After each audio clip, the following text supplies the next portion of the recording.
The Order of the Exalted Lion was a group of great pride and honor, but it was also a group of great power. This great power is what caused the fall of the OEL at the hands, well, claws, of Octavius Mordex, thus throwing the world into chaos. Cast into the fires of Helheim, Diana lost herself in the encroaching chaos and was reborn with a fiery vengeance. Monsters are not born, they are created. Octavius Mordex is a self-made man. The silver and red, the last thing many monsters see. What evil has been summoned behind this new form? Azot. It's Azot. On a razor's edge, the Order called upon this infamous hunter. What side of the coin will he end on? And there was a queen who preyed upon the damned. All manner of arcane artifacts came bursting out of the gates of chaos. They weren't very subtle about their headquarters location. Maybe that's why it fell so easily.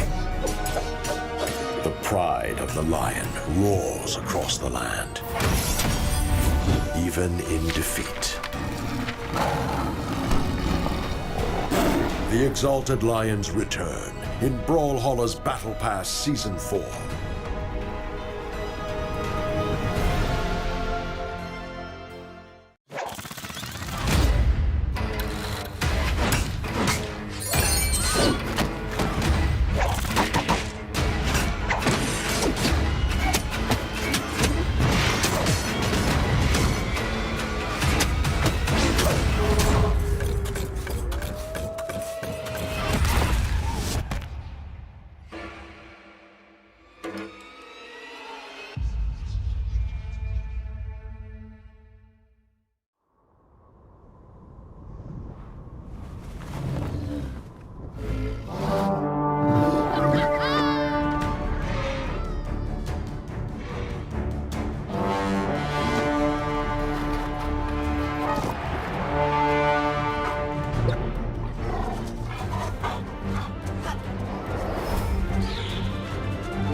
Welcome to Brawlhalla.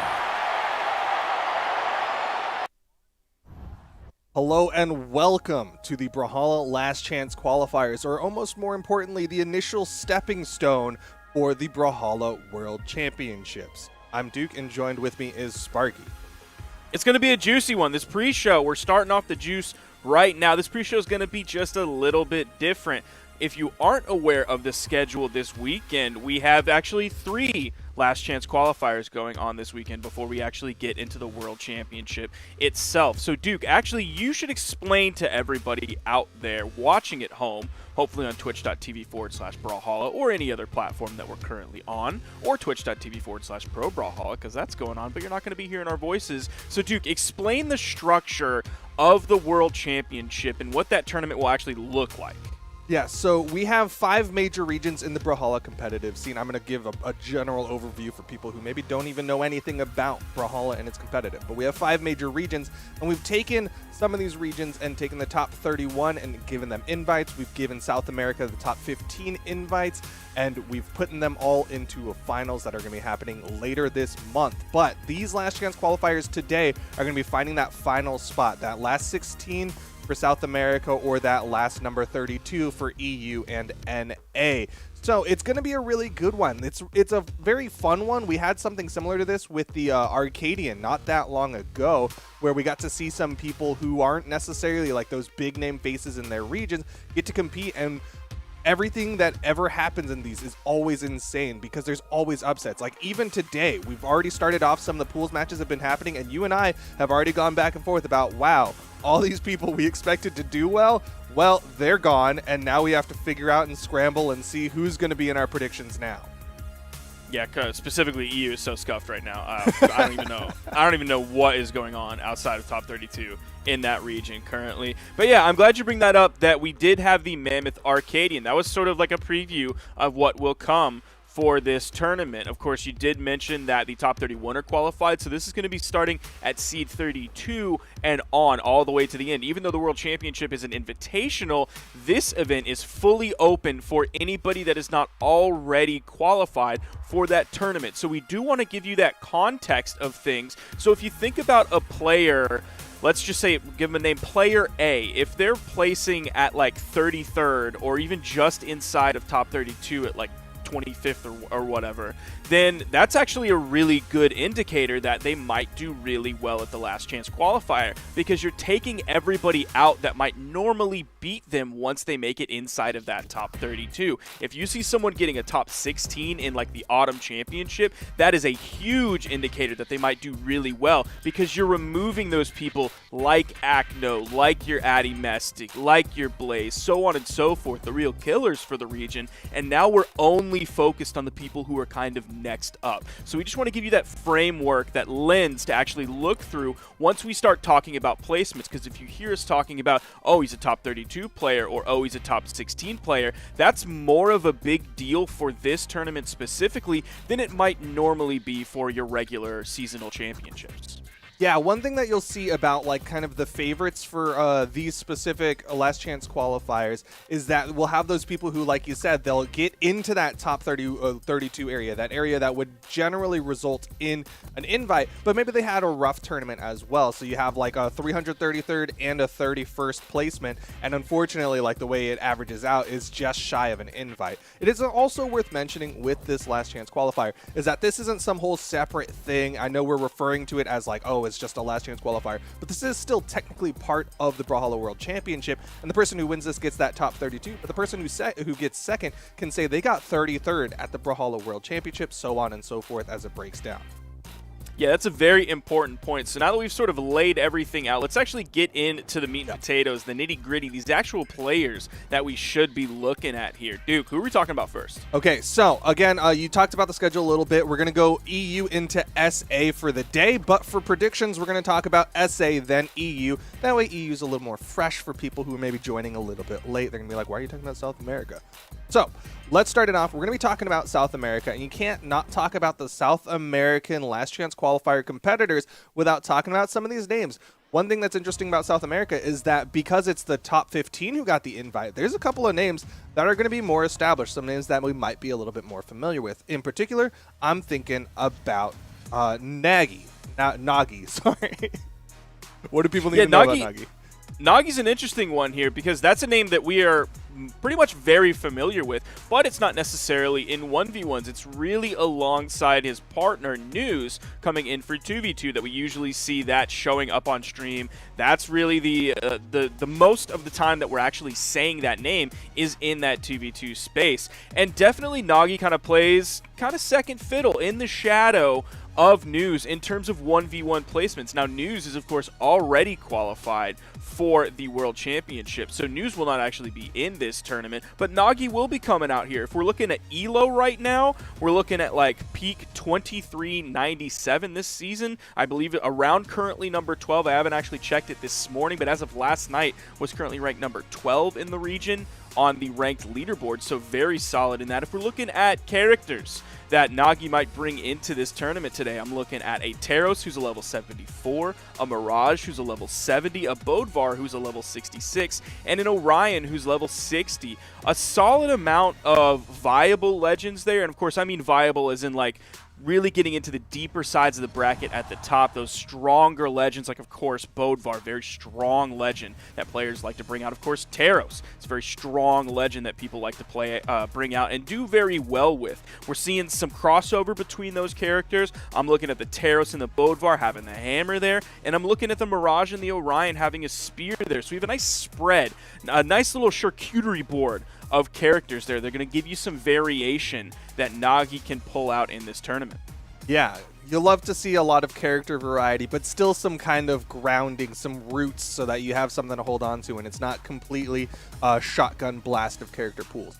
The thing that stands out to me about Nagi in particular, one, is that a lot of the community was really tweeting about Nagi, very real possibility of getting that last chance qualifier spot, as well as the fact that if you look at more community tournaments, things that don't affect PR, so it's a little bit harder to quantify, Nagi does very well, getting 3rd at Coliseum, 7th at Sobraldo, 9th at Sobraldo, 7th at the Summer Championship, 9th at Sobraldo, 7th at Sobraldo, 5th at Sobraldo. So you have a lot of really good placements. Only one of them was a PR tournament, unfortunately, so it wasn't enough to bump him in to the Invitational, but still, like, the fact that, like, there are big names competing in these community tournaments, they don't sleep on those community tournaments, and he's still doing very well. I think that bodes well for Nagi.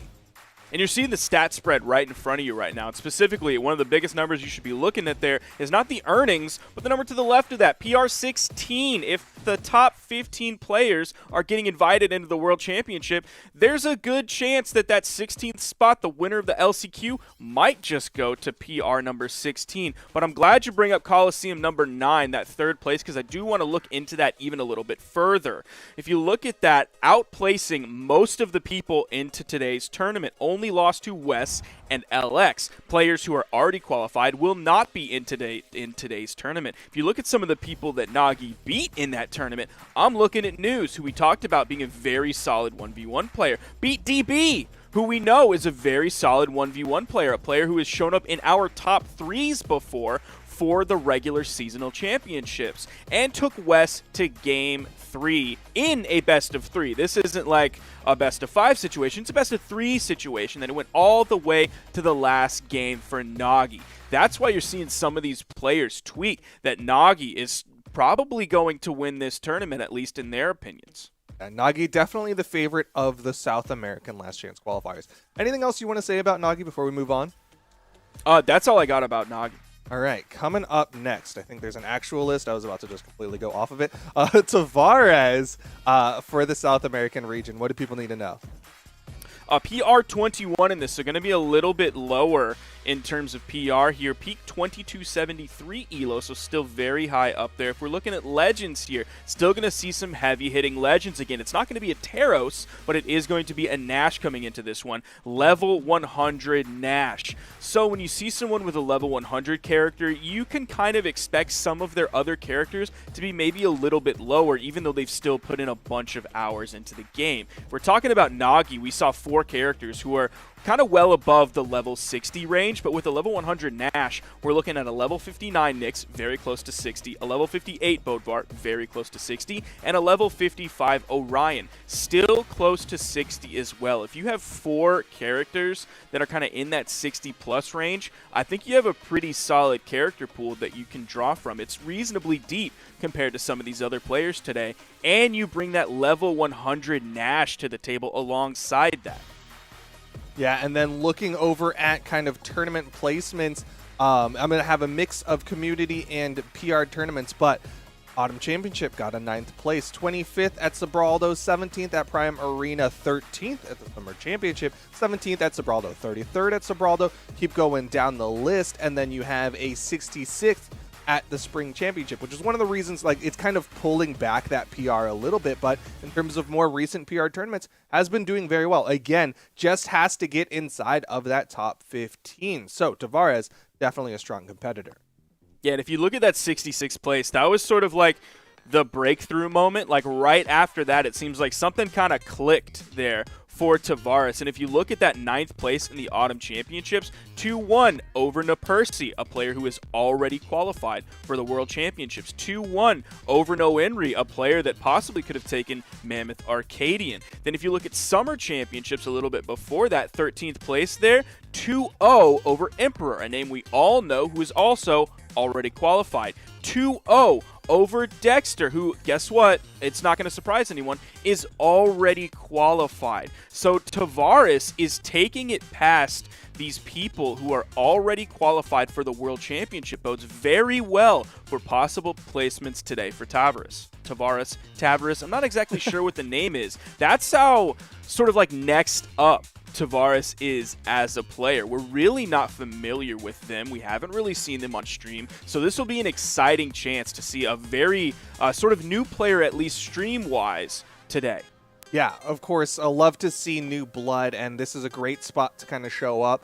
And in particular, that vertical trend of going, like you said, in purely PR, like the 66th, the 13th to 9th, that's a really good upward trend, and this could be a real opportunity for Tavares. Anything else you want to say about them? 2200 ELO PR, or sorry, 2200 ELO in the ranked ladder. What else?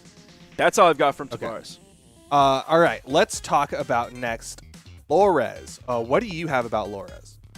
Lores, I think Lores is like dummy underrated right now, coming in at PR number 40. But then if you look at the ranked leaderboard, 2503 peak elo. That's huge. Number 5 in South America currently. That is what I checked actually this morning. So that is an extremely updated number coming out from Lores. If we're looking at top legends, you know I like to see the 60 pluses coming out. And right at the top is a Bodvar, level 74. Love a Bodvar pick. You know I love the Bodvar pick. Nash coming in at level 67. Koji coming in at level 63. And then a Mirage coming in at 41. We've seen some highly ranked Mirages coming out from several other players that we've talked about in this region. So I'm really liking Lores. Yeah, I was looking through the leaderboards as well. Of course, like you and I, you know, when we're getting ready for these predictions, we have to kind of look across the landscape, look at PR tournaments, community tournaments, as well as ranked ladder. And that's the thing that stood out to me is Lores currently 3rd on the ranked leaderboard, and that's above names that since like this morning? Yeah, like literally right now. Like I refreshed, I checked on as many websites as I could to double check. Lores is 3rd on the ranked leaderboard. And he is. That's crazy. Yeah, that's above names like Wes. That's above names like Kinda Ackerman, Power Ranger, DB, Page, Hyper. Big names in the region, and Lores is 3rd on that leaderboard. And Lores plays a lot of ranked games, too. If you're looking at the pure numbers, I mean, LX is definitely at the top, and I'm looking at 418 wins to 72 losses. An absolute ranked madman. But then if you look at the next one, BRN is 68-10. Wes is 108-6, which is an insane ratio. But if you look at those numbers, like Lores being a higher rank than Wes and still putting out a lot of games as well. So it's 148 wins to 42 losses. So that's almost like a 4.0 win-loss ratio for Lores coming out of this. So an extremely strong ranked player. But then also, if you look at tournaments, that does transition over to tournaments. And I'm looking at a very recent tournament. It was either like 2 or 3 days ago. Prime Singles at Prime Arena number 10 came out 3rd, second to only Wes and Fiend. And he took Fiend to game 5 in this situation. He beat DB 2-1. 2-1 to Kyle Bolina, who is playing in the tournament today. But, man, that Game 5 with Fiend and that victory over DB, that is huge. Yeah, I want to rewind to the ranked ladder board. One last thing I want to say is if you compare Lores, again, PR'd 40, but if you compare his win-loss to Nagi, the favorite of the South American Last Chance qualifier, Nagi's a 93-40 ranked win-loss, which is a much worse ratio in comparison. So Lores definitely showing that they've been grinding a little bit. But like you said, in terms of like tournament placements, he had a really good Prime Singles, but if you go further back, not as great. 17th in Sobraldo, you have 65th in Coliseum number 10, 49th in the Autumn Championship. You got another 9th in Prime Arena, but then again, 17th Geraldo 33rd in Coliseum. So it's kind of hit and miss on whether or not Lores is going to be on. Today's going to be a hit, though. I'm calling it right now. Today Okay. is going to be a hit. But with Nagi coming in there, if we're just comparing those two players specifically, the greater experience deeper in the bracket in these high-pressure situations, these clutch situations, the experience is definitely going to go to Nagi on this one, proven in 2v2s. That experience is going to carry over, not necessarily 1-to-1, but there is still a fundamental set of skills between 1v1 and 2v2 and just being in those high-pressure situations where a more experienced player might come out over the less experienced player, which would be Lores in this case. Okay. Any other things you want to say about Lores before we continue on? That's all I got about Lores. All right. The last person we're going to mention in terms of the South American region before we start talking about the European players is that Hyper is a name to look out for. What do you want to say about Hyper? I'm going to actually defer to you on this one because Hyper is your boy here. That's true. I did put Hyper on my list. And I'm going to talk about the fact that Hyper has been doing very well. Again, looking at these community tournaments, they DQ'd out of the Copa player Contra player random. But in terms of tournaments they actually played in, Sobraldo got a 7th, 9th at the Coliseum, 17th at Torneo de Gara, which I don't know if I said a bad word, sorry. 33rd at Autumn Championship, 9th at Sobraldo, 9th at Coliseum, 9th at Coliseum. Again, you're seeing a lot of strong community tournament placements, and maybe not as strong in PR, but doing well in community tournaments where you have other big names competing. It bodes well, in my opinion. And that's where South America might be a little bit different as a region compared to some of the other regions, is these community tournaments. One, they're extremely frequent. Two, the top players of these regions, a lot of the top players, like if you have, this is the top player, this is the circle of top players, it'll be like this circle of top players are playing in like every single tournament. So it's maybe not every single pro in South America at every single community tournament, but it's still a massive chunk of them where you'll still be seeing the Wes's coming out on top, the Fiends coming out on top, the Power Rangers coming out on top. So if you have a 9th place, even though it is a community tournament and not like a seasonal championship, you still have a lot of the same player pool in terms of the top side of the bracket coming in.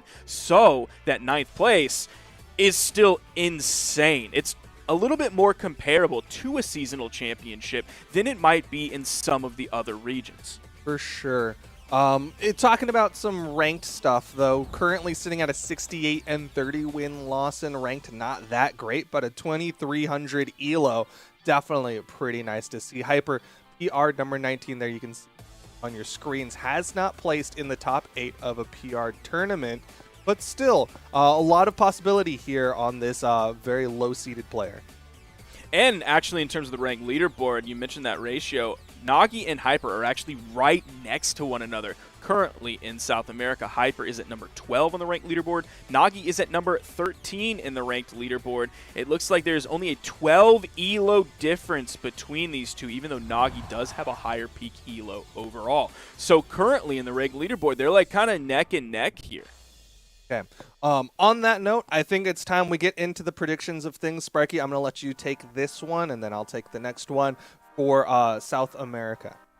In 3rd place, I have Lores coming out in this. Got the bronze medal at the Prime Arena. I think that's going to continue into this last chance qualifier. I think some of the more experienced players might bring it out over Lores in this one. That's why I'm going to move into the 2nd place, that silver medal going to Tavares. I think he's going to come out maybe just a little bit ahead of Lores in this one. And then in 1st place, I'm going to look at what a lot of the people in South America, a lot of the top players in South America are saying.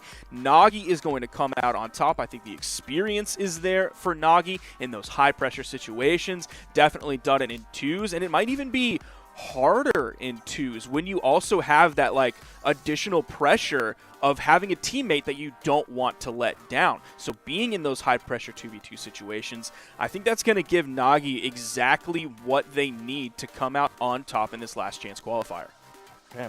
On my end, I agree with a lot of what you're saying, but I've got Hyper in that third place spot. Like I was saying, I think doing well in the community tournaments gives a lot of potential to doing well here in the Last Chance qualifier. Of course, having a lot of tournament experience as a whole shows that you can handle that pressure, handle getting into that top 9 very close to the top 8 of things where, you know what, if you had gotten into those top 8s in a summer championship, a seasonal championship, you would have gotten an invite. So real possibility of Hyper getting that third.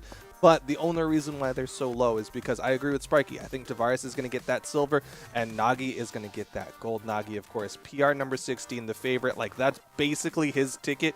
He just has to go over to the candy shop, buy that candy bar, and get that golden. Good picks coming out from both of us today. There's a good chance that we will see a lot of those coming to fruition, but we're going to switch gears a little bit and go over to the other region that we are covering today.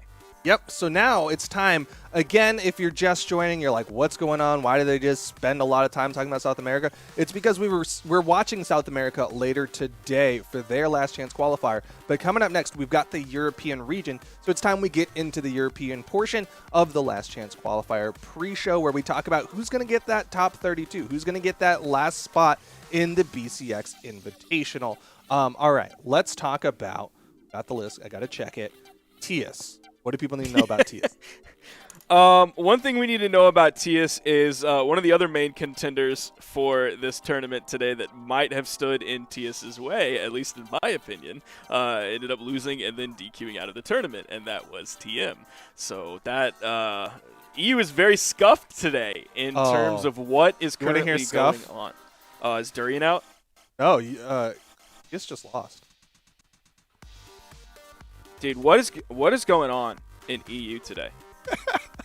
Like, anything that anybody has said about the possibilities going into this one, a lot of them are wrong. You might have one or two things correct, but a lot of them are wrong. I have a whole, I got notes on, look at this. This is a full page of notes on TM right here that are just, we just have to, we're going to take this off and we're going to throw this out the window.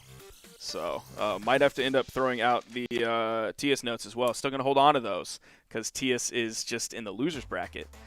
So we'll see what happens there. But what people need to know about TS, I got a full page of notes on TS as well. Yeah, I at least get to use those. That's not bad. I still believe in the loser's bracket run. Peak 2332 ELO for this one. Looking at top legends. 4 legends above level 60. You know we love to see that. Mordex, number 1, coming in level 73. Bodvar coming in level 68. Koji coming in at level 67. And Asuri coming in at level 60. So you see 3 sword legends there. And one of the most highly sought-after Scythe legends in the game currently. That Mordex pick coming out top on number 1. Even though Tias is down in the loser's bracket, I think Tias has a solid character pool to choose from. Maybe might dig a little bit deeper past that highest leveled Mordex. Maybe for the other bag of tricks coming in. If the pick didn't work in the winner's bracket, you can try something else in the loser's bracket. Yeah, and then I want to reiterate that kind of idea that we were talking about, right? Where any of these players, if they were getting into the top 32, that was basically enough to get an invite into the World Championship. And so that's what we're looking for in terms of tournament placements. And if you look at the 3 most recent ones, inside that top 32. 13th at the Mammoth Arcadian, a similar situation to what we're doing right now with the Last Chance qualifier. 25th at the Autumn Championship, and then a 17th at the Battle of Helheim. I think that bodes relatively well for Tias. They were coming in as the favorite of today's tournament, but that loss is going to be a bit troublesome for. And I think that's something important is how much Tias had going into this tournament, had those placements inside of top 32, but also had a good seed for this tournament. So normally I might not put Tias as highly rated, but having a very strong seed for this, you would think, would give Tias a little bit of an easier bracket. We see that's not necessarily the case. The tournaments never always boil down to seed 1 comes first, seed 2 comes second, seed 3 comes third. That's where you know the chaos of a bracket can happen and mess some of those things up. But if you're looking at the Battle of Helheim, one of the reasons that Tias actually went down into the loser's bracket was a DQ. So that is a Brawl League tournament, and you don't actually fully DQ out of the tournament until you've DQ'd out of like those 2 sets. So that kind of put TS down into the losers bracket, kind of already behind when they didn't get to play their first set. And then they ran up against Addy Mestic, a player who everybody knows in EU, huge history behind Addy Mestic, and also a player who has already qualified for the World Championships in this one. So even though it was a 17th and not even pushing up past that, it was still inside of the top 32, and they lost to a player who is already qualified, who won't be in this tournament today. Okay. Anything else you want to say about TS before we move on? Losers bracket run. Okay. I Fingers believe crossed. in it. You know what? I got my fingers crossed for you because that would be fun to see. Coming up next, let's talk about Magi. Magi's an interesting one. I had Magi as coming out on top in the LCQ last year. I thought Magi was going to be next up all the way back then. Didn't quite turn out that way, but now is the chance for Magi to do that. Basically 1 year later. That would be a really interesting story. It seems like Magi might be the one who's next up in this region, of course, after the Mammoth Arcadian coming out in first place, and that was huge. A lot of people putting Magi really high up for this tournament, possibly taking that gold. Pretty much most people believe Magi's going to be in the top 3.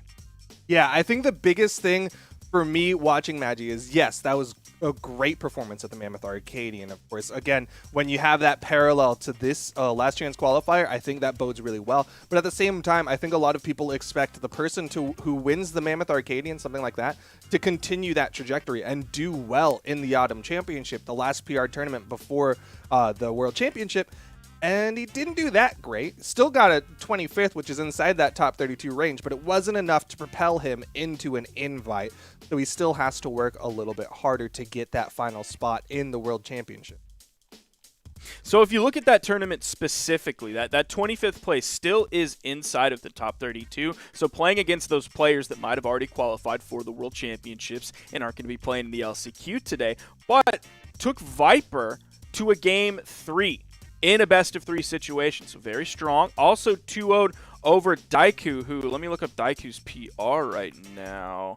Daiku is actually PR 32 going into this one, so actually kind of right outside of those players who I've already qualified, already got that invitation as it goes from PR 1 to 31. So that's solid. 2-0, that's very confident for Magi going into this one. And then, of course, Mammoth Arcadian coming out first. The thing that does kind of worry me a little bit is DQ'd at a Battle of Helheim. That is something I would have liked to see how Magi was kind of stacking up against the other players in the region going into this one. Because if you look at that Autumn Championship, I know for like myself and for production, it feels like Autumn Championship just ended. But that's sort of because of the schedule. And if we think about who was the region who ended Autumn Championship, it's North America. Go back a few weeks, EU was the first region to play in the Autumn Championship. So it's been actually a very long time since Europe's Autumn Championship. There's been a lot of time for players to practice, figure out what worked from the Autumn Championship, what didn't work, who they're going to be going up against, so on and so forth. So there's been like a lot of time to where that specific placement, it could mean a lot, but it also might mean nothing if they were on the grind or off of the grind since that tournament. Yeah, and one final thing I want to say about Magi before we continue on. I think we have to start pushing because we're getting close to time here. Magi is, I think, the highest seed left still on the winner's side of the bracket, which I think is promising for the Magi fans out there. Yeah, that's definitely, of all the chaotic things that have happened today in the Europe side of things, having at least that one rock, that sort of stability point that you can anchor yourself to, that looks really good for Magi and Magi fans out there, because that's sort of taking all of the other contenders for Magi and kind of shoving them down in the losers bracket where they're going to have to fight amongst themselves for the opportunity to then go back up on to the winner's side and go into grand finals against a possible Magi. Okay, I think, yep, I'm getting word that we're coming up on time. We have 2 more people that we need to mention before we get into our predictions. So I'm going to rapid fire Hazer Delta, and then you can rapid fire Durian. Hazer Delta doing very well in the French region. Got a first place in the French Brawl League Console Wars. First place in the French Brawl League Console Wars again, but a 33rd in the Ondam Championship, a 97th in the Summer Championship, a 25th in the last LCQ of last year. Shows that Hazer hasn't really been competing that much, but when it comes to those competitions in the EU region, has some potential there. Of course, if you look at the Console Wars, it doesn't have all those big names, so it's not really a comparable competition, but still, Hazer Delta, a strong competitor, currently has a 100% win rate in ranked because they've only played 1 game and they won it, so congrats to that. Pretty good. But Hazer Delta, definitely someone to keep an eye out for. That is an interesting pick because several other people have been mentioning Hazer Delta possibly coming out on top for this one. I believe like a week ago or so, Maggie actually DM'd me talking about the people who might be coming out on top. Now, at least at this point, I don't know if that was a genuine DM or if it was like, hey, look at these people. You should pick them because if you pick them, then they'll be Sparky cursed. And if I didn't pick Maggie, then doesn't have the Sparky curse, which might be initially why things have unfolded the way that they have today. I might be starting to be a believer in the curse itself. But if you look at Hazer Delta right there, PR62, definitely an underrated player. I don't know if Hazer Delta can come out on top today, but PR62, definitely hugely underrated. Okay. What? I don't think there's much else to say about Hazer Delta, so what do you want to say about Durian before we get into our prediction? Durian, peak elo 2398 currently, one of the top 7 highest peak EU players on the ranked leaderboard. Looking at legends coming out from Durian, there you see PR69, nice. Also another player who is heavily underrated. Let's look at these character picks.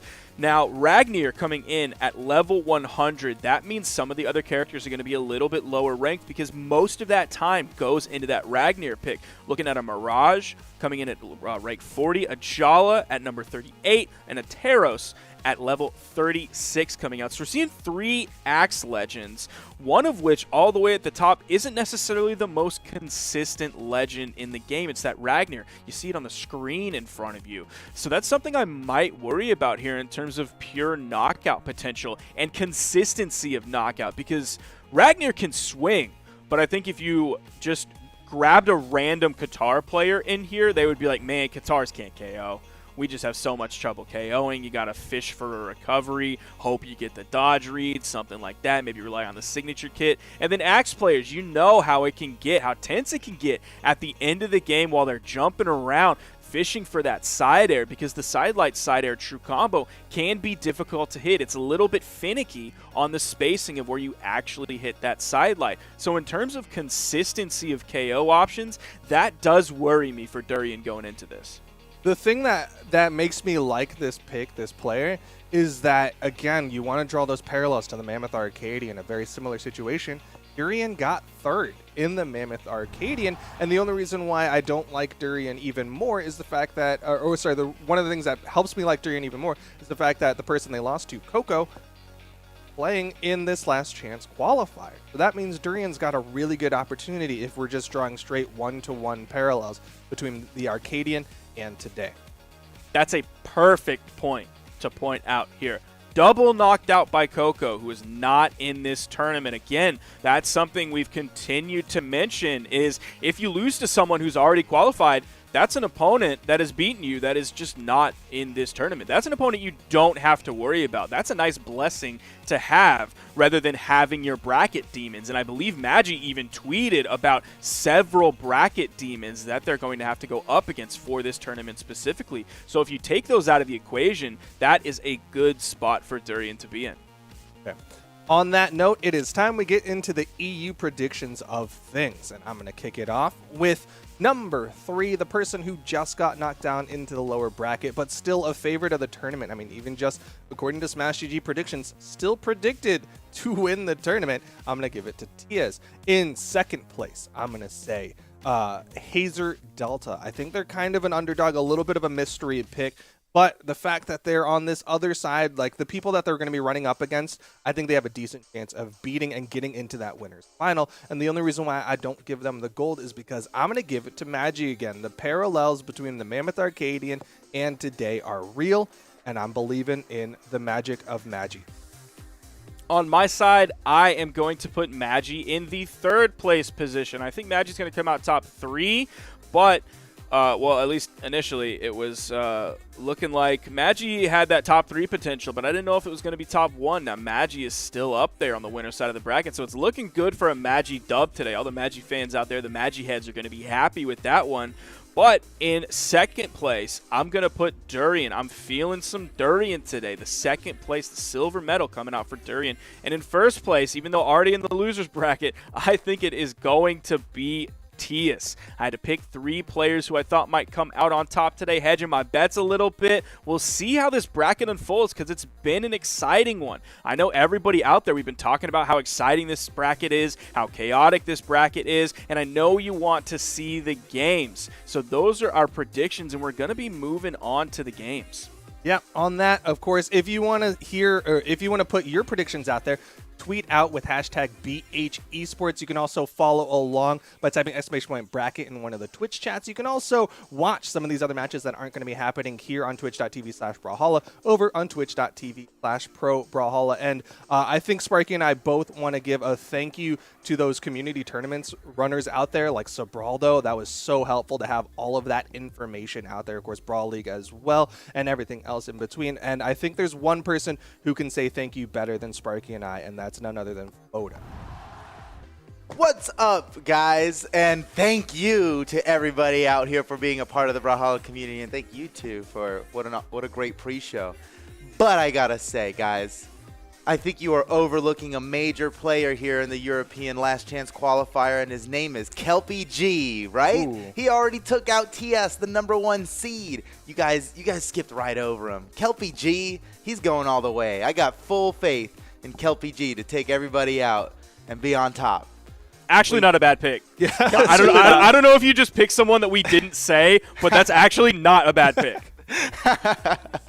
No, man, Kelpie G, dude, he's got a sweet name. That's the biggest factor. But no, really the biggest factor is that he took out the #1 seed here in top 32, and he's sitting pretty in top 12 right now. He's going to go against the 9th seed, and he's seed 17. Who's Kelpie G? We're about to find out, man, because we'll be casting his matches in just a little bit. This is going to be so exciting. I feel like you're a very big believer in the feudal system of like when you kill the king, you get the crown, and that's what's happening here. It's like Kelpie G took out the top seed, so now he's the top seed. Like that's how it works. He's the king now, yeah. he is now the top seed. I mean, that's essentially what happens, right? Because just the way a tournament is seeded, the whole thing is designed around the seeding, and everybody's position is relative to the seeding. And if every match goes as predicted, and that's to say, if every higher seed always beats the lower seed, then we already know the results, right? But Kelpie G has already denied that as early as top 32. So anything can happen now. He broke the system. Kelpie G is out here to change things. And I'm excited about that. That's just exciting. Kelpie G, champion of the people. But then you got Magi, and it's like everybody loves Magi. So I don't know. They're going to have to fight eventually if everything keeps going this way. Yeah, I mean, Kelpie G will have to get through Kresu, who the Smash GG is favoriting at the very least right now. Well, that makes sense. Kresu's seed 9. He absolutely thrashed his last match 3-0 against somebody even higher seeded than him. So Kresu does seem like a pretty big challenge. But hey, for Kelpie G, for a guy like Kelpie G, I don't know. I think he's going to be just fine. But we'll be casting that match later, you and I, Duke. In fact, that's coming up pretty soon, so that's going to be spicy. We got really good matches coming up next. Magi versus DNR, EXT versus Orso Grasso, and Kelpie G, the champion of the people. I'm calling it now. It's all Kelpie G. We'll see. Okay, well, I'm also very curious to see, because down in the lower bracket, there's still a lot of stuff going on.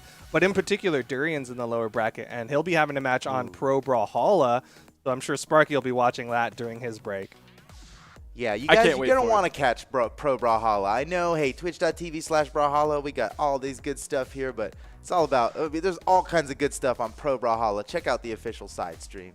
All right, well, thank you, Sparky. Now you get to go watch the Pro Brawlhalla or twitch.tv/Brawlhalla, whichever one you want. But thanks for helping me with these predictions. Always a pleasure. Bye, Sparky. Okay, and there you're seeing, there's that prediction, or not the prediction, sorry, there's that rundown of some of the matches we're going to be watching today. Like you said, the schedule. Magi, DNR, EXT, Orso, Grasso, Kelpie, G, Kresu, TBD, and Psyotic. And TBD is not actually a person's name, it's just they're yet to be decided. To be determined. Yeah. Yeah. Look at the country representations here in Europe. Europe's such a fascinating region because you just got so many different countries fighting against each other. I mean, Kelpie G is out here representing. He's the only one left in his region. Magi, the whole UK is on his shoulders right now. You know, this is spicy. I saw a really cool tweet. I can't remember who put it out, so apologies for ghosting them unintentionally. But there was a really good tweet from a European person who pointed out like all the different number of people from each region, and UK I think was sitting at 4 people. So Magi getting in there would be their 5th person to tie them for countries with the most players in the World Championship. I think would be. Oh, okay, all right. So Magi, he's got regional pride on the line as well. It's not just his own success. He's got a whole country of fellow countrymen hoping that he can make it on top here. And I think he's gonna do well. Now Magi, it did seem like he wasn't so confident in himself when I last checked in on him. He's like, hey, don't talk about me. I'm not gonna win. But I think that's just his. I think that's his secret weapon. He doesn't want people to think that he's good. That way he can sneak it in on them. But it's too late, Magi. He won last year, so he's the guy. He's the guy. We cannot be ignored. But we'll just have to see, and we won't have to wait long because our first match coming up is Magi versus DNR. And DNR is a name I've seen before, a little unfamiliar with, but we've definitely seen DNR before. Yeah, I was going to say, DNR is definitely not someone to be slept on. Like, of course, we've been talking a lot about Magi and, like, IPR, high seed, things like that. But DNR is an established name in the European region. We've seen him on mainstream. Yeah. We've seen him in top 32s of regular major tournaments, and not by regular I mean not a tournament where the top X aren't allowed to play in it, right? This is the last chance qualifier for those who aren't qualified yet. So DNR, he could be a major player despite being seed 20 in this last chance qualifier. DNR is somebody I recognize from thrashing people on stream. So anything can happen here, and I think Magi knows that. Magi is considering DNR a threat here. And why wouldn't you, right? Anybody's a threat. Anybody with a keyboard or a controller here is a threat.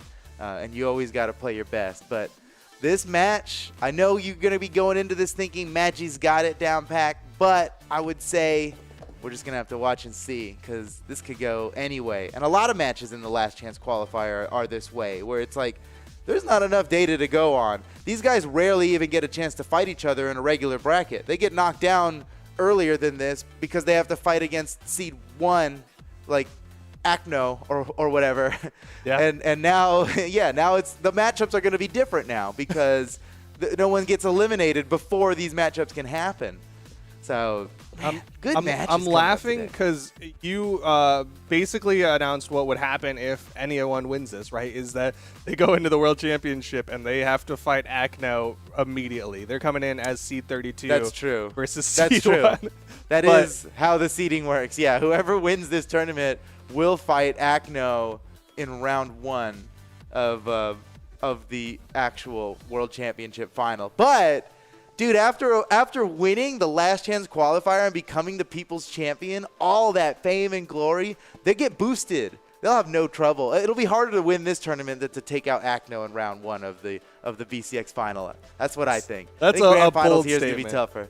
Okay. Well, nothing against Acno. He's a god. We all know this. But the pressure is on right now for this last chance qualifier, and there are prizes to be earned here beyond BCX here. And the glory alone, man, whoever wins this is the people's champion. For sure. It'll be huge winning here. But it looks like we've got our players in the lobby. We've got Magi locked in on the Petra and DNR on the Mirage for game 1 of the EU Last Chance qualifier.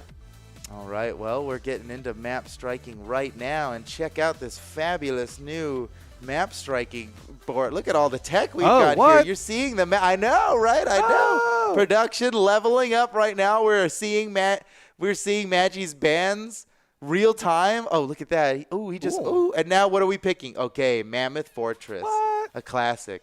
Like we needed this complicated system to find out that the player's going to go to Mammoth Fortress. No, that was awesome. Let's do it. Last chance qualifier is starting right now. Europe. Who is the people's champion of Europe? Who will earn that final qualification spot in the BCX 1v1 final? Magi versus DNR happening right now. Well, DNR starting off great, playing that unarmed, but Magi in a good position, could have maintained that pressure, was looking for the nair there. There it is. What's the edge guard? Still going for nairs. You got to be careful with Magi off the side. You can already see how crazy he's getting with those nairs. He is willing to dip way low to send you even lower, and he could easily secure a KO like that. Ooh, I think he missed the chase dodge there. Yep. He had a big thing going. Well, still really good damage. Uh-oh, DNR. Ooh, DNR had the opportunity, but Magi fights back, gets himself back on the stage, goes for the egg drop. Magi not falling for that. Off the side, Magi's got an opportunity here with the orb. Can he get the edge guard here? No. Soft DNR. platform, bounced off. Saved DNR a little bit there. Deep in red on their first stocks here. Who's going to take the first one? Magi's going for killing blows. Oh, DNR's going for killing blows. There, someone's going to get it. Okay, Magi going to take the first stock. Now Magi's got an opportunity to push his lead here. DNR could equalize it in one good hit, and he's going for it. Gravity cancel breakdance. Mid-stage, DNR's getting spicy here, looking for the KO, because if he lets it go on much longer, Magi's going to be able to look at this. That's another hit. Nice. There's another hit. Every little hit he gets just adds on, and nice. Wait a second. Still touches. What? Good. Magi makes it back. Okay, all right. Well, he made it back, but he still paid the price. But still showing that he's ready to make those recoveries and things like that. I love the attempts on the edge guard. It needs a little bit of cleanup, but you know what? It's early in the day. He's still got plenty of time. You know, it's a two-way street, those edge guards. You can be the best edge guarder, but you could be going up against the best avoider of edge guards.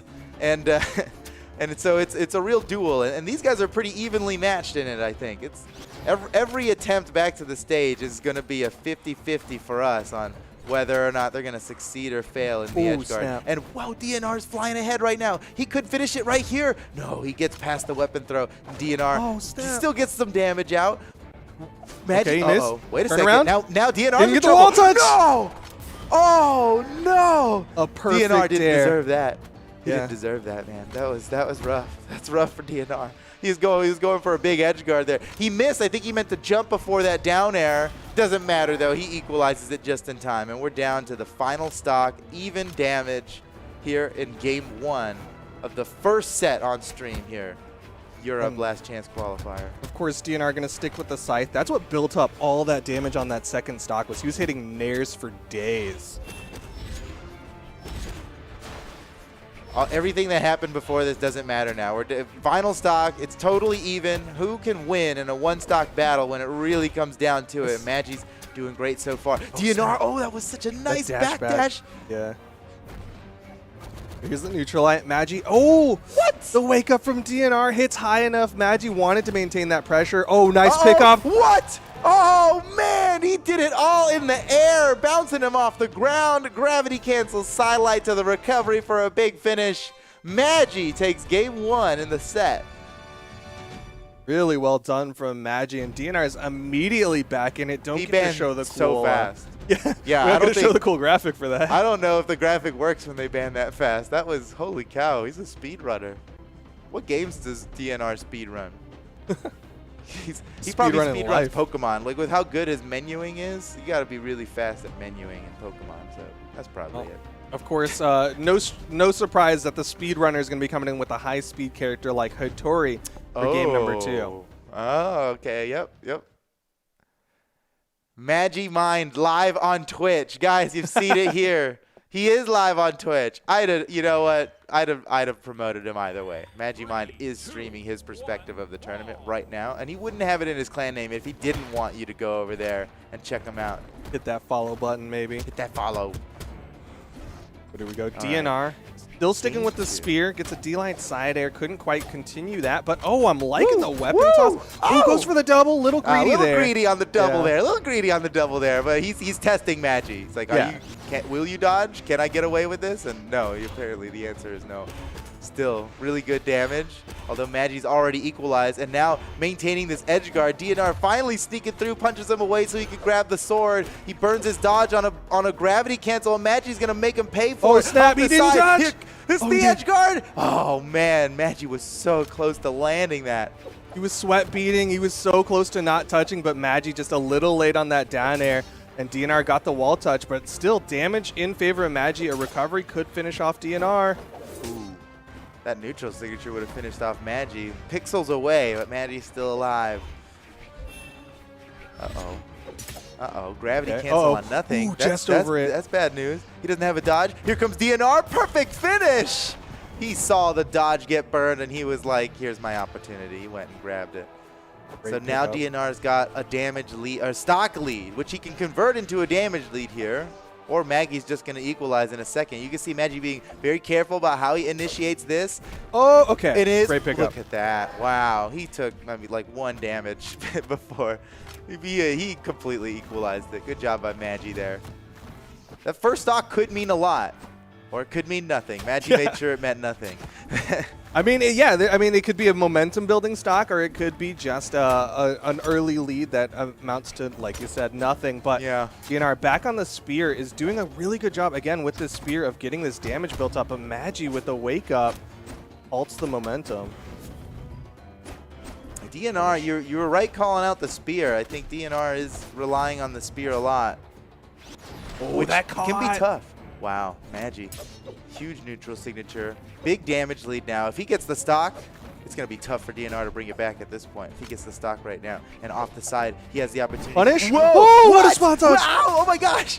Okay, DNR's back in control. That got spicy, man. Magi had he had a perfect punish there, but like slightly missed space, and it didn't amount to anything. That would have been the KO. Yeah, that would have been massive if Magi hit it, but DNR did have the timing, but the side air will give Magi the lead, and he's got some health to play with here, so he can actually widen the gap.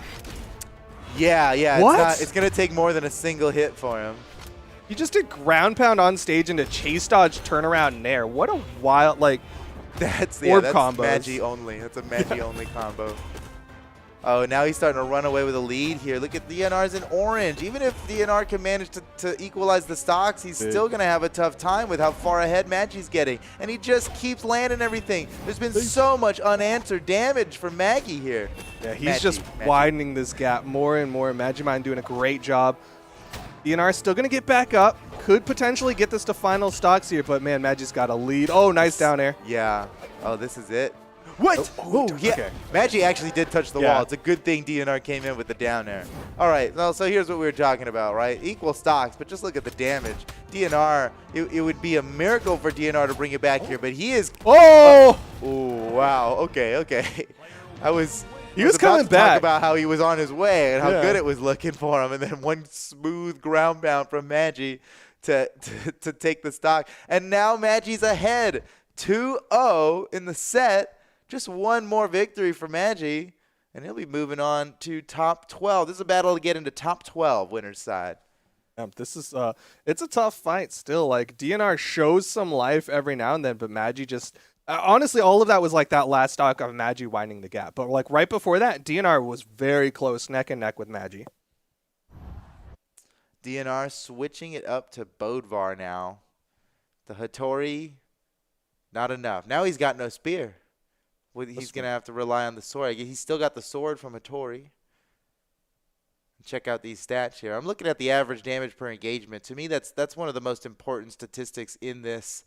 And it's basically how much unanswered damage, the average of how much unanswered damage do you get out. And both of these guys managed to have pretty similar damage per engagement. But Magi keeps coming out on top. Just a little more consistent, or maybe just a little more efficient in how he's getting the KOs. And now we're going to game number 3. DNR switching over to the Bodvar, like you were saying. We'll have that sword. We'll see. Maybe the hammer will help out. But you're seeing Magi feeling pretty confident. Those stutter steps away, that's a sign of a very confident player. But you touched. Oh, DNR was That that been was bad. huge trouble for DNR. Yeah. A small error almost cost him an entire stock, but okay, he's okay. Relax, he's okay. DNR, he's hurting right now, but oh my goodness, Hurting a Magi's lot. so powerful. He's turning it up. He just keeps it going. Yeah, this is a confident Magi, and that is a. Wait a oh, second. that was this Wait a recovery. second. He's DNR. good. He's Magi's good. got to go around to the other side. Okay, that was pretty smooth. That was a good time to go underneath the stage. Whoa, DNR whoa. going for the Oh. Russian Mafia, but he can't land it. Oh, he's desperate for a KO now, trying to catch him with the reversal. Barely survives that hit. Magi wants the Oh, killing what a blow with DNR coming in with the scoop. Who's gonna get it now? We're down to the final moments Good of this. dodge. Oh, what a spot dodge! Oh my goodness, Magi. Now we're down to they're both deep red. This could go either direction. DNR really brought this one back. The recovery! Okay. And DNR is going to get the first stock in game number 3. DNR was in kill range like 45 seconds ago, so that's impressive that he managed to hold on to the stock and take the first one out. At this point, I mean, damage lead or not, okay, no damage lead, fine. DNR, he turned a really bad situation into an even one, so we take those. Oh my gosh, but Magi is just bringing out the most insane ideas. Woo, oh my woo, goodness. Yeah! What were you saying, Duke? Something He's about just- he's a crazy madman. ideas? Something He's about crazy. excellent orb gameplay? Yeah. Magi's insane. I have not seen orb like this in a very long time. This is, That this is was some new cool, orb. Yeah. He was really taking advantage of like the unique property of the Wow. orb nair. Disrespect. What, are you serious? Disrespect. Wait, And he what are misses the punish! What is oh my goodness. Oh my, What this is is too much. happening? These guys, this is too much. I wanted to say Magi was really making good use of the unique property of the orb nair that makes you float a little bit Yeah. after you land it, right? He's using that to chase dodge horizontally afterward, like he's making complete use of that little down signature. As healthy as Magi was, There, that yeah. down Oh, signature what an could've gotten a end-sig. KO. Oh, barely alive. DNR, that's his last. He won't survive another one of those. This is a dangerous spot for DNR. I think Magi's recognizing DNR jumps a lot, so he's starting to throw out a lot of N-Sigs. But this hammer is what brought DNR back in these first stocks. Oh, that was crazy. Whoa! Whoa! Wait, he So can still greedy. make it. No, he can't. Why? Oh, what? You had that!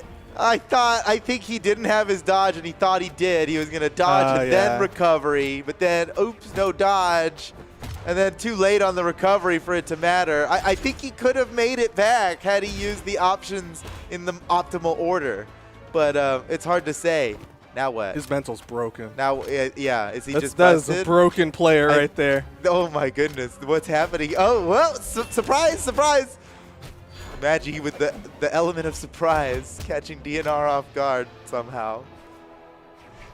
No, but DNR, Oh, I mean, DNR. it's definitely not over. Of course, like that stock Yeah. loss was unfortunate, but still, like, look at that. Look, Oh my Magi's God. giving you, he's handing you He stocks. just You gotta gave him take that them. stock.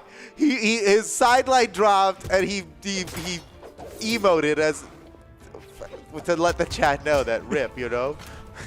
And if he loses the game now, well, then he deserves it, I guess, Yeah. because he totally just gave up a He's stock just for giving it. nothing.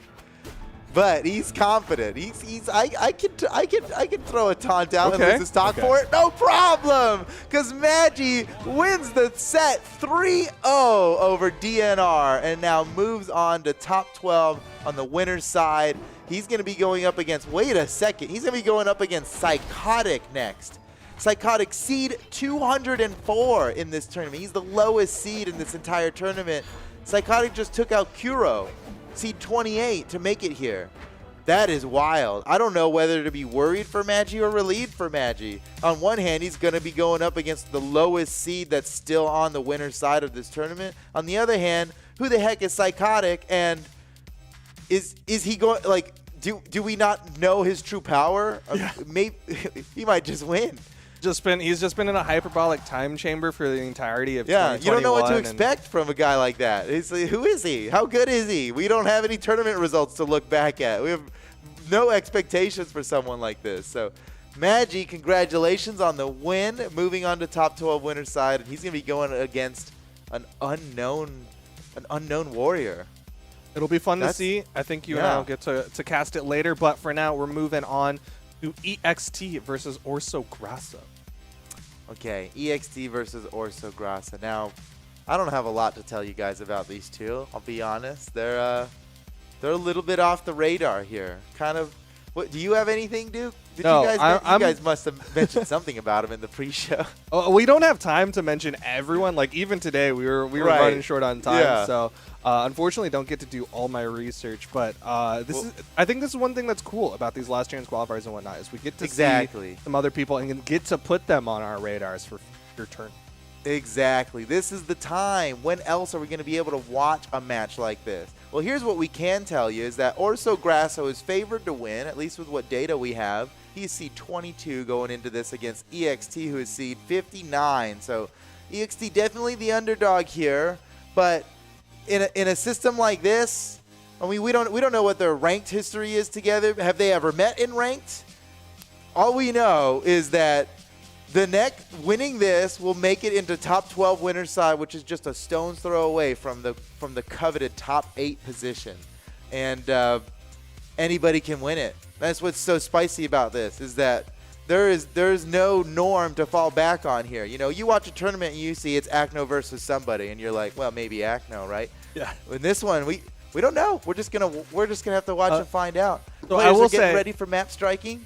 I did do what's some ranked looking up, and both Okay, of them that's are good. ranked grinders. EXT with 188 wins, 149 losses. That's a lot of ranked games played. On the other side, Orso Grasso 104 and 77 win loss. Yeah. So both of them grinders. Orso So they're Grasso up there slightly in the higher rankings, ranked. and they got a lot of games in. They got a lot more games in ranked this season than a lot of the people who are already invited to BCX, I think.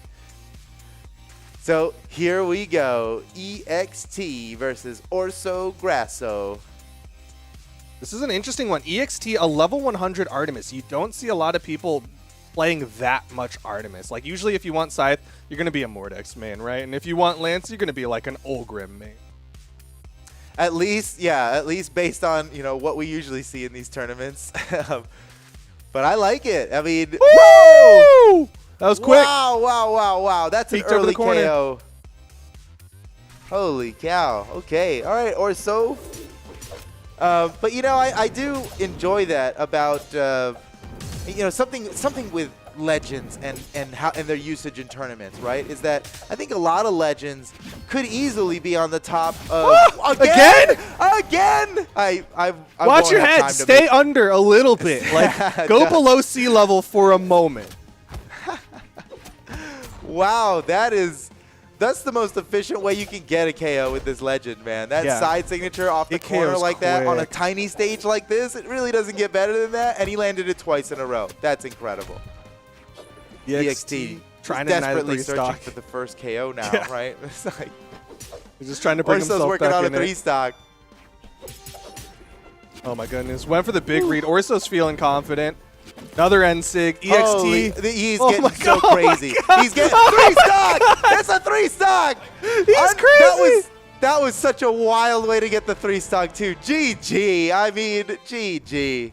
What a Oh, fast man. one. Oh, and these guys are clan mates from the legendary Bop clan. Okay, now Bop clan, look, a lot of times you see clan names here in the tournament, and it's nothing. It's just words that somebody put under their name. But Bop is a clan, a community that has existed for a long time, since the early days of Brawlhalla. Really, like, right since the clan system started to exist in of the 2017 or 16. Bop is an OG clan, so the fact that these two clan mates are fighting each other right now is pretty cool. I think it goes without saying that they've known each other and they've played each other and they've probably done a lot of friendlies together. So this match extends beyond what we're just seeing here on screen. It goes deep. There's friendships are at stake. There's friendships for sure. I mean, at the very least, they likely have a lot of matchup experience against each other, and it's one of the reasons why that was so fast. But now we're going to the next one, and EXT is going to make the swap over to the Fate for game number 2. Wants a bigger map too, so those side sigs won't KO as quickly.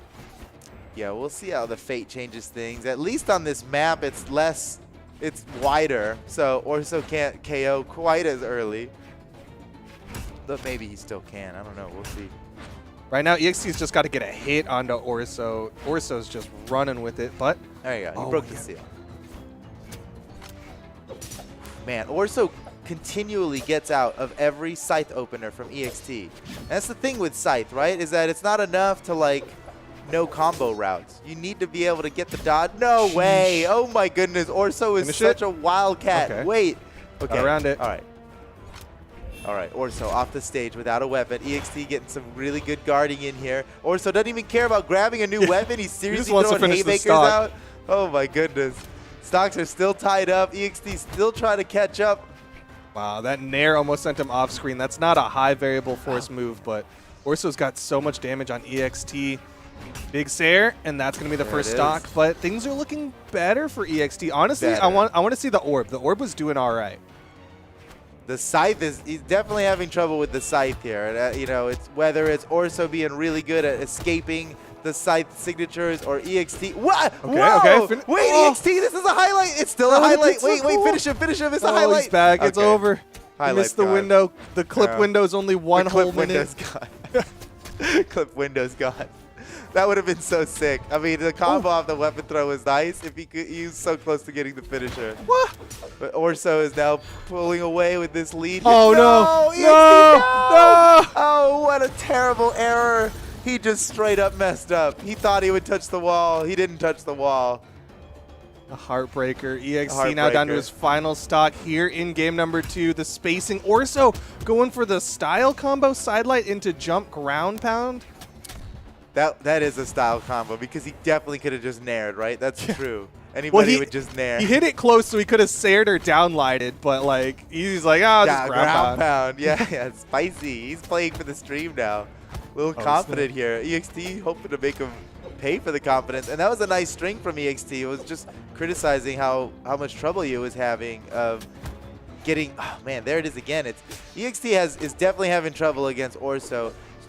Getting beyond the opener. He's landed so many. He keeps winning neutral, but there's more to Snap, it, right? that was it. Oh, here it is. He had the punish. He got a nice extra 2 hits on it. This could be the stock for EXT, and yes, he's going to even this one up. This is an opportunity for EXT. It's close. It's close. I mean, after that brutal 3 stock, I think we're all like, all right, Orso, at your command whenever you're ready to win this. But EXT, he's fighting back. He's proven that he's a formidable adversary here for Orso. We'll see. He's got to take the game. If he takes this stock, he takes the game, evens up the set 1-1, and suddenly it doesn't feel so one-sided. But Orso will go up 2-0 if he wins this stock right here, and then I think it's going to feel insurmountable. Well, I mean, even just winning here, like, of course, yeah, winning this ties up the games, but also it'd be a reverse 3 stock. EXT lost his first 2 so fast, but that D-Sig almost does it. Woo! Nice dodge. EXT Got through desperately searching for a weapon here, or so stealing the weapon. Run away. EXT desperate Oh, for no! that's it. Orso's going to clean it up, but we saw some life in EXT, and that's what we're looking for. He still has one more opportunity in this best of 5. Well, Orso's got it all figured out. I don't think Orso needs to change anything. EXT looks like he's going to be going in with Fate again. Oh, but you know what? I forgot about that error. We just saw it on the replay. Yeah. That was a nasty error. EXT would have been, he would have had so much room. He basically wasted a full stock. I mean, a little, not entirely. He was in like yellow when he went down, but that's a lot. He wasted a lot with that error, and without still that, like might at least do a lot 100 health. better. There's like 100 health that he could have put out or could have played with. But either way, can't live in the past, got to live in the present as EXT versus Orso. And EXT, this is the orb. This is what I was saying. Like, he's his orb living in was the so present good. now. Yeah, this orb is looking awesome. Uh-oh. Whoa. Yeah, he still got it. It's rolling away. He wanted to starve Orso. That and ball Orso was grabbed rolling it. in the street, man. He got it. He got it before the cars got to it. And it's All right. evening things up. Nice sidelight side air. Opportunity here for EXT to get the is lead. winning right now. Remember this moment. EXT's winning, technically. Okay. Off the side. Wait. Big edge guard. Big edge guard moment. He's trying to catch him on the corner. EXT is not willing to go off the edge against Orso and instead is trying to catch him on the corner, which, wait a second. He is willing. He's going for it. Disarmed. Here we This go. is nice. This is the perfect time. He's disarmed. EXT looking for the killing blow. Oh my goodness. Orso is so slippery. Okay. Refuses to be hit when it's really needed. But EXT is still doing a good job. Oh, but that recovery could be bad for EXT. Turnaround opportunity. Both of them on the edge. No one's going to get the hit they need, but the side air gives EXT the first stock. This is the first time EXT has had a stock lead in this set. Leveling up. That switch to the Fate just took a little bit of warm-up time. Oh man, finding the opener. Dude, Orso is going back. He's going back with his patent reverse slippery slido. That's what I'm calling it. That's the official term, I Okay, think. the slippery Slido from The Orso. slippery slido. Okay, the weapon toss. I think. Wow. We'll check the game files. I think What? that's what we called it. The point-blank weapon toss. I guess there was a lot of damage on EXT because, like you've said time and time again, like weapon tosses build off of speed and like how long it's been in the air. Yeah, and exactly. point-blank is none of those things. That's a good point. Yeah, that's like as weak as a weapon throw could be, basically. But at That was least, an I mean, excessive point amount. blank can still have full velocity, right? True. Just definitely no airtime. Okay, the stocks here are so close. EXT is fighting for the winner's bracket right now. If Orso wins this, the match is over. Oh, nice punish from EXT off the side, and Orso burned his dodge early, but EXT, he's not aggressive off the side. He's going to wait for Orso to come up, and he loses the opportunity here. Once again, here he goes. Oh, and now he's going off the side for it, getting real aggressive. But Orso is just so clever getting back to the stage. Oh, Nice. that's huge. The gravity cancel EXT. side light into the side air. EXT maintaining this just little bit of a lead, and that's all he a needs to little get bit. himself on the board. He can push it though. Oh, gotta be careful though. Or you know Orso's gonna keep coming in with. Here's the slippery Slido. Oh my God, Orso is just gambling on signatures right now. I don't blame him because that first game they almost all worked. That was a But bit of a EXT's gamble there from EXT with that end sig. Like he was Yeah. swinging a little hard there, but Orso on the offstage. Whoa. Oh, Okay. nice Get job the by hit. EXT avoiding the axe recovery.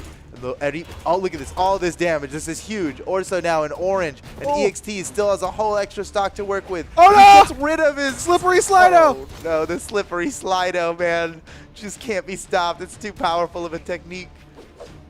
Oh, but EXT was doing a good job of baiting those out, right? Like a lot of them missed. Unfortunately, like Yeah, the he D6 was doing spins great. around versus on the axe versus the sword, which was just straight one direction.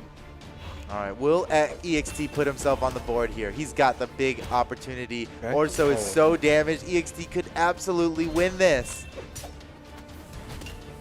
Trying to bounce off the stage, but Orso starting to add up more damage. EXT, Uh-oh. I don't know if a side light side air would do it, but he's going to avoid the end sig. Orso's bringing this back, though. Oh my, it's This is happening bad. fast here. Oh, no, he's EXT disarmed. gets disarmed. Oh, this is bad. This is bad. Orso Slippery has stage Slido. control and weapon control. EXT, whoa, go get the Slido. weapon. Okay. He's got it. Oh, big punish.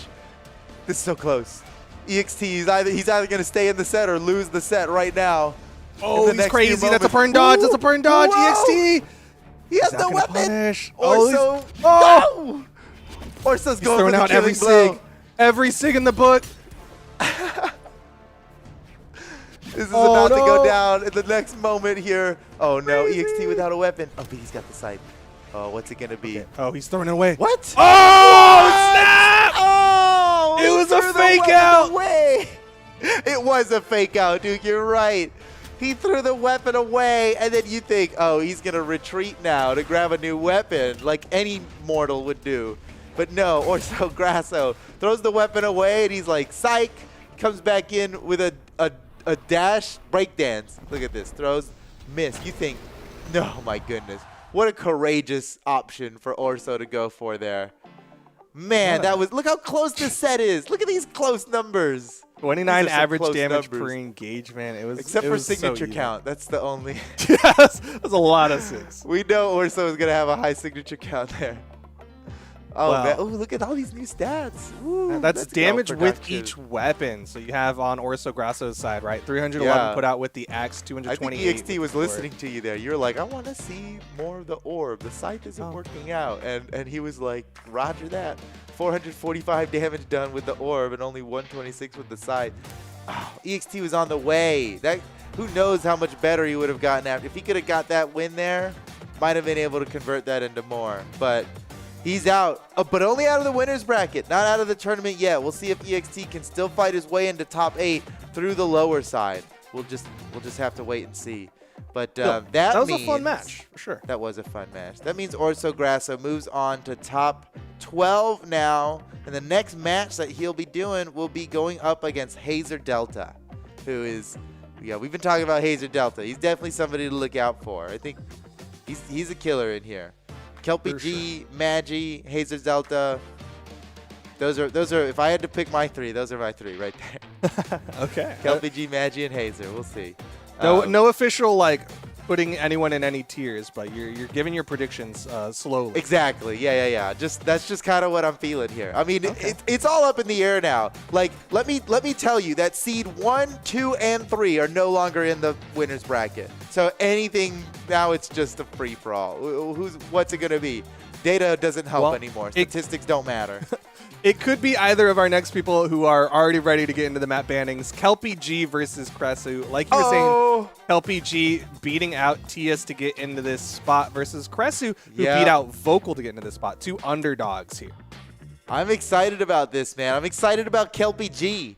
I remember casting at least one of his matches at maybe it was last year's Last Chance qualifier.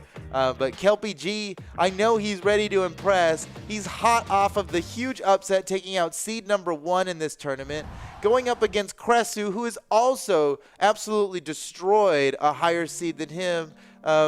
We got 2 killers up here next, and I don't know what's going to happen, man. I do love the fact that it's 2 killers on some kind of more common picks, right? Some more established picks, because that gives us a lot of good information. Like, these are people who are leaning into the meta a little bit. Maybe see a little more Sigs out of Cresu, because Azoth players love Sigs. But like, Kelpie G coming in level 97 on Bryn though. That's kind of. Oh, and he's got a real good Bryn luck too. The loadouts that you're seeing here are absolutely fantastic. Kelpie G versus Cresu. I really don't know how this is gonna go, but I've got a lot of faith in Kelpie G. But I got to admit, it's not out of any knowledge or anything. I just feel it, you know. Yeah. It's just a soul read. It's a soul. That's a good. Your heart wants That's a really good term for it. Yeah, it's a soul read. But Kelpie G's doing good. Kelpie G versus Cresu here. Cresu being pretty intentional with his moves here. You see, that was a whole lot of really close to Kelpie G, dancing around him, but not using invulnerability for it. You know, he's dashing and jumping around Kelpie G without dodging. Like, he's looking for something. Probably that down sig. Oh, whoa! Snap. Cresu takes the first stock. That was Kelpie a great G spot fans for everywhere, that. holding their breath. Sidelight side air on the left side as Kelpie was peeking over to the corner, makes that a lot easier to hit. Kelpie, the spacing and charges up the grab. Cresu's axe is crazy. He's so good. Cresu's insane. But he's out. He's out of movement. He's out of movement.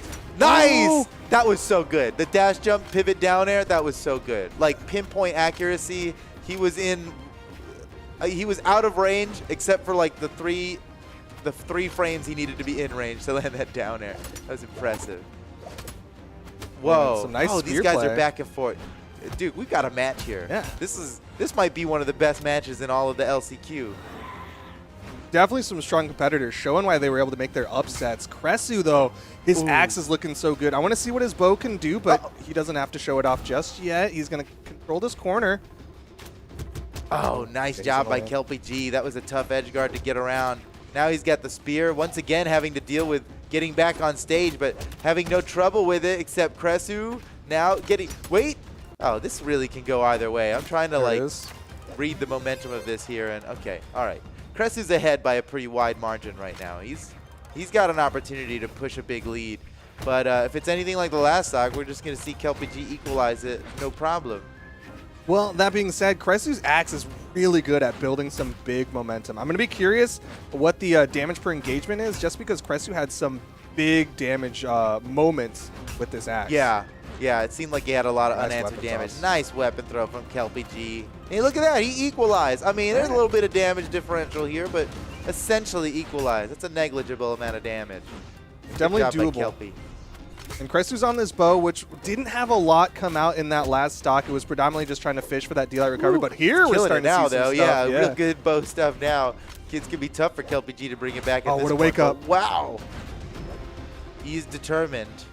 Not giving up. Cresu's so close. He's got to win neutral a whole bunch of times here. Cresu now looking for a killing blow. We're about to see the signatures start coming out from Cresu, I think, as he seeks a killing blow. Oh, he's getting close. Is a Nair going to do it? It's getting to that point where he's so damaged that even a slide kick recovery unarmed will be enough to get the KO. Kresu taking the first game.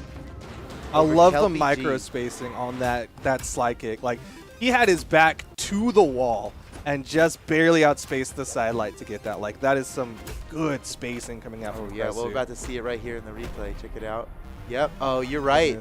Kresu was actually doing a lot of that micro spacing. We were seeing that with the X as well, right? He's using the dashes in there. He's not using the dodge. He's saving the dodge for when it's needed, and he's keeping his movement fluid and quick. And that, I think, played a lot in how well he did there. My goodness, over 200 damage differential here between these two.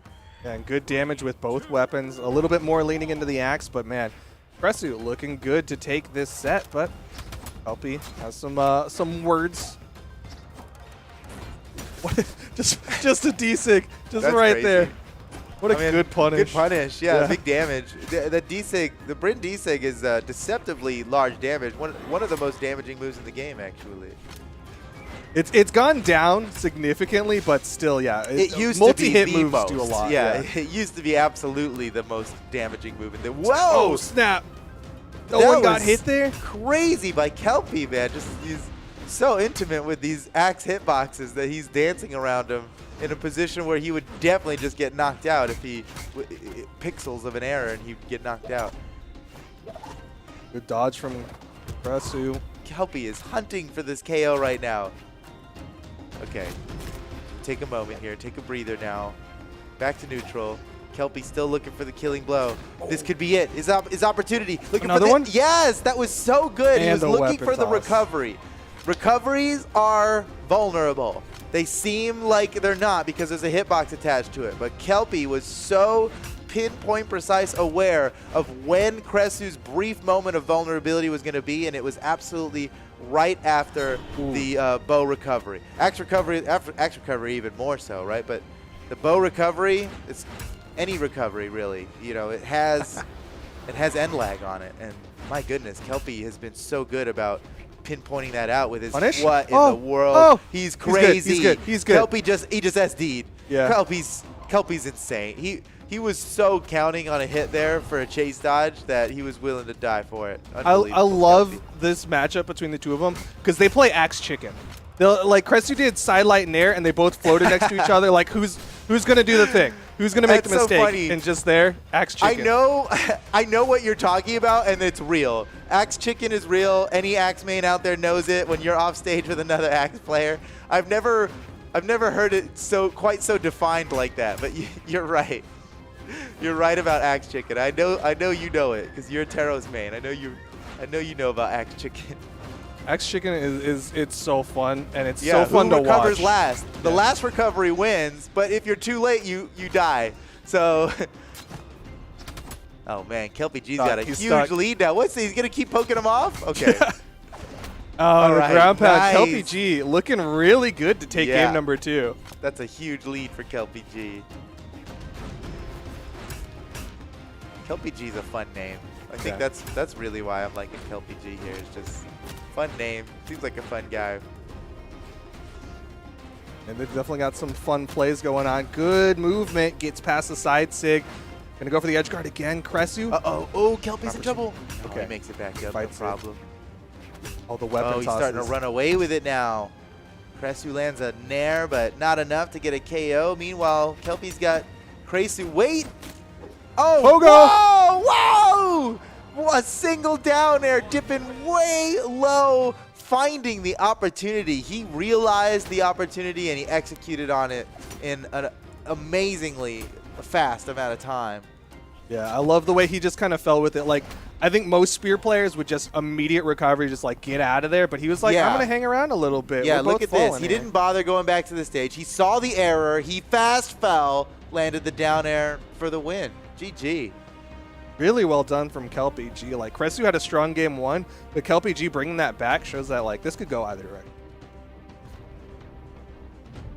Wow, 14 weapon throws from Kelpie G and only 2 from Kresu. The little X's for the KOs. Yeah. I mean, bravo production. This is some good stuff. I realize it sounds like I'm patting myself on the back, but I'll be honest. I didn't have anything to do with that one. This is production popping off. All right, stage bans are coming up, and Cresu has the character. opportunity to ban all but 3 stages. And now we're waiting on Kelpie G to pick from either Small Enigma, Crystal Temple, or Small Great Hall. Either way, it seems like Cresu's really intentionally trying to stick Kelpie onto a map with platforms. Yeah, and Which is Kelpie interesting. Doesn't seem afraid of it. Because Cresu's coming in with the Ragnir, which, like, sure could benefit from some of these soft platforms. This is the map that it probably benefits the most from. As they go to Great Hall, a Qatar Ensig off that soft platform could be devastating for Kelpie. I think both of Cresu's neutral SIGs here as Ragnir are very good for these low-hanging platforms. Yeah, I mean, especially the Qatar one off the side platform, like you were saying. That's a KO. But the Axe neutral signature will also reach. Ooh, okay. That was an interesting, I think that was a chase dodge turnaround nair from Kelpie G to keep that pressure going. Love those just like minute moments. Yeah, that's small, it's minor, but it's that finesse that makes these players so good and why they're here on the big screen right now. Oh, they both spot dodged. You saw Cresu, like that spot dodge almost worked if he had pulled the trigger on the Ensig there, but Kelpie G was able to get through. Here's the Qatars, back to the Axe. Kelpie G looking for a weapon right now. What? He's going in unarmed with haymakers. Gonna back off. Oh, good spot dodge. Wow, that was a perfect spot dodge from Cresu. That definitely would have been a KO. That was raw reaction. Like, you saw him backdash, and he was like, wait, this is going to go a lot farther, and then immediate spot dodge. Here's the spot dodge from Kelpie. Like, Cresu's doing a good job baiting these things out, but he's just not getting the hit. There's the side air, though. Nice. I mean, they were cider versus cider at that point. We're waiting to see who's going to get it. Cresu now, since he takes the first stock, has an opportunity to push a damage lead here. It's up to Kelpie not to let it happen. And he's in kill range here, but we're playing on this huge map where, oh man, good job by Kelpie. There were few options that would get him a KO from that part of the stage, and he picked one that worked. That was good. That's the Spear player's favorite, man. That easily could have gone on so much longer, that stock, you know, on a stage like this, big old stage, super tall ceiling, super wide walls. Good pressure coming out from Cresu, though. Like, okay. Oh! I'm surprised Kelpie challenged that. Like, Cresu's locked down in that D-Sig. Like, there's a soft platform right there, but Kelpie's like, I can get some offered him a damage here. challenge, you know? You can punish me if you're willing to get really close to this hitbox, and Kelpie took it. He took it and he won. Good hits coming out from Kelpie. Now, Cresu getting eaten up by these end lights from Kelpie G. And this one is close. Uh-oh. Again, Kelpie the panic off the spot side. dodges. This could be bad for Kelpie. Yeah. Cresu could have taken more advantage of that. A spot dodge definitely could have just been the end for Kelpie there, but Cresu decided not worth the risk going off stage there. He is in an advantageous position, so. Oh, snap. Wait. Good. Oh, man. Yeah, we saw the stars come out, that stuffed recovery effect, but Kelpie still had all his other movement options. Cresu backed off. They're both deep red. Oh my goodness, who's going to get this hit? It's Cresu. He's just barely getting the stock before Kelpie. Yeah, these stocks so far have gone the same way every time. They both beat each other up until they're both one hit from a KO, and then they both KO each other one after the other, and here we are, one stock even. The next one's going to win now, right? Yeah. Okay, soft platform. Cresu was ready for it. Oh, nice guitar reset. Ooh, yeah. Man. Ooh, every guitar player just was like, ooh, nice. You know, that's a good feel right there to land a downlight reset on guitars. And Cresu is now killing it. Oh, he's popping off with these guitars. He's had so much unanswered damage on this stock.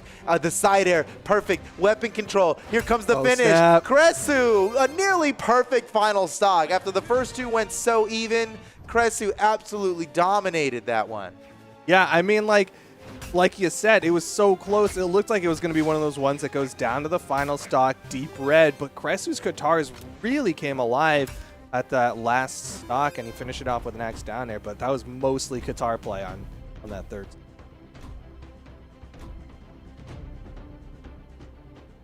10 SIGs thrown. Missed all of them, though. Wow, he actually put out more damage with the Katars. Okay. Yeah, and it wasn't with signatures. 3, 2. Yeah, because he That's was just 0% Cressy being accuracy on him. Cressy. We have the data. All right, here we go. Cressy coming back in with the Ragnar. Man, if that was so Okay. close the whole time. Oh, big damage from Kelpie. Great combo. And he's building it up even more. But just wait till Cressy gets some guitars, right? I mean, Yeah, we just keep Popped waiting off until so he gets hard. some Katars. Because Kelpie's denying yeah, weapons. Kelpie's not gonna let him. He figured out the win condition. No guitars for Cressy. Oh, but he picked up an axe. Oh, Okay. it's an axe. It's a good lead Oh. for Kelpie, though. If he can just maintain this, but Cressu's getting those down airs. Uh-oh, that was a little wild. That was pretty wild. No, Kelpie's... What? Kelpie's just Oh swinging. my god! Oh gosh, that was crazy. Off the side, Kelpie could take a stock here, but Cressy makes it back just fine. Still with the axe, in a good spot. Oh man, wow! Cressy can really make Kelpie dodge off Yeah. the side whenever he wants to. Just get close quick- enough. Yeah, a quick pump fake, and then he could have a dodgeless edge guard anytime he wants. It seems like. On stage Spitfire, just telling Kelpie to come up. What a pick! He didn't Oh, jump he for the missed the side jump. air. Oh no! Downlights side Okay, air is nice a wake true up. combo, but it's actually downlight jump side air, and it needs to be input in a 4-frame window at the perfect time. He did not work out for him that time. Yeah, he still managed to get the stock. Didn't take too much damage for it. This is opportunity to widen that gap. Cressy will hit the recovery, but he took a couple of hits, like 2. He's got the cars though.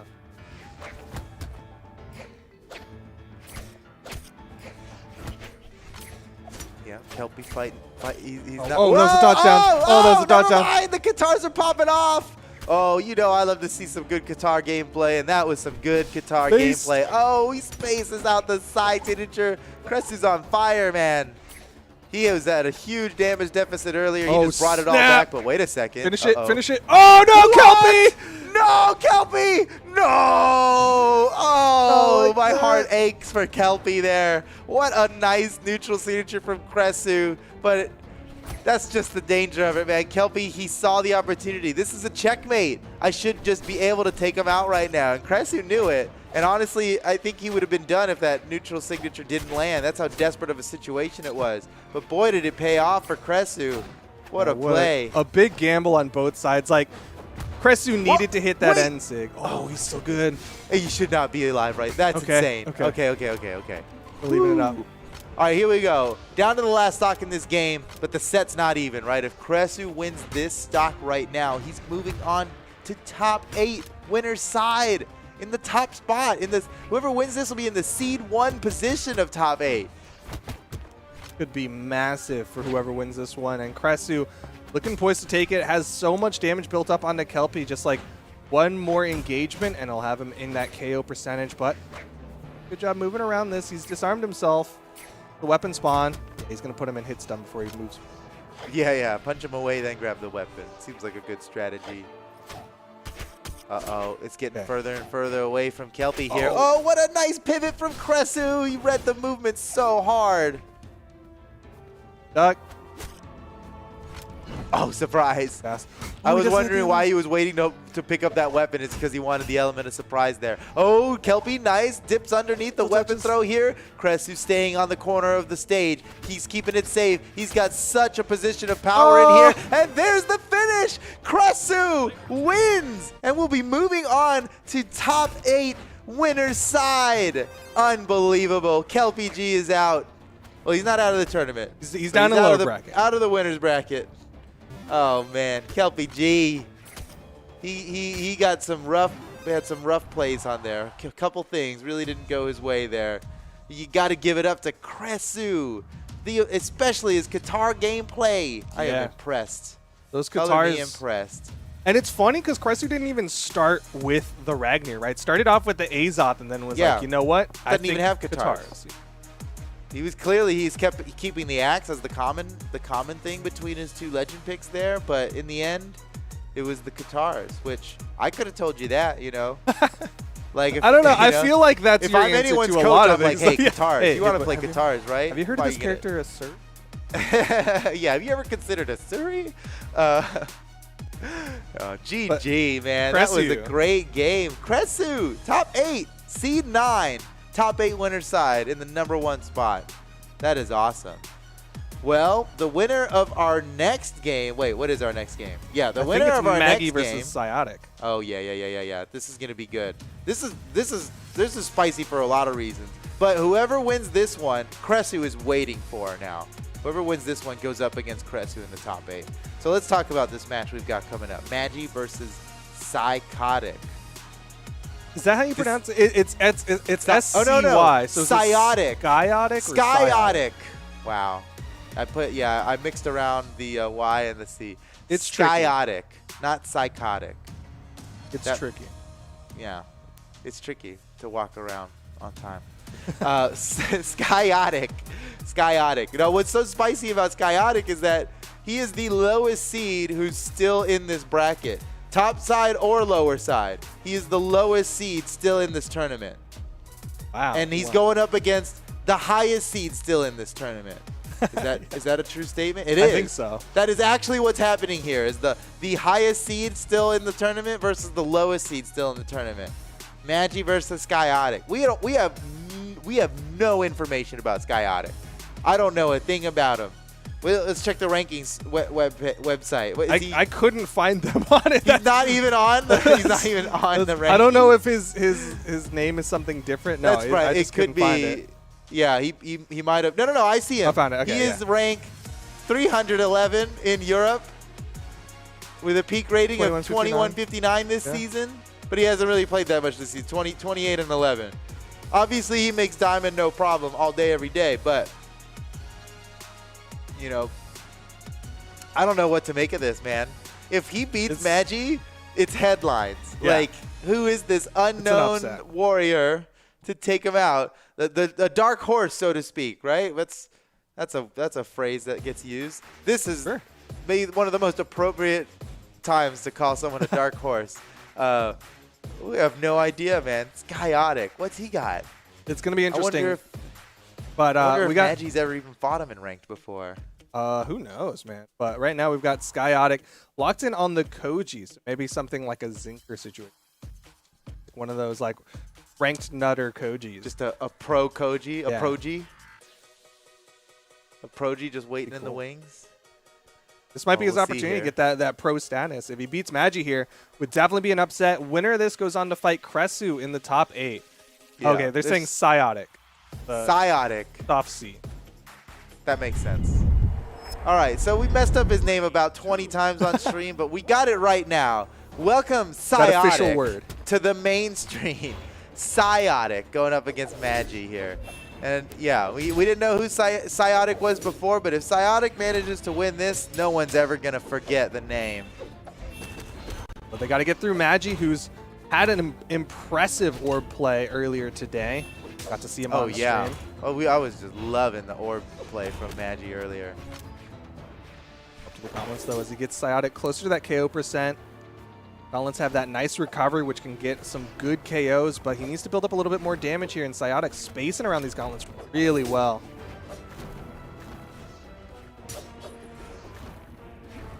Seed 4 versus Seed 204.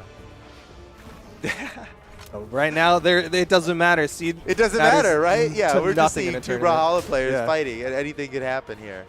Uh-oh. Ooh, it burned the gravity cancel. Okay, he's Psyotic's gone. got an opportunity.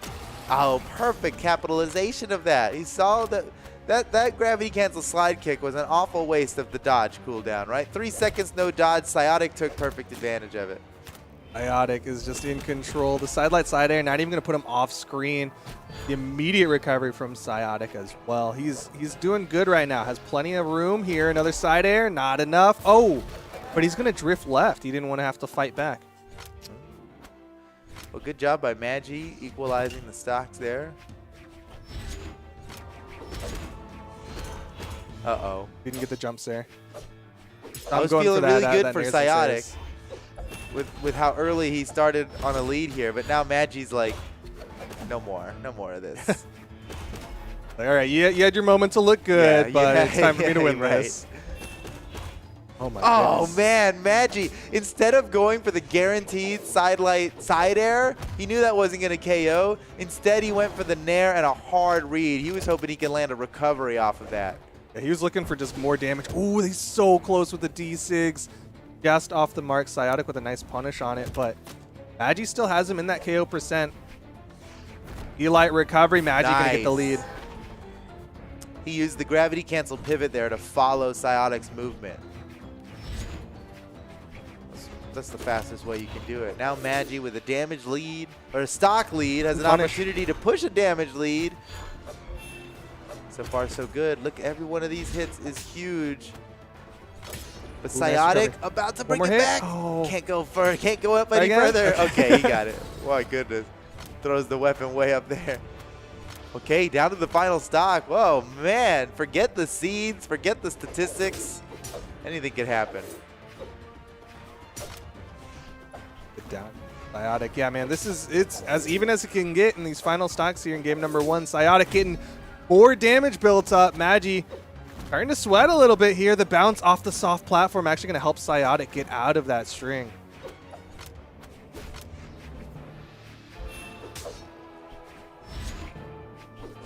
Psiotic does have a damage lead right now. Both players being real careful about their engagements as we get towards the final moments of this first game in the set.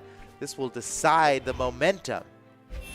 What? Oh! Whoa! That What a KO'd! play from Psiotic! That was so good. I mean, it was on the very edge of the spacing, as far away as he could possibly be and still land that. And then also the very edge of the force applied. Like, just barely got the KO. It was pixels away from not getting it.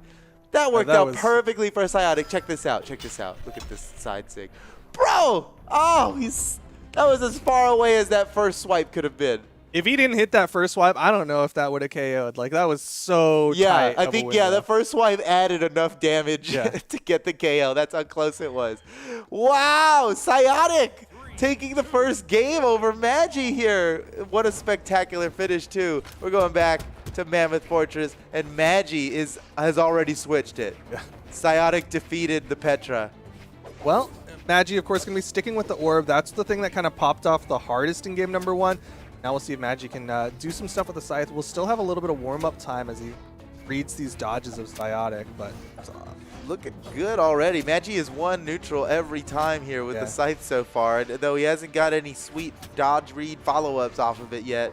Even just the openers are adding up to a lot of damage now as Psiotic enters deep orange.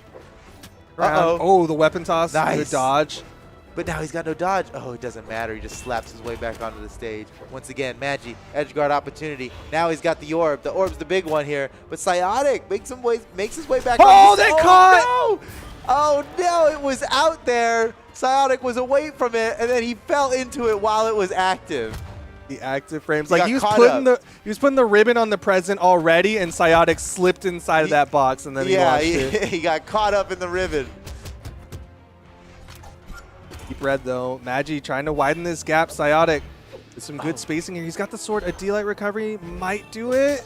We're about to find enough. out. No, nope. Another one? Surely now, yeah. With the extra damage and the little bit of extra height since he gravity the canceled gravity it. cancel. Okay, well, good job by Psiotic equalizing before it got out of hand. He's still got a damage deficit to deal with, and Magi seems to be coming back hard here. But at least he's not trailing by a stock. Oh, that's a nice bowstring. I like that jump read on it with the upside air, Whoa, keeping whoa, him on the whoa. corner. Oh, but the turnaround. Magi's like, I'm fine keeping. On the edge. Yeah. And toss opened him up. Oh, he was trying to deny weapons there. He didn't pick up the. What? He was next to it. He just let it go. He just really wants an orb. And now Psiotic's not going to let him have any new weapons here. If he could just maintain the weapon star. Well, there's one. Can't stop that. Magi's got the orb now. Psiotic is very close to being knocked out. Magi could definitely just do it with like a lot of moves. Will take out Psiotic at this point. But Psiotic's catching up in damage as well. Right. It's close. Side sig could be good here. A D-Light, I don't know if it would do it. But Psyotic burning a lot. You saw the exclamation points coming out. If you hit 3, there's the side sig, and Magi gonna get the lead. But man, it's similar to the first stock where it's like just a small lead. Yeah. Yeah. I mean, this could turn into what? Okay. Wait, what? Deer in the headlights there. Did he just dash up there and punch him in the face? I can't believe. What was Magi? Magi was he expecting like a cheeky spot dodge punish? Like, hey, watch this. I don't even need to move and I'll dodge your attack.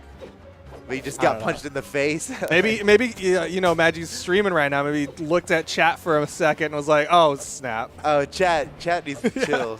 Don't be distracting Magi right now. A weapon toss into the dare. Magi. Okay. Oh my gosh, he's popping off. It was all for the dramatics. Magi was doing it for content. Go ahead and hit me. I only need 1 stock to take you out. It's looking pretty true right now as Magi's got some great damage built up. Psyotic still picks up the sword. Magi fishing a little bit with these end sigs, though. He's got to be careful about that. Oh, doesn't get the hit still. Uh-oh. Psyotic's in trouble. Magi's got the checkmate here. No, but Psyotic manages to touch the wall. Still, one more opportunity. No, he can't make it back. Magi ties up the set now 1-1 against Psyotic. And the set continues. Man, GG. Really well played on both sides. I mean, like, again, fact of the matter is, like, in raw numbers, this should have been Magi's 3-0 and a handshake, but the fact that it's going last stocks, the fact that Psyotic took game 1, definitely big, considering PR 204 versus PR 4. Yeah, I mean, Psyotic's out here making a name for himself regardless, but I think a lot of people out there would like to see a big win from Psyotic, man. I mean, who doesn't like an underdog story?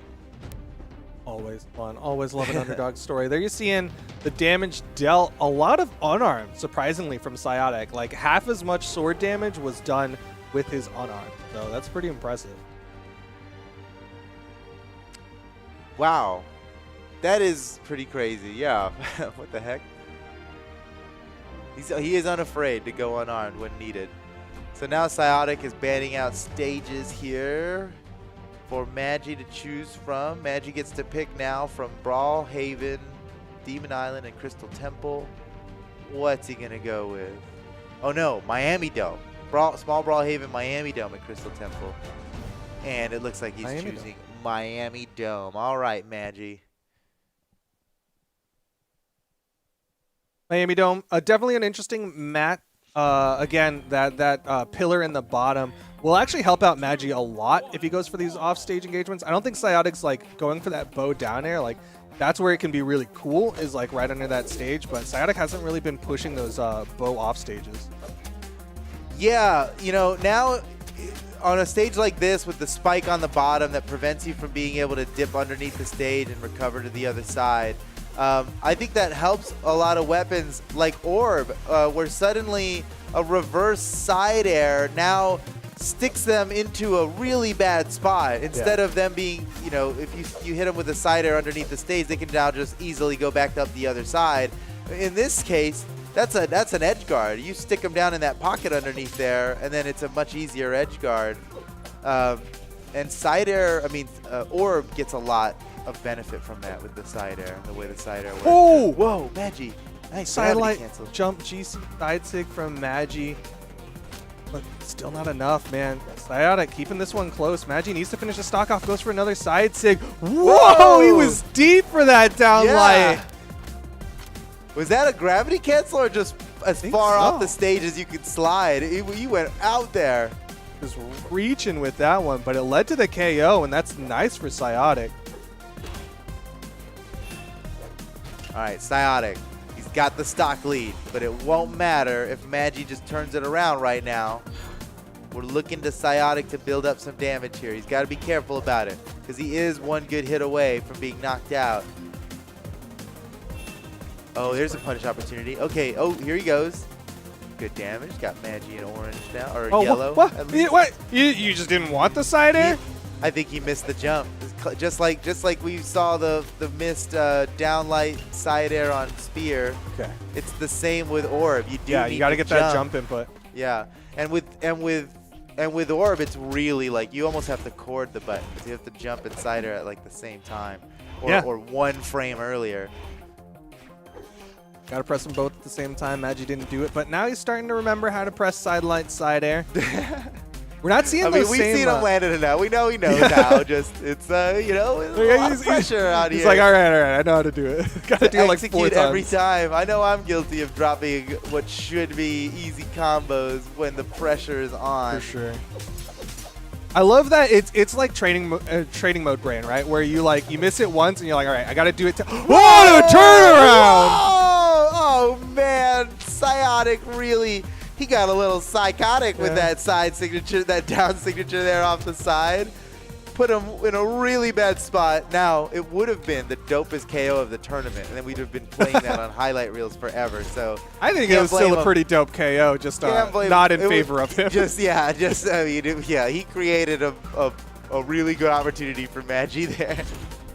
Going for that side sig off stage. Oh, man, and he's paying for it now as he gets further and further damaged. Now in orange. This is not good for Psyotic here. Magi's really pushing this. Uh-oh. Okay. Got past it. Uses gravity cancel off the side there. I got a little worried. I heard you get worried too. You use that gravity cancel. It burns your spot dodge. It makes you very vulnerable, but these people know good movement. Side light, side air again from Magi. He has not dropped it since. A good recovery from Psyotic, but man, he's like 2 hits away from getting KO'd.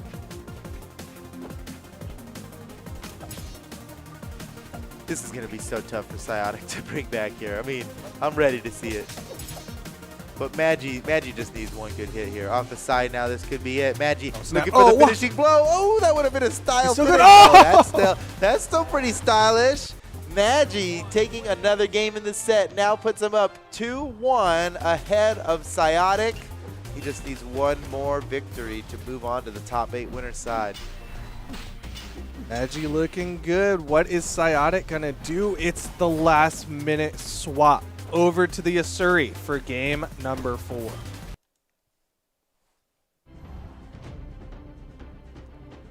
Okay, all right. This is a good pick here. I think Psyotic, he's got it all figured out now. He's playing Asuri.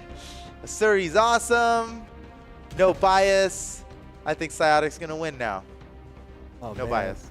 I'm looking at that the graph right at the bottom and seeing Psyotic's second stock. That's that second little hump.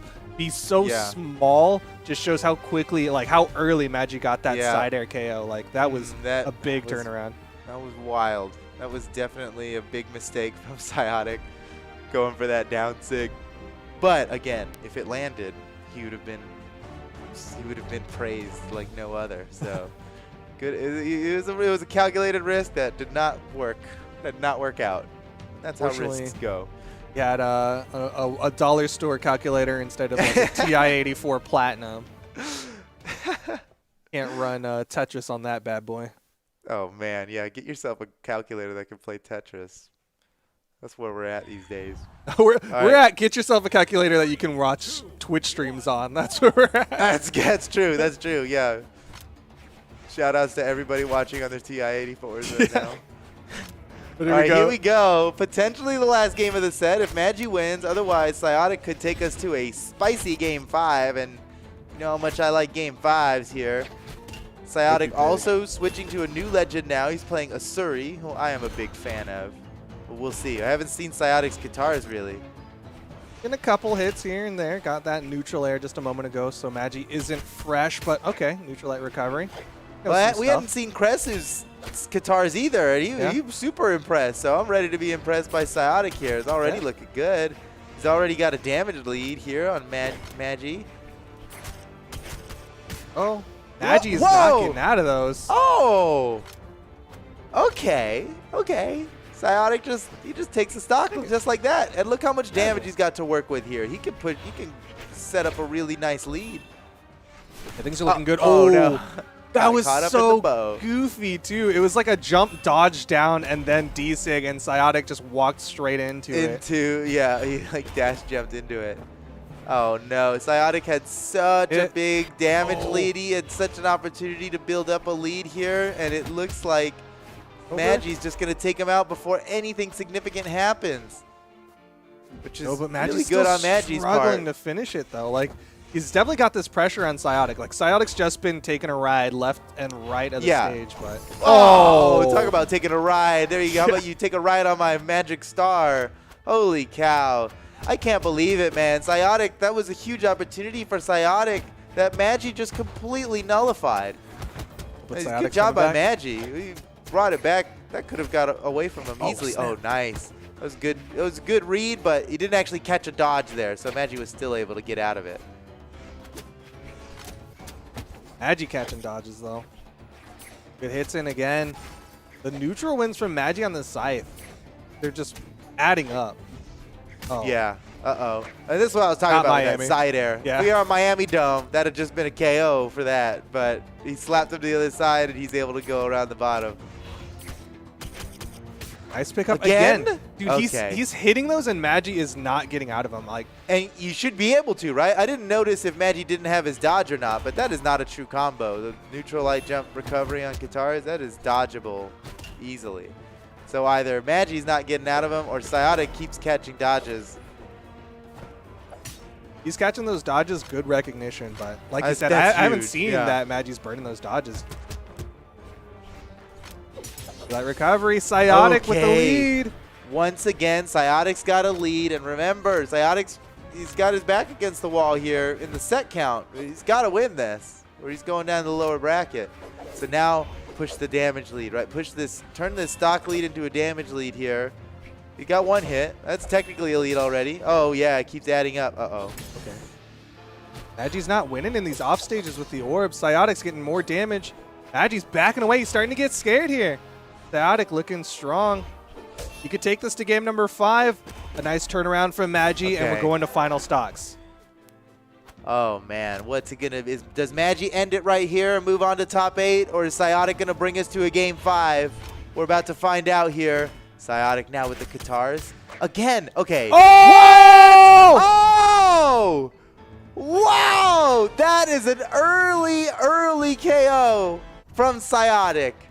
The lore really says, well done. The lore says Fate is the one who can see into the future, but man, Psyotic looking like he saw into the Yeah. future. That GC side sig was What? out of nowhere. That is insane. Okay, check this out. Here it comes on the replay. I can't believe he went for it, and much less I can't believe it worked. Magi even dodged out and away. It wasn't enough. Psyotic, come on. That was sick. Ladies and gentlemen, we got a game 5 now. It is game 5. Next game wins. This is a big one. Again, Magi was far and away the favorite, and Psyotic, who had a previous upset, is now ready to upset again to get a spot in the top 8. That would be huge. That would be so huge. Psyotic making it to top 8 winners side as seed 204. Holy cow. I'm ready for it. Magi's banned out all but 3 stages, and now Psyotic has to pick from either Small Enigma, Small Mammoth Fortress, or Miami Dome, and we're going to Mammoth Fortress. You surprised? Yeah, a fitting end for a great match like this. Man, it's going to be intense. Like, the biggest thing for me is, like, if Magic can get out of those end light recoveries, then I think Psyotic's going to struggle a little bit more. Because even that last KO was an end light recovery into a GC side sig. And if Magic just gets out of those end light recoveries, he's okay. But, man, Psyotic's already pushing the sword.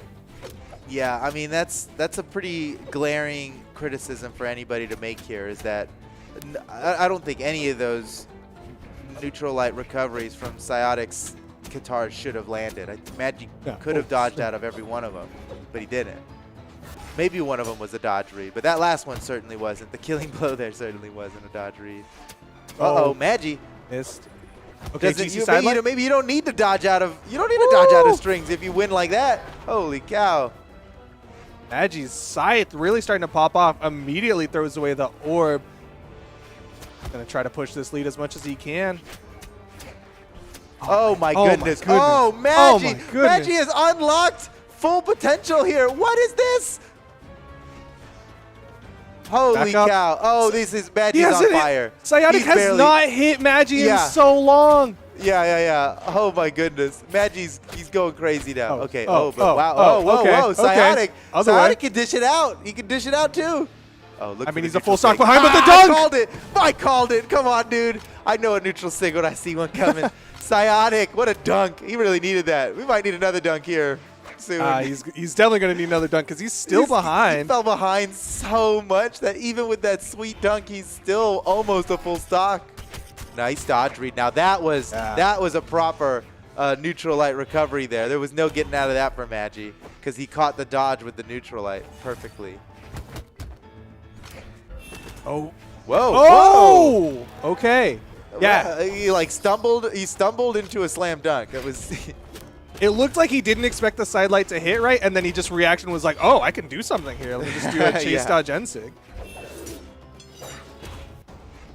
Oh man, Psiotic's fallen so far behind. In what Oh, my world does goodness. Psiotic win this game now when he is on his last stock in red? Magi is a full stock ahead. This is I don't know. I think fate is looking into the future here and saying there's none of the realities will give you a win here, unless Psiotic can defy Another one? Okay. so to Last speak. stocks. Oh man, all right. It's Do you believe- doable. Psiotic fans rise up. Do you believe he is deep in red on his final stock here, and Magi is fresh on the final stock? But whatever it is, Okay. again, perfect. He keeps catching the spot dodge with the neutral light and getting the recovery off of it. True. That is nice. Wait a second. Oh. Psiotic is. Oh, the turnaround, and Magi's going to get it. Game number 5. Magi gonna hold on and earn his spot in the top 8, but man, that dunk was scary. You saw him, he baited it with the jump up, fast fall down, but if he didn't fast fall, he would have gotten dunked and potentially KO'd. That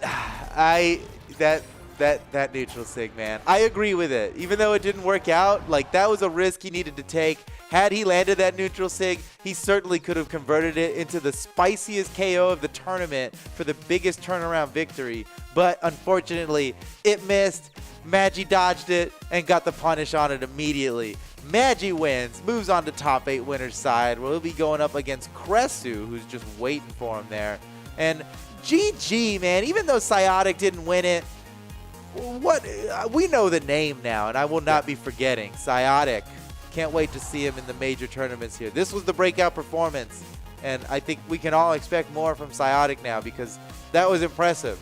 Again, Definitely. that was the lowest seed versus the highest seed that's still in this tournament. Definitely not done yet either. Psiotic still inside of the tournament, going down to the lower side. That's right. We'll have to make a fight for it, but still, like, that's He's impressive. going to have to fight either Precis Maurice or Stickia, so not out of the woods yet. Psiotic's definitely, that's a rough losers bracket match right there. So we've got more excellent matches coming up for you guys here. But I don't think it's going to be with you and I, Foda. I think we are going to be taking a short little break in just a little bit. Again, y'all are watching the last chance qualifier for the Brawlhalla World Championship. The winner of this gets number 32, the last invite for the World Championship, and everyone else gets 33rd and down the line. It's still all part of that World Championship.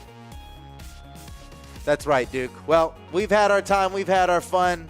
Guys, we're going to throw it to a quick break, and we'll be right back. Don't go anywhere. More Brawlhalla action coming at you.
And there's no plan, and I'm a stranger in your land.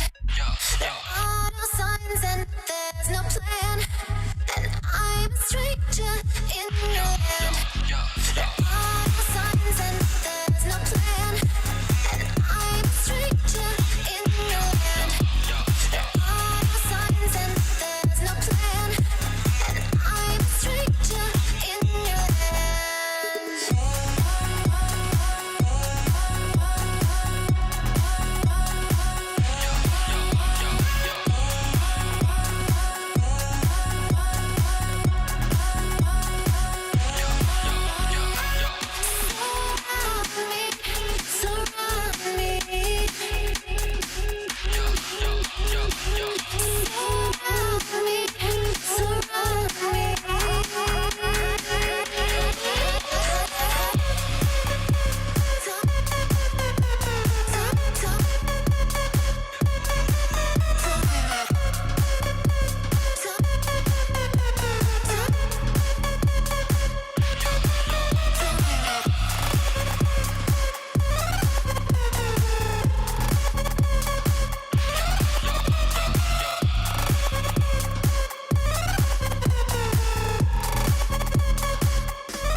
And we are back from break.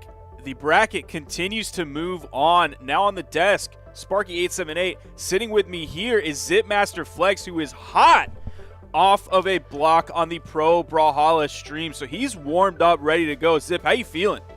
I'm feeling good, man. We saw some really exciting games. It was one 3-1 game, and then the others were all 3-0s. But it was those kind that went all the way down to the wire each time. So it was still exciting games all the way through. And I'm here to see some more of that, all the way down to the bucket. It's going to continue. We are currently in winners quarterfinals here. The next two matches, we're going to see our top 8 qualifier matches. We already have 2 players who have qualified for the top 8 on the winner's side. One of them being Cresu, who went 3-1 over Photos Pick for the day, Kelpie G. And then we also saw Maggie just go up against Psyotic in something that was very entertaining to watch. I'm surprised it went the way it did, man. That's been kind of... It's been kind of the trend today. Like if you look specifically at that match, you have Maggie going in seed 4, and then you have Psyotic coming in at seed 204. What a difference between those two, and yet it was so even. That is the story for today for EU. Maggie even went and tweeted, "Why are people so good today, and why am I playing like a scared cat? I'm not feeling it at all." So really, when it comes down to it, anything can happen today, and that's what you want to see from a last chance qualifier. That's exactly right, and that's what it is, the last chance. So guys that you wouldn't expect to show up are playing with their heart today, because this is the last chance that they have to get into that BCX final. You know, like, and Cresu's one of the ones that I casted over on the side stream. Cresu's playing out of his mind today. He's going to be going into this fight, into the top 8. He's qualified for that. He's going to be up against Maggie a little bit later on. But before that, in front of us right now, we have Landfish versus Kenneth. Now, these are 2 players that we haven't really seen on stream too much. And even Landfish in the in-game chat said, I'm trying to find it as they've kept talking and I've lost it. Landfish said, "I do not think I'm made for the tournament lifestyle. It's very exhausting," and that's true. A lot of these players don't necessarily make it this deep into the bracket. Their days are not quite as long as a player like Simple or Hyson or Blue or Acno, so on and so forth. So they're having to go deep into these brackets, really extend and test that endurance and stamina. So the further we get into the tournament, it gets more difficult because you're playing better and better players, of course, but also the stamina and endurance really comes into play. It's tough. That's one of those things that shows, you know, a top player. Like you said, Simple and those guys like that, it's about the mental, the tournament fatigue that players feel. I've been there. I don't know if you have, but you play through a bracket and you lose before top 32. Yeah, cool day, right? But you get into that top 8, you've been playing so many matches, you've been making so many adjustments. It's back and forth. TO's calling you. Man, it wears on you. Yeah, Zip, I'm an O2er, so I don't really have to test that endurance kind of since CEO Dreamland, where I almost made top 16. That was kind of the last time that I was ever really worried about getting into a bracket. So we have Landfish and Kenneth here. If we're talking about the huge difference between Maggie and Psyotic, we're going to get into maybe some closer seeds going into these next few sets. We have Landfish and Kenneth, seed 31 against seed 26 respectively. Then we have, you can see on the screen right there, Hazer Delta versus Orso Grasso. That is going to be seed 14 against seed 22. You can also see the PRs there right in front of you as well. So we're getting closer to maybe what we would more expect. But then look at the PRs there. Hazer Delta, PR 62. Orso Grasso, 52. Landfish, 68. Kenneth, 66. And yet these players are qualifying for top 8 on the winner's side. That's not even expected here in a last chance qualifier. Exactly. Those numbers would prove that they should be a little lower down in this bracket. But whenever you come in here and you get to swinging for the fences and you play out of your mind, anything can happen. And, man, Hazer Delta is going to be a problem. But like you said, we got Landfish. We got Kenneth. Man, Landfish. I saw Landfish a little bit, and Landfish is looking pretty dang crisp. I don't know too much about Kenneth, but he's going to have to show me today. Kenneth and Landfish, along with like Cowfish, who I believe is in the losers bracket currently, actually just got knocked out by Ariel not too long ago. But like those were some of the names that when I was looking for my top 3s, they were the people that were kind of breaking into the top 32 or like in the 33rd spot when I was looking at seasonal championships like Autumn Championship, Spring Championship, Winter Championship, so on and so forth. So they were in the running for players that could be coming out on top today, and that may be the case. I didn't happen to pick them because I got unlucky today. I made the bad choice. Landfish, hoping he can keep the stamina up. Now, he is in the Castery clan. Let's think about one of the other players that we saw today in the Castery clan, Kelpie G, who is down in the losers bracket now, but still was able to take out Tias 3-1. So this clan, man, Castri's good. Man, Kelpie is another one of those ones I saw earlier playing out of their mind. It's, you know, it's one of those things you got to go up against another big namer. Hazer. No, who did you say put Kelpie down? Cresu put Kelpie down. Cresu, yep. See, like two of the hottest ones I saw earlier, you had to go up against each other, and it's just going to have to happen. But I've got faith that he's going to do his thing in the lower side. But right now, we got the Taro swinging. Jala, these two have big-time damage, more defense on the Taro side, but, you know, it's doable with Jala. Jala's got that movement. She's got the high damage. She can keep Taros at bay in neutral. Yeah, we have two really heavy hitters here like Daryl Isaacs in this, except Landfish is going to have that lower defense that Taros isn't necessarily going to feel as much as Landfish will. So that's going to be really tough. They're both duking it out early on. We're about 40 seconds now, 50 seconds into the game. Both players in the red. Landfish did throw his weapon away. Oh, he went for the stomp. It kind of picks up weird over on the corner there, so you can't just always autopilot into the side air like you normally would if you just picked it up on the main platform. So that was a good choice by Kenneth to not necessarily go right into the side air. Still picked up the down air. Actually going to go over to the wall. Kind of a brave move given that Kenneth is so red right now. Landfish could have picked up a D-like ground pound, a raw ground pound, even a down air would have put Kenneth in a bad spot. Now Kenneth is the one without a weapon. There was a lot of options there on that side, and I'm surprised Landfish didn't go for it because you saw earlier when they put Kenneth on the side when they were both at 3 stocks, Landfish went for some gusto plays, right? But, you know, okay, there we go. That's a good pickup. You want to even up the game. That yellow is a lot more telling on this character with the lower defense, but still looking good, piecing it together with the sword. Kenneth getting torn up, but finally going to pick up a hammer.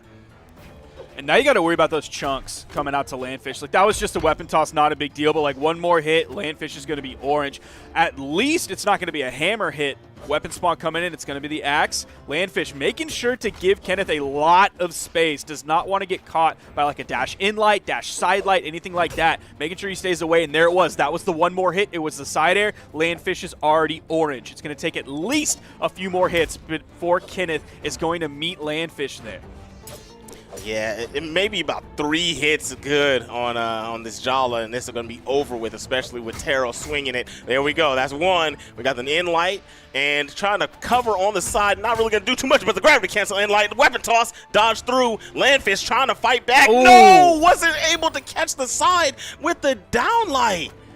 And that's where you see that defense compared to Taros' strength really coming into play. That was sort of on the left edge, but not even right on the corner where he picked up the in-light. That is a kill move, but normally it takes a lot more to actually find the knockout. But the in-light actually sent Landfish off screen. That sent Landfish way too far away to get the comeback in time to the platform. Now Kenneth is still swinging. Landfish really falling behind.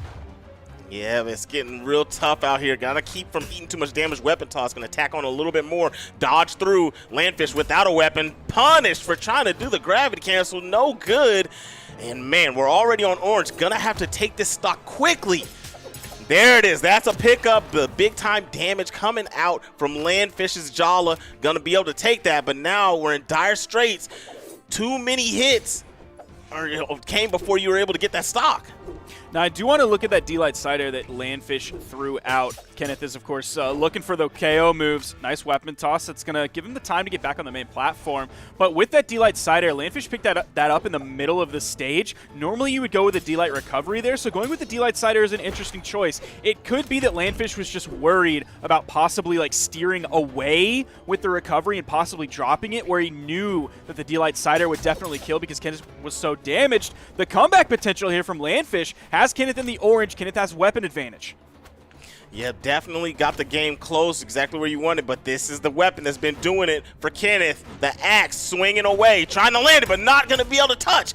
All right, finally lands an in-light. Trying to get back on the stage is Landfish. No chase from Kenneth. Kenneth has not come down on the side very often at all to chase. Here it is, a nice combination. The gravity cancel, you talk about going for the gusto. Landfish wanted to end it right there, but was not able to get it. Hammer in hand for Kenneth.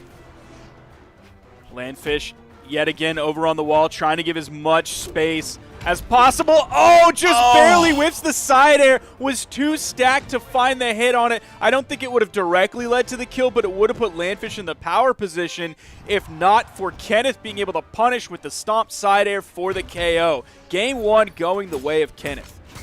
Man, when you talk about a small frame differential changing the tide of that game, that Sair was almost pinpoint and just barely missed. And that stock right there, the weapon toss out after landing the gravity cancel neutral light, that is what the weapon toss making him use the dodge early is what made it where he couldn't get back onto the stage when we missed that dare.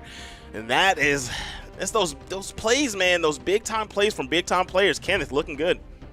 And there you see one of the big outliers actually for both players is 116 unarmed damage from Landfish and 84 unarmed damage from Kenneth. Those are incredibly high numbers, but on Kenneth's side, you see the damage kind of split between the two weapons, axe and hammer. Only about a 60 damage difference between those two. But Landfish, man, Landfish is a sword player at heart, at least based on these stats. Yeah, the axe was not doing as much. Previously seeing Landfish does want to make that axe do some work, and it just was whiffing. You know, you're going axe to axe versus Taros, and it's kind of scarier for him to hit you, right? You know, it's gonna mess up that flow. So then you pick up the sword, it looks a little bit better in those neutral plays. But you know, if that axe can pick up, we'll see a closer set. That was already a close game, but we'll see a closer set if that axe can pick up. Now we are seeing a character swap here coming out from Landfish. It's going to be the Hattori on the board. Still going to have some lower defense, but going to have that movement speed. Now if you want to put the Taros at range, which it seemed like Landfish wanted to do with the Chala, having some really fast movement speed may be the direction that you want to take. The lower defense wasn't too bad for Landfish overall in the long run, so having that movement speed means you can get in and out of the effective range of both you and your opponent to really work on that spacing. Exactly. You got it. That movement speed is big time, and especially when you got Taros with the low dexterity, not going to be able to swing as fast. You can kind of pick your spots and play that game around him. It's still going to be scary because if he does land the hit, you know what I mean? It's the big bull. He ain't playing none of that bull. You know what I mean? So you're going to be dealing with the same deal here. Still only got 4 pips of defense, but that movement speed is going to be the answer. Now there you see the damage numbers, and they're actually really similar. Only 5 damage difference between those two. The damage per engagement was the same as well. That's where the lower defense might come into play. Even though they were doing the same thing, Landfish being at the lower defense is going to hurt him more than it'll hurt Kenneth. But over here we're on the Demon Island. Landfish hoping he can do better with this Hattori pick. Nice, and it's already looking pretty good. The sword coming out, going for the gusto play once again, tried to hit the Insig, no good. D-Sig throwing him out. All right, you know what? I'm not mad at this, right? You throw out a bunch of SIGs, one of them things going to land, and there's the SIG coming out from Kenneth. Sair, weapon toss, and the first stock. What a turnaround. Get out of here. You saw 31 weapon throws coming out from Kenneth last game. One of the first ones he throws out here is a huge difference maker, securing that stock. Landfish, though, turning it around. That's why he's been using those signatures. He did the neutral signature early on. That kind of covered high. Then you saw him do the side signature that covered low. Then he went back to the neutral signature, just changing it up a little bit each time. I like it. And, you know, Hattori's got really good SIG, so it's not you can throw them out and you don't have to be sparing with it. They're going to land at one point, and if they do, those are some really good KO options. And right now playing neutral, double weapon toss into each other, but Kenneth looking good with the Sair. Got the stop Sair, and doesn't give the jumps back. Oh my gosh, I thought that would have counted as getting the jumps back. See Kenneth coming in, still at the weapon advantage. You know he wanted that D-Sig there. You already saw the animation start to come out, but unfortunately for Kenneth, no hitboxes came out. He might be looking for it again. Maybe he's just going to fish for the Sair. I'm not sure what he's looking for. Turnaround Sair right on the edge. Going to be a KO for sure. We'll see if Landfish can turn this around like he did in the previous stock. An Insig on the corner would pick up, but I don't know if you can really count on that Zip. Man, I don't know what we're looking for at this time, but okay, that was a nice sequence. Just knew that weapon. I don't know if that was a godsend that the weapon fell right there during that sequence, but perfect placement, able to land this there to get that sequence started again, and now we're just playing keep away. If you can get this stock right here, Landfish, then you're in a very good position. You saw that ground pound come out from Landfish. I don't know if he wanted to do that on the main platform or if he wanted to go down actually over and then touch the wall. Because right when he landed, Kenneth was ready. He was there to punish that. There to punish, didn't get too much off of it, so, you know, it was okay, right? You're getting punished by unarmed Taros, didn't get too much off of it. Not a bad look, but I do understand what you're saying. You want to go off the side so you don't really get punished at all. Oh my God! Oh my goodness! If you wanted to go over by the wall before, Kenneth made sure you went over by the wall, and he sent you all the way down to the bottom blast zone. I swear that D-Light ground pound just came out. That one was just faster. That was a built different one. It was built for tough, man. Look at this here. Look oh at my that. gosh, Are that you was kidding? so fast. Yo, the execution, the finger dexterity. I don't know if I could even input that like that. That was crazy. Yeah, Zip, we're old. No, we physically cannot do that. Yes. Sounds about right. Man, wow. Is that 2 damage coming out of the spear? What's going on here? He didn't touch it. He didn't touch it whatsoever. That's 2 weapon tosses. 100% that is 2 weapon tosses. That sounds about right, actually. Man, so it was all the sword show coming out, and the sword was looking good. Just that last stock got depleted quick by that beautiful play from Kenneth, and here we are starting off. The weapon tosses, once again, are going to be a big factor. Kenneth looking great.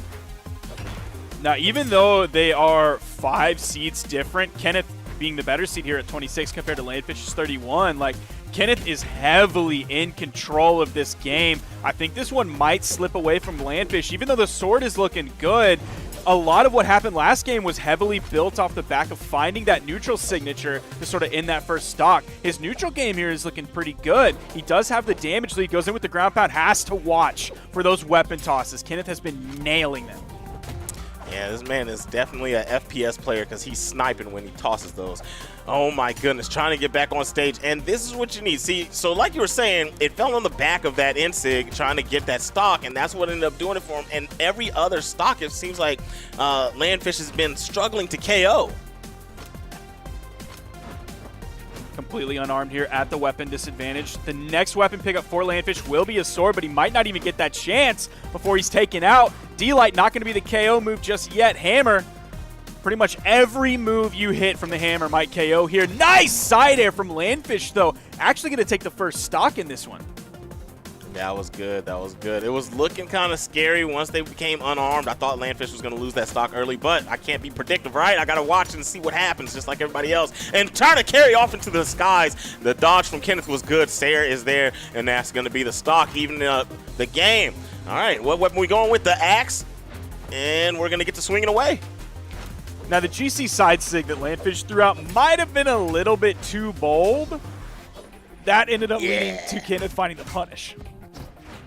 I agree. Right here on the edge, this is dangerous territory for Kenneth. Oh, the ground pound too early. Should have been waiting for the recovery unarmed, but just let him sneak back onto the stage. I feel like Landfish could have had that stock, but still got the health lead, still fighting back strong, still using all sword. Kenneth really starting to fall behind here. Weapon toss, man, he was almost lasered in with that one.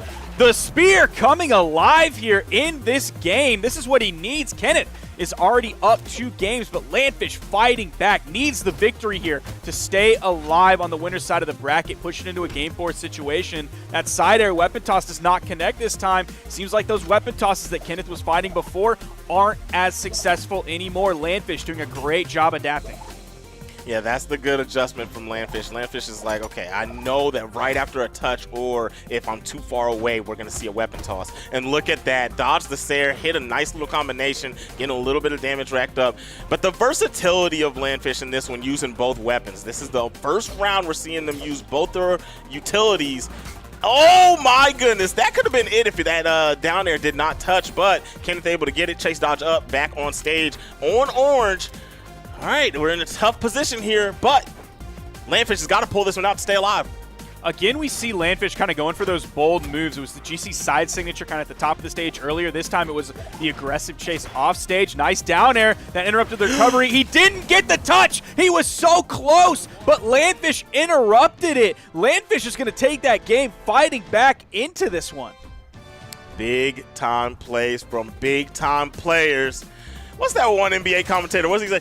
Mama, there goes that man. But there we go. We got 2-1, staying alive here in the series. I like it. Look at that. We're going to get the double pogo. Did not let him touch the side. Perfect play right there. So that's an interesting thing to look at. Was Kenneth actually dodged up instead of into the wall? Now, the reason that Kenneth probably did that was to get the longer active frames. If you dodge into the wall, the second that you touch the wall, your iframes stop. Even if you would normally have more in the dodge, they're totally gone. So he thought he could use the more iframes to last through the move, but by the time they were done, Landfish was there with the down air, and Kenneth didn't touch the wall. So I feel like he was probably in a damned if you do, damned if you don't situation there. He just kind of had to pick one and hope for the best. Exactly. That was definitely a guess. That was a hard read on what Landfish was going to do. Landfish ended up being right. Weapon toss going to miss. Kenneth unarmed to start off game number 4.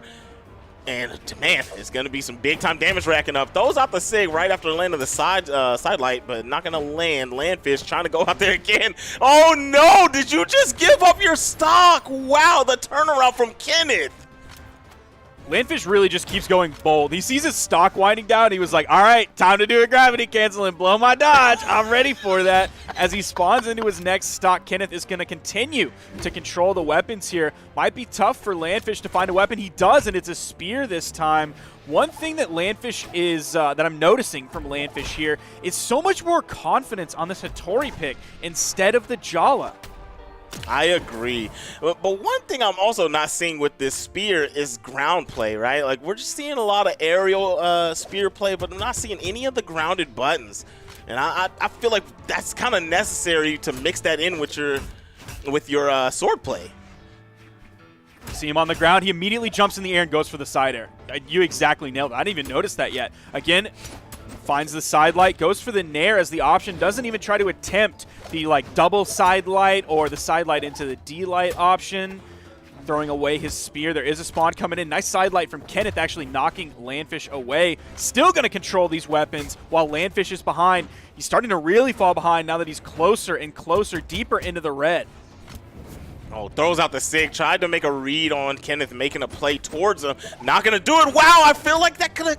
I don't know if we would have went for the downlight or maybe baited and then went for the downlight. Could have had something big there, but the down SIG coming out from Kenneth with the axe, that little flick of the wrist. Going to take the stock, and here we are. Lead big time, actually. I feel like this can rack up pretty bad. It doesn't look too bad, but, man, if Kenneth starts landing some touches, this can get out of hand.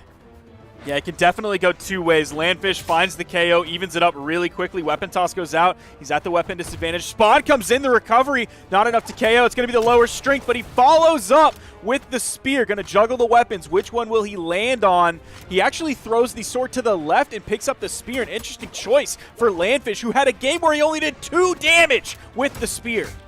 Exactly, and I like it, man. You gotta pick up both weapons, make them think about it. You're on the last stock, putting it together nicely, but the dodge, perfect from Kenneth. Oh my! Is this one it? Oh my gosh, you're scaring me.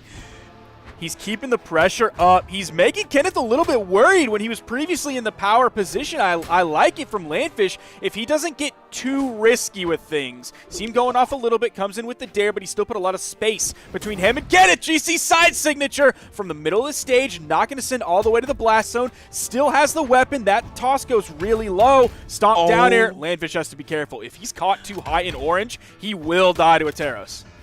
Man, oh, that could have been big, but no punish on the side. Kenneth is still living strong, sitting on the side, trying to keep Landfish at bay. Landfish, no Sayer. Oh my goodness, they are both being really cautious about what they choose to do at this point in time because they know it could be game. Weapon toss. Kenneth tried this old snatcheroo, but no good. This is either going to be a set victory for Kenneth or a Game 5 situation, and it's the set victory for Kenneth, taking it 3-1 over Landfish. Hit him with the reach out and touch somebody, threw him back into the deep depths. That's my, man, I've said it before, man. I don't know if you heard me, Spark. It's my favorite move in the game, bro. Favorite Is it really? Favorite move. Dude, it's so simple yet so disrespectful. No, Zip, So simple yet so disrespectful. Look at that. A Taros move is your favorite move in the game. Out of all the cool moves that are in the game, Bro. you pick that one? Bro, it's the simplicity that makes it dope. And I hate that move. I hate everything that Taros does. I think I love him because he's hated. You know what I mean? Oh, what a character. Kenneth makes it work, and he's going to continue making it work as he moves on into the top 8 winners side. It was looking a little bit maybe rough for Kenneth there. We saw Landfish really fight back into it once he felt confident on the Hattori pick off of where the Jala was looking a little bit shaky. But in the end, Kenneth ended up taking it out. One of the sets where the seeds did actually foretell the future. So maybe we're getting into a more stable bracket as it gets deeper and deeper. Yeah, man, that was a really good set, man. Like I was saying earlier, we saw a lot of 3-0s on the side stream when I was live over there. We saw a lot of 3-0s, but they were all down the wire, and that was a 3-1, but every game was really, really close. And that's what we're here for. You know, even if you lose, as long as you show yourself you're capable, going down to the lower side is not that big a deal because you know you can keep fighting. That set was definitely a Frog's hair away from a Game 5 situation. Now I just want to look at the losers bracket real quick because Frogs actually don't have hair, so it means like a little bit. Or it's like a Sparky's hair away from going into a Game 5 situation because it's so close. I thought you were going to educate me and talk about how frogs actually do have small amounts of hair, but you can I mean, they might. I don't think so, but they might. Look, I'm from the South. We have phrases that are weird and don't make any sense, but you know, that's just the way it is. I understand, man. Okay, so we got Hazer Delta 750 on the earnings. The placements are not really seen right here. What where those that money is from the Invitational? Am I correct? I believe it is. It's gotta we be. Right? do see 2 top 32s from Orso Grasso in the past. I believe that Orso Grasso is sort of a long-time player, so those could be definitely from in the past. But yeah, Hazer Delta, I believe, is coming in there with that from the Invitational. Yeah, and it looks like we're going to get that Jala Taros matchup once again. This has actually been quite popular. I saw this 2 times in the last time I casted, and now we're seeing it. This is going to be my 3rd time today. So this is a really, really popular matchup, but Hazer is the one leading their lifetime set. Then this is going to be a good one. We got the Maggie. I keep saying Jala, man. This is Maggie. And Maggie's going to be ready to slice with that machete. They're going into the stage banning here. You can see their seeds in PR. We are getting to those kind of closer seeds in PR. Even though both of them, PR-wise, you wouldn't expect them to be in the top 8 of a tournament where like the first seed is around that like 32 PR range. So this is a little bit surprising to see them this deep in the bracket. One of the many surprises that we've seen so far today. We are having another Taros game. We are having another Taros versus Jala game, except this one is going to be on Brawlhalla. Brawlhalla, this is the one where you can both get clocked out of the map quick and easy, Babe Ruthed into left field. You know, it's either or, right? I don't know. I feel like this favors Taros if I'm going to be real about it. It's an interesting situation because sort of the defense difference can either come into play, but also it cannot come into play in sort of this weird like duality of defense. Well, I mean, it's looking kind of yikes. Oh, yeah. Good dodge. I was getting scared. A quick tidbit real quick while they're fighting for their life. These guys said, production said that a frog, if it did have hair, because of the way their body's made up, they would suffocate. Because they breathe through their skin. That's crazy. Dang, that's brutal. I'm very glad that frogs don't have hair. Yeah, I'm happy for him. My goodness, we wouldn't have Wu Shang if he had hair. Oh, that'd be rough. That'd be rough. I wouldn't want to think of a world without Reina Wu Shang. Oh, nice pickup there from Orso Grasso, the D-Sig. Even though he was kind of favoring the right side of the stage, it wasn't even directly in the middle. Picked that one up for the KO.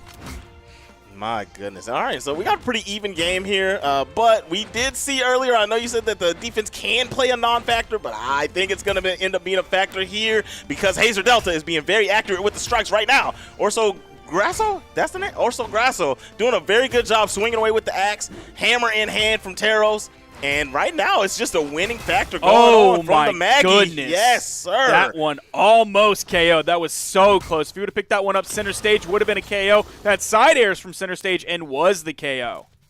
Oh, my goodness. Front and center stage. Going to get that smack right off the edge, but still fighting back right after getting popped a couple times. The fearlessness coming from Orso Grasso, but still going to take the stock with the down sig, the flick of the wrist once again. Hazer got the game tied up. Ooh, that downer just barely missed, and we didn't see the right punish coming out from Hazer. He went in with the side light. It's going to have a little bit bigger range, but there is a little bit of a dead zone where the stomp would have normally picked up. Orso taking some hits in the orange, even though Orso was the first one to take the second stock. Coming back, finding these landing dares. That was sort of the big string potential that Orso had, was these jump dares, hitting them one after another.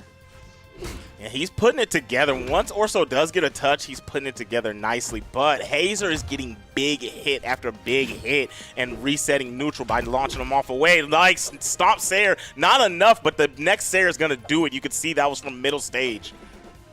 Even the stomp picked up. Orso is still in orange. Yo, going for the GC Insig immediately into the recovery, punishing, actually counter-punishing Hazer's attempted punish. Yeah, that's how you keep yourself safe. My goodness, trying to get back on stage. This is dangerous. Oh, my goodness, went for the recovery just too high over Hazer's head. And Hazer is in a dangerous position. No weapon. Sword in hand for Maggie. Tries the ground pound. All right, Hazer is back on stage and has the upper. Yes, the exact same thing. Oh! Wow. Orso's going to take that one just in the last moment. You see only 50 damage between these two. As the difference, it's actually a really small amount of damage once you look at the difference between Hazer's strength and Orso's defense. Now, I did get a DM earlier from Marluis Stufa that Delta is actually his name rather than Hazer. Hazer was an old PS4 French clan.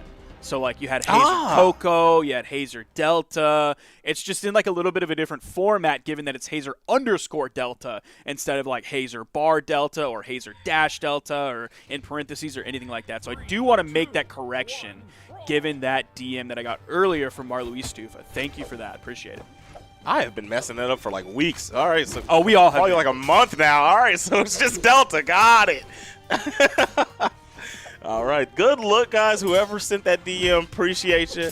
Help us with the corrections. Yeah, that's great. When people do send the DM, I love that. When they don't, that's why we get stuff wrong. It's because no one is there to correct us, and we never know. I don't even know if I would do anything to correct how Orso Grasso is starting this game. Already has Hazer in the red. You see him recovering very low. Down air going to end that one just like that.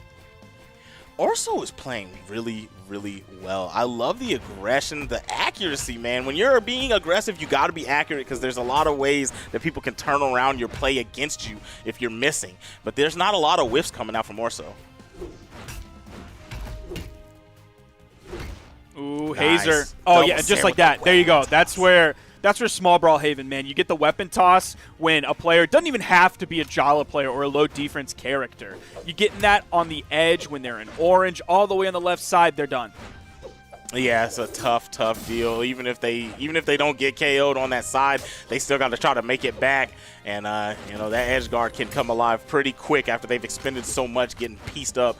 And here we go. Okay, nice turnaround, Hazer. I mean, Delta trying to do his thing. Got that hammer in hand, picking Orso apart. And Orso was the aggressor, and now he's just kind of getting pieced every time he tries to move. Orso still with a nice lead here. Oh, again, Hazer doesn't quite have the reaction for the punish there onto a landing Orso. We've seen that a couple times now from Delta. Those short hops with that ground pound are looking so... Look at that, man. I'm loving the usage of that, the coverage, the way that it sends kind of at a downward angle. Perfect use from Orso. A lot of axes swinging. Classic axe gameplay here. Both of them sort of looking for the hit. Delta has to be careful. He knows how far behind he is. So every single whiff is the opportunity to fall even further behind, and that's a three-piece. That was big time, but that whiff sig is going to lead to a Sayer. Wasn't enough. Wasn't even on orange yet, so it didn't quite KO, but it did send off screen. Yeah, that was an insanely bold idea from Orso to throw out. He threw it out again and almost got the KO this time, but he does have to be careful. That Cider could have Definitely almost gotta killed. watch out. He's feeling confident, though. Oh, he's going to go deep with that one. Yo, this one is in the hands of Orso. Looking like it's going to be a 2-stock unless Delta can do something about it. And the neutral SIG is going to send those fireworks straight up into the sky.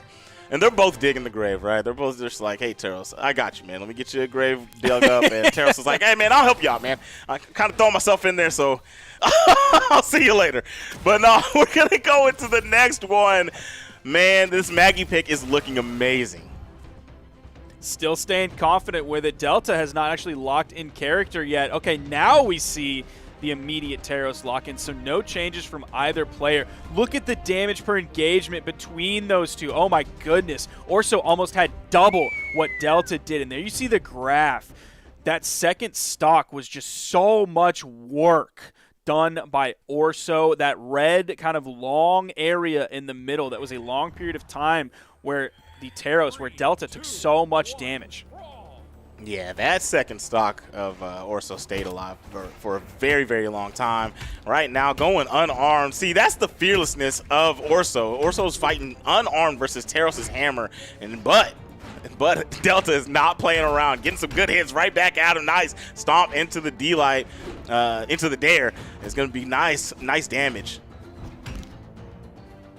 Now Delta going to be the one to take the lead this game. We are moving to a much larger stage. Larger walls, further away blast zones, everything. That's going to be the KO. Delta in a nice spot here.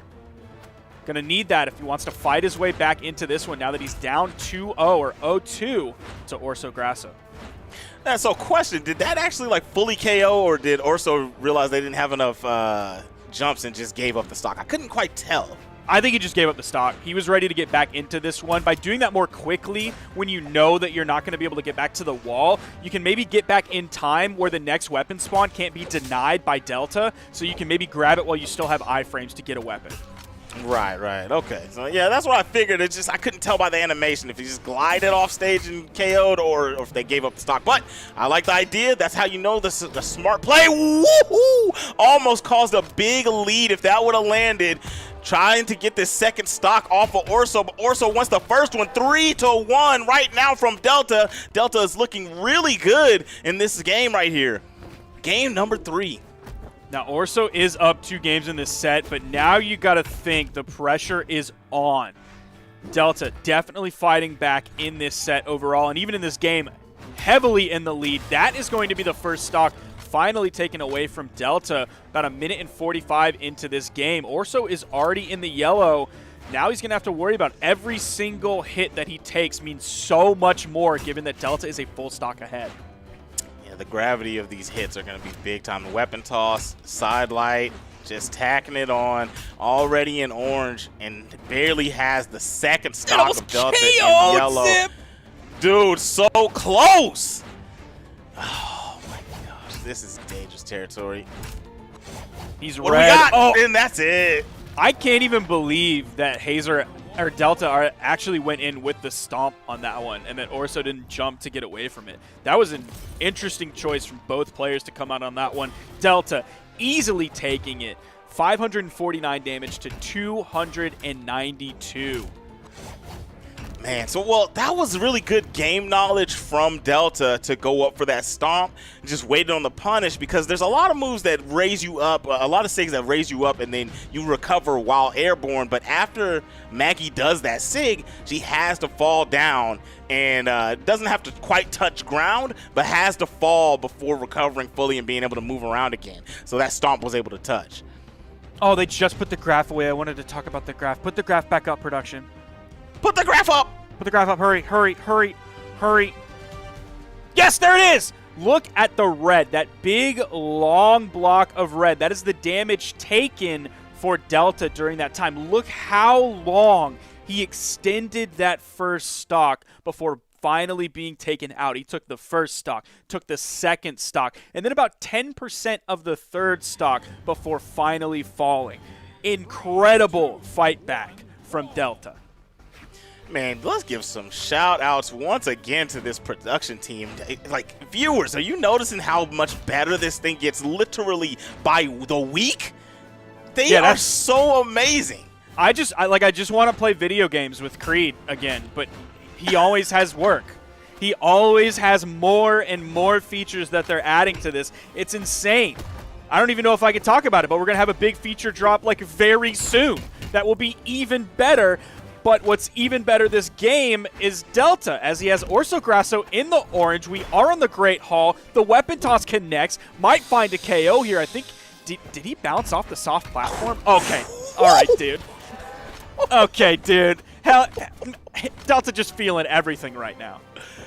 Delta is picking up where he left off last game. My man is out here swinging with that hammer, looking really good. I feel like in the first couple games, it was more dominant axe play, but now the hammer has been the weapon of choice, doing a very good job. Tried to go for the gusto with a SIG. I know you need a big desperation play or so, but right now you got to just win that neutral.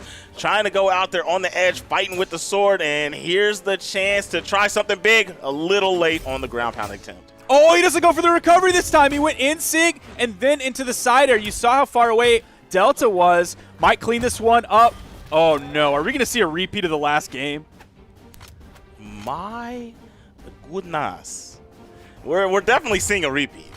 If this was the same stage, we might be watching a replay, but the stage is telling me it's not. And that's going to be a good stock right there, but man, you get down to your final stock before you can get rid of the first one. That's always a tough look mentally and just in general, how much work you have to do in the game with one stock.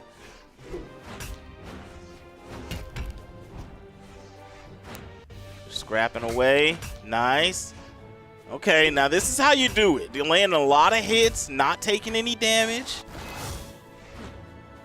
This would be a big win for Orso here.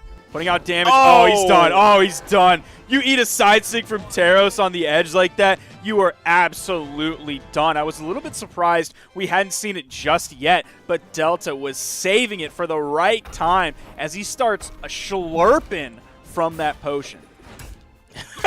Slurping. Oh, man. Look at that.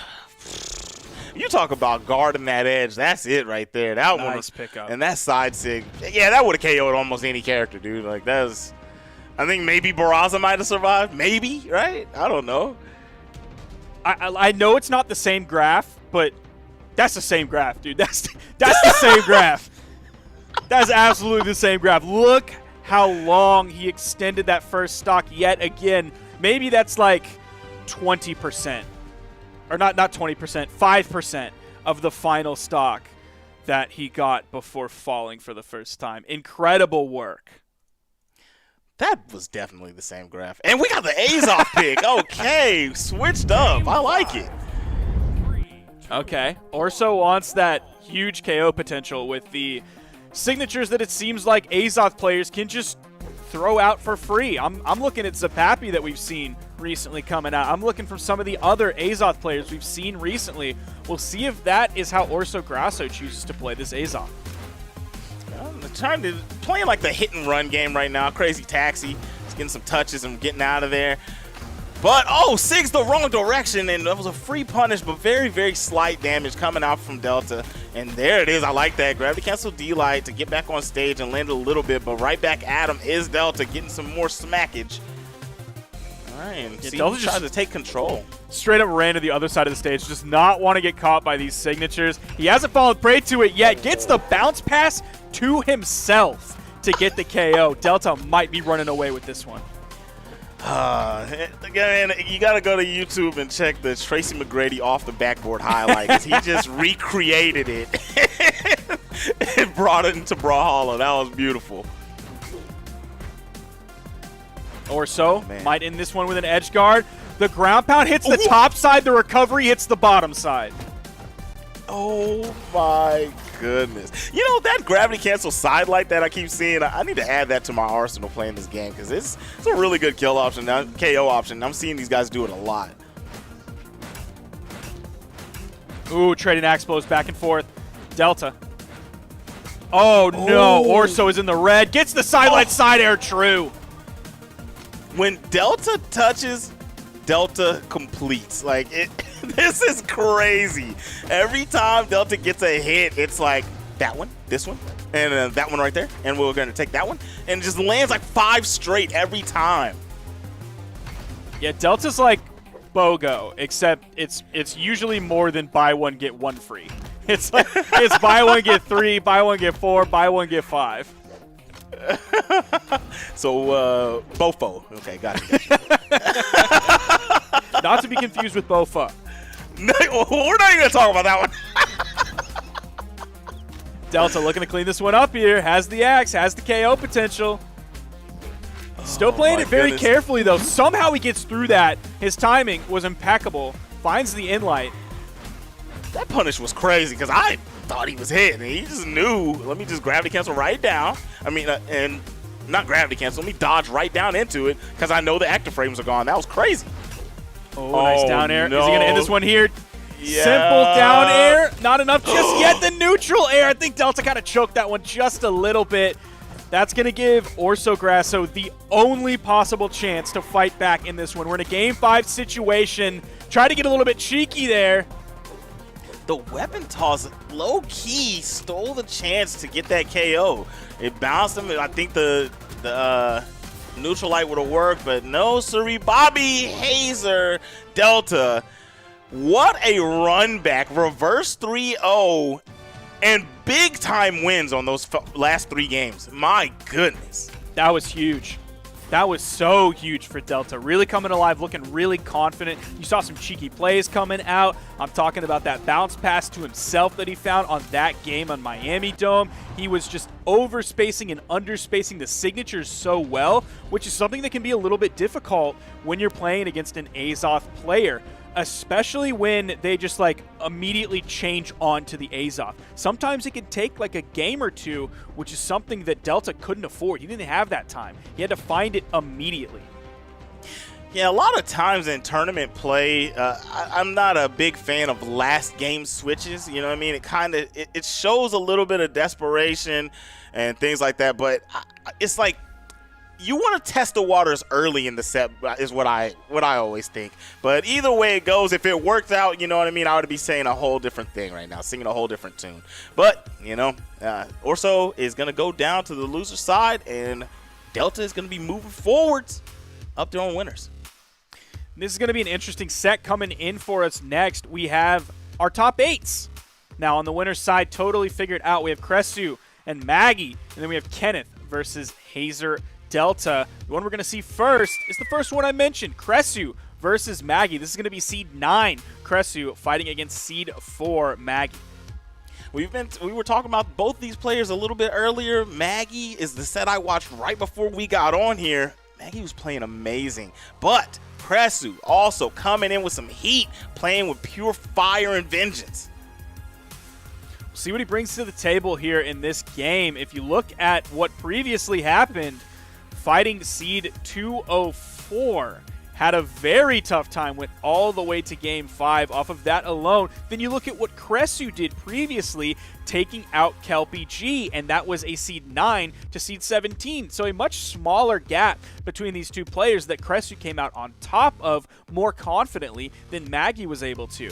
The tweet specifically straight out of Maggie's mouth was, "I'm not feeling it at all today." Hopefully in the downtime between the previous set that Maggie played and this set, was kind of able to maybe level things out, figure things out, recenter everything.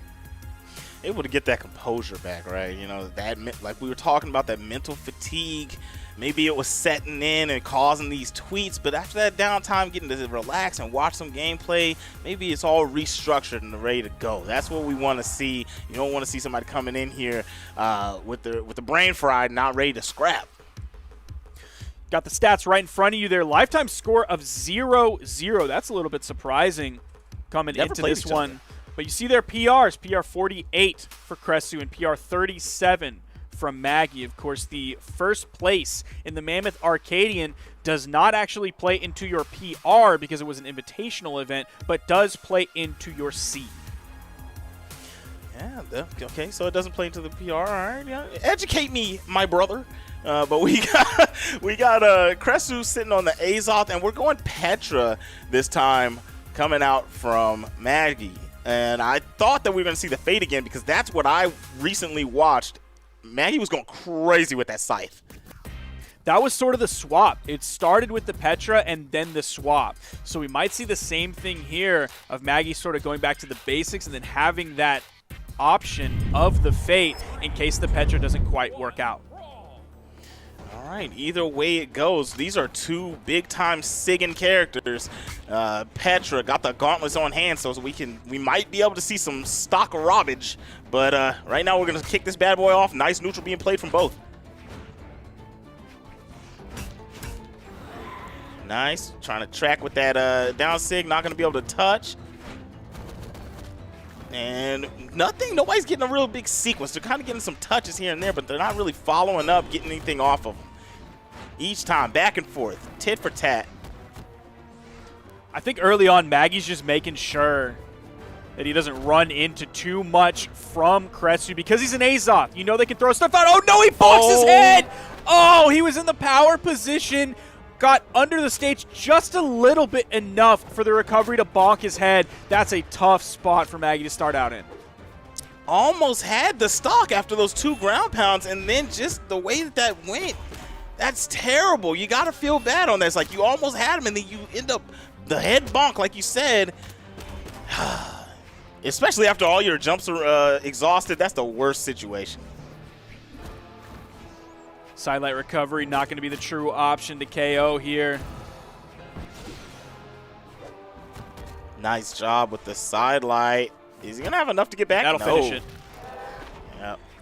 Dodge came out early on. Scraped it into the trash can. So that down air that Maggie had wasn't going to miss at all whatsoever. Able to clean that one up. Maggie does have weapon advantage. Orb in hand, has Kresu. Maybe getting a little bit closer to the orange. Might be evening up this game on this set. Nice weapon toss. That was a good choice right there. Able to move around, but wasn't able to get a pickup off of it. The SIGs are coming out. I like the way that Kresu uses that down SIG a lot. It's a space controller, and it can put some fear into the opponent. It reaches out very, very far. Right now, going to catch the recovery. Not enough. Now, even though we might expect Maggie to win this one, Kresu is coming out on top here, but that's also kind of what happened previously in the Psiotic versus Maggie match. I believe Psiotic ended up taking game 1 in that as well. That is true, yeah. Psiotic started off that set well and started running it back actually towards the end. Started looking really good, but Maggie just held strong with that faith and it took that game. Right now, trying to even this bad boy up, doing a good job, and that's going to be it. Wow, I thought that the dodge would have replenished and would have allowed Kresu to get back on the stage, but not going to be able to do it. And now, after a nice little sequence from Maggie, we got a pretty even game. Weapon in hand of Kresu. Maggie back over to the orb. Kresu on the bow. Does have the side signature that he's using quite often. Also has Maggie in the orange. So Kresu's still in the lead here. Maggie fighting back. Just turned Kresu orange. That weapon toss goes the other way. Doesn't pick it up in time, but the spawn comes back in, and here comes Maggie's gauntlets again. And here it comes. This is where you're in the scary situation. Nice sidelight. What are we going to get? Recovery. He's been using that recovery a lot, and it's been pretty accurate. Pretty nice use of that. Okay. Oh, that could have been another recovery punish. Oh, but we're going to go for the neutral sig punish. The double arrows over the top, the soul blasters, and take them up out of there. All right, Kresu, game 1. I don't know if Maggie was still in recovery from that. There you see the head bonk that kind of set the pace for what was happening that game. Nice recovery pickup there. You see Maggie running away. I guess was still in recovery. Didn't have time for a dodge or a jump or anything. Great timing then on the punish from Kresu. Of course, the first arrow, sort of soul arrow that comes out from Kresu, that's the first thing that comes out. And then it's sort of the man behind you that throws out his own arrow. Yeah, the first one is Michael Jackson. The one behind it is the man in the mirror. I like that. I like that. All right, going into game 2, gauntlets in hand to try to. Oh, I think that was trying to be a starve right there, but ended up picking up the gauntlets once again instead of picking up the new weapon. And here we go, beaten in the noggin, trying to steal the stock, but the recovery of the bow is going to be able to snatch him up and not allow the ground pound to hit. If Maggie ended up getting caught on that corner, losing first stock like he did last game, that was going to break my heart. Oh, that would have been so sad. All right, here we go. Oh, no. Okay, went over the top. Cresu was making his moves really count. Just the way they're moving around, even when the jumps are getting exhausted, able to stay alive. Now, even without Over a something, bait, but I think the ground pound would have worked. I think it might have. Neutral sig coming out again from Cresu. Maggie has now tied this one up, though Cresu started with the early lead. Does the sidelight into the wall. Cresu has to be careful. He ends up getting caught. Spent just a little bit too much time out there. Maggie finally made the move to actually go deep in the push-off column, putting something out on the corner other than just like a down sig while staying sort of around the main platform. The ground pound is able to take it out. The weapon toss goes very low from Cresu. He's still able to cover high with the unarmed recovery for the KO off the top. Yeah, I'm pretty sure Cresu was assuming that dashing out there like that was going to cause Maggie to fast fall, but, you know, that's a super hard read. Still end up getting the stock. Doesn't quite matter. And we're back in neutral right now. Both of them dancing around, dancing with the stars.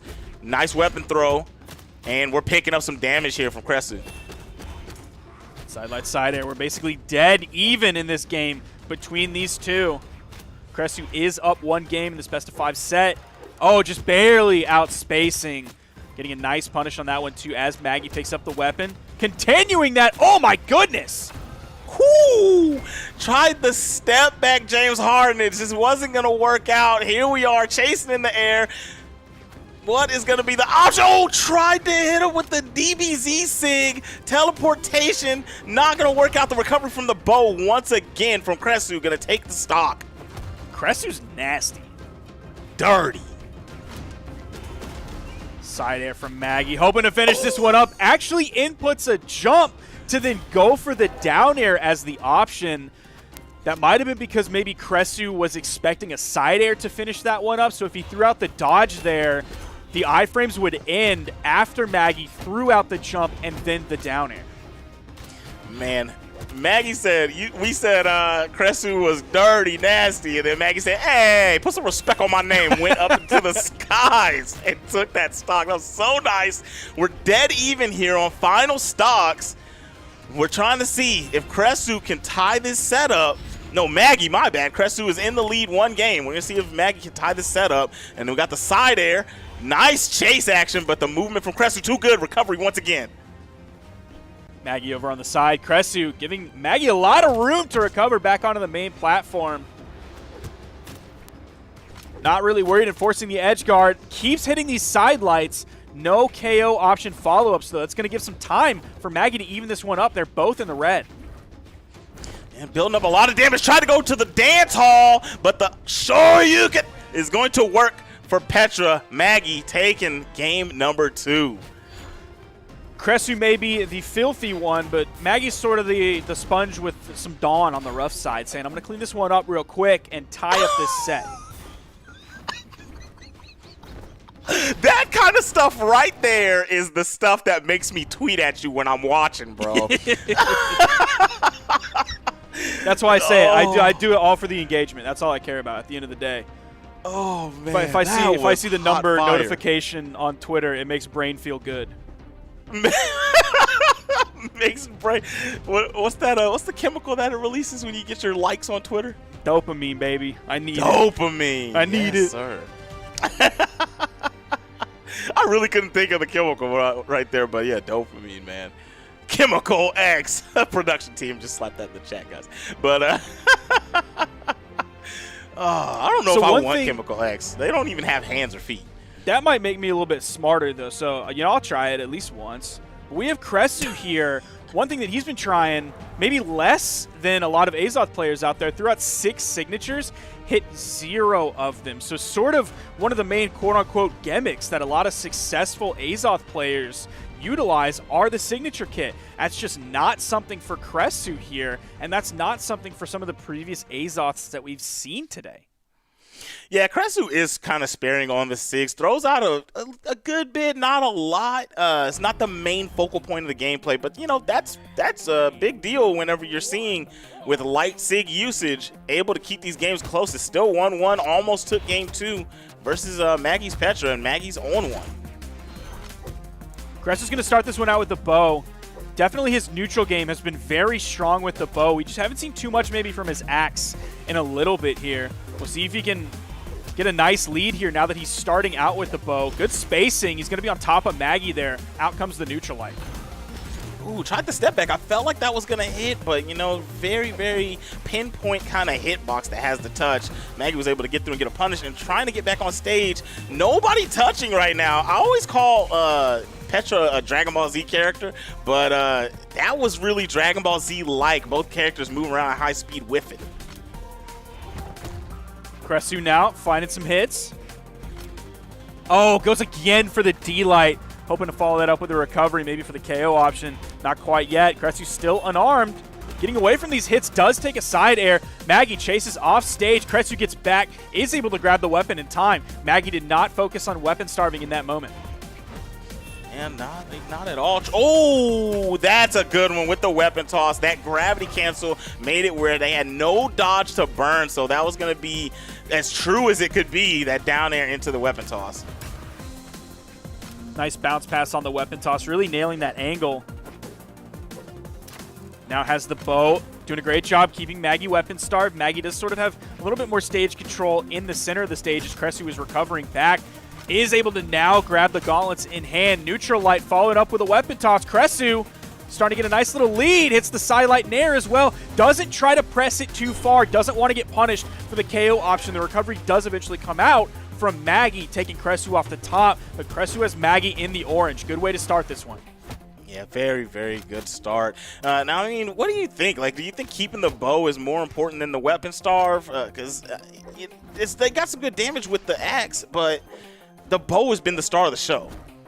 I'm a weapon starve guy. At the end of the day, I am always a weapon starve guy. I will focus on that above all else because eventually another weapon spawn will come in and you have a greater threat to then take that one as well once you have a weapon in hand. It's not like Cresu's axe is bad by any means, but I think that gives him the better ability to deal with Maggie. That just totally lowers Maggie's damage output, KO potential, hitbox range, priority, virtually everything.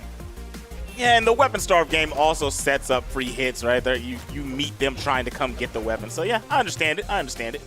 And right now, fighting back, got a good lead, trying to rack up on this final stock of Maggie, but nice fight back, misses the dare. And back on stage is Cresu. Cresu fighting with the bow in hand. Neutral light, nair is going to work, but the side air is going to come out from Maggie and take the stock. It's pretty even. That was a good spot to take that stock. You didn't get to orange or red, so you're good in this kind of gold position here. And Maggie was able to grab the weapon that he wanted. Saw the little juggle coming out, picking up the orb eventually. He didn't want to focus on gauntlets for this one. Now Cresu has his favorite weapon. Maggie has his favorite weapon, neutral air. Maggie in the orange has to be a little bit careful here. Takes another nair. That actually sends off screen. There is a weapon spawn on the stage. I'm not sure if... Oh, it's another orb for Maggie. That's actually a good spot for Maggie to be in. Throws it away immediately. Spot dodge from Cresu. He might be able to take this one here. Decided not to go off the side at all. Tried to keep it bay with the gravity cancel in light. Going off the side. This time, no. Weapon toss hits the corner of the stage.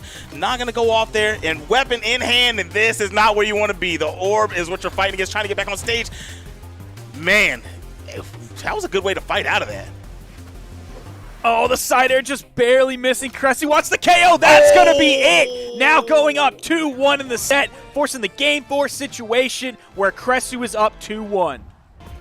Man, that recovery put them in the bow and shoot them off into space. Now, yeah, look at that one. That dare into the weapon toss was so good. Just caught. That was the perfect punish on that gravity cancel from Maggie. I was feeling a little worried though. The way that they kept disarming themselves, throwing with the weapon toss, then hunting for the weapon spawn. It was a little shaky for both players there at the end.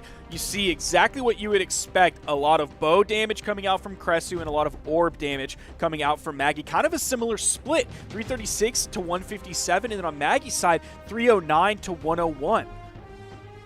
Yeah, 615, 527, pretty even from both players. Man, I don't know. We gonna stick with the same character? That's the question. I don't know. Yes, that's what I'm thinking as well. Where's the fate? Where is the fate, man? There it is. And there it is. Yes, sirree, Bobby. We got the Scythe coming through the party. Still got that patented orb ready to play the game. Maggie coming into this one, hoping the character swap is gonna do it. We did see some good scythe play coming out from Maggie earlier, and I would definitely put that over what we saw from Maggie's gauntlets so far in this set against Cresu. Yeah, I don't even know if I could say that the gauntlets were bad, but they were very underused. We can just give it that at least. We're going to go to swap for the scythe, and the games have begun. There it is. The scythe doing scythe things. Just made a bad read on a high or low. We're still going to get some damage racked up.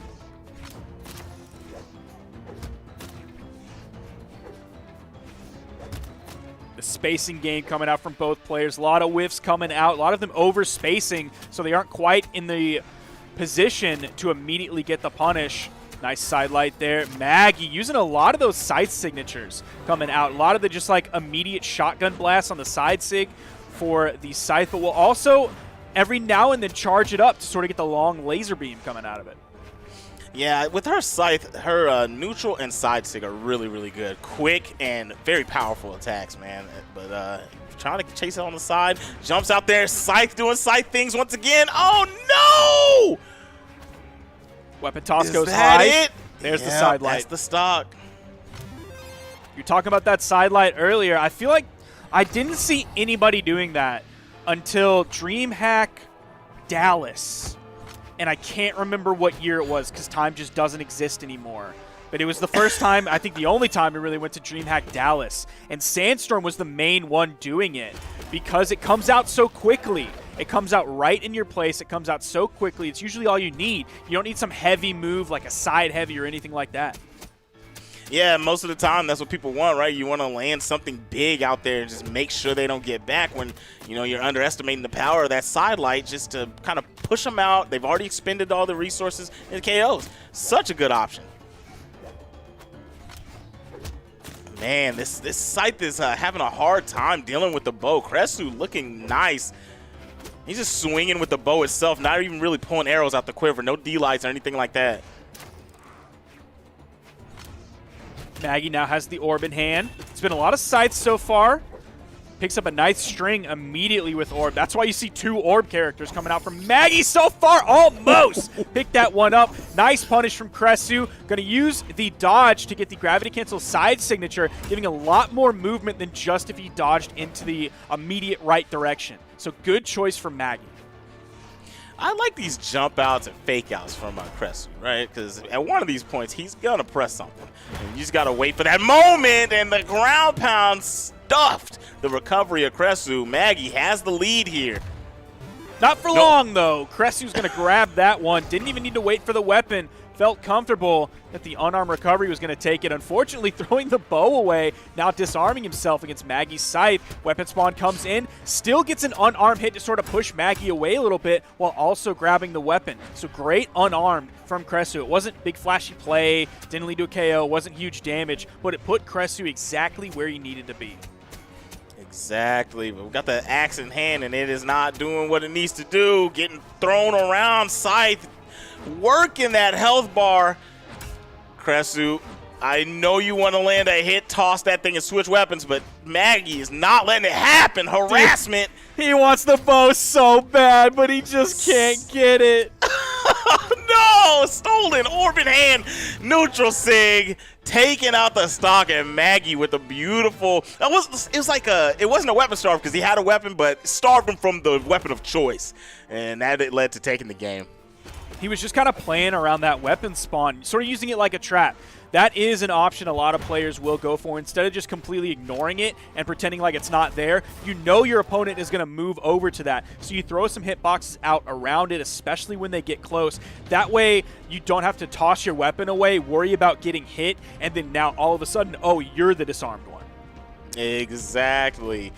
And here we go. We got a Ragnir pick. We're coming off of the Azoth, going to the Ragnir, the spooky brawler himself, Kresu, and the Fate pick, man. So we got Guitars and still going to keep Axe. I mean, you're not really using the Axe, so I feel like a different combination of weapons would have been the move. Maybe we got bow Guitars, you know what I mean? Something like that.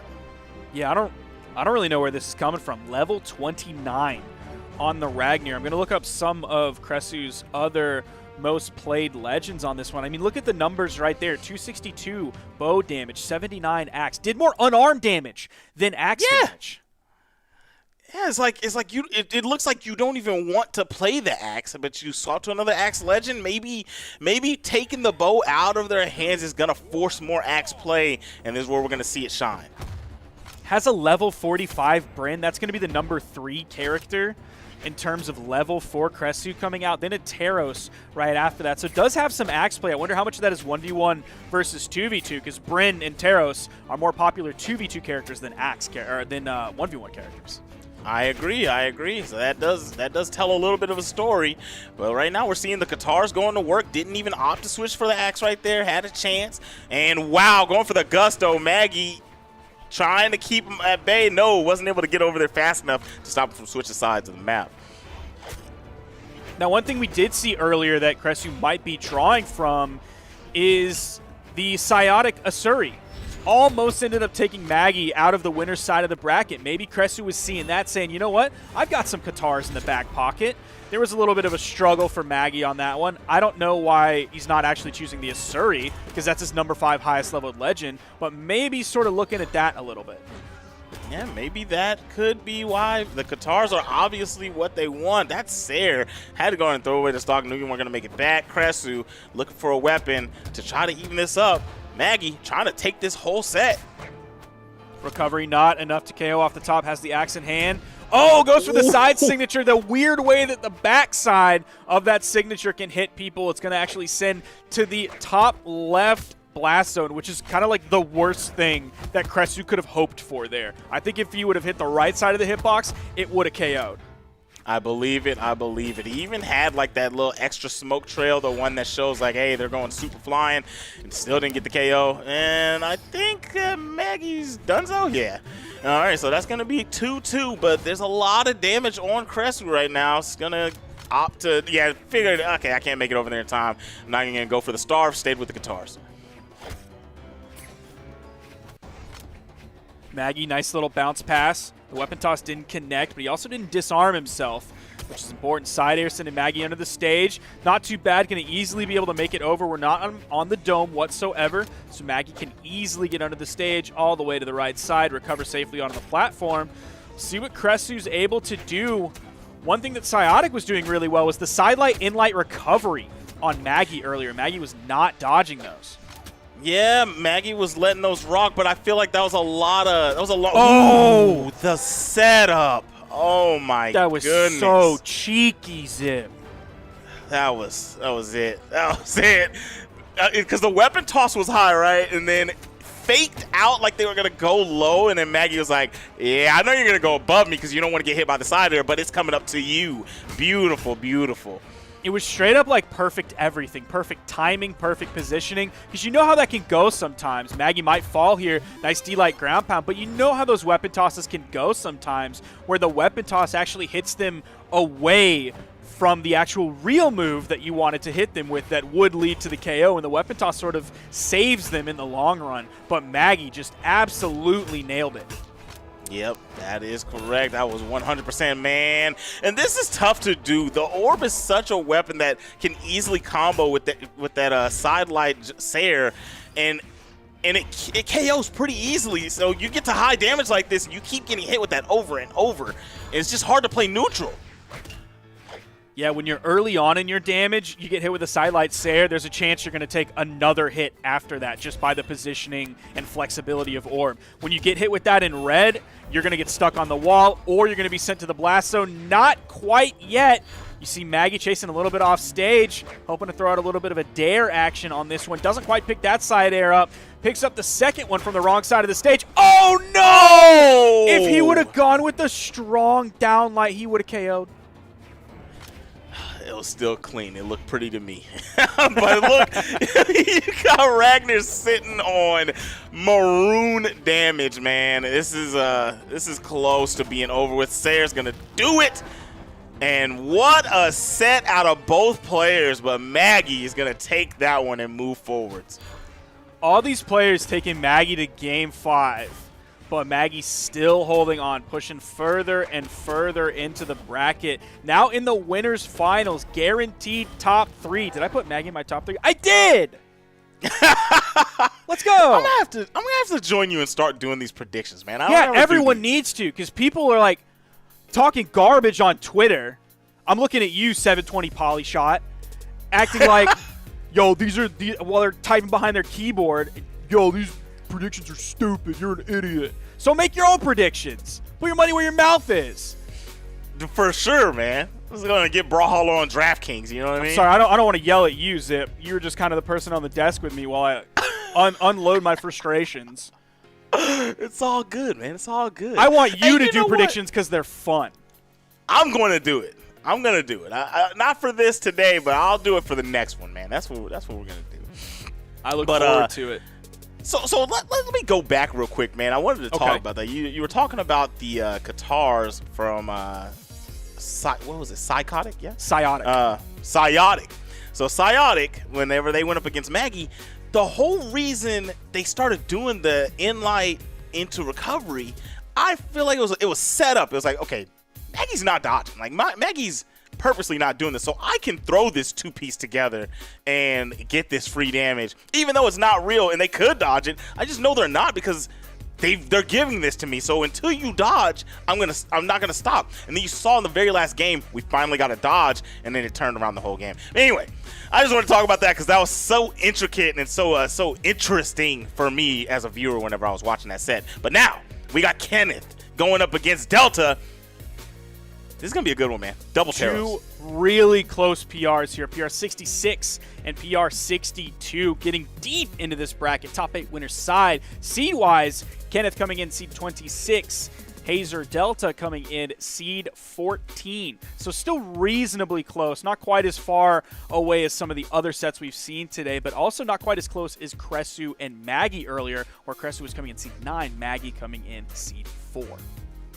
Yeah, those were the higher up boys right there. Those were the CEOs and assistant CEOs. But, you know, we're going to still go in here pretty close together. 60s, not too bad. You know what I mean? At least you got a PR number on there. Some people don't even have that. But we got double Terrors in the building, swinging haymakers at each other to kick this bad boy off. And the lead's going to Kenneth. Now, one thing that is important to note here is even though this is like a last chance qualifier tournament, you have to also think of this, we mentioned this in the pre-show earlier, as an extension of BCX. So if you get like second in this, it's like effectively getting 33rd at the World Championships. So this eventually will, once you filter everything down and once World Championships happen, we will see some PR shifts because of this last chance qualifier once you put it in the context of the World Championships. So these boys being in the 60s, that's not going to happen for too much longer. I expect to see a big boost to them that will happen in the off season and we'll see going into the next season.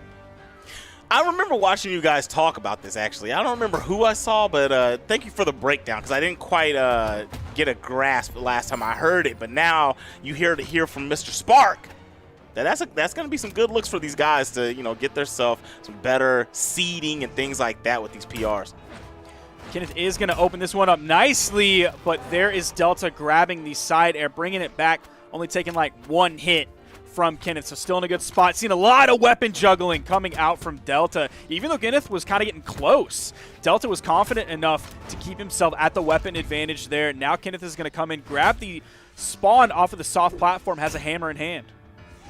All right, and right now Delta's picking it up. You know, was behind, but is able to get a few touches here and get the damage lead. But this is still super even. Nice. Oh, went for the gusto, as I've been saying. Tried to hit that down sig off the gravity cancel, but that wasn't gonna work. The Sayer is there. Here we are on the edge. No chase. Oh, if he would have went through the platform, I think we would have saw some danger.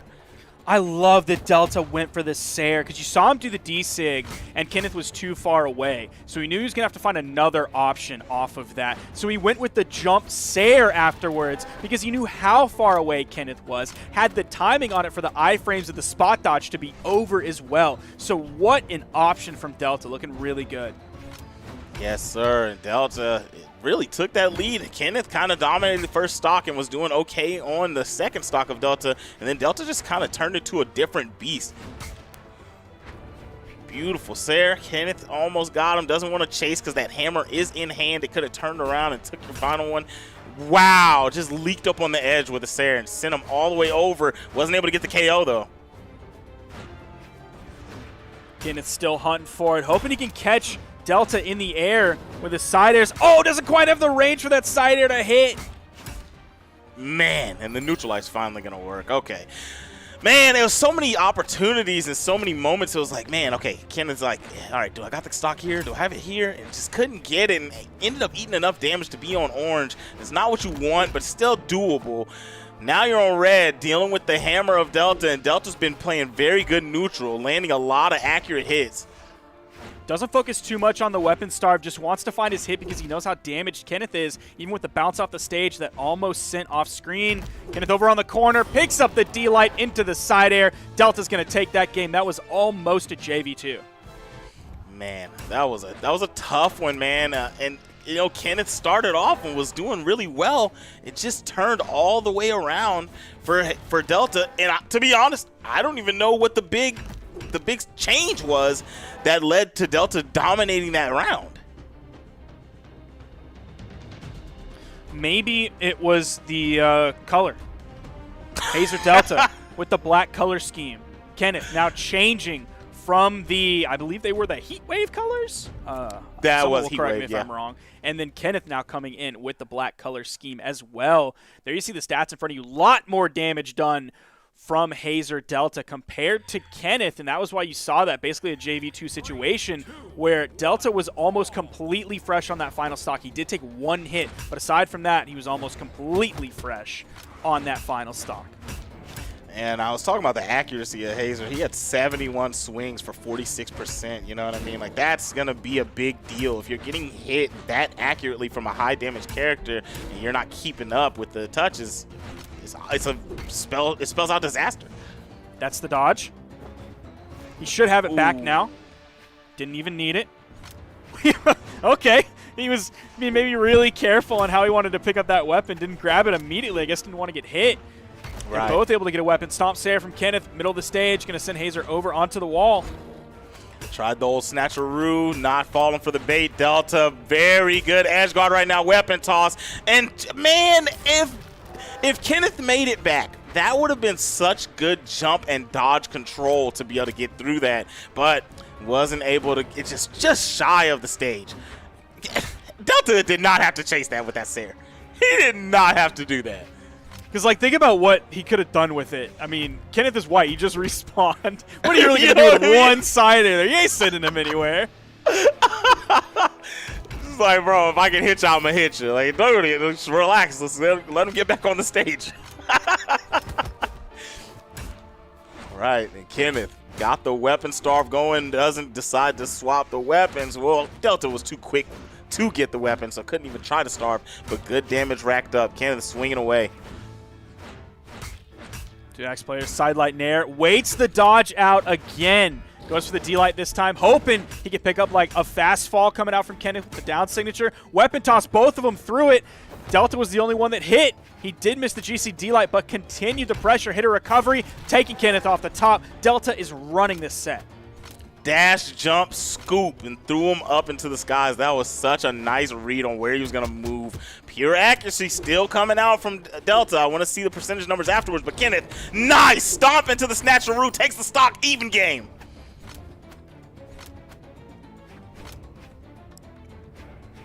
All right.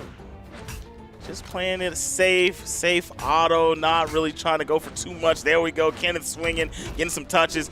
And man, Delta's axe is dangerous, but this hammer has been really, really good for him in all the matches I've seen. He's got the consistency with it. There's a sidelight nair from Kenneth. Doing a pretty good job bringing this one back.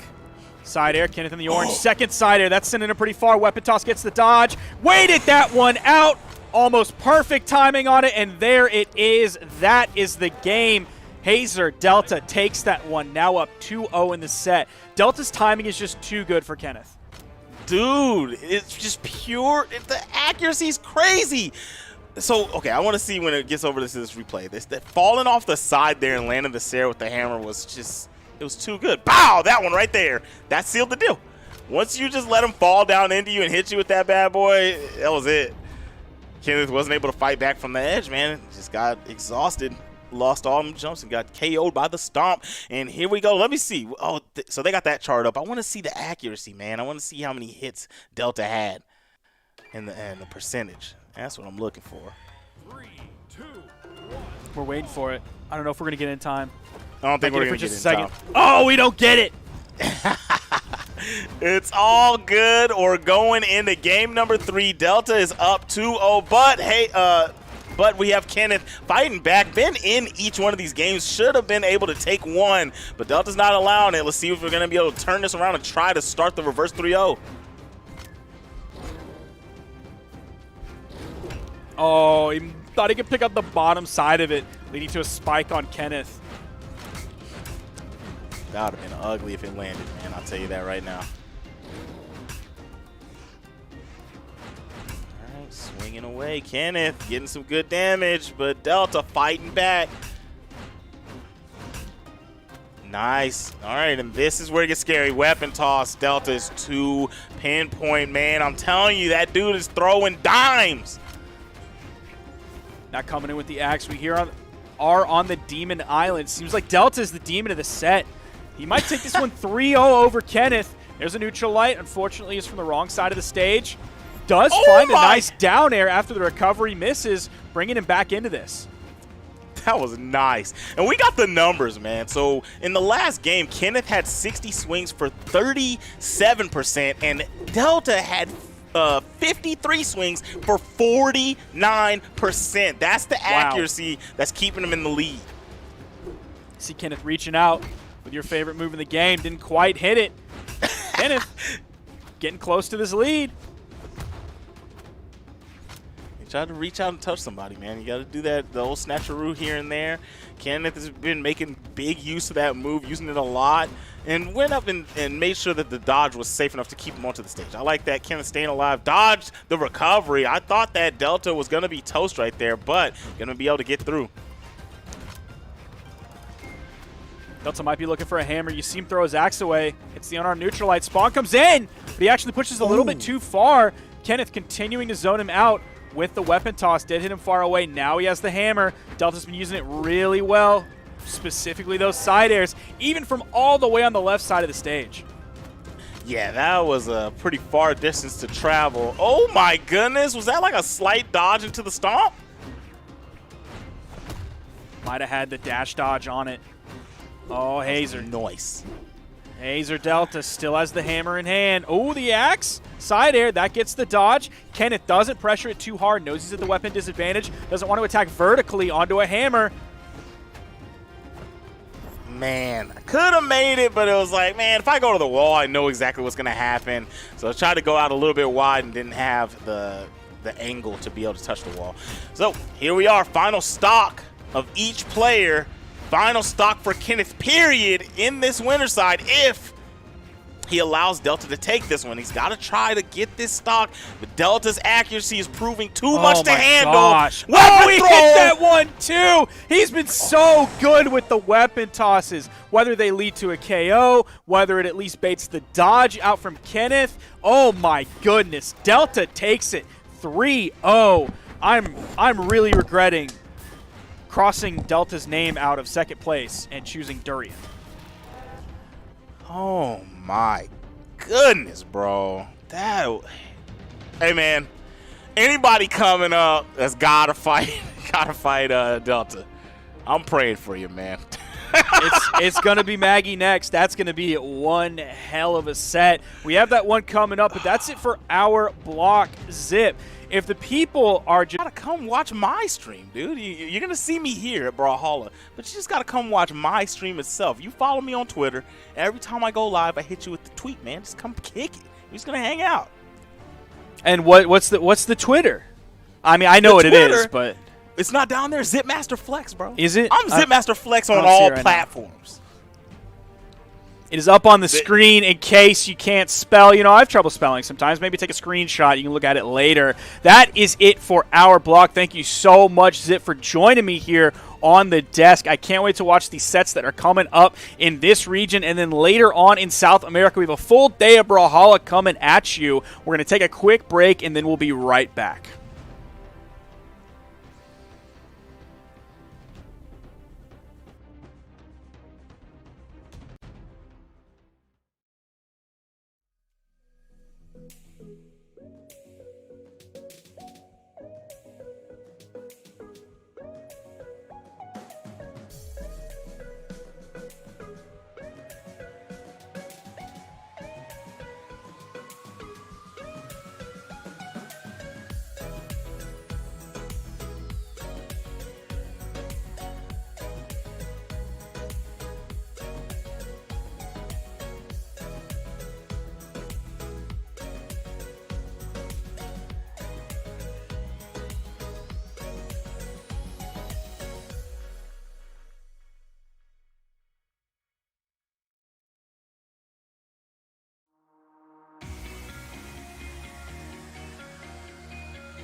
We started today with more than 200 competitors and have whittled it down to our top 8 of things. We've got Magi and Hazer Delta sitting in the winner's bracket, and Kelpie G, Psyotic, Ariel, Orso Grosso, Kenneth, and Cresu all down in the lower bracket.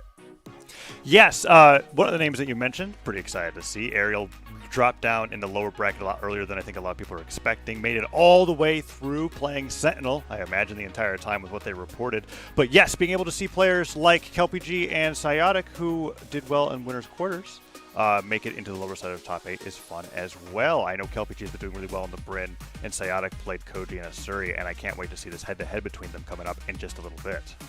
Yeah, that's going to be our first match of our block. Of course, we're now down in the lower side of things, still best of 5s, but if you lose here, you're knocked out of the tournament, so things get a little bit more dire for these players. Yeah, and with the unique situation, right, with the BCX Last Chance qualifiers is that, yes, there's a bit of a prize pool attached to it, but really everybody's eyes are on that first place to get that last seed going into the top 32 of BCX later this, well, I say this month.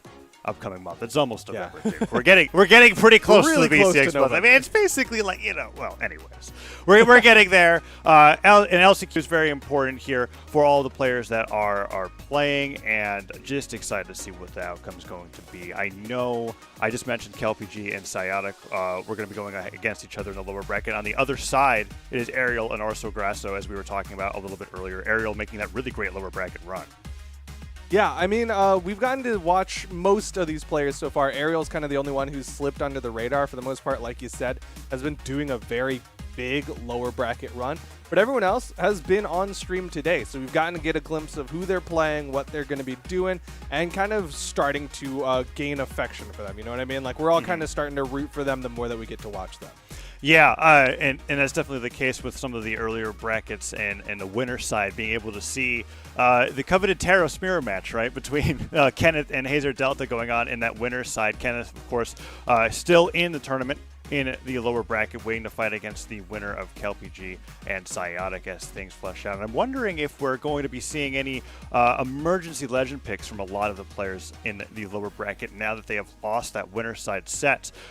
Just because, as you were talking about, right, we get a little bit more of a storyline as we go into the last chance qualifier with a lot of players that we're not used to seeing this far into the bracket. Maybe we'll be able to see some of their more odd legend picks. So far, a lot of them have really stuck to their main. I know Cresu with the Azoth played a little bit of the Ragnar, but really it's been the Azoth for them throughout the rest of the bracket. I'm wondering if it's going to be a different story for some of the other players as we watch them progress further on into the bracket.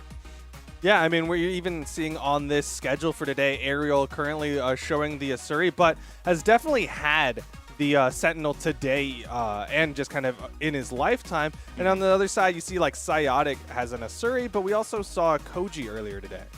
Yeah, so the lock-ins are going to be very exciting indeed. I know the map picks as well have been a little wild, a lot of great haul picks, but we're just going to have to watch. It's been fun seeing the map striking graphic for production. Yeah. Watching this live, and also the well, we'll talk a little bit more about it when we get into the best of 5s between Kelpie G and Psyotic. But being able to see exactly how knockouts are relative to each other in these matchups has been a lot of fun as well. Just having a graphic that depicts that. And we have the head-to-head now between PR 41 and 204.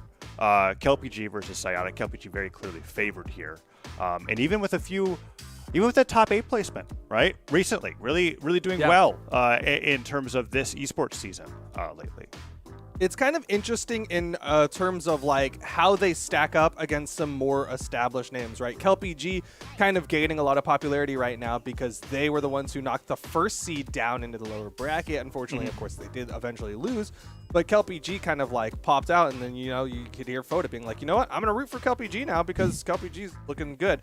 On the other side, Psyotic, currently PR 204, but they took the PR 4 or the seed 4 for the tournament and made them work for it. Took it to a game 5 situation. So Psyotic definitely not a slouch. Yeah, when it comes to the LCQs, it's interesting because the seeds could vary.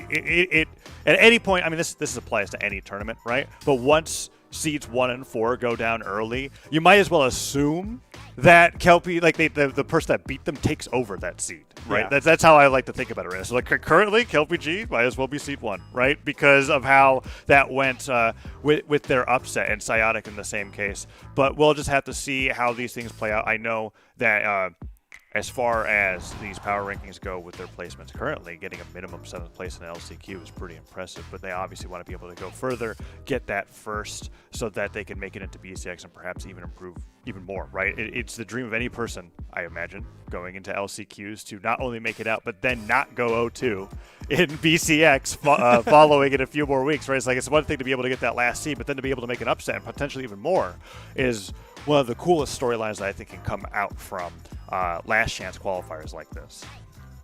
Yeah, one thing that's like really interesting to me personally on this lower bracket side of things is that none of them are the people that were in the Mammoth Arcadian or did well in the Mammoth Arcadian, right? Mammoth Arcadian, our top 3 was Magi, who's still in the tournament, Coco, who's not in this tournament at all, and then we had Durian, who got knocked out in 9th place. So we have a little bit more of kind of variety in terms of who's making it into the top 8 of this invitation. Yeah, it's nice to see, though, that there is that hint of consistency with Magi hitting there in the top 3 to where they are just barely out of range of really being in that top 32 player in Europe, and they have just been showing it now twice in a row, right, being in that top 3 position, that they've got what it takes. They just have to put in a little bit more work to get past that. But we've got game 1 coming up pretty soon. Between Kelpie G and Psyotic here, they're going through stage striking. It is the Bryn for Kelpie G, as we talked about, and the Koji starting out for Psyotic. We'll see if Kelpie G is able to force him onto the Asuri, or if they're going to stick with this. As we're going into game number 1 of this best of 5, winner of this is going to be going up to fight against Kenneth in the lower quarterfinals as we're starting on Crystal Temple. Yeah, this will be a good one for sure. Kind of set the pace for how this matchup's going to work out. Because, I mean, when you have such a wide disparity in PRs, you likely haven't run into each other a lot. I didn't see if they brought up the graphic, if they had the head-to-head. But right now, Psyotic looking pretty good with the sword so far. Yeah. If there is a head-to-head there, it's likely 1 or 2 matches at most, but most likely not there at all. Psyotic now with the D-Light side air, putting Kelpie G up the left side of the stage. Lots of damage coming out from the sword so far. Oh, the cider punish misses, and he just down airs him twice for that. That's the stock, I'm pretty sure. Like, yeah, you're not making it back. And that, yes, clean is the perfect way to describe that, right? Kelpie G trying to get a read of him going off the side of the stage. Psyotic just going, what are you doing? Hitting him with the down air twice and with the weapon throw to finish the job. Takes that stock pretty quickly going into game number 1. Yeah, he just brought out the hand sanitizer. It was just the clean 1 or 2 hits that he needed to get those 99.9% of bacteria. And Kelpie G now basically a full stock behind. He's starting to add up this damage, though. Some good ledge play with that Nair, but still needs to find that finishing blow. Ooh, and that is a good revenge edge guard. After what just happened on stock 1, to be able to get that dash jump fastball down air, get the pogo off of him, stop him from touching the edge of the Crystal Temple, taking that stock after a nice neutralize on the axe means Kelpie G is starting to stabilize after that first stock. Psyotic was doing such a great job with the sword, but when they went over to the bow, they began these 1 or 2 piece hits, and then Kelpie G's been returning that and then some. So let's see if Psyotic's able to really, okay, well that's exactly what I was looking for. Is it edge guard again? Oh! Okay. You saw him really positioning. A down air would have definitely KO'd, but Kelpie G doing a really good job staying just underneath it. Got that jump Nair, but still, Psyotic's getting some good damage. He's a D-Light recovery away from taking another stock lead. Yeah, but after that edge guard miss, Psyotic took about 4 good hits from the axe. Kelpie G, oh, he was going over the side sink, and Psyotic catches him in the middle of the charge with the downlight, gets the recovery at the top. As you said, ready for that to be a knockout move, and it was. Psyotic continuing with the lead here. Let's see if Kelpie G is able to stay. Okay. Yeah, that's well, it was close to stabilizing. It had to have just been like a hit away from being the knockout, and that ground pound, the edge guard. Man, both players really snappy with their edge guards. I know Psyotic missed 1, but like edge guarding isn't the easiest thing in Brawl. We see a lot of recoveries from a lot of people at all levels of play. So being able to see them just 1 move at a time. Okay, Psyotic. He was listening. He was like, oh, you want to see an edge guard? Edge guard, you say. I don't blame him, though. I mean, bow ground pound, some of the best fixed force, so very early force on it, and can lead to some very fast knockouts. Going to go for another opportunity. Doesn't get the downlight, though. Kelpie with the immediate jump down. Ooh, he baited him. He dodged it. He avoided the first dash jump and then dodged through the second grab pound, but Kelpie has just been going in. So many hits coming out from him. Psionic can't respond back. D-Light trying to go for the reset. D-Light's the other way. Psionic follows him, dashes back, but he dash jumps into the ground pound, and Kelpie with the weird weapon throw to the stage. Uh-oh. Can Kelpie make it back? Dangerous spot. Psionic's giving him a lot of room, though. And Kelpie should, be able to touch down safely. But again, so greedy. These side sigs are just getting punished by Psionic. Oh, and Psionic staying on the ground, not using his dashes. He's trying to. It's interesting. He's trying to not get Kelpie G to go for a reaction. D-Light recovery off of the gravity cancel. Oh, but he misses the pickup recovery. This is one-hit game. Oh! And Psionic gonna take game number 1 off the D-Light recovery, and they're immediately banning out maps. Yeah, that's the difference there was that Kelpie was relying on a hard signature read for that last knockout. We saw the neutral sigs, the side sigs, they were all missing. And we noticed, or at least I noticed, Psionic was doing the... he wasn't dashing frantically. There was a lot of this time where he was just using his inherent movement, walking back and forth, waiting for one of these signatures. We see him dodge through that one, land right behind him, get the D-Light recovery, not relying on Koji's signature kit, but rather just the inherent knockout power of the sword to get that D-Light recovery at the very end and take game number 1. But very close in terms of stocks and numbers, but Psionic was ahead a stock that entire game 1. So you could say that momentum was in his favor the entire time. And I would imagine that Kelpie was... I'm thinking that at least he was fishing a little too hard for those side sig knockouts. Every time Psionic was like, he was right there for it, punishing with a downlight or a D-Light recovery or whatever have you. And look at this, game number 2. Psionic trying to go for that early edge guard once again. A really good fastball, though, from Kelpie G, staying low enough to not have to worry about that down air from Psionic, but still Kelpie taking some decent damage here. Awkward down air, but he still ends up picking up the neutral light. Weapon tosses again from Kelpie G. That's one of his main ways for getting back onto the stage. He likes to go for like a jump weapon toss forward instead of like a jump side air that a lot of people do. I can't believe Psionic went for that dive kick there, challenging this Spear's recovery. Weapon throw comes down. Kelpie stopping him from picking up the weapon, but Psionic seems to be perfectly fine. He's edge guarding unarmed right now. I felt the pressure coming from him. Oh, he didn't get it. No, it's going to let Kelpie live longer. He needs to find this finishing blow, though, because Psionic knows, again, D-Light recovery range. Oh, for the jump side air as he was going for the down toss, maybe expecting Kelpie to go underneath him. Yeah, I'm not certain. Also, it just felt like Kelpie's side air just barely hit him while he was on the stage. Maybe he meant to fall through. Maybe he meant to jump afterwards. Whatever. Doesn't matter. You might as well consider those last 2 stocks null because they are dead even. Although with that weapon star making it to the 3 neutral lights from Psionic, I mean, he almost triggered DI there with how many times he was hit. He just kept hitting him with those neutral lights, making Kelpie look a little bit like a bot, but he's starting to wake up again. Axe in hand. He can get those big chunks, and you see like he's already taken back that damage lead. Nice falling side air, dash forward, dash back. Kelpie really trying to bait out some options from Psionic, and that dash jump side air leads right into Kelpie getting their own sidelight, but no, down air recovery. Man, Kelpie landing a lot of these spear ground pounds in ways that I would not expect. He's been really... punished. He held that so hard. He held that for every bit of extra force. He wanted that side stick. If it was going to hit, he wanted it to knock out. And I can't believe he... Snap! Psionic with the movement, dodges up and hits the ground pound, taking Kelpie's stock. Yep, that's the benefit of not being on Crystal Temple. There's a lot more wall to cover. That means Psionic can feel a lot more comfortable fast falling farther down, waiting out that ground pound, and getting that jump ground pounds to take Kelpie down. What an amazing reversal on that edge guard. But not expecting the weapon throw. That was a force on its own. Kelpie, yes, severely damaged here, but nice edge guard coming out from them on the right side of the stage. Ooh, but he didn't disarm the weapon. Psionic ends up picking up the bow. Psionic gets to push this advantage further. Kelpie needs to keep this corner, but Psionic gets back up. And Psionic's getting closer and closer to getting a D-Light recovery to finish off Kelpie.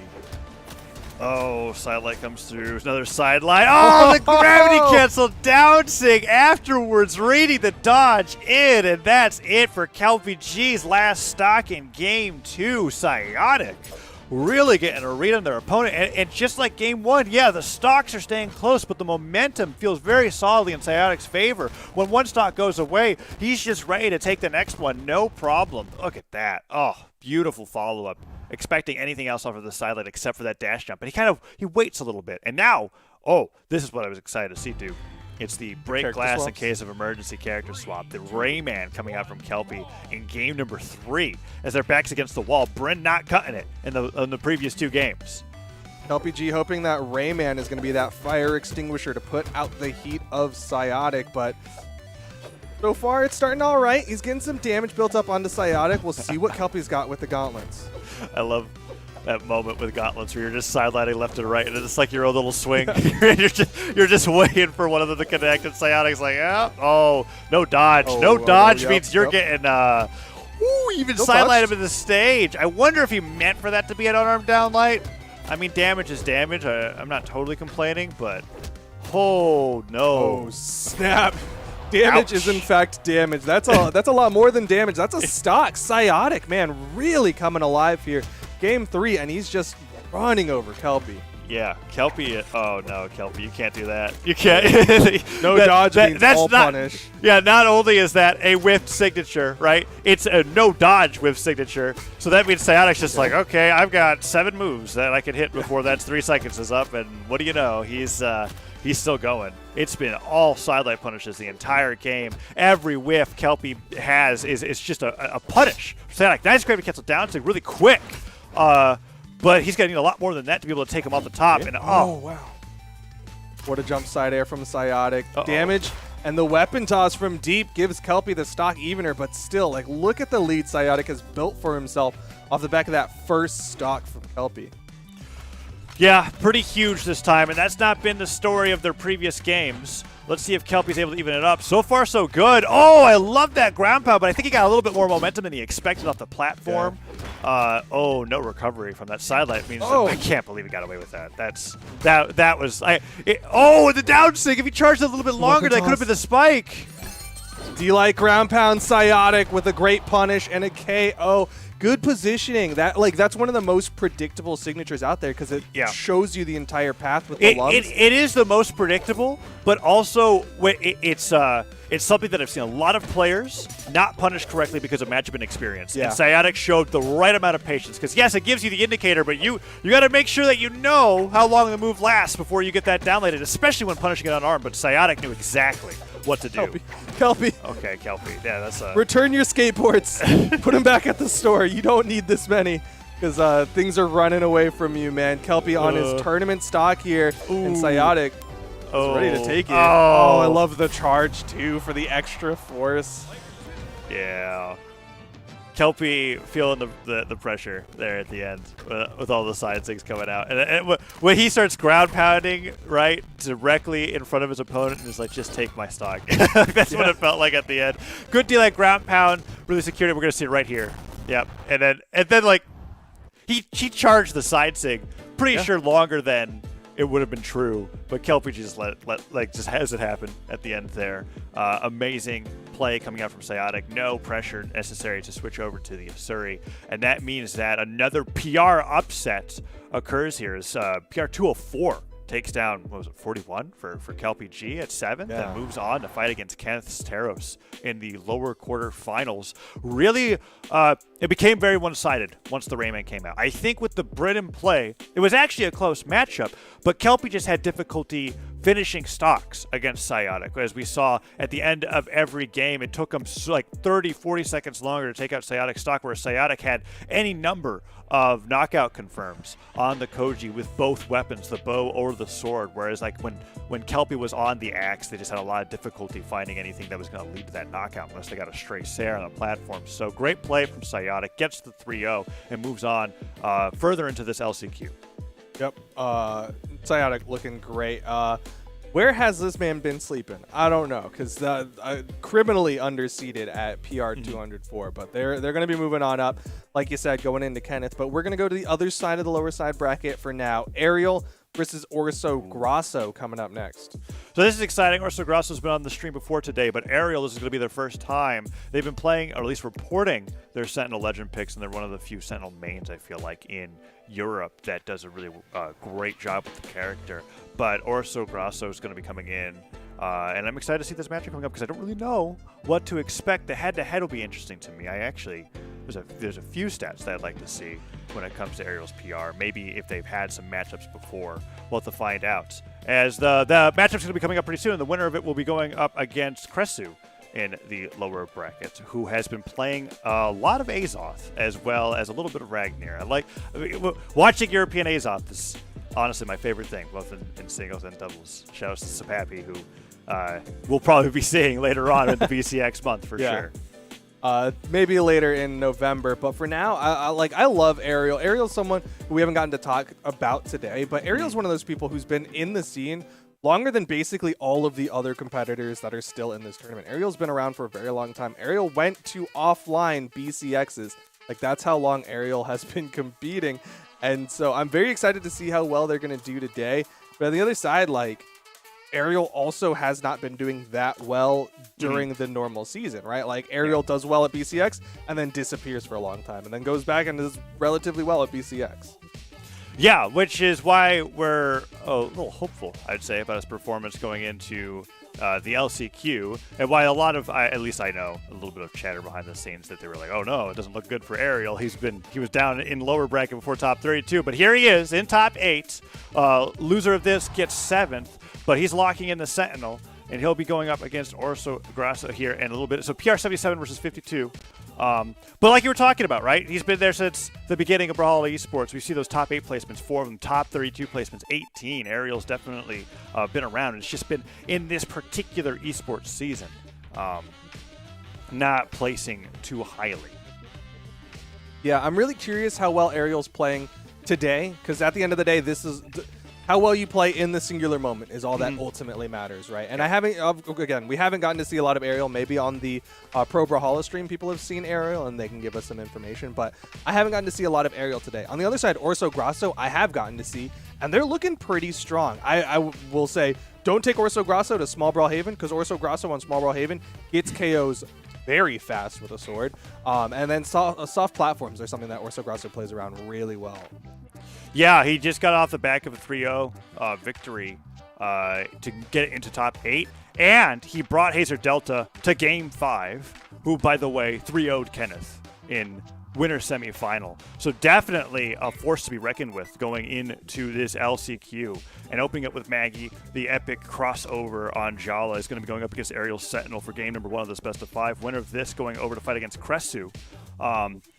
And Ariel chose Small Brawlhaven out of the remaining I tried maps. to warn him. Yeah, you did. You said something. But it looks like we're stocks going to be flying here. Of course, he's dipping out of that defense stance. Sentinel, naturally tanky legend, going down to 6 against the 4 of Maggie here as we're going into game number 1. Ariel try to get that first weapon, and it goes over to Orso. As Ariel doesn't pick that up, he's opted to fight out arm and doing pretty well with it as the Katars are not picked up. And I'm excited to see some of those Sentinel specials. Sentinel is a character a lot like Azoth, where I feel like the players that decide to main the character are just naturally specialists with using all of the wonky properties of their signatures. And in Sentinel's case, the downstick on Katars, you get that perfect spike after a dash jump, and you can take people's stocks in orange off the side of the stage. And it's so much fun to see. Yeah, I mean, those downstick spikes of the Katars can be so valuable, but we already see Ariel switching back to the Katars. Had the hammer in hand. He's likely just going to be denying weapons, but this hammer is going to be the KO tool. A side sig from the right spot could be enough for Ariel, but also there's some dead zones in it, so Orso Grasso could slip through. Orso really wanted to catch that landing with the down signature, but Ariel just hovers right above it. Goes for the weapon throw. Oh, he went for the down sig. D-Light comes through. Is it down signature time? Ariel waits it out. No dodge, but no. Orso, surprising speed after the neutral signature. I feel like Ariel is going to wait to punish the dodge, and Orso has been just doing it again. He's covering his head right on the side of the stage. That doesn't work, but it's scary. I mean, maybe it works if he's trying to read that Ariel's going to go for like a dash jump fastfall thing, I guess, but... Nope, all 3 times. It's funny because that's a reaction, right? He sees Ariel with the Katar downsig, and he's like, oh, maybe this time this Molotov will spread just far enough. But Ariel going to get that first stock and looking pretty decent. Orso Grasso hit that 1 sig, but it wasn't enough to finish off this high defense on the Sentinel, like you were saying. Ooh, and the neutral light sends him flying. Orso tries to go for the down line, but Ariel doesn't fast fall in that position, picks up the hammer. Okay.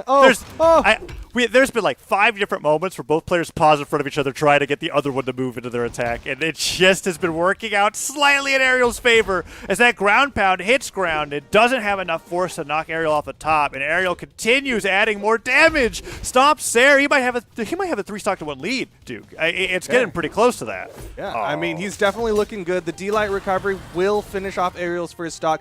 But Orso Grasso is going to have to grip it and rip it. He's got to bring this one back because he is a hammer away from getting KO'd. Yeah, that's a great way to describe it. Although in this case, Nutrasig catches Orso Grasso trying to cross him up, and Ariel takes the clean 1-stock lead. Gets the hammer. He's been doing such a great job at weapon starving. Oh, wow. He gets the neutral sig on the dodge in after a little bit of patience, and Ariel gets him off that gravity cancel down like that means no dodge. He almost recovers straight into the weapon throw, and Ariel keeps smacking him with the hammer. Sidelight whiffs, but doesn't matter. Ariel has been putting on so much damage. Oh, I think that side sig would have been the stock. If that hit. It might have been. He was so close to it. Oh, he was going for extra with that D-Light. Likely wanted like a GC downsig or something like that. But either way, Ariel running away with game number 1. Looks like he doesn't have to worry about the small Brawlhaven as he hits N-Sig to finish it. Yeah, it turns out Orso needs to be scared at this stage because Ariel looked super comfortable. I mean, that was over 200 damage dealt over Orso the entire game. I felt like he was just struggling to find any weapon whatsoever. Ariel was like weapon starting for 70%, I feel like, of that entire match. And being able to get the 2 neutral sig knockouts on dodge in or cross-up reads was fantastic. We're looking right here while map striking is going on at the stocks taken over time. It took Orso over half the game just to take 1. Yeah. And we're seeing Orso make the swap to the deep pocket pick of the Azoth, and it's crazy because this Azoth is level 100, so he has definitely put in time on the Azoth. Is that a pocket pick at that point? there are very few players that can. That's a backpack pick. Like that's what he had on his backpack. Pretty sure ready to go. He's just a vacation home at that point. He just needs to have another house. Here he is with the Azoth. Maybe that was the case. Right, with playing Maggie, he's just playing something because he enjoyed playing that character, and now he's like, okay, I need to make sure that I win, and he's bringing out his level 100 legend, very experienced legend pick at this place, and we saw right there Ariel try to get the sliding down stick to get the spiking hitbox. Orso doesn't let it happen, and so far so good with the bow, as he's been hitting a lot of these side airs. Oh, down stick punishes the sidelight, and there we go. Great start, but doesn't mean anything. Is it Stomp Sairtown? Like, is Ariel just going to even this up in a flash? You can see Orso's playing around it just outside of those, but the neutral light's going to connect on Orso as he's trying to move through. A side sig could catch Orso. Ground pound will catch Orso, and that's going to be the first stock going the way of Ariel. You know, as tempting as it is to use the fadeaway down sig that Azoth has on the edge, I'm pretty terrified of hammer ground pound. And Ariel, like, got hit by it once, and then he was like, yeah, I'm not letting that down sig trick me again, and he took the stock for it. And even though Orso likely has a damage lead, right now he is behind because Ariel was able to get that hammer ground pound in the midst of his ledge stalling. So here we go, Orso fighting back for center stage. That's a good amount of bow attacks coming through. Yeah, not the Went right for the move side there. sig. Yeah, I think he was either betting that Ariel was going to panic dash when you saw the gravity cancel start up, or he was just misinputting because the D-Sig would have definitely connected on that stack up. But either way, Orso's getting this damage. But again, that's kind of where it was in the first stocks, right? Like, Orso had the damage lead, and then Ariel picked up the hammer and finished the stock. Ariel's so ready for it. Orso, like, he's getting Ariel into red, and then he postures on the right side of the stage with the bow, and he starts down sticking, and Ariel's floating right in the dead zone. He's so ready for these signatures. Look, he's like, I've played against an Azoth. I can't believe this. Is Orso going to lose another stock for down sticking at the edge? Stop! And no, it looks good because you fade away, but okay. He's fighting back with the recovery. Okay. Didn't hit the second recovery. Again, these down sigs. There's the side sig. It worked. It was all prep. He was just making him think he was going to do down sigs. The side sig was the one. Oh, okay. Ariel shot that one down. As we get to final stocks here in game number 2.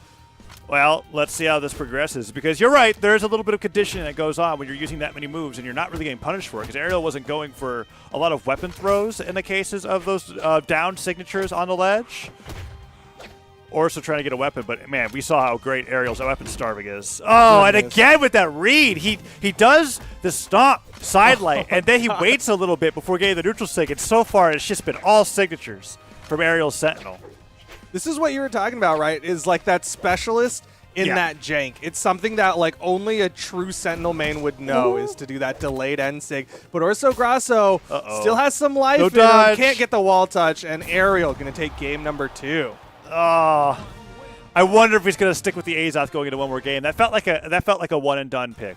Because once all the signature stuff got out of the way, Aerial was just kind of like, here, let me show you what a true specialist is right here, right? Hitting it with every single signature in the kit. Neutral sig comes through, just a knockout off the left. But no, Azoth, he's just doing a little bit of a cosmetic switch up here going into game number 3. Is it going to be Brawlhalla all the way through? It is. Okay, so Aerial up really early with the 2-0 here. He's been making quick work of him. I mean, a lot of that has to do with the stage, but also just with his ability to weapon starve off the playstyle of Orso. But Orso sticking with the Azoth for game number 3 as they are now on the verge of elimination in this best of 5. What I want to see is a better stock finishing from Orso, right? Like Orso does a good job in kind of like that mid-stock range, building up that damage. Oh, there's that spike down that you're looking for. But like he builds up the damage well enough. He just needs to finish the stock because once he gets Aerial into the reg, he starts going for D6 on the edge. You know, D-Light recovery. It works really good. It looks great in doubles. I'll tell you that. All right. Oh my God! You can't. Aerial's and this is huge credit to Aerial, right? We're talking a lot about Orso's gravity cancel sanctions, but like, there's a huge area of play in Brawlhalla where players just aren't going to have the chops to be able to punish this, and Aerial is spacing it perfectly and then hitting him for it. Orso, however, after 2 down 6, he's like, okay, the bow's not working. Got to switch over to the axe, and then he ends up taking the stock for it. Oh, he's going to down 6 again. Okay, all right, there we go. If he's tricking us, he's tricking Aerial. That's what I'm thinking. I think he's tricking himself right now. Recovery whiffs. Aerial trying to control this corner. Orso Grasso playing a little bit more standard right now, but again, the side sig comes out from Aerial, and 2 more of those, and Orso Grasso is going to be on his tournament stock. Yeah. Switches over to the bow. I'm scared here. Is he going to down sig? Thinking about it. Oh, he did the... Okay. That is definitely an amazing bow maneuver that I was hoping to see is gravity cancel down from the ledge. You get the distance, and it just hits right. It hits typically right around where players think that they're safe when they're corner guarding. And just the momentum that you get from it, doubling up as a recovery tool and a combo tool, is so awesome. But Aerial seems to be doing just fine after that happened, as he's just cutting him up with the neutral lights and bringing him quickly into orange as that sidelight hits, and he's just waiting for another landing. Oh, no. Downlight comes through. Very good. Oh, my goodness. Did that he side dodge that with a down I think sig? he ducked under it with the He down ducked sig, it with, that was so cool. I was like, how did he not lose his head to that attack? He just looks down. He's like, nope. Down sig to dodge, down sig to combo. Orso, real close to getting 3-0'd here. Aerial avoiding the down signature expertly. Weapon toss comes forward. Orso returns with his own. But, axe recovery on the way back. Orso Grasso with the weapon advantage. Aerial, not too concerned, gets the hammer. Okay, 1 more hit, and Aerial's going to be closing out the set. Orso Grasso. Oh, ready for it this time. Yep, that'll do it. Aerial closes it out 3-0, just knowing this matchup through and through. Yeah, masterclass and how to not get Azoth was that set right there, right?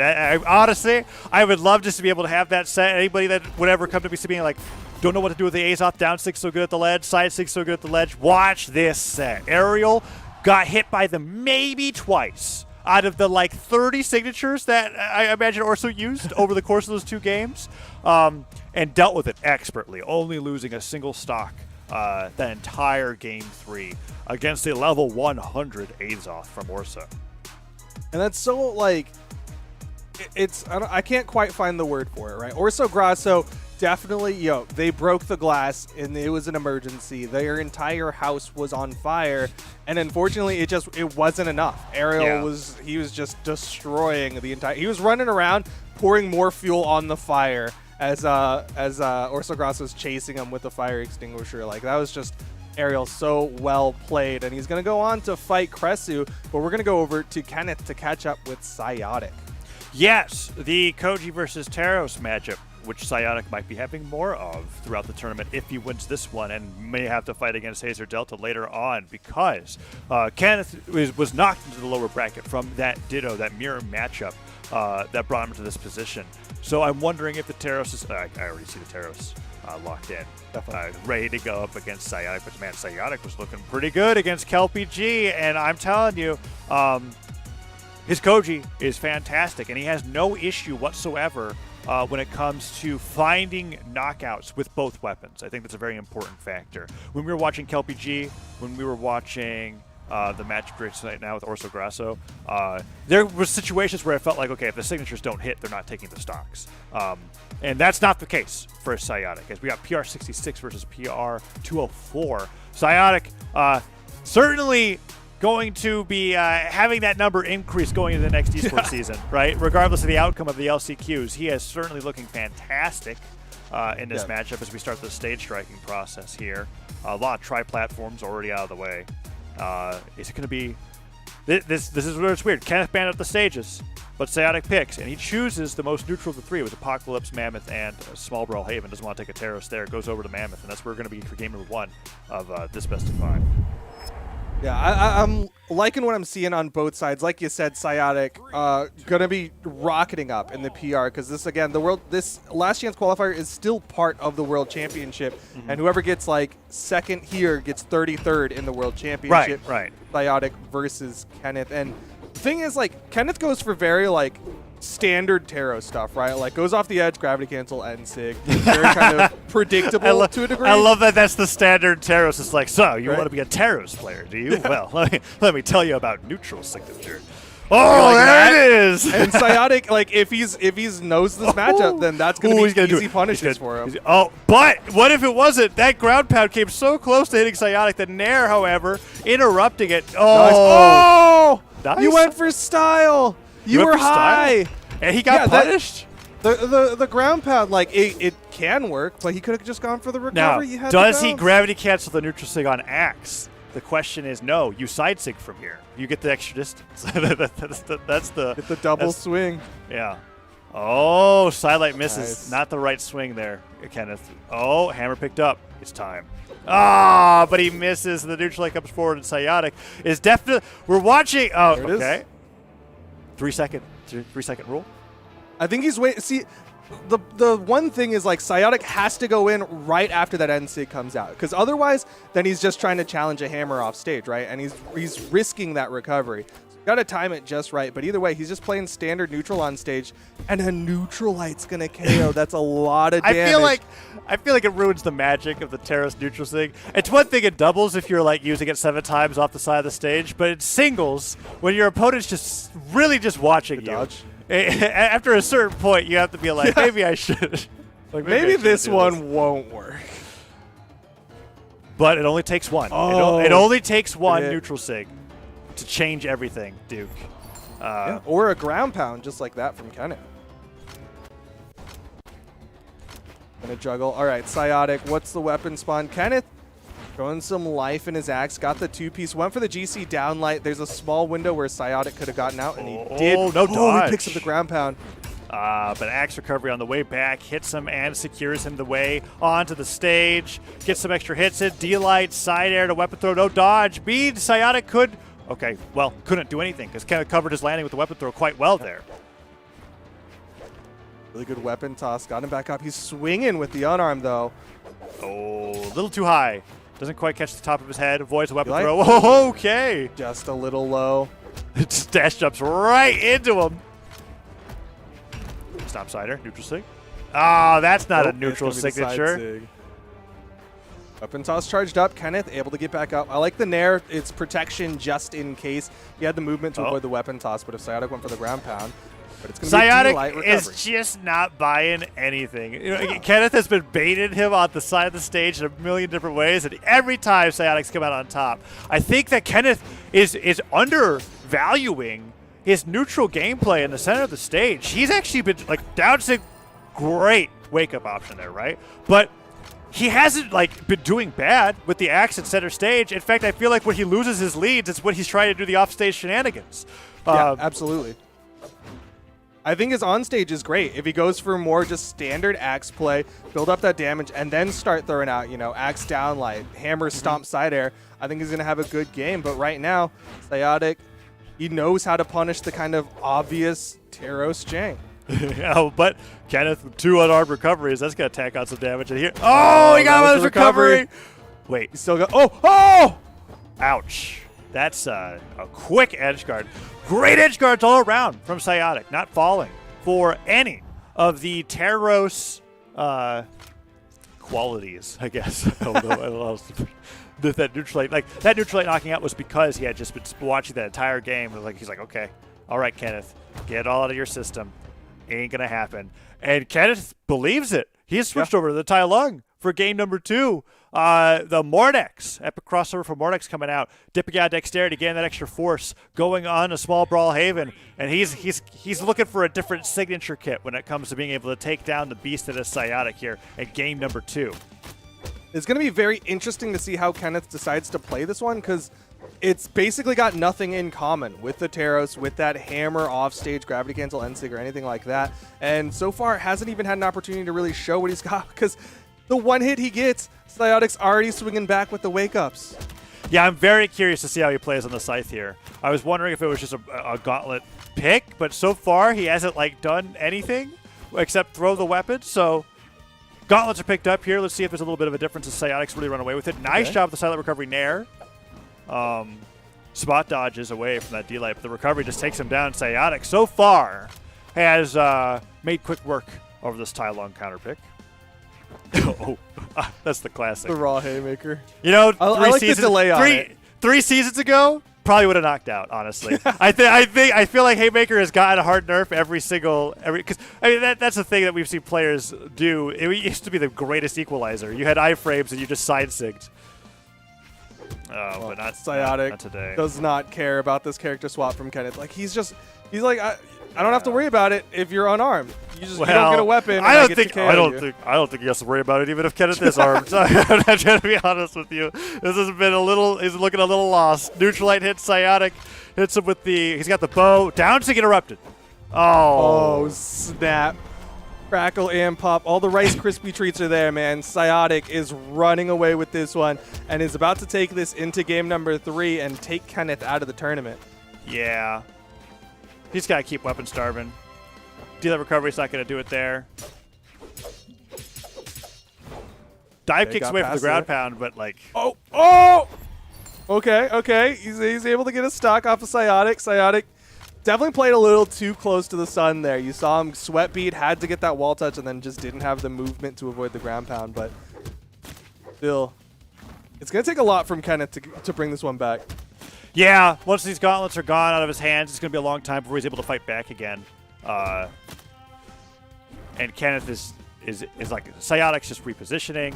He's getting some good punishes. Recovery comes through from Kenneth. He could get a second stock here at this rate. He's been hitting a lot of these sidelights. I feel like Psyotic's sleeping on these options from Kenneth, but that's the deal recovery that will do it. 2 stock to game 2.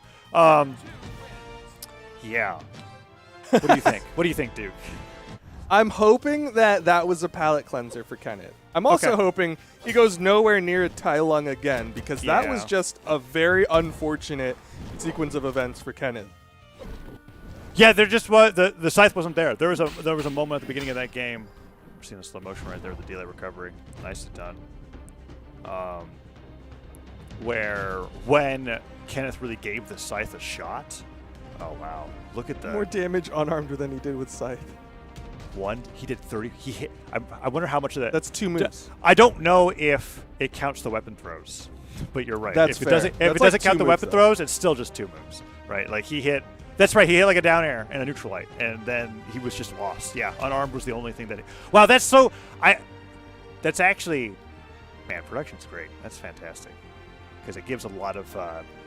It gives a great visual representation as to what you and I were talking about when he was on the scythe, right? Because I can imagine some players are like, why are you being so mean about his scythe? I'm like, no, please. he has 34 damage with his scythe. He hasn't landed anything with his attack. So going into game number 3, he's back on the Taros, where I imagine that his weapons are doing more damage than his unarmed, as Psyotic almost single-handedly destroyed him with the bow that game. a little bit of help Yeah. from the sword, but really the sword with that 120 was just being used for knockouts, right? Delight recovery to get in, and then the rest of the work was on the bow. I'm sure all the Taros haters out there are looking at that 34 damage on the scythe and being like, yeah, of course he's going to switch back to Taros. That's like one attack from one of them. No, it still takes 2 hits from Taros, but at the same time, he's getting those hits more often with his Taros. As long as he doesn't just do gravity cancel N-Sig off stage. Oh, yeah. That's the only thing I got to stop doing that. Yeah. Well, a little when delay it on works, that. though, when it works, it looks. But it hasn't is the problem. Like It is. it's one of those things that's really good if you like sneak it out, right? Like you don't do it too much. But Kenneth is like done it way too much, and that is my issue with it. And it's like it's mauling me a little bit. Psiotic though. Yeah, good punish. and I think we talked about this in game 1. We would both take less issue with it if he didn't look so good when he was not doing it, right? He is actually getting. Press the recovery button. Thank you. All right. He did touch. Yes, even Psiotic wasn't quite ready for what was happening there, but that He's gonna silent fall one ended. here. Yeah, the weapon toss guarantees it. Good edge guard from Psiotic. Didn't fly too close, like be like, oh, he's definitely dead. Let me get that last hit, and then end up accidentally giving him a nair or chase dodge up. Ooh. Psiotic with that dodge down read, keeping him off the weapons on the sword the old time. Kenneth's like, okay, can't grab it against the neutral sig there. You gotta get it. Yeah, get the hammer first. Back to the ledge. Okay. He's gonna stay for a little bit here. Throws away the hammer though. Wants the axe, wants a little bit more damage onto Psiotic, but Psiotic's got so much control. Like you can see just how uncomfortable Kenneth looks. Like he's trying to stay far away. He's trying to stay high in the sky away from Psiotic. Like this is a person who's like, oh, I have to try to survive while my teammate 1v2s in a 2v2, except that this is a 1v1 right now. Yeah, and while you'll be able to get away with it a little bit, Brawlhalla has absolutely all the tools to benefit the person hunting the other one down, right? Like unless you're well, oh snap. Kenneth able to find the evener in the off stage, and he'll likely want to stick with this axe while he's got the juggle. Yeah, axe definitely been the one that's been working better for him. Axe recovery. Sometimes you just get that perfect knockback to be able to spike your opponent while making it back to the stage, and Psiotic goes down trying to go for that edge guard. No dodge means that Psiotic knows exactly how to punish Kenneth for going for that gravity cancel. Delight recovery comes through, dodges straight up. Delight recovery once again, not enough. Taros a little too heavy, but Just a pretty big map. That And there will do it, yeah. And Psiotic gonna have a big lead here over Kenneth. And there's one thing, like, it's super minor, but I'm loving it when I see it. Is Psiotic does, like, I think it's a side light and then a dash jump fast fall into the recovery. Yeah, he'll jump again. Yeah. And that was so cool to see. Like, that's something I don't see from bow players. There's a lot of inputs actually involved in being able to do that, because you have to get the dash jump fast fall as immediately as possible, get the jump again, and then not accidentally buffer any of your inputs for the recovery to go off. Like you might land and do a neutral sig, which could be cool too. Oh, he and that's a stock. Totally avoids it. Oh, it's 0 to death. That was just deletion. Psiotic just showing how to play up against Kenneth, how to play up against that Taros, and just ran right through him. Psiotic, the PR 204. This is, again, the lowest PR person possible who is still running through the bracket right now, getting upset after upset. Yeah, wonderful play coming out from Psiotic there. Kenneth, I mean, in general, right, just had trouble hitting at all. You kind of described it perfectly, right? It was the person running for his life in the double situation, only it was a 1v1. So even though your damage is low, you can't say that, hey, at least I distracted the other guy while my teammate did all the work. He's just like, I was still present. Kenneth really ended up struggling towards the end there. Just wasn't able to keep up with Psiotic, but a 5th place finish is good nonetheless. But that means that there's one less Taros here as we whittle down top 8. Kenneth out at I can 5th. hear the joy as you say that.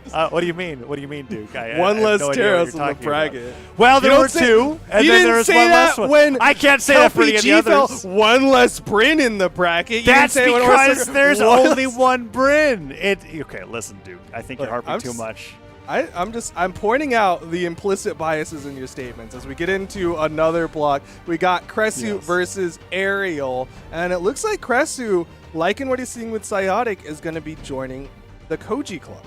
Okay, very interesting. Yes, Koji, I feel like for a lot of players, there was a time where Bodvar was a pocket pick for everybody, and then there was a time where Val was a pocket pick, or a Tori, and now Koji has really just become that staple legend for competitive players to pick up for almost, I feel like, just a general matchup spread.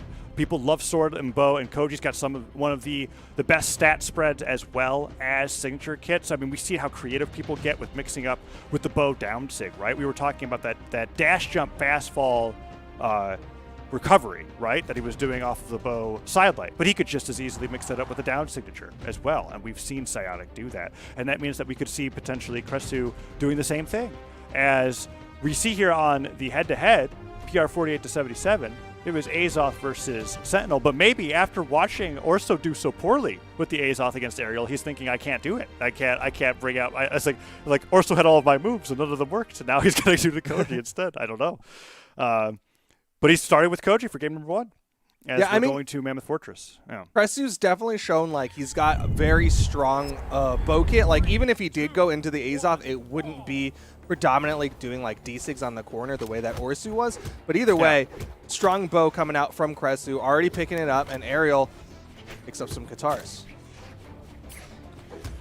Ooh, and Kresu opening up the bow so far. And the more I think about it, I realize that there's so much overlap, right? Bow on Azoth, bow on Koji, but Aerial is, wow. Oh, no, you can't believe you just did that. You were out! That's why you never stop charging your whip signatures. Because they might forget. They might. You were free. Big brain, biggest brain from Kresu there. He's like, hold it! and Aerial's like, now? And he jumps, he sidelines straight into the arrow. And perfect edge guard. Let's see if that tilts him. Classic 90s action film, right? Is just like the main character being like, hold!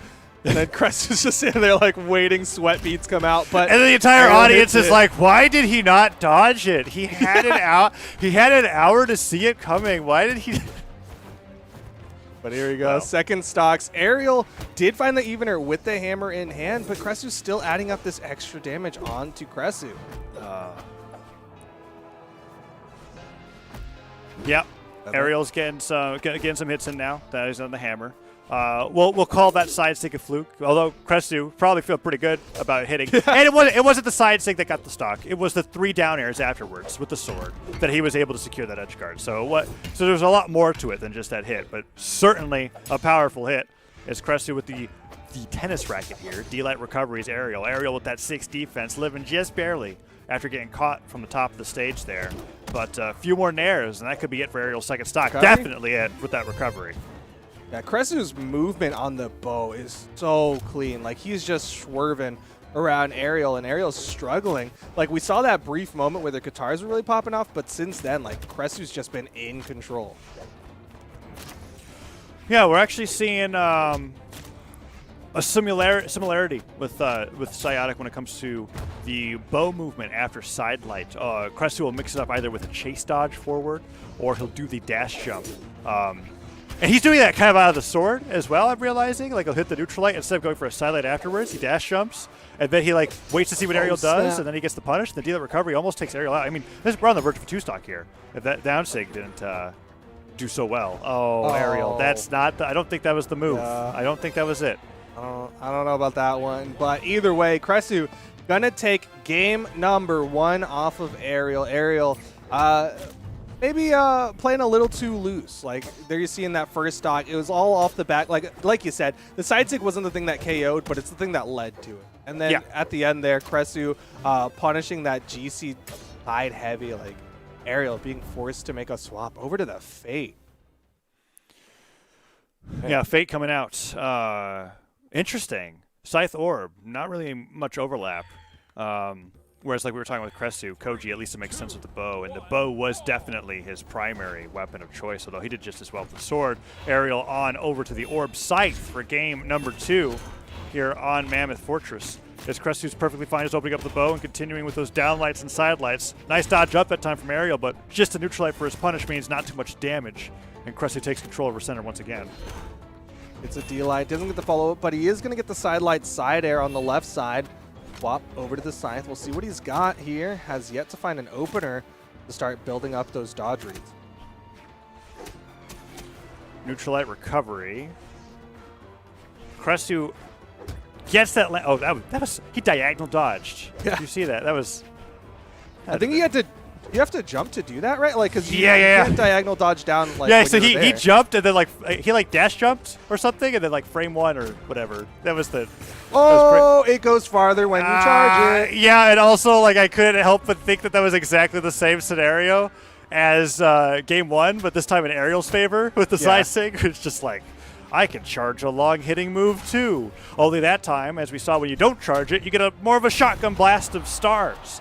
Nice job with the heavy hit of that side light, taking Cresu off the right side of the stage. And so far, so good for Ariel's fate.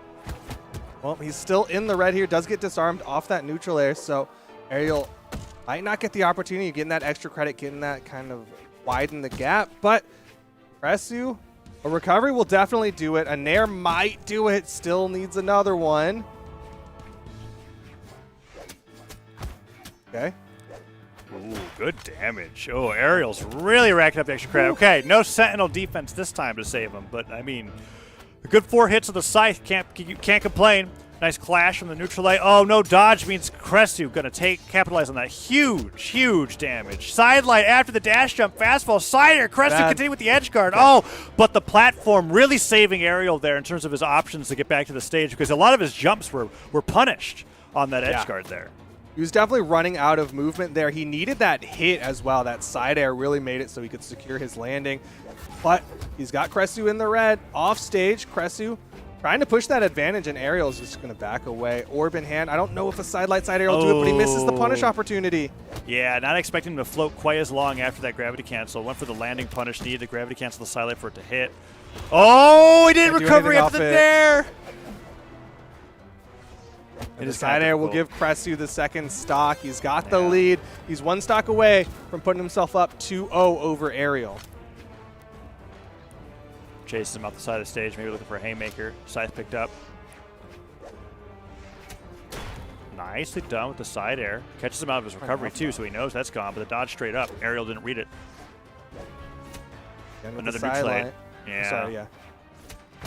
There it is, the Okay. D-line. Big kick afterwards. You can choose the active input for the soft one for the combo, but he knew he had him in the red, so he's just going to go for that forward kick. I'm still surprised quite often by how powerful Scythe D-Light with the kick is it's as a great. knockout move. I'm used to seeing, like, when Sandstorm gets it, it's like an orange off stage because he gravity cancels it. But, like, it turns out you can knock out with that move, too. Really great option, and now with the Orb, Ariel's trying to fight back on this damage. Cresu, though, really brought it back after that first stock, and now could be a 2-0 lead. Nice. Whoa! The reset for double D-Light ground pound. Some great damage on the unarmed wherever possible. Edge guard, still down air, nair. Oh, that platform has just been on the left side this entire game. helping out a player in need. Side airs again from Ariel. Needs one more hit. Side light going to launch Cresu, but he got the touch.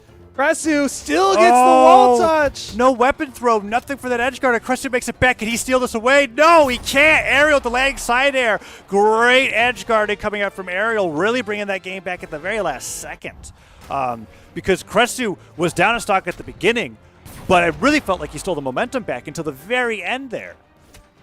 Yeah, I mean, for very many moments inside of that game, it looked like there was an opportunity for Cresu to take that one and close it out. And we're seeing Ariel with a rare swap on win, and this is one of those times where I actually kind of agree with it. Like, the fate worked, but it wasn't a confident enough win that I would be like, yeah, stick with the thing that you won with. He definitely, it was Cresu's game to lose, I felt like, at the end there. And Ariel capitalizing on that edge guard scenario, switches over to a character, just trying to keep Cresu from getting used to his character matchups. That's definitely a mentality that some pro players have. And Ariel here on the Katars now, which he has done a lot of work on with the Sentinel, is kind of getting bopped.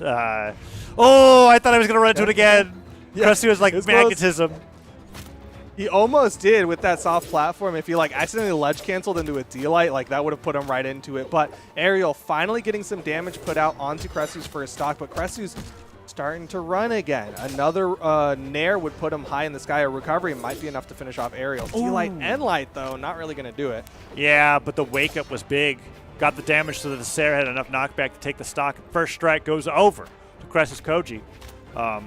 as the set's now 1-1. So this is a match point, but the winner of this will bring it to match point and a game 4. Aerial falling down there, really doing great unarmed. I mean, now that I think about it, Aerial in the face of defeat, Nice. double D-Light ground pounded in game 2 to take that win. Pretty crazy, because that's as damaging as it gets unarmed before going for the edge guard on Scythe without having some crazy offstage thing. Really clutch play, and he has the potential to do that again here if he gets this edge guard. He's waiting for it. Oh no! Okay, good movement, gets around it all. Cresu Nice, that's it. eats the side air. Weapon toss will guarantee it, and Aerial evens it up. Didn't take too much damage, but want to see these Katars? No, he's going to stick with a sword. Oh, Ooh, snap. Cresu. Cresu's got some unarmed of his own. Yeah, neutral sig. I felt like that was going to work, but Cresu just knows better than me with that dodge, managing to get right through the neutral sig from Aerial, tack on even more. There it is again! That chain dodge down, diagonal down into the ground. Just making his movement after that sidelight all mixed up. Down sig goes right through Aerial. Trying to get back to the stage. Oh, neutralites after the side air. Not sure if he wanted that, and he gets punished for it. Oh, Aerial, downlights. he's gonna get back Wrong up. way. Oh, Okay, oh missing no, he's these just downlines. Okay. Ouch. All those downlights could have been him. That was the difference between Cresu being in yellow and orange right now, I feel like. Yeah. Definitely would have. It wouldn't have like taken the stock by any means, but it would have brought him close. Aerial, what what was that? Ground okay. He's still getting outspaced by Cresu. Like you can see the way Cresu's just moving around him, and Aerial just starting to struggle here in game number 3.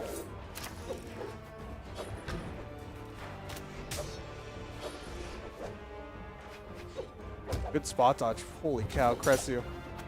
Ready for it. All right, Katars in hand again from Aerial, but I don't think he's really had any momentum with these Katars beyond like the first stock. Recovery will finally finish off the stock. He's going to stick with the Katars for the final moments here in game number 3. So Aerial's got that clutch factor. We've noticed that from game number 2, and it looks like it's coming out here at game number 3. Ooh, oh, that could have been it. Been big. That was, I mean, that was 2 great combos. And now that Aerial's got him in this weapon starve scenario, Aerial does really well in this position. It's bad for Aerial that Cresu got that weapon though. Struggle. Oh. Right. It's like who gets this edge guard snap. first. Oh, he didn't get the reset. He went the wrong way and he gets D-Light side aired for it. Aerial's really trying to maximize. Like you see him trying to go for reset after reset. Over to the Katars, back to the sword for the KO potential. Cresu knows he's one D-Light recovery away, and that'll be it. Cresu takes game number 3. He's 1 game away from earning his fight against Psyotic in the top 4 thing. Really tense there at the end. I felt like Cresu's back was against the wall, even though Aerial was 1 combo away that entire time. Really, like that was a moment where I felt like Aerial planned out exactly what he needed to do, and he was like, okay, I got to do this. I'm not worried about losing. I'm just worried about taking this stock, and he almost got it. It was the D-Light recovery at the end that secured Cresu the win. But look at that, over 100 unarmed damage, almost equal to his Katars. You're absolutely right. His unarmed is actually like reasonably good, and I like to see it, but also like I think there's just something barely missing. But either way, Aerial's gonna make the swap back to the Fate, and we'll see how well it works out here in game number 4. But Cresu ready to close this one out. Ooh. And here we are. Yeah, so we were talking about this. We liked the swap off the Fate, even though the only win that he had was with the Fate, because we felt like it was getting a little shaky at the end, right? Yeah. But I guess when you're in a situation where it's match point, you look at this and go like, well, the only game I won was with the Fate, so might as well give that another shot, as he avoids a early knockout to a side sig once again. Cresu not charging those quite as long anymore. And Aerial keeping the damage even. Sidelight hits, gets a little bit of a strong hit off the side of the stage. Doesn't want to go for any offstage down airs. Oh, he neutralized him off of the gravity cancel side sig. Got the tumble forward, but didn't get the arrow off. And the shotgun blast from the side sig secures Aerial the first stock in game 4. Aerial looking all right, but still, it's not a confident lead. Doesn't get the jump for the Nair there, and that's going to let Cresu get that stock and immediately even this one back up. Ooh. Oh, Cresu's like when he hits a silent on Bo, it's just like confirmed that he's going to hit you with something else right afterwards. Like he changes the option every single time. Side air lands, he dashes forward, dashes back, side light chain. There it is. That's like a Cresu special, right? The chase dodge diagonal down off of hitting the side light. And that time he really got great effect of it because it went over the edge of Mammoth. And even though he didn't get a string off of it, oh, Ariel, why are you? You're crazy. You are crazy. Why would you even risk that? I mean, I get why you would risk that because you want to be on the other side to push him to the left. But you have sight. You have active inputs to let you control the direction you throw your opponent. But either way, Ariel keeping this one close. Wow, the Nair beats out the side sig. He had to have dipped right underneath it with like the animation. I have no that's something I want to see. Like that's an esports dev stream moment right there for sure. But it's like, how did that bow neutral beat the side sig? Anyways, Ariel and Cresu keeping it close, but Ariel is like he's a side air away. But, I mean, Cresu is a D-Light recovery away. So it's like, who's going to hit their knockout move first? Ariel picks up the scythe. Okay. That's a recovery off the neutral light. Weapon toss. Control the corner. Yep. And that'll guarantee it. Cresu knew he had nothing in it. Even if he did have, like, another jump, it would have just gone straight into that side toss. Ariel needs to widen this gap to get that confidence for the game 5. But a nair from the sword. And Cresu evens it back up. Dead even game. And pretty big scenario for Ariel here. Loses this, he's out at 5th. But there's the emergency D-Light ground pounds, right? When in doubt, D-Light ground pounds for Ariel. Neutral light hits, picks up the orb. Oh, but he gets sided away. D-Light, but he doesn't pivot. We've been seeing a few situations like that. You just got to hit that other direction before you attack to get it to pivot. But Ariel's missing it a few times. He's getting punished for it. What? Still has this corner. Cresu with the damage lead. Ariel not able to hit the side light. Could have gone for a string, some damage. Not hitting the recovery. Ariel's starting to fall behind here, and Cresu is like 2 hits away from closing this out and going on into the loser's semifinal.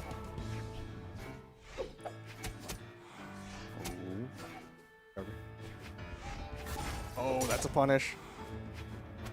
Weapon toss to stuff it. They're doing a good job of stopping each other's signatures. End light. Oh, no dodge, though. Oh, he didn't charge the side sig. I was wondering if that was going to happen. Downer hits. Going Ariel. Where you going, Ariel? Missed the dare. Missed the weapon toss. No weapon spawn. The unarmed side air. They're both 1 hit away. And it's Cresu who gets the hit. The unarmed recovery from just below, and Cresu gonna win it out. Ouch. That is.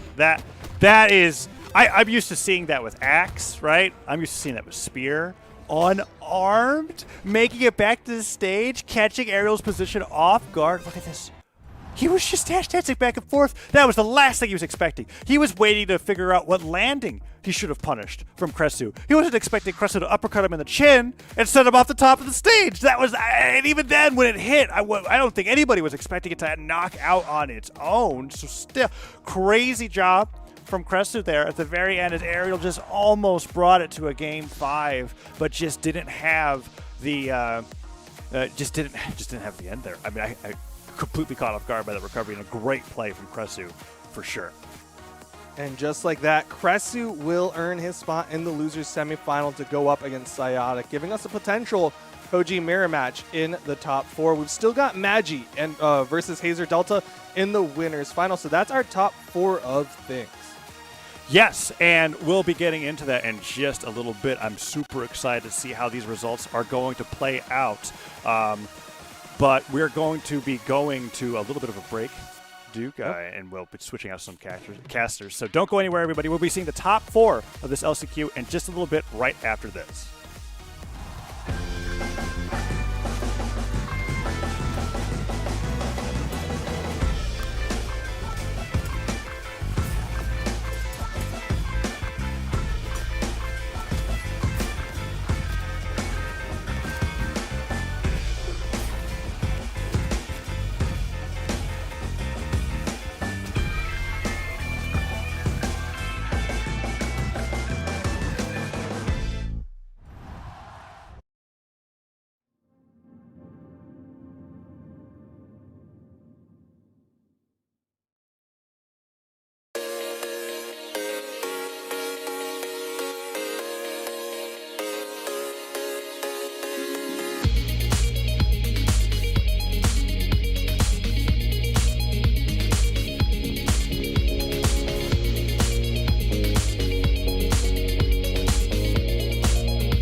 Welcome back, ladies and gentlemen, to top 4 of the European Last Chance Qualifier here at BCX.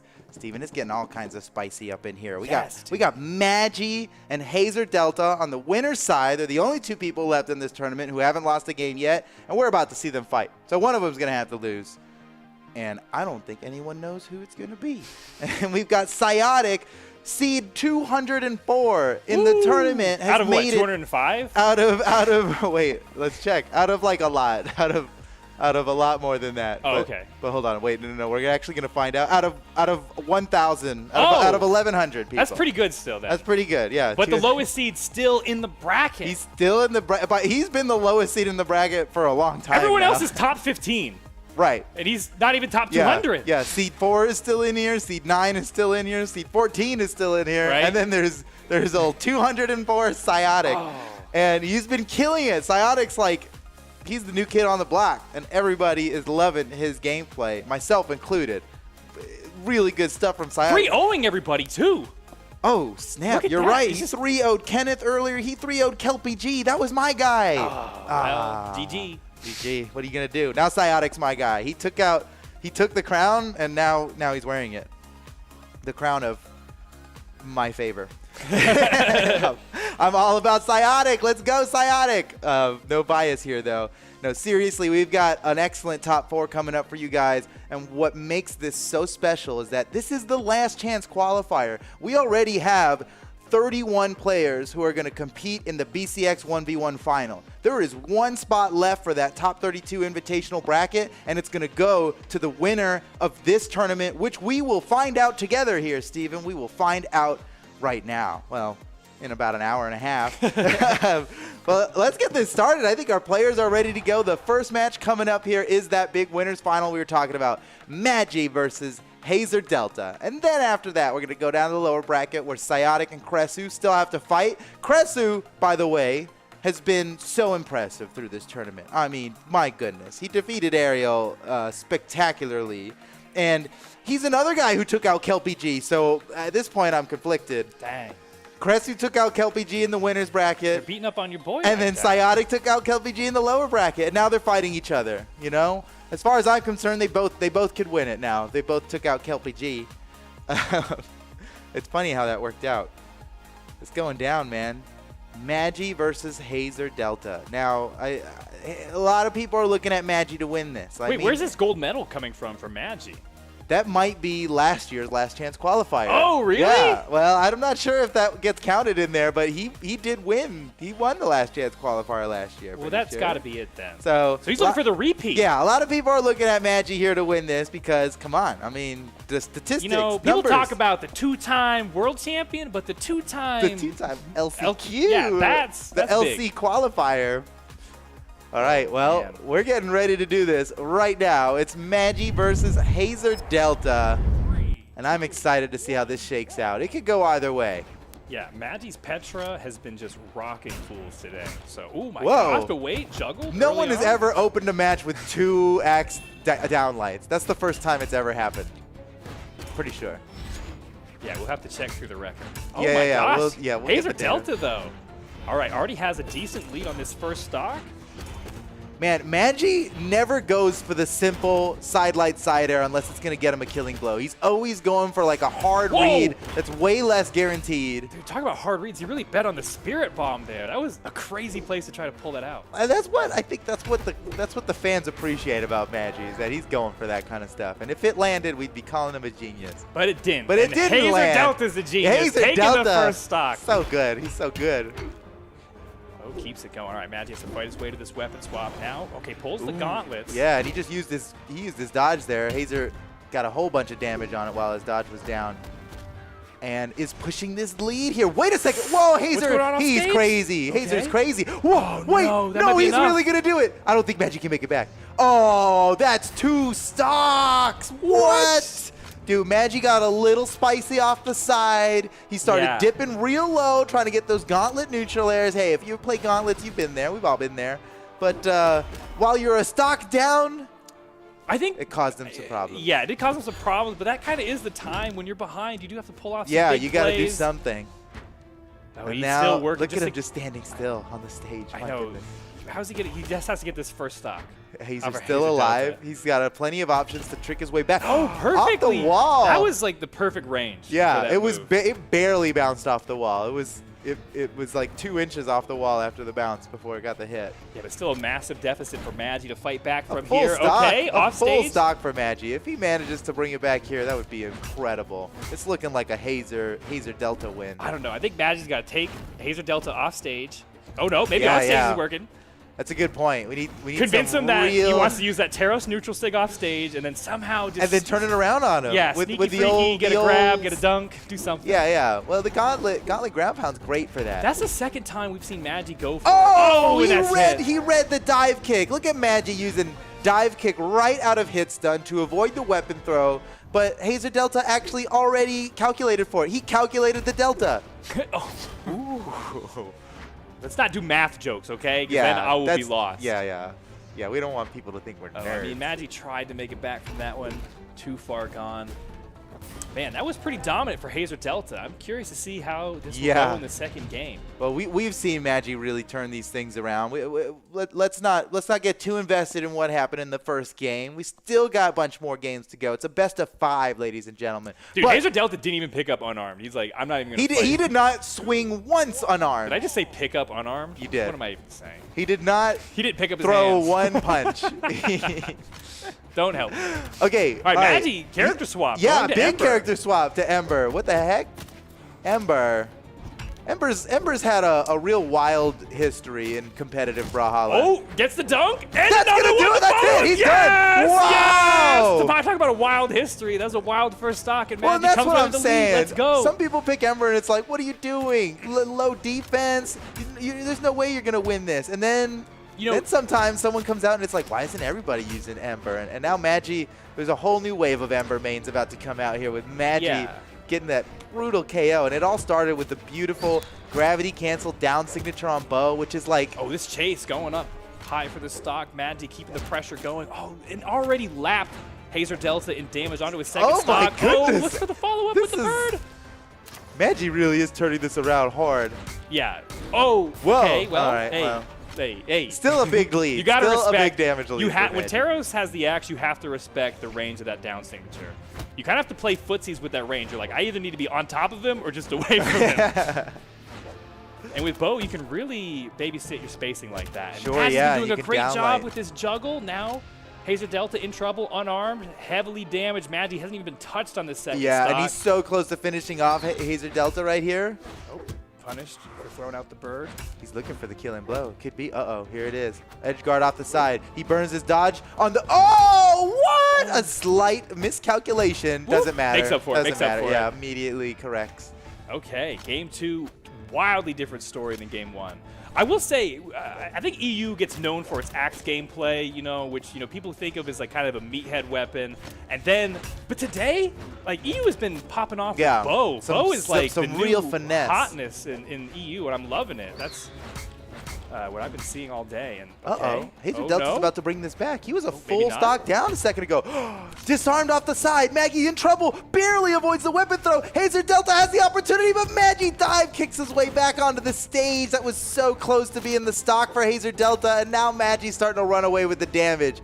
Hazer Delta was a pixel away from evening up the game completely, damage and stocks. And now it's looking like a 2-stock victory for Magi. Now disarmed off the side, Hazer Delta in a massive amount of trouble, and there it is, the big finish. Magi, 2-stock victory. What a comeback. Okay, I like that Magi only GGs on win. I agree with that. He philosophy. actually, I'm glad you caught that. I'm glad you There caught was that. no GG for Magi first game. But honestly, big respect to Hazer Delta for still throwing out a GG on loss. Let's see what happens in game 3. But now we've got an exciting set here. Tied up, 1-1, winners finals. Who gets their seat in grand finals? On winner's side, that's the best place to be. And I just love the last chance qualifier because the stakes are so high. Only one person moves on. The gold medal was from the Arcadian, not that last chance qualifier. Oh, Arcadian. Okay. We know that. Still. It was Tinix that won the last year's last chance qualifier. Oh, all right. You know, I talk about the Arcadian and the LCQ having similar vibes, and look at that. I actually got them confused. They That do is have true. similar vibes. That is true. It's a good vibe, though. Hazer Delta has like taken a breath, reset his mental, and has done nothing but chop away at this first stock from Magi. No damage. Okay, finally Magi breaks through with those Katars. I don't even think we saw Magi pull the Katars out at all in game 2. This is uncharted territory on this Ember pick. Okay, now swapping over the hammer.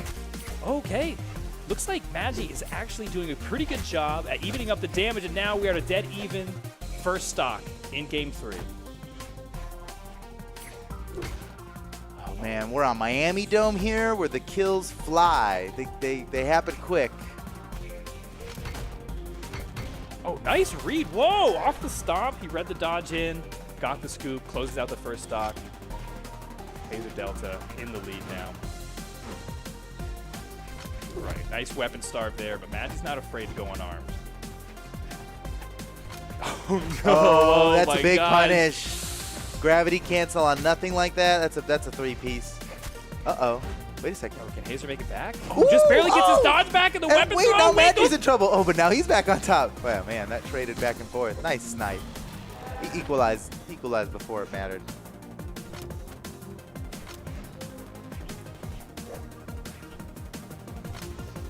All right, round 2 here on the Dome. How's it gonna go this time?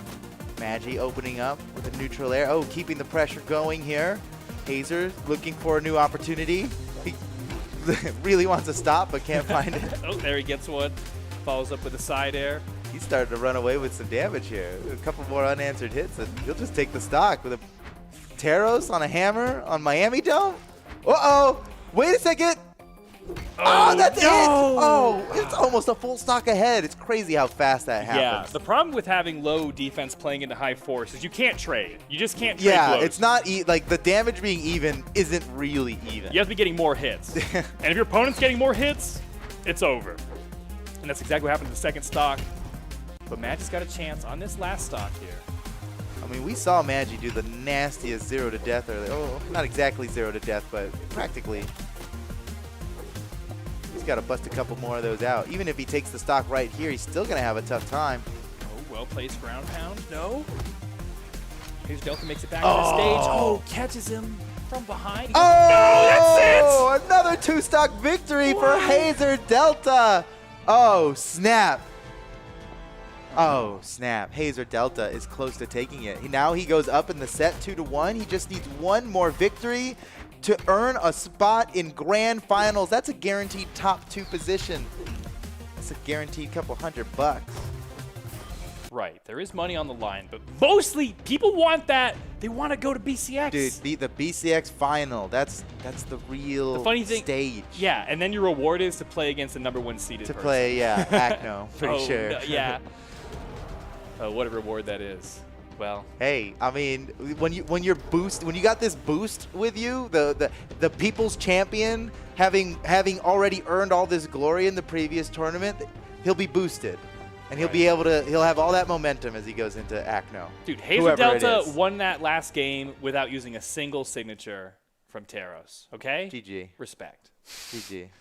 Not one neutral sig, not one any kind of sig. Yeah, just some real honest Taros gameplay. Okay, look at it. We're getting like a whole tour of the Brawlhalla stages. Now on to Crystal Temple. All right, Magi needs to make game 4 his to keep alive in this set. Uh-oh. Whoa, okay, whoa, wait, whoa, no, Magi. Magi, you're so low. Okay, makes it back Woo. to the stage somehow. Holds on to that recovery. That makes seemed it like back an up. error, just dipping way low. Hazer's going for the killing blow already. We barely started. He's going for the There- killing blow. There's not a huge wall here to get back to, so. A hammer ground pound can end a stock anytime. Doesn't matter what the health is at, I think. Very true. It's very a powerful ground pound, and it leads so nicely into Oh, no. more attacks. Wait, the big finish?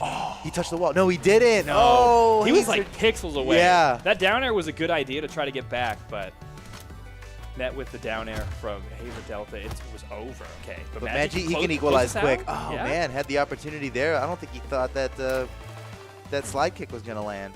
And he ended up missing it. Or he ended up having to resort to a recovery attack instead of the ground pound that would have gotten the KO. Look, doesn't even matter. Magi completely equalizes stocks and damage. He didn't take any damage while he was equalizing the stocks there.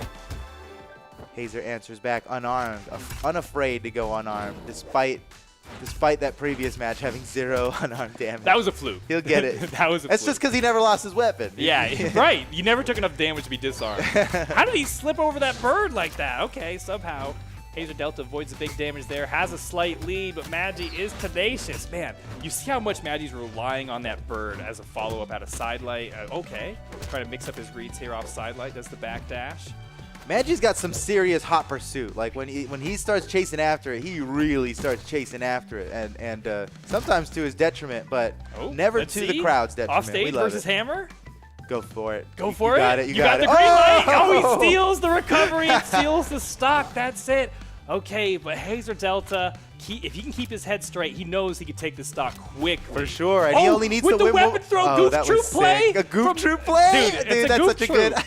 That's so when good. you're just like juggling your weapon and the person walks into it, you're goof troop. That is a goof troop play. I'm glad we have a word for it now. So this is big for Hazer Delta. I mean, I think he's got it right here. Yeah. Down to the final stock. If Hazer Delta wins this stock right now, he's going to grand finals. And if Magi wins, we're going to game 5. Either way, exciting things. The crowd wins no matter what. Magi being real careful about it. You see a guitar player start doing preventative nairs, you know they're all worried. about that. Yeah. Yeah. Uh-oh. Caught off stage. Not many He options. doesn't have any options left. He's done. Hazer had the checkmate right there. I think he Yeah. thought he was done. I think he didn't realize that the dodge cooldown was coming back. No, Magi looks like he kept his frame there. Big respect. Makes it back to the stage. Keeps himself in this game, and now he sets Game himself 5? up. Oh, game 5 is Are we looking about likely. to go to game 5? Magi, take us there. Take us to game 5. Here it comes. Oh, Hazer Delta might have something to say about Yeah. that. Oh, Magi gets disarmed. Oh, this is a terrible time to be Oh, disarmed. no, weapon throw bonks That off the was stage. not a great Ground weapon pound. Whoa! Nice dodge. Wow. Oh, dude, that was a hezzy into the gravity cancel downlight uppercut. It's anyone's game now. The next big hit wins. What's it going to be? Hazer with the side air? Wait, these home run swings are almost enough. Oh my no, God! the He's corner still of the- alive. Yeah, the corner. Of Oh, that's it. Yeah, okay. That's got to be. No way. Yes, the weapon Wow, throw he sealed the clinches- deal yeah. there. All right, Magi ties up the set 2-2, and we are going to game 5. How exciting. Man, this Ember pick, it's working out. I believed. I'm telling you. I had my doubts, I'll be The honest. bow. We've been seeing the bow all day in EU. It's Yeah. funny when like you see like a weapon or something just like pick up favor in a region. It seems like bow is having its time in EU right now. All right, look at Magi. I don't know if that's due to like the low defense. He's getting disarmed a lot. Look how much damage he had to output unarmed. 102. Holy cow. Doing the work there. Yeah, getting disarmed at an inconvenient time. But Magi was doing more damage with like every single weapon. So that's how you win games. Yeah, I mean, that was a pretty even game. It really came down to the last hit there. Okay, here we go. Game 5 coming up right now. Magi versus Hazer Delta. This next game decides who makes it into grand finals. I think it's great that they refuse to play on the same map twice. Yeah, like- that's contrary to what we usually see in a winner's final, where they just keep five games on the same map. Yeah, normally like, we both like Demon Island, let's go. But not today. Yeah, get they're the full switching preview. it up. I think both of these legends have a pretty good. They both gain things from this stage. I don't think any of them gain a particular advantage. I want to say maybe this works well for Magi. It's one of the largest stages in the game. Hazer won't be able to get an early KO quite as easily. Yeah, that's true. You want to mitigate that early KO potential. Because we saw it in Miami Dome, right? Oh, Magi's not even. Oh, no! No! Just a little tiny bonk. Even without the bonk, that looked a little sus. Yeah, I don't know if you could have made it either way. Okay, first stock going the way of Hazer Holy Delta. cow. Oh, no. He barely got hurt. Magi's taken such little bit of damage and already lost the stock. That was unfortunate. I can completely understand why he didn't want to try going back up there. Hazer was in a great spot to edge guard. Oh, speaking of greats. Oh, no! It's Wait a second. reversed! It's reversed! Magi has an Oh, there opportunity it to slap is. off the wall. Nicely weapon throw. done. Does it- Wait, he got his. Oh my goodness, he got his jumps back. He barely touched the wall before Magi slapped him back down. And all right. Magi, look at Magi. Yeah, Focus. but this is if you're Ember and you're going against a Teros, you're double tap away from being out of this second stock. Right. And there's the first Yeah, tap. that's now he's So one hit you're away. like one tap now.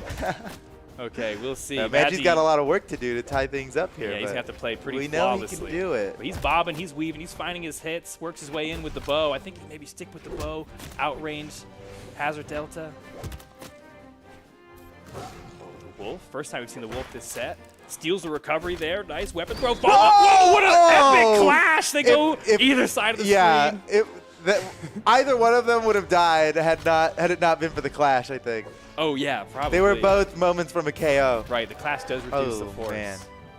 Oh, big time. Yeah, it's like a whole different hit. Now, that was a bit of a comeback stock, though. I think Magi made up some ground. Big time. On but Hazer he's Delta. got to close out this stock quick on Hazer.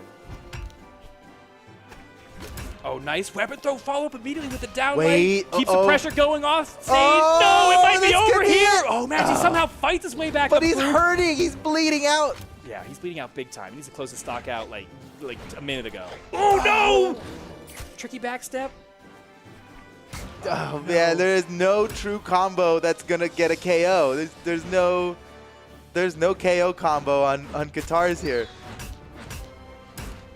No, that down leg man. follow was almost enough. Hazer Delta's just on his way, and I think he knows it, man. Yeah. One good hit now, a full stock lead. Woo! Okay, all right. Okay, you saw that was fully pink smoke. Yeah. That's a lot of damage. When your smoke That- is all sparking pink, like, that's a lot of damage. Oh my gosh, is there any way? No, No, there's not at all. that's it. Hazer Delta wins in Winners Final, moves on now to Grand Finals. He's got a seat in the throne. He's waiting now. 3 more players are in this tournament who all need to fight each other to figure out who's going to come back up and fight against Hazer Delta one more time in the Grand Final. And Hazer Delta's really looking like he can take this whole thing. Seed 14 in the tournament, but number 1 in our hearts. Number 1 true. in the tournament so far, that's for sure. He's sitting there in Grand Finals. Magi now goes down to the lower finals. He's not out of the tournament yet. He's sitting there in lower finals. And Magi will be waiting for the winner of our next match coming up there. Man, that was an awesome set, but we've got another spicy set coming up for you guys immediately after this. I will say, though, winners finals going to game 5 is a good Love it. predictor Love for it. a banger of a grand final. That's true. You know what I mean? That's absolutely true. If winners finals was a wash, then you can kind of guess Tournament what might happen. yeah. Yeah, if you like the odds in Vegas shift around after Exactly, winners final goes exactly. 3-0. Yeah. Right, for sure. Yeah, place your bets now. And now it's like, well, you don't really know. That came down to the last stock. Anything could happen. Okay. And we okay. still have the underdog hopeful, Psyotics. That's right. Seated 204 up against Kresu, who's in the top 10 of this tournament. Top 10 on the seeds, that's right. Psyotic versus Kresu is the next match coming up here. Super impressive performances from both of these guys. I think they've both made it farther than most people would have expected. Look, I'm not calling out Duke and Sparky, but I don't think anybody called Psyotic and Kresu. Am I right? I think I didn't either, okay? None of us did. Yeah, Nobody, wait, why are you throwing them nobody under knew the bus? this. You didn't know that either. Nobody knew this. Nobody knew. Nobody knew this. Maybe there's one guy in the chat that was like, I know.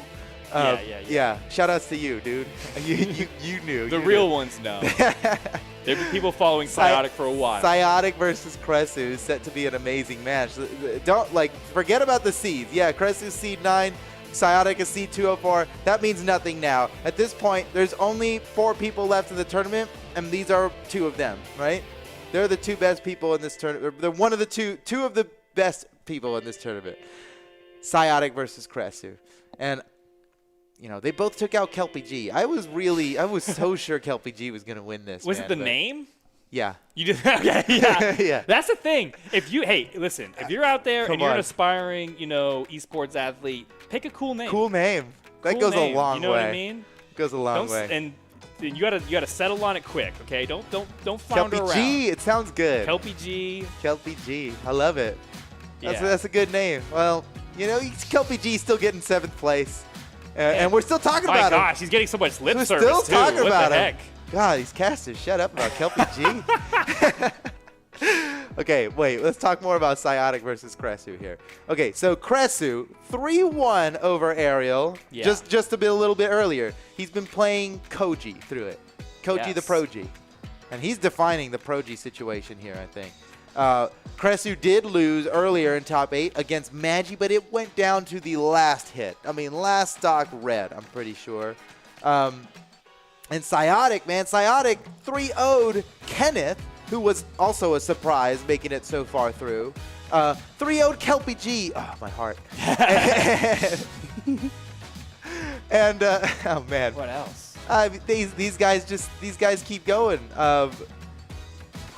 Psiotic. He defeated Kuro. He only lost to Magi. Both Magi and Psiotic were defeated. I mean, yeah, both Psiotic and Cresu were defeated by Magi. And the winner of these two will go on to fight Magi in the next game. How epic. So Magi must be feeling like, Did we script this? yeah, That's perfect. Yeah. There's such a great chance for redemption here. It appears that our players are not ready yet. That's okay. We'll just keep talking. What's up, chat? Let's follow their paths a little more here. We're looking at the same bracket you guys can And they've both been playing primarily Koji. So I'm wondering, are we going to see a mirror match? Oh, Is it double wait. Koji? I think you're right. I think there's a solid chance. Well, Cresu's been playing all kinds of stuff here. He played Oh, I see, yeah. Azoth earlier. The switch to Ragnar was the big play for Cresu. I wonder if he's going to play more Ragnar. Dude, honestly, I don't know if you saw that match earlier way back, but like he switched to Ragnar, and it was after playing Azoth. So we're obviously like, oh, he wants to keep the axe, right? But really, Qatar stole the show, and you know how I get when there's good Qatars on the screen. Yeah. It was spectacular. I'm really looking forward to seeing more Cresu Qatar. But we'll just have to see. Oh, check out this bracket here. This is the top 4. So yeah, you saw the winners final there on the top left.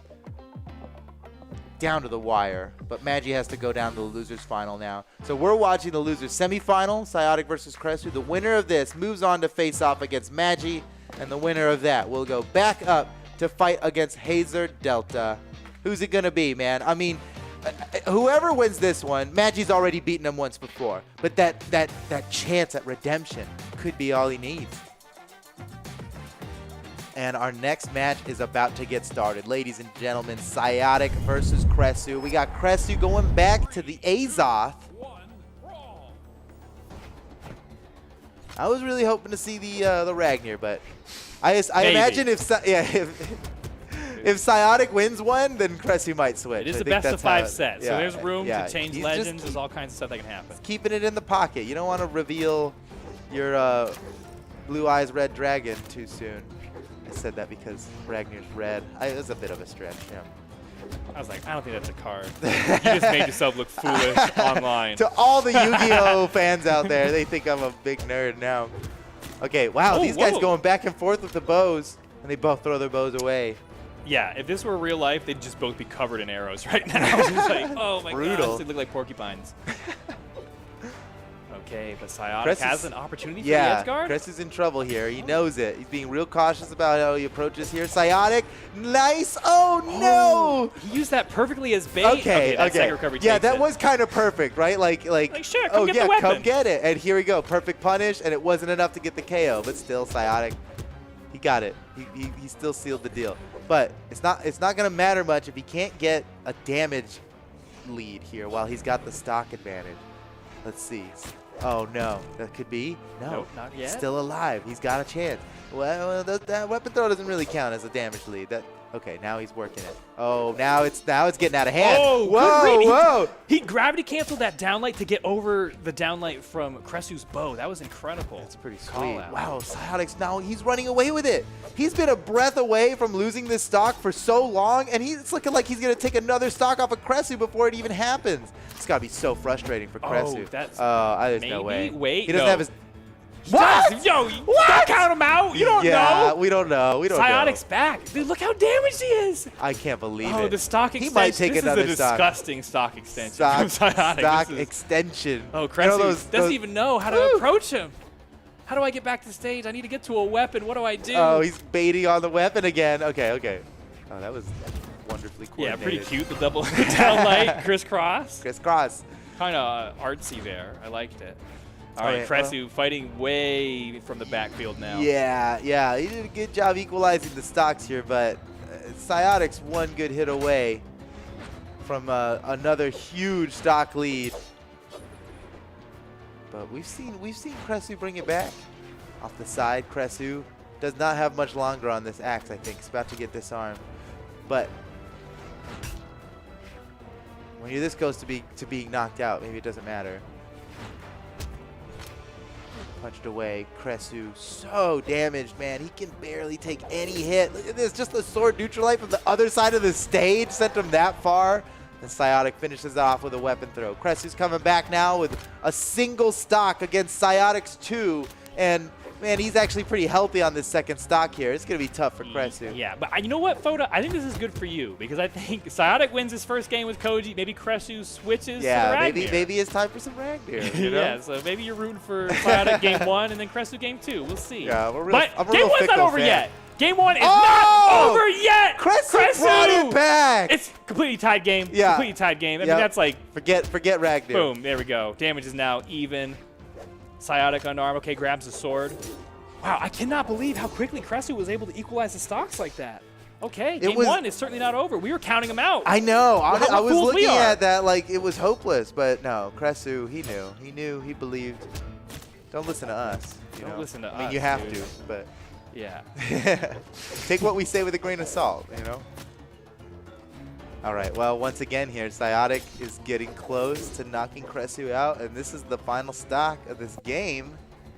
He could just end it right here. Kresu running out of jumps on the wall here. He was pushing it. He floats his way over and snipes. That's a big punish. That was a gravity cancel. That could have been worse for Psyotic because the gravity cancel means no dodge. Psyotic steals it away at the end, but that really came down to last stock, last hit. 6-8. Oh, dude, look at that. Number of the beast. Number of the beast. Uh-oh. What does Adios this mean? mío. What does this mean? Oh, no. Psyotic. El Okay. Diablo. That was close, though. That was actually so much closer than I was expecting from the start of the game. Which sometimes is a predictor for, you know, like Kresu was figuring it out at the end, and since this is a best-of-5 set, he keeps that knowledge. He keeps on pushing. Maybe he can turn that into an advantage in the second game. Yeah, maybe. I mean, they're pretty close on all fronts here as far as damage is concerned. Yeah, and none of them are hidden signatures. Yeah. Together. Listen, Equally matched. once you get to over like 2600 elo, you forget how to use signatures. Sigs are, yeah. you Sigs just are, know how to KO with your leg attacks and ground pounds. It sometimes it seems that way, but then you got, you know, it could be anything. Yeah. Well, one thing we know for sure is you don't need signatures to win. We've seen plenty of top players get through.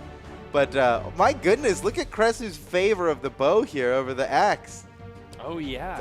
About 400 damage on bow and like 70 damage on axe. That is very, my goodness. That's That's one-sided. 2 hits with axe. He did more. He did more damage unarmed than he did with axe. And Whoa. you're right. And that's like 2 hits with axe. Like, maybe like, 3. You're like 1 ground pound. Wow.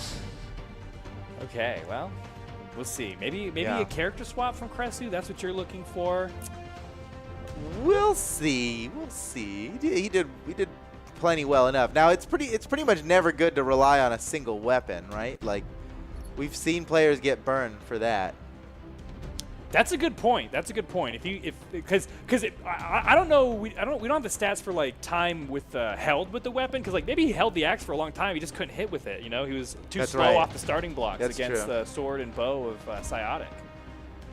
Or he was intentionally trying to get rid of it and spending a lot of time looking for a bow. I mean, he had a That's lot true. of unarmed damage, and that might help Okay, you know explain what? it. That does tell the story. The theories. Yeah, we're getting CSI on this now. So we have all this data. What does the evidence say? It's so great that we have all this data, though. We can say anything about it. Oh snap! It's a Pretend like it's Koji. true. It's a Koji Pro Oh, Jumera we match knew it would coming come up down next. to this. Yeah, you really called it here. Oh. And we're going to at to that. Enigma. We got handsome Koji versus, I mean, hey, listen, he's got a nice personality, Koji. Let's go. All right, here we go. Kresu really about to show Psyotic what's up. I mean, I mean, that's a big statement, right? To do early on in the set where it's like, oh, you beat me with that guy? Well, Oh I my can play that gosh! guy Well, you better. gotta, he's gotta let the weapon do the talking if he wants to make a statement. Psiotic has That's true. Dude, looking putting pretty on the good by pressure. Psiotic here.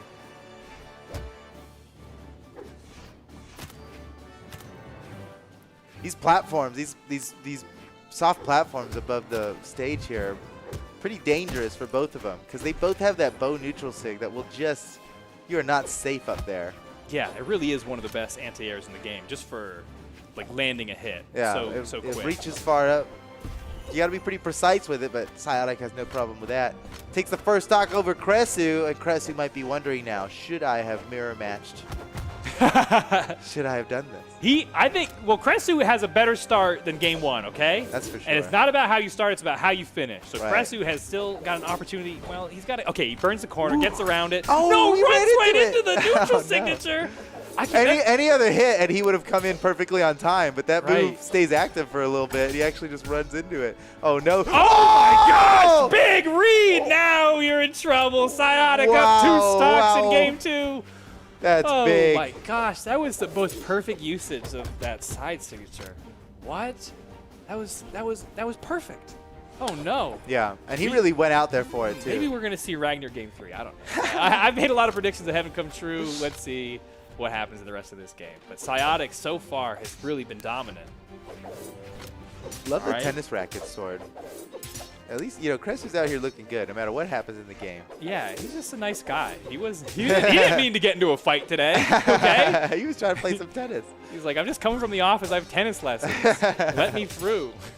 But Psiotic will not let him pass. Psiotic's really aggressive about it. He's like, give me your milk money. Psiotic just bullying Kresu. By milk money, you mean the several hundreds of dollars on the Yeah, line. yeah. That's a lot of milk. It's a lot of milk.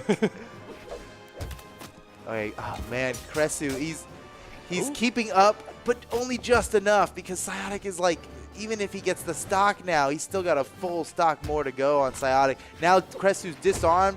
Okay. Nice breakdance. That was nice. Gets a stock. All right, going to throw away the weapon. All This right. is little weapon starve here. Do you believe in Kresu here? He's got a long way to go. Oh, it's a good that start. was a cool, dude. That was a That was a fancy really little, cool follow-up. Okay, well, there you well. go. When you're one breakdance away. You it's still tough. had a bit of a highlight It's tough. there, yeah. Yeah, I kind of just want to talk about the recovery into gravity cancel neutral light when your opponent's at 0 damage. That's just true. I've never seen that. Is it true or is it just really great? It looked pretty true from here. Here, maybe we'll see it again. It looked awesome. I don't think. I mean. Oh my that gosh, was he so hit it good. deep too. That was he really tried to the dodge big. through. That was the Man. big game changer there. And Yeah, that was an early stock. oh wow, cool. We have quite the legend swap here. You can see it on your screen there on the bottom right, but it's true. Kresu, it's not a bug. Kresu logged in with Macho Man. Is this the first time he's played it in bracket? If he's ever did it before, I must have missed it because this seems like a really out of nowhere here for Kresu. You know, normally when you see, oh no. Whoa. Okay, never mind. No, let me say anything yet. Wait, I won't no, make a he's fine, statement he's yet. Okay.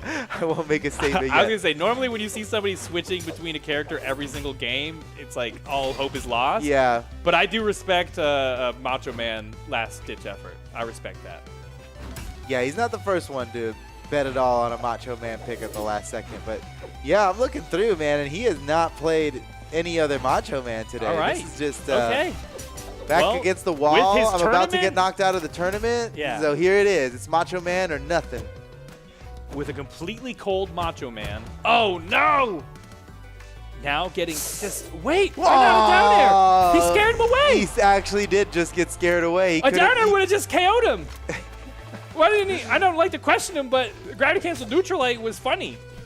Down air was efficient. I think Kresu was expecting a down air. I think Yeah, everybody was like, expecting well, a down air. You know, that's how you take stocks. You just got to pump fake them a little bit.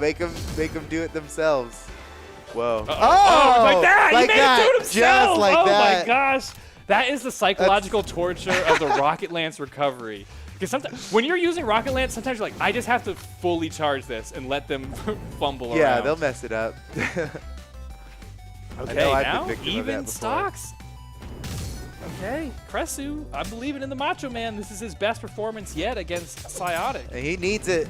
Kresu's out here fighting for his tournament life. He's got to win 3 games in a row. Oh, he perfectly charged the side stick for extra wow. damage. Now Kresu in a little bit of trouble on his second stock. Man, Psiotic is just...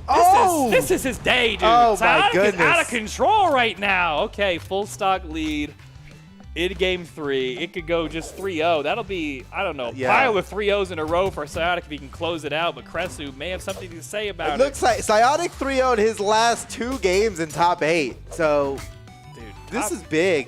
Yeah. He has his sights set on grand finals. But he still has to get this last stock off Kresu to keep him in the tournament. I mean, you can't disregard him, but I get the feeling Psiotic he's already looking ahead.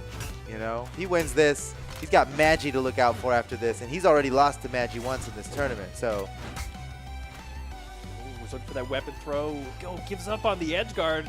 Decides to go back for the weapon. Grabs the lance. Maybe he can close it out here.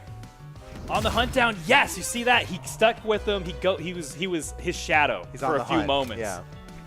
And he found his opening using that side air, takes the stock, now back armed with the axe. Big stock for Kresu to pull off this win. Dude, Kresu can do it. I believe. No, listen, I believe. It sounds like you don't believe. It sounds Who are you like trying you to convince, me or you? It sounds like you don't believe me. Well, I don't believe. Hey, I believe. No, I. Dang. Every time you said belief, Psiotic It got worse. hit. It got worse for him. I'm sorry. It got so much worse. Another 3-0 for Psiotic in top 8. That's 3 3-0s in top 8 in a row from Psiotic. That is impressive, man. This man is an absolute monster. Holy cow. Dude, the GG. underdog story. Every sport loves an underdog story, and that right now is Psiotic. Yeah, Seed 204 is definitely the underdog story. You've never seen this before. Shout-outs to Kresu, man. He's out of the tournament, but he made it to 4th place. That's a big GG. Dude, Psiotic had a 100% accuracy for signature usage. And that was mostly those side signatures on Koji's sword. Dude, he was such a sniper. He knew how stacked you could be. He knew how to charge them. That was his Swiss Army knife. He had some really great side sigs, too, earlier on in the bracket. Yeah. You got to look out for that. Well, Magi's going to have to look out for that because that's the next set we've got coming up here. Yes. Magi versus Psiotic. And, yes, this matchup has happened once earlier, I'm pretty sure. And it went down to it went to game 5.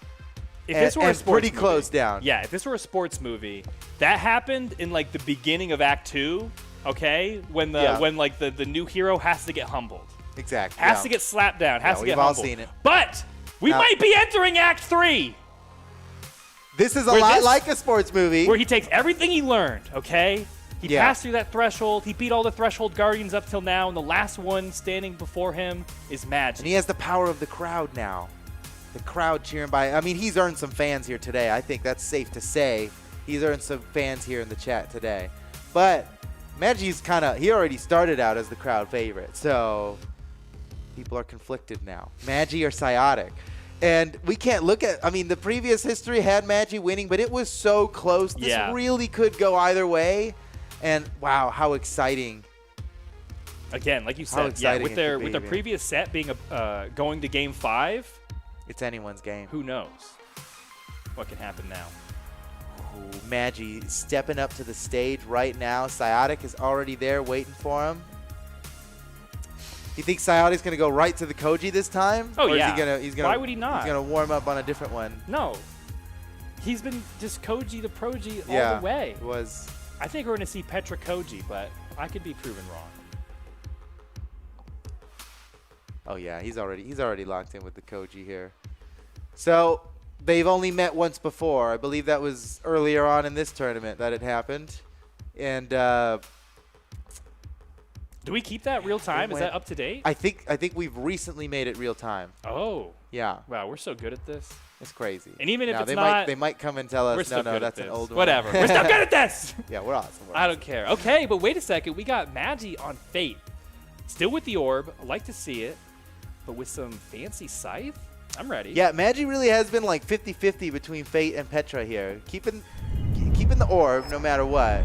3, 2, We'll see how the scythe can do here.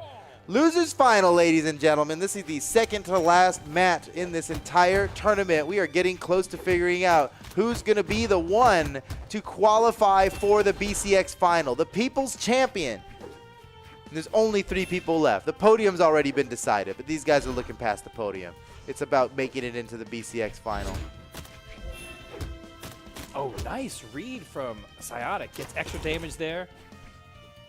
Close first stock, but Magi edging out a lead. Nice down air connection off the side of the stage. The second one to close it out. Dude, when you face, oh man, if someone is really good with down airs on orb, that's such a powerful weapon off stage.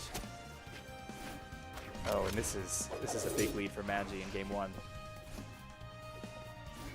Now armed with the scythe. Wow, Psyotic being very conservative with how he's guarding Magi there. Magi blew a gravity cancel on nothing, and Psyotic still. Oh, nice head, the dude. Heartbeat pause. That was so good. Oh, wow. He went for the tricky play there. He's like, you think I'm going to pick up the weapon? He didn't even bother. And now Magi, oh my goodness. Magi going so far with this scythe. Oh, that's a punish. That's a punish. Yeah. Yeah, he wished he'd go a little bit farther with the fully charged side signature. And, you know, a lot of people would have not KO'd with that punish, right? Psyotic had it, he spaced the downlight perfectly on Bo, which happens to reach extremely far. Yeah. And then 2 more true combo hits after that to keep it going. That was a really good punish by Psyotic.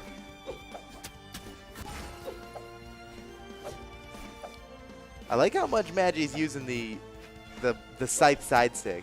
You know, I always thought that was a great. Ooh, oh, hey, that's a call great it sig. out. See it's it. A great sig. Oh, nice weapon. Oh. Combo jumbo. Oh. Bo picks up the orb. Hot swap. Magi's playing for the highlight reel now. No. Oh, it was either fall or be knocked out. I mean, I'd rather fall. Yeah, I We all totally know. get Oh, it. no. Oh, Goof Troop combo. Goof Troop. He straight up Goof Trooped him. He That was like a double Goof Troop. Yeah. He hit 3 weapon throws in that? That was insane. The legendary triple goof. What?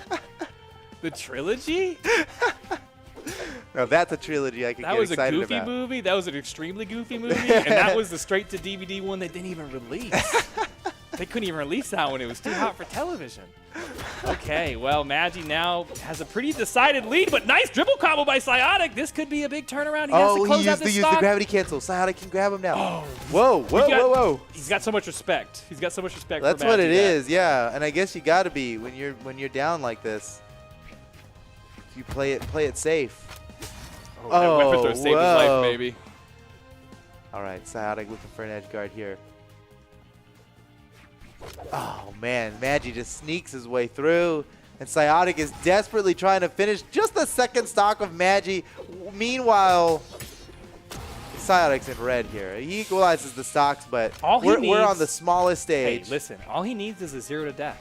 Okay? That's right. All he needs is to Yeah. uberly clip Magi Just need right now. one thing, and that is a huge string of I attacks that I don't think he can survive another side light side air like that. Yeah. Yep. Yeah. There it goes. Yeah. Your calculations were correct, Professor. Yeah, it was a pretty bold call, but I stood by it. All right, GG's both ways. Like to see it. Okay. Well, go next if you're Psyotic. You just gotta Shake it off. shake go it next. off. We know what he's capable of. Oh, here it is. Oh my gosh, the Goof Troop combo to end That all was. Goof Troop combos. Wait, can we rewind? Was it 2 or 3? I think they came in Was late. it a I don't trilogy? know. I think they might have just been 2. Oh man, I'm not sure. it seemed like a lot. It seems like What was really cool about it is that it started with him getting hit at a neutral light. yeah. And then he knew that first weapon throw would come down and interrupt his neutral light, and then he It was could 2. turn it around and get his own neutral light. And then a second weapon falls on top of him, and that's when you get Goof Troop. That's some real Goof Trooping right there. It was 2. It was 2. Okay. I mean, the long anticipated sequel to Goof Troop 1. Yeah. Oh my gosh, styling on him in game 1. Does that break your mental? I mean, how do you come back from that? From the Goof Troop or just from the general Just loss? everything. The Goof Troop really does. That would hurt me. That would hurt my mental. It destroys you. But look how much unarmed damage Magi Oh, did. wow. That's How crazy. did he do that? I don't even remember him being unarmed that often. Yeah. That's kind of crazy. He just gets it done. He gets it done between the weapon pickups. All right. Legends staying the same in this next one, and we're getting right into it. 1-0 in favor of Magi.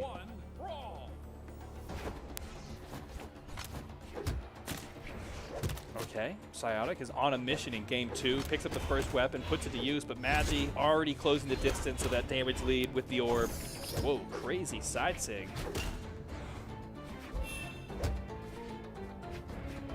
It is a fun move though, just to ride the star. Yeah, it's got flow. It's got fun It factor. looks good. Oh, you're right. Magi just goes for all kinds of crazy options out of sidelight. Yeah, that he doesn't He need rarely takes the side air, But I the free appreciate it. side air. He's pushing the weapon beyond what people expect. Yeah. Like Well, to see. and he's done. Yeah, I mean, the first game we watched here of Magi today he was blowing our minds with his orb gameplay. Wow, nice. You got to test them with that. Little bow in their face. Magi. Makes it back. Wow, Dodges nice. enough. He saved his jump for last that time. A lot of people will save their dodge for last in Oh, that did he? situation. He used the dodge horizontally and oh, then saved that's the jump for. Oh, Nice! no! He recovered low, put him in a bad spot, and Psyotic capitalizes. Excellent play. That was good by Psyotic. Gets the first stock. But is damaged. Pretty heavily damaged that first stock himself. Let's see. He has to push this lead in some way. Being careful with his approach here. Has to find his way in. Oh, nice. Shut that down. Get out of here. You're not going to slide charge a side stick on me like that. Oh, nice juggle. The patented bow neutral light juggle. Love to see it. Not enough yet. Not a man with Fortress. So Psyotic. close, though. So close. Ooh, makes it back to stage. Magi. Whoa. Not very aggressive on the edge guard. Yeah, there. he wanted him to make a mistake. Ooh. Whoa. Wait. Oh, wait. Yeah, everybody wait. Everybody chill. Relax. Okay, I would say Psyotic has done the extra credit. Yes. That's what he needed for that second Quite stock. a satisfactory end to that stock there. Oh, almost Wonderfully another done. Goof Troop combo, dude. Magi's the Goof Troop master right now, dude. He's always going for him. Usually, Whoa. yeah, it's Brazil that's really known for the Goof Troop combos, I'd say. Like Fiend, I think is like Yeah. most Yeah. of anybody. He like especially in really tournament. intentionally goes for it too.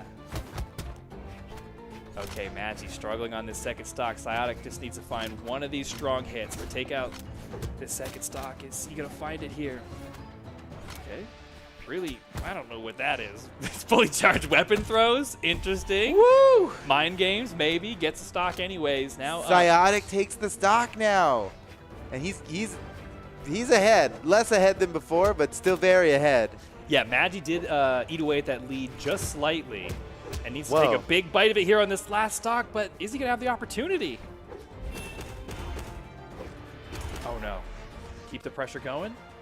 Chases him out there. No! Ground pound gets blocked by that bush. Okay, finally gets that neutral signature to close it out. And every stock he gained ground. Now we're on the final stock. Oh, oh my God!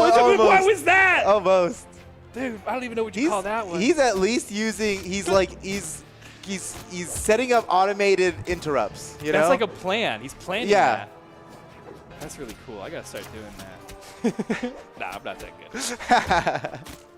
Okay, opportunity here. Psyotic, can he close it out? Looks for the floorboard, doesn't land. Weapon throw, unarmed, close it out. No, picks up the sword. Magi's in trouble here, but catching up. Slowly but surely.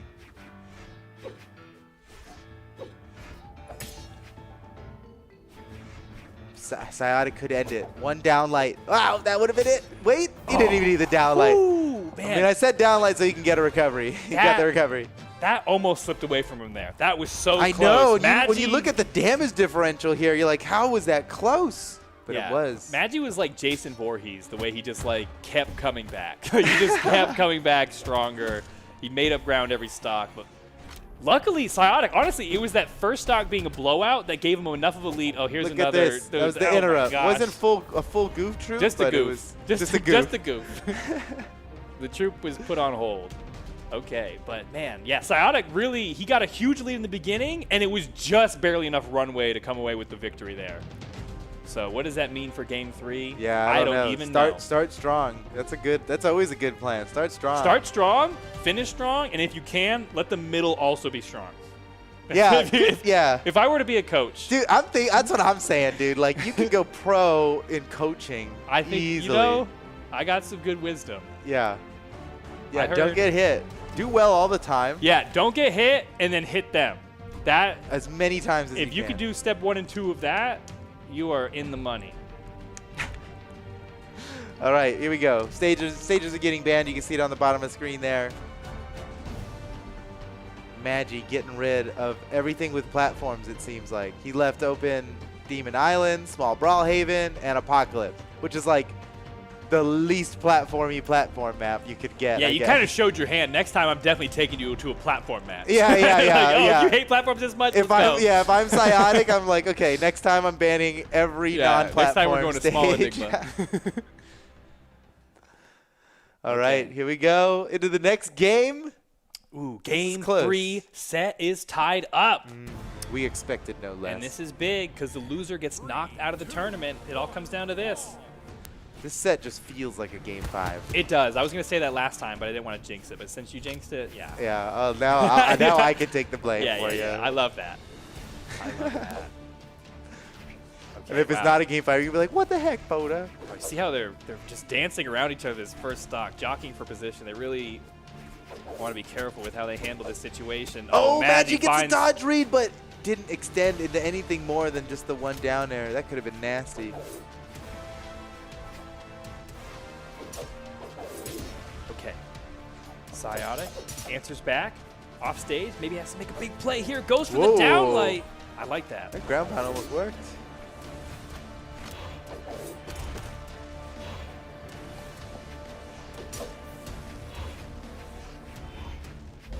Oh, man. Psionic, he keeps getting that. He keeps getting that. Jumping over them, gravity cancel pivot, side light on the sword to roll into them from the other way. Yeah, it's costly if you miss it, but if you don't miss it, it's great. Just don't miss. I already gave away all my coaching Coach Steven, secrets. yeah, Just don't Coach miss. Steven back there. Anybody can just clip that and play it right before their tournament match. Yeah, pump you in up. case they forget what to do.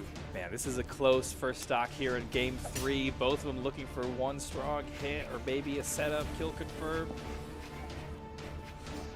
Downlight, side air, okay, doesn't go for the recovery. Has Magi off the side of the stage. Was looking to contest, baby unarmed, waits for the weapon, picks up the bow. Now Magi unarmed, uppercut, not enough to KO yet.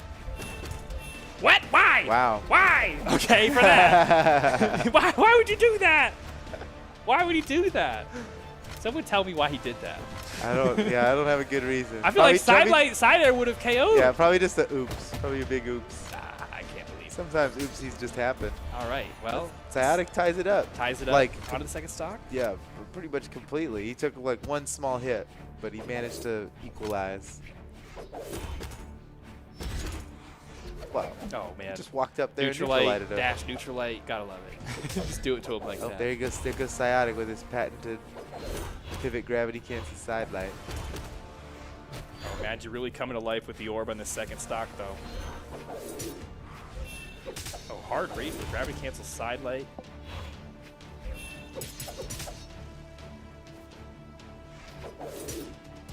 Oh, this is it's gonna be Maybe? big. Oh, wow, my goodness. Psiotic, can he close out this edge guard? No, Magi Wow. fights his way back. Batted away from the weapon. Now they both race to it. Psiotic comes away with the sword. Magi left that arm. Whoa, contest? Yeah. That was a gravity cancel side signature Yeah. loaded up. Magi just beat it away with his bare hands. That totally would have KO'd too. Out of my face with that. I've seen that. I watched your sets. I've seen you do That's it. true. Boom. That's true. He was pulling out an old trick, and Magi was like, "I've seen all of these tricks." Oh no! Every time! The Every goose single true. stock! Why does it keep? Why? It keeps working. How? Every single stock. He falls for it. Dude, Psiotic is like, what's that guy? His neighbor? Pete? What's his name? Pete something. Yeah, Pete. But it's Pete something. Pete? Is it just Pete? I'll Pete, get over Pete it. the dog. Okay, we're on to the last stock. Last stock here, all tied up. Damage is perfectly even.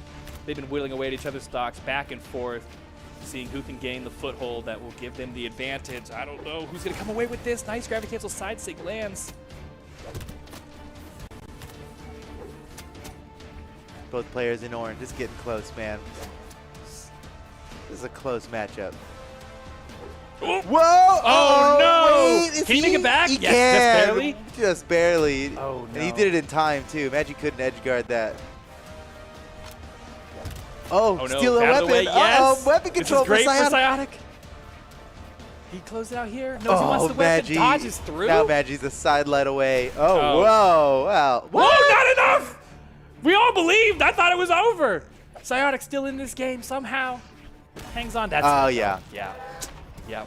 Yep. Dang. Yep. Game 3, going the way of Magi. Okay, now up 2-1 in the set, but it's not over. Psyotic can make this comeback. No, it's like a guaranteed game 5. Wow. Yeah. Jeez. Guaranteed. Holy Caster's curse, Batman. Guaranteed to end here, Magi 3-1. But let's see. No, Let's see. yeah. Well, We will find out. Yeah. look, Magi, 100%. 100%. And that's 4. That's Okay. a difference like getting maker. like 1 and getting 100% is like, haha. Okay, we get it. But 4? Yeah, that's a lot. That's big. Magi, At this when level? he uses it, he knows Yeah. how to make it work. Against this caliber of opponent, that's actually huge. Yeah. Especially considering Psyotic used the same number of signatures, only landed 1. That kind of was the difference maker, you know, at the end. If you Yeah, look at when their damage you add up the difference damage, it actually might come out to about even there. I think you're right. All right, so Psyotic, now he's banning out. And Now, he see, I would like to point out, I think Magi may be listening to the stream, didn't miss. definitely Remember when I said went- don't miss? Oh. Magi didn't smart. miss. Yeah. Not to take credit for what Magi's work, but No. I told him not to miss, and And look at that. look at that. Won Yeah, the game, 100%. Just a little bit of advice from Steven. It's all anybody ever needed. 100% accuracy. Okay, see, Psyotic's like, yeah. Yeah, banning out all the non-platform He's like, stages. okay, come on, let's go. He thought of it. Well, that means we're going to Mammoth, right? Probably. I mean, Or sure. Miami Dome, maybe. maybe. I Maybe doubt we'll Magi's see. feeling If we see the Small dome. Enigma, I will be surprised. I think Magi wants as few platforms as possible, and based on how he was banning before, if you and look so at we're the going to stocks Mammoth. taken, though, like when they were taken, it was like Psyotic was just a step behind. He was just Yeah, kind of, it or actually, really, yeah, he was just a step behind. That's it. which is good to be able to equalize stocks that quickly, because that's when it becomes problematic, when someone can extend one stock Right. real far and just gets rough. Oh, snipes away that first weapon drop, holding down the fort on this first or the second one, but Magi sneaks his way through, grabs the orb, and this is what he's been really terrorizing Psyotic with. Actually, you know what? Magi's been kind of pretty evenly using both weapons, I would say. The Scythe and the Orb have found their place in his playstyle. Oh, that downer just barely does not connect off the side of the stage. Good for Psyotic now. Was holding down center stage. Magi switching over to the Scythe. Oh, whoa, cheeky floorboard doesn't land. Whoa, oh boy, whoa! big piece. You got the half pipe going for a second there. Nice job fading away to avoid the weapon throw. Yeah, a lot of action early on in game 4. And so far, Magi really has taken most of it, most of the damage. Peter Pete. That's the name of Peter Pete? Peter Pete is his full name. I'm going to need a double check on that. That's silly. You don't believe our production team? They're the best I production do. team around. They Especially don't, since it was left they don't I'm mess really around. inclined to believe it's well researched, but that's so silly. Disney, y'all messed up. Peter Pete. Yeah, it doesn't sound right to me. What, did a kid come up with that? Maybe. What is this, for kids?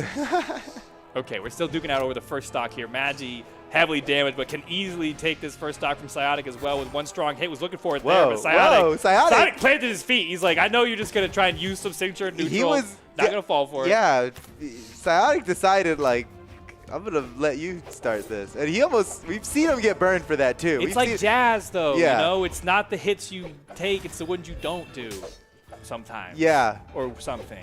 Yeah. I've heard that. I've Yeah. heard something about that with, Yeah. with jazz. It's notes you don't The play. notes you don't play. Psyotic with a stock lead has the opportunity to push a big damage lead here. Whoa, this is a good start. Oh, he went back for that weapon, fades away like Marty Yeah, it McFly. didn't come back fast The enough. end of the movie, dude. He was out of there. That weapon throw landing so point blank like that, That's tough. I thought it was the start of the side signature. Me too. Oh, Me too. yeah, okay, Me good. too. I did too. I actually. And then he bonked him and lost the sword. I was like, what? You have to have confidence in your weapon throw to do like those belly blaster, like almost stacked weapon throws. Yeah. Because you can just as easily look like a nerd and throw it right through him. Which, yeah, I mean, that, Which the game happens. the game works that way. You're not allowed to throw it like while stacked. Right. So that really was like, that had to be as close as you could be. Oh, Magi burned the dodge and man, oh no, okay, he's got it. He's good. Ooh, wow, what a way to return to the stage. The gravity cancel side signature blows Magi all the way to the other side, and now with this edge guard, has Magi in the air, keeps him elevated, takes him through the top. That's it for the second stock. This is the biggest lead Psyduck's had in this set. Okay, you might have been right about the game 5. Now I'm the jinx. Now I'm going to jinx it. Dang it. Dang it. I told you, guaranteed. Guaranteed. Oh boy. Oh, wait a second. Why did Oh, we say no! anything? Why did you say anything? Oh my Magi, gosh. Anything quickly. can happen now. Fate. Dude, that was his fate right there. As soon as he picked up that orb, that stock was over. Now perfectly tied on the final Okay, stock. anything can happen. We don't know. This is big. We're not influencing the universe to do anything right now, okay, universe? This Okay? is Psyduck's tournament stock, though, so this is a big deal. Yeah. If he's eliminated here, he's out of the tournament That's in right. third place. Fighting for his tournament life right now. Psyduck must win this. Oh, Magi tries thinking about, how do I get around this corner? Oh, just jump. Okay. Jumps right around the corner, gets Sometimes past. it's the simplest things. Oh, nice dribble combo. Can't push it too far, but still builds up a good amount of damage on Magi's last stock, and this is a great position if you're Psyduck. Yeah, this is looking pretty good for Psyduck. Oh, Could the be. guarantee! Oh no! Whoa, Oh yeah. Whoa, dude, those He got fastballs fancy at the there. end. He was like, Yeah. "Wup, wup, wup." He was just he's hopped right dancing around him That was some without disrespectful, invulnerability. like short hop. He just Is like, a- "Wup, wup, wup." GG! We are going to a game 5. Oh, you were right, dude. The first time I think in the history we haven't cast or cursed somebody. No. Game Dude, 5. guarantee! Wow. We gave him the guarantee. Well, it is all scripted out right here in front of me. I see it down. Magi Psyduck, Losers Finals, Game 5. Don't right on skip schedule. ahead though. Don't Oh, skip I don't- ahead. yeah. Yeah, you don't want to ruin the book by skipping the last page. Whew, man. Game 5. Are we gonna see any legend swaps? What new spicy thing is gonna happen here? Wow, so for as close as that game was, Psyduck did way more damage than Magi. Okay, we got more information on Pete from the Disney Oh, cartoon. let's learn. Let's learn. Okay, so I guess in the old black and white cartoons, he was Peg-Leg Pete. Now Okay, that sounds That sounds familiar. familiar. That And then sounds I guess in familiar. Kingdom Hearts, he was Pete Kingdom Hearts. Really? That's what it says. Really though? And the next one says that Peter Pan was the villain. All right, I don't know if Okay. these are facts anymore. All right. Production. They're just messing with us now. I think Peter Pan might have actually been the villain, though. I'm sure that there's a way to. He fed a man to an alligator. Yeah, that's pretty evil. Pretty villainous. Pretty rad, dude. Pretty rad. Pretty rad. Man, Peter Pan's cool. Yeah, it does. All right, no legend swaps, dude. Magi and Psyduck are just gonna go back at it again. Oh, Peter Pan did kidnap kids. You're right. Okay, well, all right. Kind of villainous, if you ask me. Wow, yeah, wow. We're really Never thought about busting it. open the lore here on all these old cartoons. Oh, Demon Island. What a great place for this set to finish. Here in Game 5 of Losers Finals, dude. Game 5. That was one of my more reserved Game 5. But Game 5. Yeah, passion That was a there Game just 5 as for a much. library, really. If we were in a library, that would have been perfect. it's Game 5. Everybody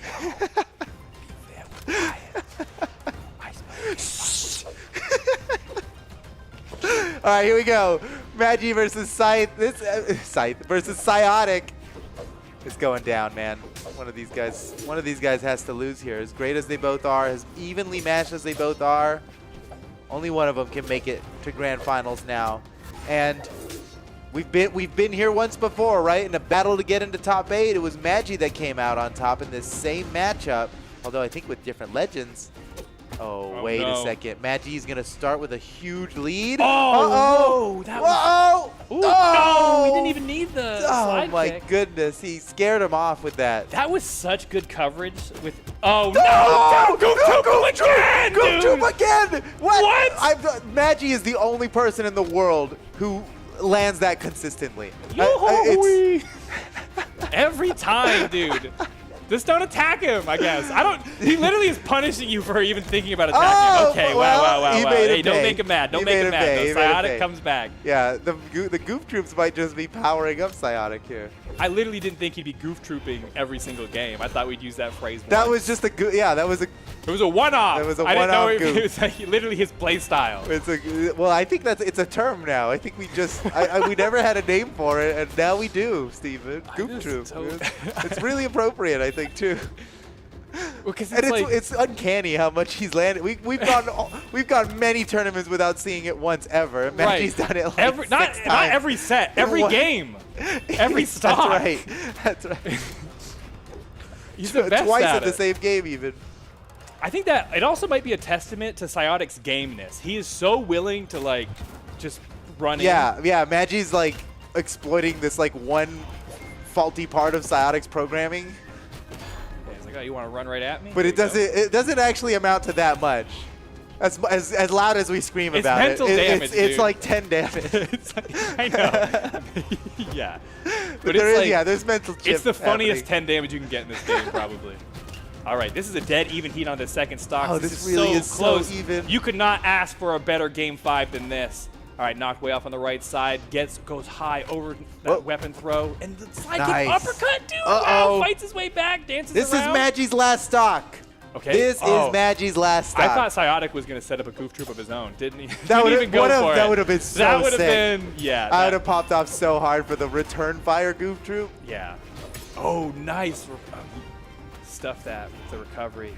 Loses weapon in the process. Has to fight his way over to that weapon drop. But Magi's going to hold it down nice. there. Yeah. He's- Only does the side air when it kills. When He it- knows. Yeah.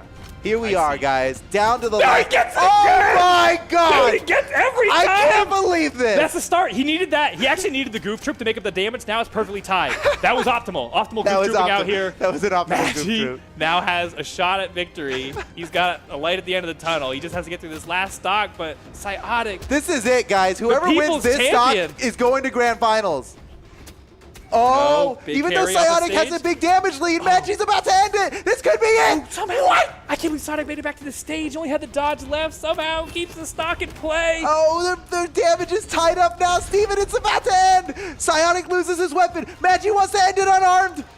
Oh, he's okay. He was thinking about it. He's thinking about it. Goof troop. Don't Goof goof troop. troop. You can't goof troop mid-set. You can't do that.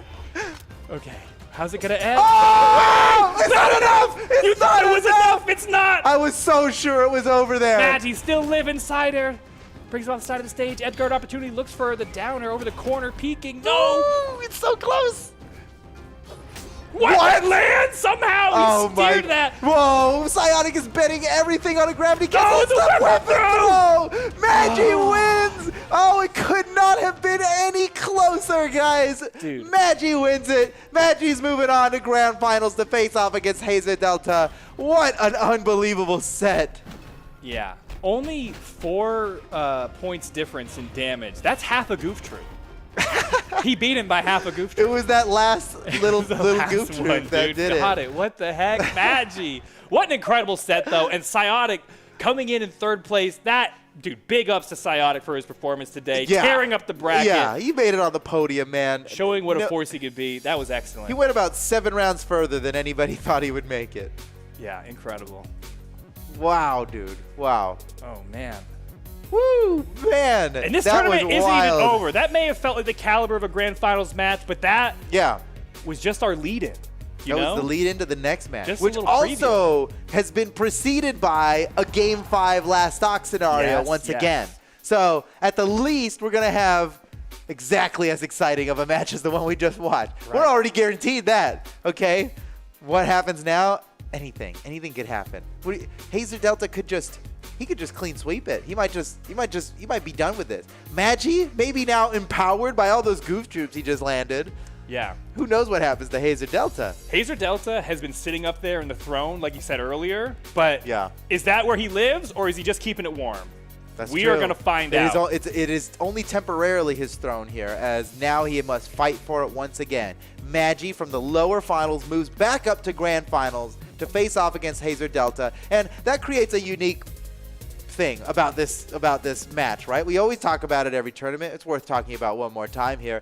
In grand finals, there's one person who hasn't lost a game yet, and there's one person who's lost once, right? That's a double elimination tournament, which means you need to lose twice to lose the tournament. So for Magi, coming up from the lower bracket, he's going to have to win this set twice to beat Hazer Delta. Meanwhile, Hazer Delta only has to win once. Yes. Yeah. So It it is a long path for Magi if he wants to take home the crown. But it's doable. And we've seen him pull off some amazing things today. Things are shaping up for a game 10 kind of. Game 10? I mean, your predictions are getting no. too bold. I am not making a prediction.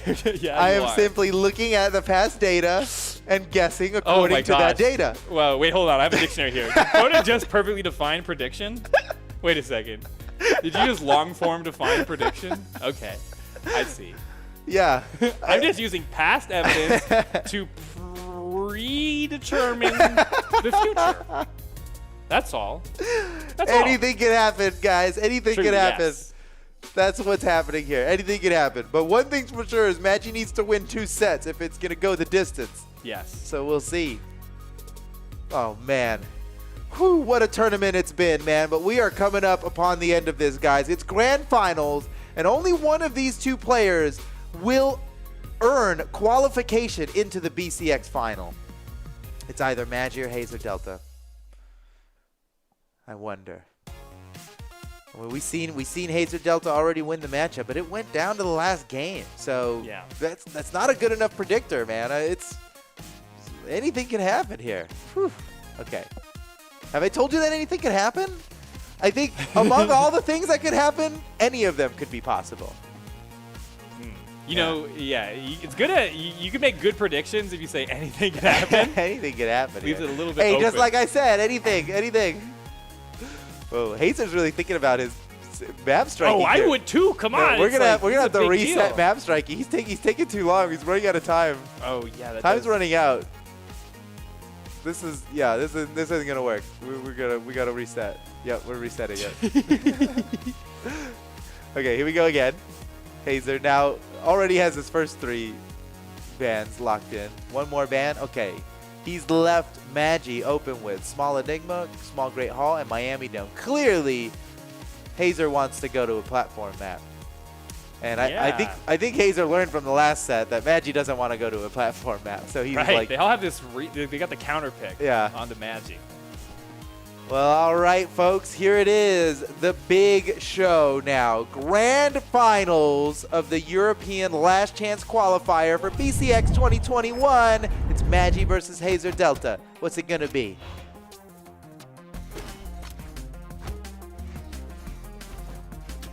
Well, wait a second. Okay, this is going to be the big first earliest stock? first stock? No way. He's going so hard? Okay, wow. I got real worried for Hazer there. You gotta really keep your cool when you're in the middle of like some scythe business off stage. You just have to keep Oh, your yeah. mental. Oh, Wait. no way. Wait. Does he make it that easy? He touched the wall. Okay. Ooh, Magi makes Man, it back. we had 2 close calls in both directions already. Yeah. And we're only a couple seconds into this match. Hazer Delta almost made all of Maddie's hard work look foolish with a couple of swift maneuvers at the right time with the hammer off stage. Okay, but Magi's still working this lead. Hazer Delta's coming back every single swing of that axe. Oh, nice read. Ooh. Good job dipping low by Magi there. He saw the high weapon throw coming. Off the side now, Magi could end the stock right here, but he's respecting the offstage hammer. Lets him come up over the corner and slams him with the bouncy down air. It's like a special thing you could do with Orb. He's gonna do it again. Oh, yeah. Nice dodge by Hazer Delta. Saw it coming, but wasn't enough to keep him alive. But he's done some good damage. He made up that hot start that Magi had. Just needs one good hit with Taros to close the deal on this first stock for Magi. Yeah, on a stage like Miami Dome, Hazer Delta could absolutely equalize quickly here. And yeah, there it is. There you go. Like you called. One like you called hit it. away. That's the Steven guarantee. Oh, wow. Hazer Delta almost lost that axe, but manages to keep it. Weapon Star doesn't net any damage off of it, though. Wow. Here's that's the so damage. many. Like, you don't need to see. If you were just listening to that, you just know. You know how much damage Hazer Delta Yeah, just Axe did isn't right really now. like a string weapon, so when you start hearing like When you're five clang, clang, clang, clang, 5 bone rattling crunches in a row, it's bad news. that's bad news. And you know there's only one Axe in this matchup, so you don't even need to Oh, be but watching Magi, to these know. down airs, yes, both ways, dude. He gets the one bounce off the wall, the other one just freely spun in the air. That last taking out one the was spot. really smooth. 'Cause he had a lot of velocity Yeah. going downward. If he missed that, he'd have just been in a really bad position. Yeah, the down air, you know, is not because he was fat. You're right. He was He's fast falling. falling. He's Yeah. Whoa. He's calculating. For Oh, the Hazer's in movement. trouble. Uh-oh. Wait, he doesn't have any. Oh, he might. This could be it. He has. No? Oh, that was his last option, and it was just enough to make it back. Oh, the finesse. Look at these guys. Yeah, just weaving around each It's a other. kung fu movie. Dude, oh my gosh. Okay, Okay, yeah, there that's we go. Finally. wild how many misses just happened there. I mean, there's. Oh, Magi. Ooh, Magi's oh. in a good spot right here. Dang. Yeah, Hazer Delta saw that weapon throw coming, but he could not avoid the ground pound follow-up. That does it for game 1. Okay, Magi. Magi starting Hey, what, off dude? strong from the lower bracket. You can't ask for any better than that. Just start it off strong, get the quick reset, and then make it happen after. Yeah, it feels like such probably a long journey if you lose game 1 and you know you have to reset the bracket as well. Oh, for sure, man, for sure. It's like just for mental, the first win might be necessary when you're coming back like this. All right, given the choice, we're now down to we're on Mammoth Fortress. Dude, I can't help but see that smiley face in the background every single time. Oh no! Now you, I've forgotten about it till now. Now I also can't. And you just cursed everybody who's watching the tournament so right obvious. now. Oh my Oh, goodness. nice star hit. He goes for the down active input to do the follow-up with the downer. I appreciate that. At low health, that's a good option.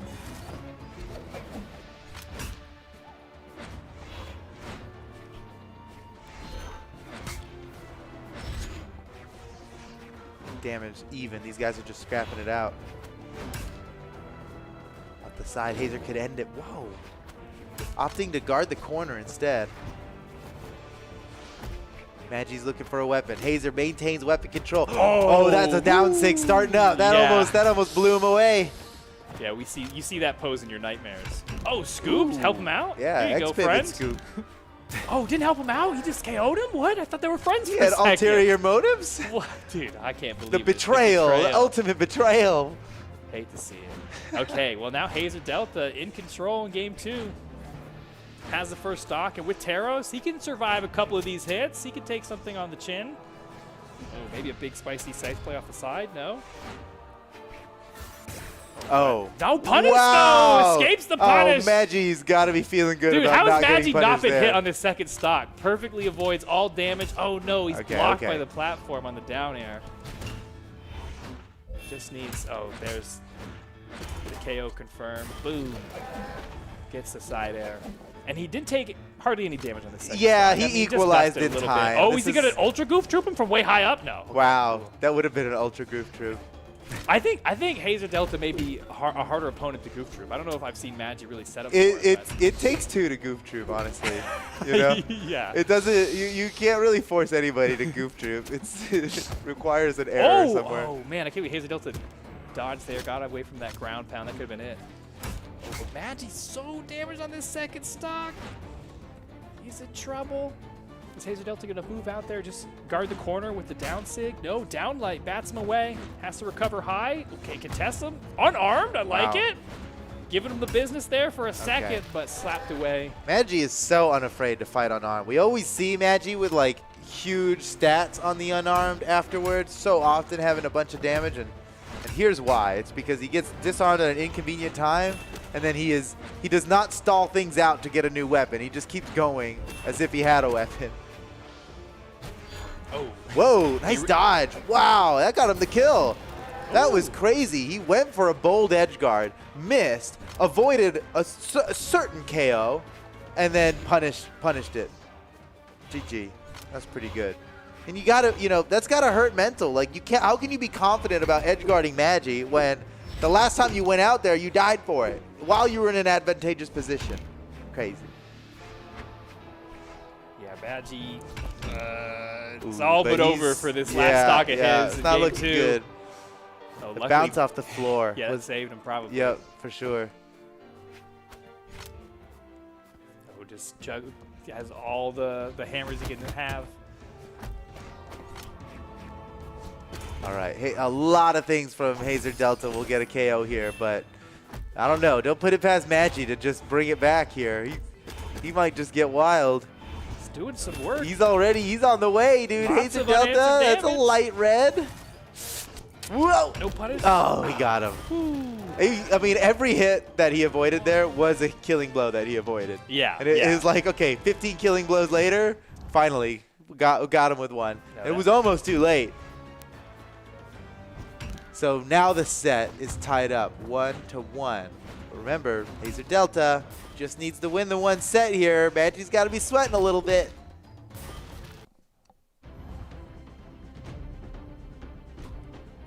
All right, no character swaps. Okay, Magi again, just gonna eliminate No, everything yep. in soft platform. We want Get it out of my no face. platforms. So I'm guessing Hazer's going to take him to Miami Dome, but no. Demon Island. Okay. All right, now this one could get spicy. The I was just walls thinking here the are same so small. Yeah. And these guys are often opting to corner guard, which a corner guard on this stage is like almost a full edge guard because Yeah, it's almost only corner. Right, right. Oftentimes you'll come into that wall with enough heat where you slide up it. And Right. Clip. And the corner, yeah, and the corner guard will just get the KO. Like taking turns juggling each other in the air.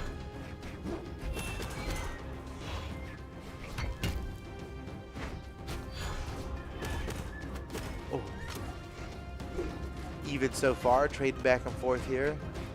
Magi. Oh, wait a second. Hazer. Whoa! Whoa!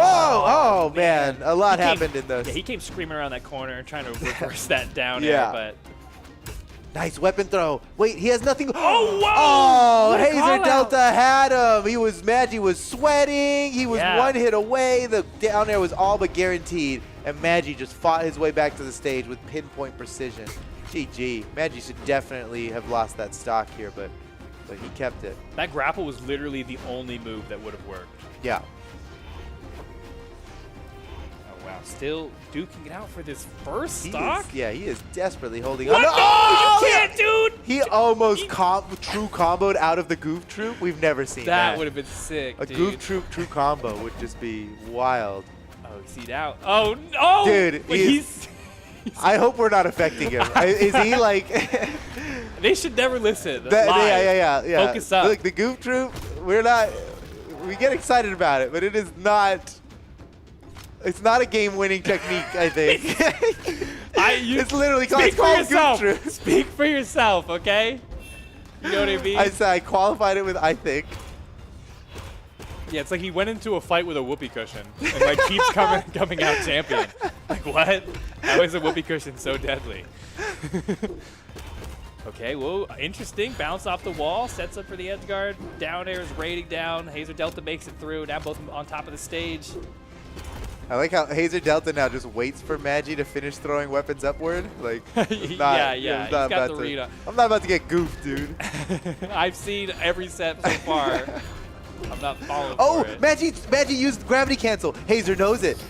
Oh, nice star ride. Actually gets him some good distance back to the stage. Yeah, another close stock, both of them. First stock was close, second stock just as close. Who's going to come out ahead? Okay, goes high over top of that recovery. Hazer Delta, Nice. perfect guard of this weapon Yeah. and steals it away. Wait, Woo, goof trip of his his own. own Hold goof? on. He's learning. He's goofing the goof master? Hazer Delta's AI updating.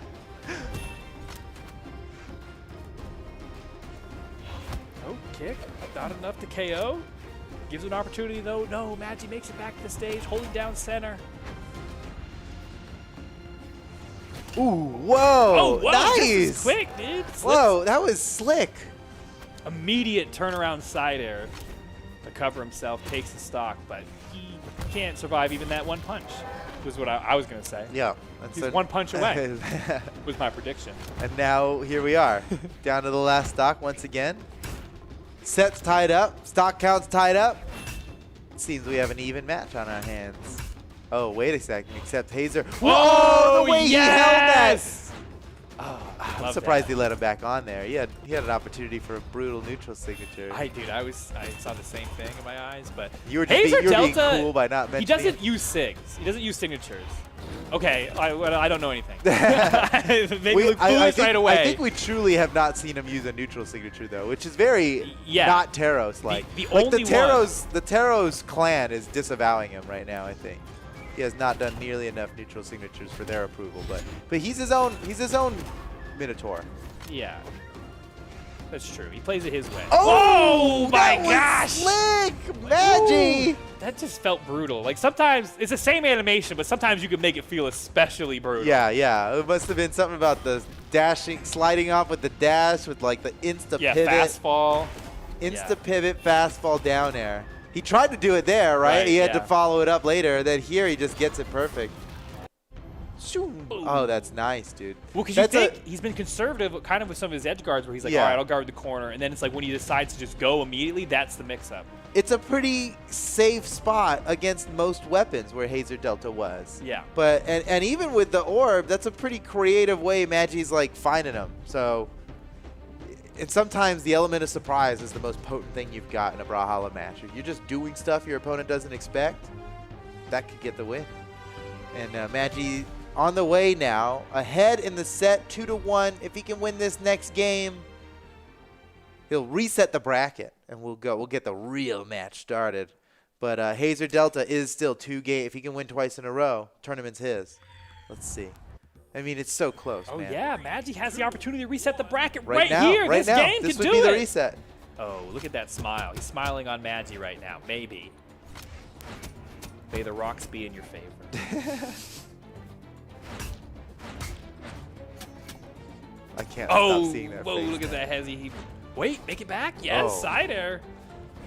Clinches it. Okay. They're both a little wild off stage sometimes. Get a little crazy. Oh, nice! there it Catches is. the dodge in. He's getting aggressive with this edge guard here, and that's the finisher. What? No. Can he still? No. No way. Yeah. GG. Yeah. If he made it back from that. Nicely done, man. Magi, that was awesome. As soon you could like tell. Oh, he's going for the goof troop. Don't let him do it to you. Oh, Hazen. he almost. he almost got it. And the psychologically, like he still is netting damage, right? Like he was kind of like it's a distraction at the very least. Right. Oh my Oh goodness. no, he's feeling himself now. Yeah, he's popping off. Magi's popping off now. Full stock lead, about to lap him. There it is. Okay, man. Oh, what a shutdown! That was the first time we're going to see Hazer Delta potentially use a side signature all day. And he didn't even get to use His it. animation only just started. Okay. Magi taking off the side, but Hazer Delta's got a decent damage lead to make up for. Yeah. He needs a few uncontested hits here for like a while. At least 2 with Taros. Still, All right. he's got the right There's character one. to do it. There's 2. All right, I may have miscalculated. I totally miscalculated. My bad. Okay, man, Magi really has become a force in this set. Taking control. What once was a close game is now a runaway for Magi. If he can close this out quickly, resets the bracket. Could Foda's game 10? Woo. Not prediction. Oh. Prediction. What? Keep it going. Wait, stay out there. Yes. One more Oh time. my goodness, he's still Snag going. him? Dude, yeah, Magi just relentless on that edge guard now. Magi is looking like he's gonna kill the game 10, unless Hazer Delta. Oh, I like that. You know unless- what? Know when you're knocked out, he walks off, I guess. He wasn't KO'd, but he knew he was out. Yeah. Nice from Magi. He's so close to resetting the bracket here. Unless Hazer. Oh my goodness, Hazer Delta. Wait, craziest hammer juggle ever? Almost.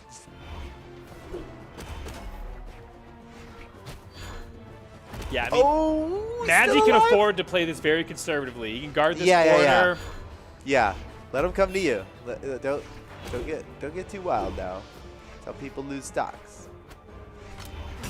Oh, but Hazer Delta, he just keeps landing hits. Oh my goodness, how many side airs has Hazer Delta survived? Woo. Okay. Not Okay. yeah, not another Okay. one. Reset the bracket. Magi wins it, but now it's a truly even fight here. Now it's 0-0. Now there's no special, oh, if he wins, then this and that. No. Best of 5. The next set wins. Man, what an amazing run by Magi, dude. Fights his way back up through the lower bracket, resets the bracket. Now, one set away. Just one set away. But it's still just as much Hazer Delta's game as Magi, right? I mean, it's 0-0. Yeah, but coming off the back of a 3-1 set, you know, build your confidence. You do not want your opponent to think that they're good at the game. You want to somehow. Yeah. That's what's beautiful about the mental. Goof Troop combo, right? Is because it convinces your opponent they suck at the game. Like how could you get How clowned did on you like get this? caught with How could that? you get goofed? Yeah. How could you get goofed? Like, you have to convince your opponent they are worse than you. You know, you have to beat them mentally. Wow, Magi really relied on the sight that last game. Look at that. Oh Only my 70 gosh. damage on orb, and we were really. I mean, he's got a good orb, right? Like we're. Yeah. That's wild. He was building up damage, but he was kind of closing him out with the orb. That down air off stage was really the main finisher for a lot of the games. Well, he's had games where he heavily relies on the orb, and now he's had a game that he won very handedly, where he was relying on the sight. Yeah, that's trouble. It's, If you're that good with That's both weapons, unusual. it's very troublesome. All right, well, this is game one of a whole new set. So, you know, your Hazer Delta, you just kind of forget about that. yeah, forget about that last one. Can't let it get to you. Oh my gosh, Wow, dude. I And the think memory he's- of a goldfish on this guy. Look at this. What a great start. Oh, that's it. What a great Nice. start, dude. Taking the first stock, only in yellow damage. Yeah, this is a pretty huge start here for Hazer Delta. He could convert this into a big damage lead here. But Magi's very resilient in this way. Like, he's already getting it started. He just every once in a while decides, like, I will not get hit for a long time, and that's how I'm going to come back. Oh, no. Wait. Oh, no? Oh, no? Oh, my gosh. Oh, my gosh. Hazer Delta. That No. was nasty. That Dang. was such an early stock, Magi. Those were the only hits he took was that one edge guard. Oh, my goodness. Okay. Well, still, Oh, man. with a full stock lead, Hazer Delta has really turned this around. Okay. Yeah, see, you see Magi going for these goof troops. I don't know. Hazer Delta's got the read. He figured out the goof troop. He's no goof. Oh, wait a second. Wait. Could be wrong. Keep it going. Weapon Oh, throw. my goodness. How does he do this?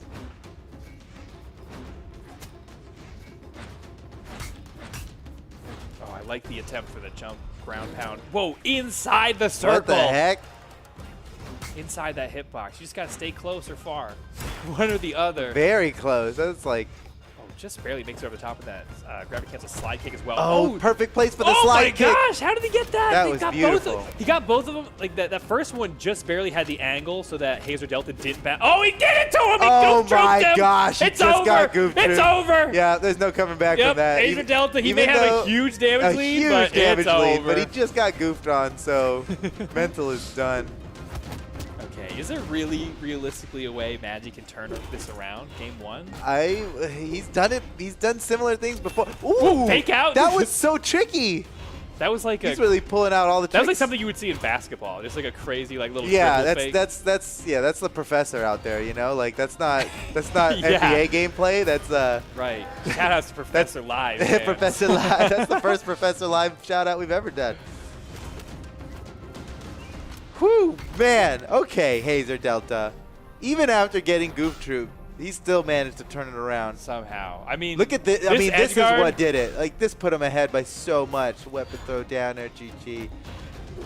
Yeah, I kind of thought Magi would be in trouble after that first down air landed, and He started bringing it back, but by the end of it, Hazer Delta was in orange on his final stock. So Magi was already, like, turning it around. And mind you, he lost that stock at, like, 20 damage. Like, he was barely hurt before Hazer Delta just yeah, thrashed that Magi stock. essentially played that whole game with two stocks. Pretty much, yeah, pretty much. So, you know, that's how you can look at it. If you're Magi, that's how you Right. can look at it. It's just like, hey, Yeah. if I had all 3 of my stocks, If you're a stock half full kind of guy, you're like, oh, okay, you know, wasn't so Yeah. bad. I only played a with stock 2 half full stocks. kind of guy. I would have beaten if I had all 3, but this is where you have to make that statement true here in game 2.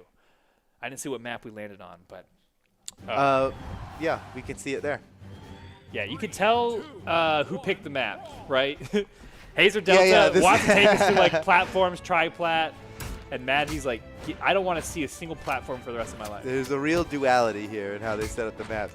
I'm not even sure Hazer's like, I want to play on this map. I think he's just like, Salty. I don't want you to be where you want I to want go. you to be unhappy. Exactly. Yeah, exactly. Oh! Whoa! Oh, no! Oh, that nearly was the KO. He was pixels away. Oh, once again? Oh, again. Magi's slipping through. In the most critical of situations, he slips through and makes it out unscathed.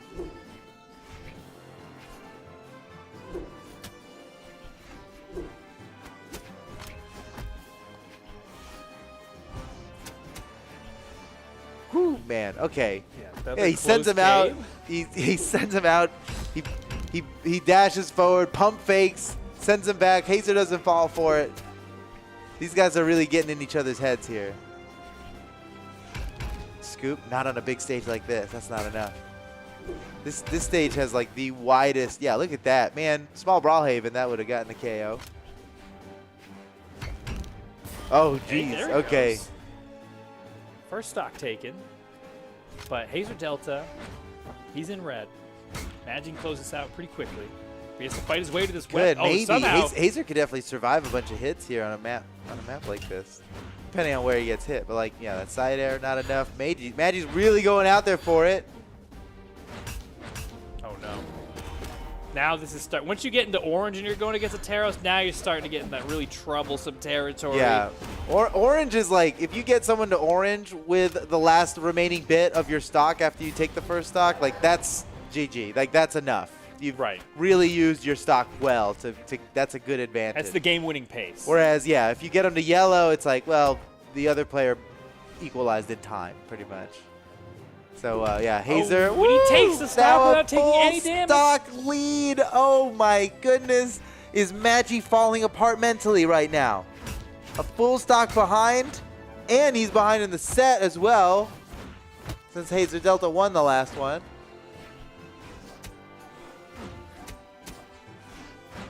Oh no, not again. Not like this. Not like this, Hazer Delta. Don't do it to him. Okay, Magi with a turnaround can make this opportunity his own. Yes, no. Whoa, he Hazer was Delta. so close to turning it around. Yeah, dodges, slips through that ground pound. That probably would have been it for his stock. Whoa, Magi bold. He was calling out that ground pound with a down air of his own. Love to see it. He has to make some bold plays to come back here.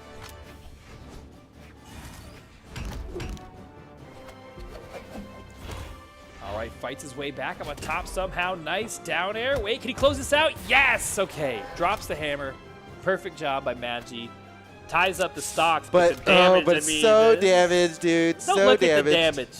Just look at the number. Okay. We won't look at the damage. Just look at the number. Woo, okay. Nice start. Still maintaining the aggression. Magi. Oh, no. Clapped off the side of the stage. Can he make it back? Does get the touch. Oh, somehow fades low. Can he even get... No, No, this the is weapon no way. Oh my, that was the Super no longest way. edge guard. Yeah, Hazer Delta just had to stay committed to that edge guard, you know? And he did not miss one part of it, man. And had he missed one single part of it, Magi would have made it back. But Hazer Delta just held on. Oh, no. Is this last set going to go 3-0? This could be the clean sweep. We're staring down the barrel of a clean sweep here. Magi needs to win 3 games in a row to take the tournament. Hazer Delta is just a single game away from supreme victory and qualification into the BCX final.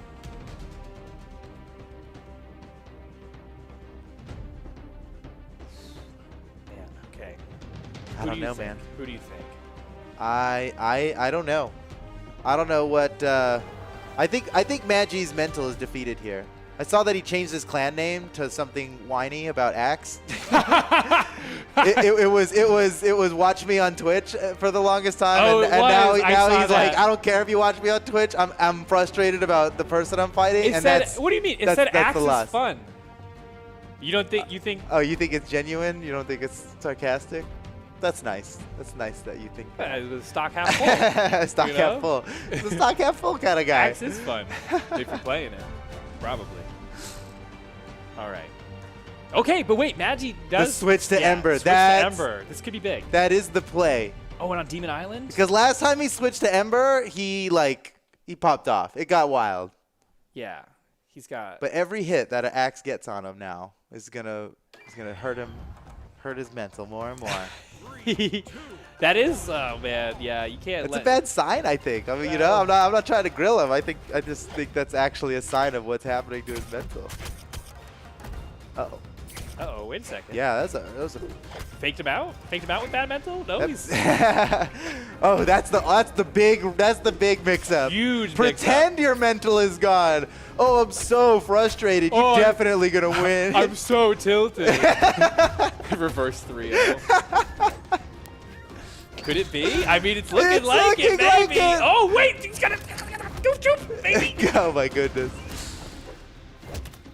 Dude, why did he ever put down this character? Now I'm thinking about it. I guess he did lose that set. He did lose that set against Hazer Delta with this character, but Yeah, it seemed like it was, just the defense was causing problems. he looks great. But I know he's got so much early stock potential. Like he could really end stocks without actually knocking him all the way off. See, he's looking for the down stage. Down air? Woo! Oh, you yeah. okay? Well, You're I knew, the- dude. I could tell by the way he was By the spacing. Yeah, he was like, I'm gonna try and just shave this arrow right over the corner, That was nice. shoot him right in the eye. And now he's pushing the damage lead here. Wait a second. Mental restored? Dude, it's gonna change the clan tag to Bo is fun. I think a lot of people would have the same sorts of feelings about Bo as he does with Axe. But in the end, it's about the players. And these are the two best players in this tournament. Ooh, nice weapon throw. And it comes down to this, man. Yeah, I wonder if that weapon throw read is going to become more potent as the set goes on. Because I've noticed also Magi likes to recover high in as many situations as he can. So I don't know if Hazer Delta has the read on him there. But we'll see. Magi's still working with this lead. Can close out this stock quickly, but needs to find one of these strong hits. Like you said, it can sometimes be hard to KO with Katars. You don't have that Yeah, confirmed you've got knockout. nothing quick to lean on for a KO. Oh, what? See, he even recovers high there for some reason. When he's like below the stage, he goes outside and up over. Wow! Oh, call him out with the wolf. Dude, oh man, I gotta see that backdash in slow motion. That was insane. You just barely avoided the hitbox there, and then came back with a perfect punish. Ooh, And okay. Hazer Delta immediately equalizes. Well, here we are. This could be the end of the tournament, right? This is game point right now for Hazer Delta.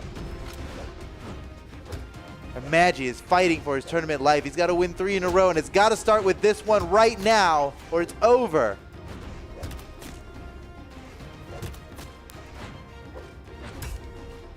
Oh, still sweating, juggling. Oh, he had a nice little juggle going there for a second. Eating away at that damage lead. Almost ties it up.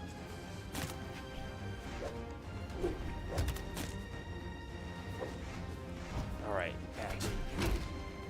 You can do this. He's so close. He just needs that. We want the game 5. He needs a bird. He needs a wolf. He needs an animal friend to, He's already, he's caught up like crazy. It was looking bleak a minute ago, and now Magi just looking for the killing blow. Uh-oh, now he's disarmed. Oh, disarmed at the worst time. Hazer, go! But he almost ended it with a haymaker. That's crazy. That's it. No, it's not. What? I know. You knew. You definitely knew. I didn't know. He was slow. He's so heavy. He slowed down. Oh my goodness. Put the brakes Hazer on. Delta. That's gotta be. Okay. Okay. Magi's still in this tournament. The set's not over yet. Put it on the board now. 2-1. Still in favor of Hazer Delta. But Magi is bringing it back here.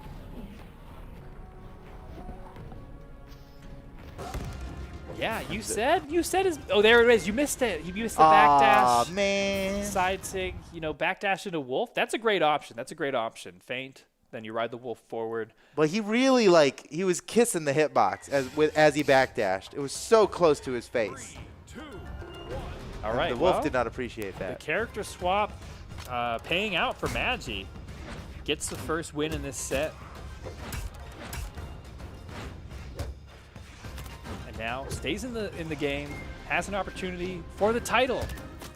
And it's big, you know what I mean? Because, like, making it to BCX, like, This actually is a title. There actually is a title on the line. It's that golden BCX finalist 21 title. Oh, yeah. So yeah, you gotta, usually we say title meaning, oh, whatever, champion of the tournament, but there literally is a title on the line here that only one of them will earn. All right, Hazer Delta with a good start now in Magi's first stock. Can maybe pluck it away from him quickly, but... Okay. What? No, every time Magi's just like on top of him. Like, oh, you want to use that move? I'm already here. Oh, that does it. Man, the weapon throw again. See, Magi, he's always recovering high. And I mean, on a stage like this, you don't have much options. Right, yeah. Hazer's got a lot of moves to stop him from recovering low if he decides to do that. Because you'll often see Magi come. Oh, yes, he did. No, No. come on. Oh, my almost goodness. a true combo. He had the setup, but not the follow through. We have high hopes for this Goof Troop plays. Yeah, we did. Maybe too high. I don't know. We're expecting too How, much. how far? Oh, no! Oh, no! Jeez. That ground pound, that might have just sealed the deal here, man. You got to believe though. If we don't believe, it's up to us, Steven. Okay, Magic yeah. can do this. Oh, He can bring it back. The game it. 5 is still real. It's just gonna take a lot. Nope. Okay, that's Okay, a there good you go. start. Good Zero to start. death. Good start. Just we're already looking ahead. Yeah. We're looking ahead to the next stock. We just gotta just a quick KO off the side here. I think it's not enough. Like he's not gonna whittle him down to red and then knock him out. Like it needs to be a nasty ground pound off the side, a real dishonest kind of KO. Oh, here it is. Oh man. Man. Yeah, it's scary though because Hazer Delta's proven how effective he is Yeah, at closing out he's- stocks on the edge And like he's that. so steadfast Oh, about no. all this. Oh no, it's getting to the end. Hazer knows it. That's it! That is it! The tournament is over, and Hazer Delta wins. He qualifies now straight into the top 32 Invitational BCX final for Europe. Whoo, man. And he definitely earned it, man. What a battle. Yeah, they went back and forth multiple times in both their sets. All three of their sets, we've seen them play today, but it was Hazer Delta who comes away the champion. Dude, what?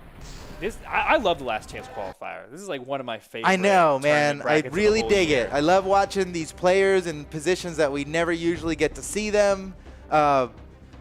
Qualifying into a huge event like this, like now we have the people's champion, Hazer Delta. He's going to have Right. so many people behind him as he competes in the BCX final later this month, 2 weekends from now.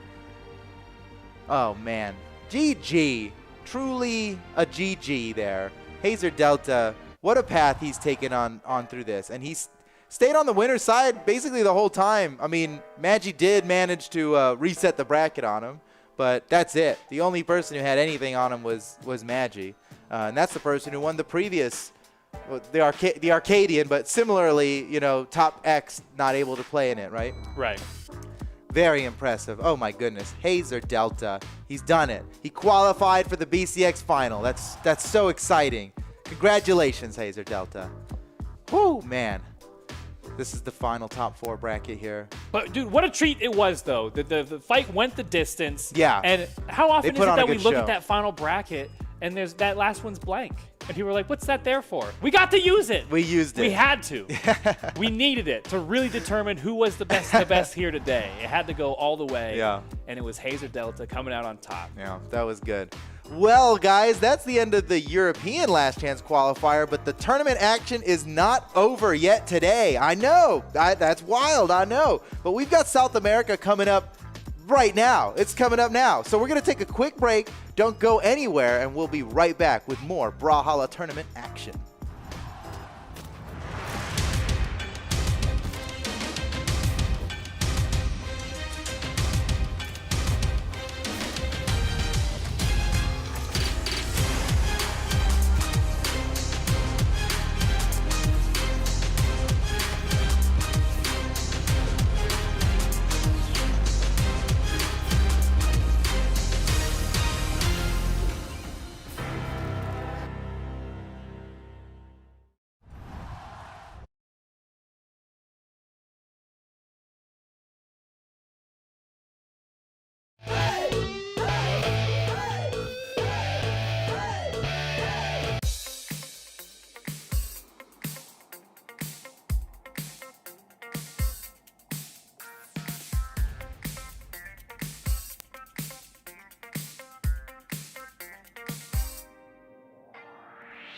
turn the sunshine into love, and I can keep on dreaming. Something like the spaceship from above, and you give me that feeling, yeah. I feel I'm so excited. I feel so good here. I can't describe it. I feel I know the music will keep me dancing. You keep me moving. I'm gonna tell you something just for free. I hope you catch my meaning. I'm not here to waste nobody's time, so we should both be leaving. Now you turn my world upside down. I'm bouncing off the ceiling, yeah. Can't get no better than this right now, so let's enjoy the ride. I feel I'm so excited. I feel so good here. I can't describe it. I feel I know the music will keep me dancing. You keep me moving. I feel I'm so excited. I feel so good here. I can't describe it. I feel I know the music will keep me dancing. You keep me moving. I feel so good.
It just don't matter what the people say. There's enough real love for us anyway. Alright.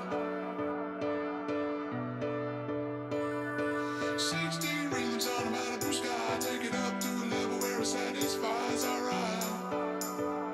Well, alright.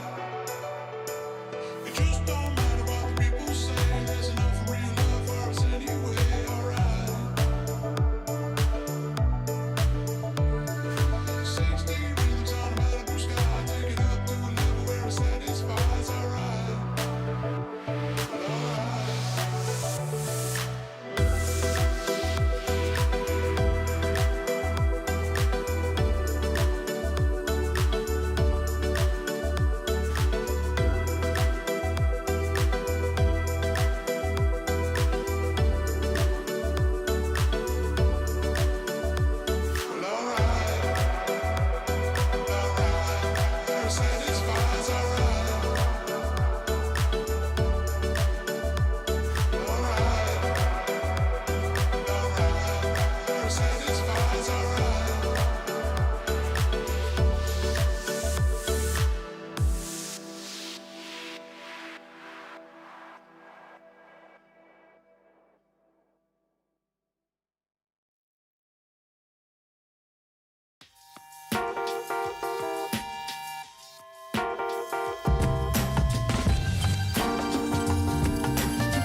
felt electric running through my mind.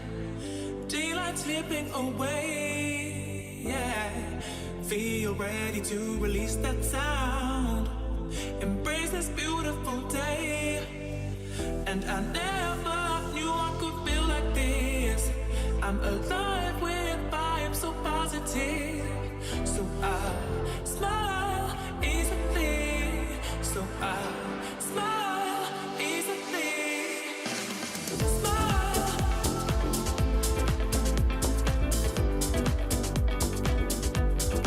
So I smile.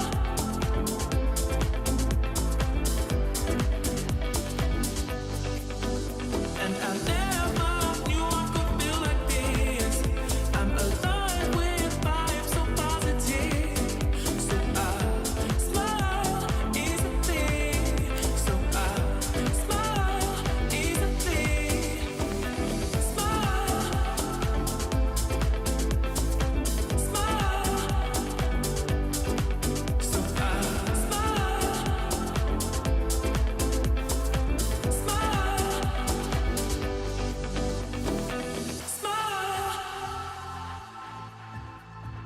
Smile. So I smile. Smile. And I never.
Welcome to Brawlhalla.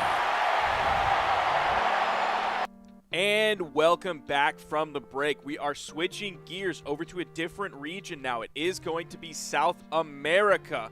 I'm joined on the desk here by Tazza and TWK. Tazza, how you feeling about this one? I'm feeling great. We just got off of an incredibly exciting top four that went to a grand final reset, and if people were like a little exhausted from that or looking for more, well, guess what? There's another top four right after this going into the South America last chance qualifier where we're already there in top 8, 4 players remaining, and we're going to be seeing here who's going to be taking that first place spot to qualify for the South American BCX later on in November. TWK, talk a little bit about the players that are remaining. All right, so here we have over on the Pro Brawlhalla stream previous to this bracket boiled down all the way to the top 4. Sitting up in winners finals, we've got Lores and Kyobalina. Now, this one's a little bit crazy because, you know, a lot of the players that we're going to be talking about in these top 4, you know, they're sitting around that top 20 to 27 power ranking, and you're just like, okay, yeah, those are the folks that you would expect to be trying to qualify since the invites went out to the top 15. I believe that last slot for the 16th in the BCX finals is going to be determined by the winner here. Lores all the way down at power rank 40, so they've been playing absolutely out of their mind to make it all the way into winners finals, be sitting on that side. And then down in the lower semifinals, we have Hyper and Yuki. Now, Ajax and Rain Raps were talking about, they were casting the matches, and I know Rain, at the end of that rainbow, he wants to see Yuki sitting there. That's who he's been rooting for. Had a crazy turnaround. You see it down there at the bottom of the bracket. Yuki knocked out Gabriel Wee 3-2 to earn this slot here. Whereas Hyper, again, one of those folks that you kind of expect to see at this point in the tournament. Tons of great showings throughout the year, and really just looking to edge out into that last qualifying slot. Sparky, do you have any thoughts? I know you were given a little bit of predictions earlier in this day. How are those shaking out for you? Some of them are good, some of them not so good. This bracket, though, is seemingly more stable than what happened in Europe. If you're looking at these, like, I predicted Lores to be in the top 3 based on previous placements in tournaments. Yuki, not a surprise to see this far as well either. Caio Bolina, not a surprise to see. I mean, you can even see in my notes, I'm going to show them up on the screen. That says Caio Bolina right there, who I crossed out to bring in Lores. So not a surprise to see Caio Bolina this far. Not a surprise for Hyper, for Vecina, for Zito Keho, or for Gabriel Wee. There is one missing that several people did think was going to make it into the top 3, or at least deep in the bracket, and that is Junior Moraes. We don't have any Junior Moraes in the top 8, which is a little bit of a surprise. But everything else is kind of shaking up as we would expect, except for Toled Pedro. That is a name I am 100% completely unfamiliar with. One that I can't even think about not expecting them to be this far, because that's just how far that name is from my mind. Yeah, and it's too bad that we won't be able to see them on stream, as Hyper did knock them out 3-1 in the lower quarterfinals, or at least on this top 4 stream. But yeah, seeing that name there is a complete surprise to me as well. Hyper doing really well into that. And the only player in this entire bracket that looks like they're even having like an easy time and is Lores with that 3-0 into the winners finals. Everybody else has been going to game 4, game 5 all throughout this top 8. So really back and forth games throughout the entirety of it. And I'm hoping that we're going to continue seeing those as we get into this game 1 of the best of 5 coming up. Now, if we're looking at the seeds for this set going into it, we actually have our 2 lower-seeded players in our top 4. They're the ones in the winners' finals. It's Lores coming in seed 17, Caio Bolina coming in at 10, compared to the loser side of the bracket that has Hyper at 9 and Yuki at 4. So our lower-seeded players are on the top side, and our higher-seeded players are on the lower side. So that is a little bit of a shakeup, a little bit of volatility and instability coming into this region, despite a top 8 that is kind of somewhat expected. Now, we are going in onto the Enigma right now. It's Caio Bolina coming in with Poe. We have a full crossover game, and we love to see that. Yeah, the Poe with the spear and the gauntlets, just really fun, and Caio Bolina making great use of the tri-platforms to knock Lores around. Lores starting to bring the damage gap back, but I want to bring just mention to the lifetime score that they showed off in the production card right before this, that Caio Bolina is 2-0 lifetime tournament sets against Lores. Ooh, and so far, opening up on small Enigma, Caio has the damage deficit going against Lores. Nair hits. A few more Nairs might take him off the top there. He's just playing that anti-landing game with the bow, and the bow does that the best. Oh, that sword recovery. Even though it like slows down at the end there, the strong hit still would have taken him off the top. And that second one hits, and there goes Caio on his first stock. Lores in a fantastic spot in this, coming in with a very strong sword so far. He's just about halfway through this first stock as Caio Bolina is spawning in on the second one. That ground pound could start things off quite nicely. Of course, with this Poe pick, you do have a strong signature kit, but you also have the true combo with the D-Light into the side air there that Caio Bolina used as the KO option. Now switching over to the gauntlets, has weapon control. Lores is going to be looking for the next weapon spawn, and there it is. Comes in on the left side, grabs it quickly, does take a neutral light, but neither player is in a terrible spot compared to the other one. Yeah, it's really off the back of Caio Bolina's spear playing that anti-air game just as Lores was... Oh my god, okay, that was so close to taking off the top. I was sweating. Yep, that got very scary. Gravity cancel neutral sig. Any upwards hitting move after a ladder combo like that with the sword recovery is bound to be scary. He charged the side sig as long as possible and hoping that maybe Kaiser will just think that, I don't know, he wouldn't hold it that long, but he didn't go into it. And the down sig punished by the downer. I'm surprised that Lores was willing to risk going down into him with that downer, because you can get caught by that, and that's going to be your stock gone real quick. Oh, wow. Crazy offstage gameplay. No ground pound connects. D-Light into recovery coming out from Kaiser. And, oh, well, that could be Lores getting the stock with another recovery if he's good about it with his downlights. Lores coming in with the neutral air. You saw him attempt the D-Light's recovery off of the top soft platform. That was going to be a very early KO, but Caio stayed away from that, was able to find the KO here, a little bit behind Lores is now struggling to find this KO. You saw the unarmed kit come out. D-Light into the gravity cancel, neutral heavy. Knew a D-Light recovery was not going to KO based on how far that last unarmed recovery worked since Lores was at the weapon advantage. Now, we've seen a lot of Kojis today. People have been favoring the bow. Some people have been playing spear today, but we haven't seen like any Wushang today. And honestly, we don't see too much Wushang in tournament, period.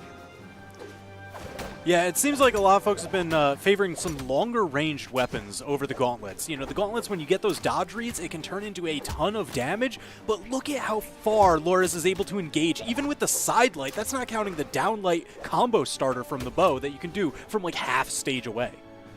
Yeah, and we would see a lot of bow players using that combo starter as a recovery tool as well, because it not only does it reach from half the stage away, you also travel with it a little bit. So if you're off the stage trying to make it back, don't want to gravity cancel a signature attack, gravity cancel the downlight instead, and not only will you touch the stage again, you may lead it into an actual combo.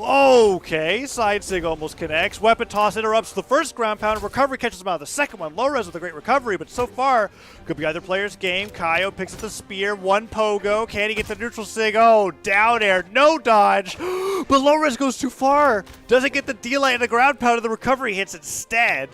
Who's going to take this first game? It's so close between these two players. What? No, spear ground pound. TWK can't be. Oh my gosh, goes just gets low. soccer kicked off the side. Lores now unarmed, waiting for that next weapon drop. It's going to be the sword. Doesn't get the punish with the teleport, but the recovery off the top seals the deal for game number 1. Man, what an absolute roller coaster, just all the way down last stock red. Now, even though it was extremely close between these two players, you're seeing similar damage coming out from the 594 to 555. It's only about 40 damage difference between those two.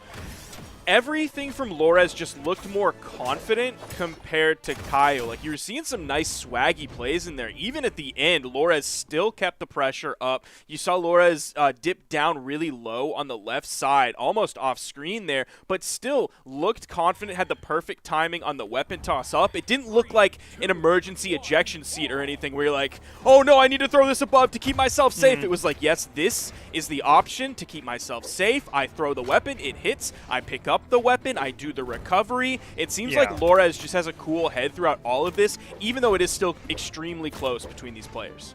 Yeah, to put it simply, he had a recovery plan, and he executed on it very well, where if the weapon hit Kaio, he had a follow-up, and if it just covered his head, he was going to pick it up anyways, make it back to the stage, and then he'd have something to follow up right afterwards. So yes, very clear-headed with that recovery, and it ended up leading into a great performance for him there towards the end, and now we're in the situation where I feel like where Kaio's taking the most damage is when he's trying to touch the ground, and Lores can really pop off with his bow, neutral airs, and neutral lights. And look at that. Down air, catches him off guard, takes him down off the left side of the stage. Yeah, and this is where we're going to see that aerial juggle gameplay as he's catching him, trying to land, really pay off now that we're not on a tri-platform map. There are only so many things that you can do to try and mix up where you're landing, and Lores, with that bow, can cover so much of it. Dash, down light, even the side signature, just so many different options that Lores is there ready to strike.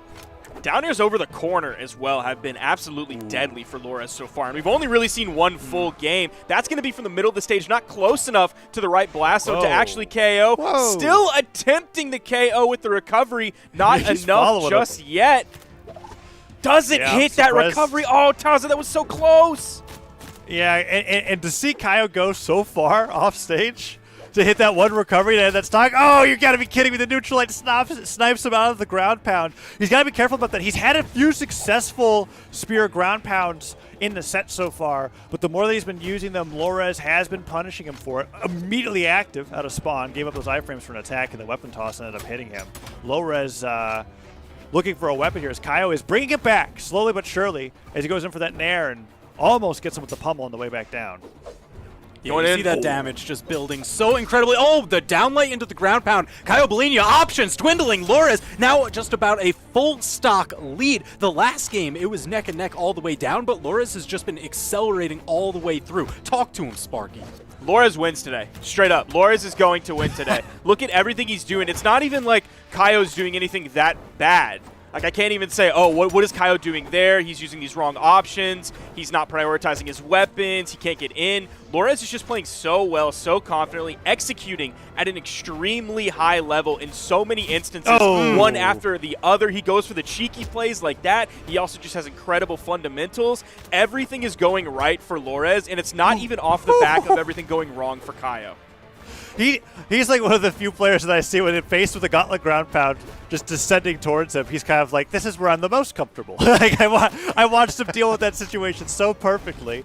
And now that, sure, not the greatest punish off of the down signature, but Lores has been dealing with the signatures used by Kaio quite well. One neutral hits, however, that gravity cancel sideline, that's the stock. Kaio has a chance to bring this back, bring it to a game 2. Has Lores already been cursed by Sparky, TWK, because he said he's winning this tournament? Is he gone now? I wouldn't put it out of the realm of possibility. You know, worse things have happened when Sparky talks well about you, so... Oh, man. I'd hate to be in Lores' position right now. Everybody seems to forget really quickly about how I absolutely nailed a top 3 just a few weeks ago. Everybody really forgot that one real quick. What have you done for me lately, Sparky? I mean, look at this. Kaio Bolinia bringing the damage gap back, getting those dodge reads. Come on, man. Oh, he just needs one side sig. If he goes for spear recovery, I think he loses this. But there's the neutral sig and he gets it. The Sparky curse is real. It's an actual thing. It actually is It's not real. Yeah, it's not he real. was a whole stock and a half behind. It's game 2. He brought that back. You know what? Shout-outs to Kaio for being able to do that and hit the signatures that were whiffing at the very beginning, got the damage lead back towards the end of that game, and then ends up winning it, bringing it to a game 3 1-1 in winners finals. Winner of this going into the grand finals. And for the LCQs, being the champion of Last Chance qualifier, it basically makes you a qualifier for that world championship spot. And as TWK was talking about, for South America, only top 15 are invited here. So getting into the top 16 right away is a huge deal, and both players are trying to make the road to that as easy as possible. Going down here means that you've got to not only win your lower bracket match in finals, but then win 2 grand finals in a row. So the winner of this it's a big deal. And being able to bring this to a game 3 tie game is a huge deal for Kaio Bolinia, because he was not looking good until Sparky said something about it. Tremendous effort. It was a very solid comeback from Kaio on that. Needed just a moment. That's why we haven't got into the next game just yet. We needed to wait on that for Kaio to lock in here. But think about this. The seeds. We have to think about the seeds going into this. Okay. Even though I said Lores is going to win the tournament, even though I put Lores in top 3 and not Kaio Bolinia in top 3, Kaio's seed 10, Lores is seed 17. So the upset is if Lores wins this one. Okay. It's fair. That is fair. I have to remember that after watching Europe and having seed 204 being the top 3, right? It's like, at this point, I'm like looking at the power rankings and I'm like, okay, maybe anything is possible here. But yeah, so when it comes to the seeds, you were talking about this at the very beginning of our top 4 block, right? Where outside of Toled, it was basically as planned for a lot of these players going into this top 8. South America really shaped up the way that we were expecting it to. Ooh, and that jumping right back onto stage, going just as planned for Kaio Bolinia. The gravity cancel neutral sig hitting, and we've got a little bit of a different map formation here. That soft platform is going to stay up the entire time. So, what did I say, Kaio Tazza? not staying up. What did I Kaio not say? staying up. What did I say, Tazza? I'm sorry. I mean, that was great from Lores for sure, and it was the opposite of the problem that I was wondering if Kaio was going to have at all, which was landing on this stage with that extra platform. But so far, Lores, God. Bro, that turnaround sider was so sick. Yeah, the neutral sig afterwards, the catch-up was pretty big deal. Oh, no, Kaio is going down. What did I say, TWK? What did I say? This is disgusting. This is actually disgusting. All right. I feel like we got baited here. I feel like it's all been a bait. And they're like, yeah, I'm going to make a fool of Sparky. And then Sparky told him, hey, you know what? Now it's go time. You got Tazza and TWK on the ropes. Let them know. Well, Kaio's not looking as good as he did in Game 2, that's for sure. Lores just had him on the left side of the stage, edge guarding the entire time, and Kaio didn't even I feel like he got the lights knocked out of him to the point where he couldn't even he couldn't even dodge the weapon throw that Loras put out there. It wasn't like the craziest weapon throw ever, but Loras is just so relentless with the pressure that he's just been succumbing to it. And now 3 stocks to 1. Loras put on the gravity cancel side stick, and he just falls into neutral lane. Okay. All right, there we go. Gets a little flip in there, you know, you got to style, because it was working on a 3 stock. Loras now just needs a little bit more punched off of the weapon. The weapon denial actually denied. Now, there was a solid comeback in the last game that was built largely on the back of this spear from Kyle Bellini, who's throwing out the weapon tosses quite a bit. Didn't really find any momentum. Now he has the gauntlets in his hands. Again, the landing immediately punished by Loras. I don't know what that side sig was. He was hoping for something big. Maybe it was a misinput there, looking for the neutral sig. I think the neutral sig would work too. Yo, Kyle! All right. Almost took, I think he really needed that stock to, like, happen. Right? Like there, he needed Loras to go off the top in that moment to have any chance at all, as that sword recovery takes him off the top, and Kaio goes down really fast. Game 3, Sparky. I mean, super quick. Speed ran that. He was just side airing him and weapon tossing off the left side of the stage. Look at that side stick. He just throws the weapon right afterwards. That was like in under a minute. Kaio was able to get a stock back, but that didn't matter. What a performance. Look at that, 38 damage per engagement from Loras. That is almost a color change. Every single engagement. That is incredible from Loras. And you said under a minute. The actual time was 47 seconds for the first 2 stocks going the way of Loras. You talked about a speed run. Absolutely incredible work from Loras. We're going back to the exact same stage, but TWK, what's the biggest difference here? Man, Kaio hopping on over to the Bryn. You know, you just need that legend swap. Maybe just wasn't quite working out. I gotta tell you though, going into that last game, Loras looked like they were coming fresh off of a bracket reset, not just a mid-set change. Yeah. I'm so glad this is working out a little bit better. Yes, Kaio, let's go.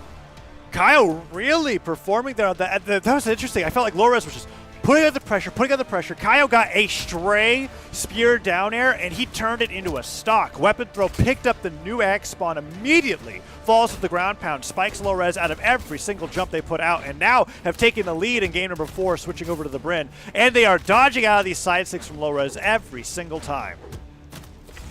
Okay. That was so close. Weapon toss goes out, not able to pick it up. That means the next weapon for Kaio is going to be that spear. And his spear's been looking really nasty today, or at least it has the potential to look nasty. No, it was actually an axe. Kaio is adding up the damage. Loras is unable to finish this stock. That 360 degree, that's going to help Kaio get back to the main stage where Loras has been able to take him out before. Kaio keeping the pressure up, and now we're seeing a complete 180. That was skipped off the ground like a stone and stuffed the recovery, so Loras didn't have that available by the time they were knocked off the side. Heartbreaking. I feel like most of Kaio's mileage has come from axe recovery and ground pound at this point. He's hit so many of the recoveries. Ground pound off the side of the stage. First one dodged by Loras all game, as Kaio has really just been running away with that weapon in particular. Finally goes down in his first stock, and I'm having trouble processing that we just got off of 2 stocks under 47 seconds for Loras in game 3 into the situation that we are in right now with Kaio against Loras, and what's about to be a game 5 situation, as I strongly doubt Loras is going to be able to make this comeback. Difference coming into play here. There's the neutral signature to end that one. Kaio had a mighty 2 stocks up on the board. We're going to need a quick response from Loras. We are getting no character swap it here. Look at that. It started off with the spear, and then like the rest of the game was all on the axe. Yeah, that was just a tour de force. The legend swap Game paying 5. off so incredibly well. These last 2 games have just been absolute blitzes to the finish. And here we go. Game number 5, Mammoth Fortress, my legend versus yours. What's it gonna be? Who wins this race? We already know, Loras. It has been a race. We went from one almost 3 stock to another almost 3 stock, and now it's like both players recognize, okay, we've both messed each other up. Now what's going to happen? You're going into game number 5, and it looks like they're both like taking a little bit of a slower pace. I say that, and then Kaio's done like 2 spear ground pounds to a pogo. Oh, man. Let's see. Ooh, dodging away, stay away from that signature. Beautiful. Back-to-back feel like lights. Yeah, I feel like the moment that low-res doesn't go for the side sig, and he like reads the dodge away, Kaio is just going to get absolutely obliterated. But we haven't seen low-res really go for it yet. What? What are you doing? Oh, no. Complete misinput there. That is so sad. That probably would have been the stock for Lores, or at least would have put Lores in the power position to then punish a possible landing from Kaio. Oh my gosh, just dodging these attacks. The recovery not yet enough to take him off the top. Oh, and a neutral light. He's just waiting for him to get back to the stage, not risking getting hit by the X recovery. Kaio gets hit by the sword recovery, goes off the top, but I mean, it's been a minute 20, Sparky. We could have had a game 3 by now, right? Like that's how fast game 3 was compared to what's happening right here. And Kaio is really looking to equalize this stock here. Otherwise, I feel like low-res could run away with a lead like this. Every time low-res has gotten a lead, they've definitely kept it. I'm still worried about Bryn's signatures. He hasn't really used them on the spear yet. That's why, like, I'm waiting for the one to happen. Comes in, easy edge guard for Kaio, hits the ground pound. And is he going to swap back over to the spear to stay on it or just to juggle it? He does go back over to the axe. Yeah, you know, you talk about Kaio not really using too many of the signatures. Laura's beautiful punish on that one there. But that heavy button is still getting pressed a ton. It's these axe recovery and ground pounds. I mean, it's looking like a MOBA out there. Spin to win, right? Oh, man. And he's been getting a lot of these wake-up gravity cancel sidelight nairs. Twice in a row now, Kaio has gotten in a low res, and it's brought him to a damage advantage. He's got to be careful. Ground pound went a little low. That time, low res spacing the recovery out. Hits him with a Sair, a nair. Let's see, Sparky. Can low res get the edge guard? Is Kaio going to put him off the side of the stage? Oh, that weapon throw didn't look great, but he's still winning unarmed. And a new axe means a side air. Is this going to be the stock lead for Kaio here as he goes for that recovery? No spike, but the weapon throw ground pound. He's been catching low res out of those panic jumps every single time. Lores is about to join the Axis Fun clan like Maggie Mine was over in Europe earlier today, man, because he's getting chewed up and spit out by Kaio's axe. Yeah. Oh, let's see, though. Beautiful snipe right around the backside. You know, that's the thing, that axe recovery, yeah, it covers a ton of space, but I know Foda was talking about this just last week, that it's that slow trajectory. You can get behind it and snipe it out a lot easier than the others, so long as you avoid the blades. Yeah. You spend quite a bit of time after the move is over getting ready to move again. And we saw low-res take ample opportunity, reposition around it, find a nice spot, gravity cancel, you can hold the dodge a little longer. Oh, but Kaio, like putting the damage on. Oh, down a recovery. Oh, it's dead even. It's dead even. Oh, that dancing was weird. Lores is sticking with the sword here. Oh, both players are red. This is so scary. Oh, my goodness, that was close. No weapon, 2 nairs. Oh, he is a recovery away from losing this stock, and low-res can move on. What? I wasn't even worried. It wasn't even close, baby. It wasn't even close. You see the crosstalk come out because he knows. He knows what time it is. It's time for Lores to come out victorious in this tournament. That was close. Jeez, the Michonne teleport right into the dig your grave, looking like the reason for the season here. That had to. Okay, I have spent like probably 10 or 20 different times talking about how not good it is to use that Koji down sig for like a lot of players. Sometimes we'll see players like Acno use it as a recovery tool, but to use it in neutral on the Mammoth Fortress platform for the knockout in Game 5 last stock red to get into Grand Finals and have it work?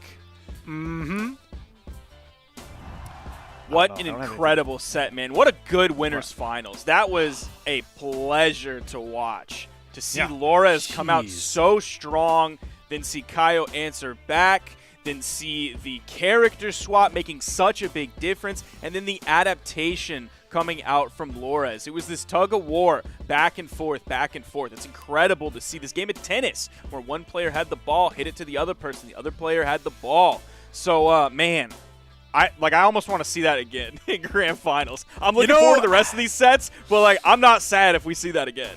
You might actually get it, because Kaio Bolinia going down into losers finals still has another shot. Has not lost once this tournament yet, so that's the first. They're still in it. It's a double elimination tournament.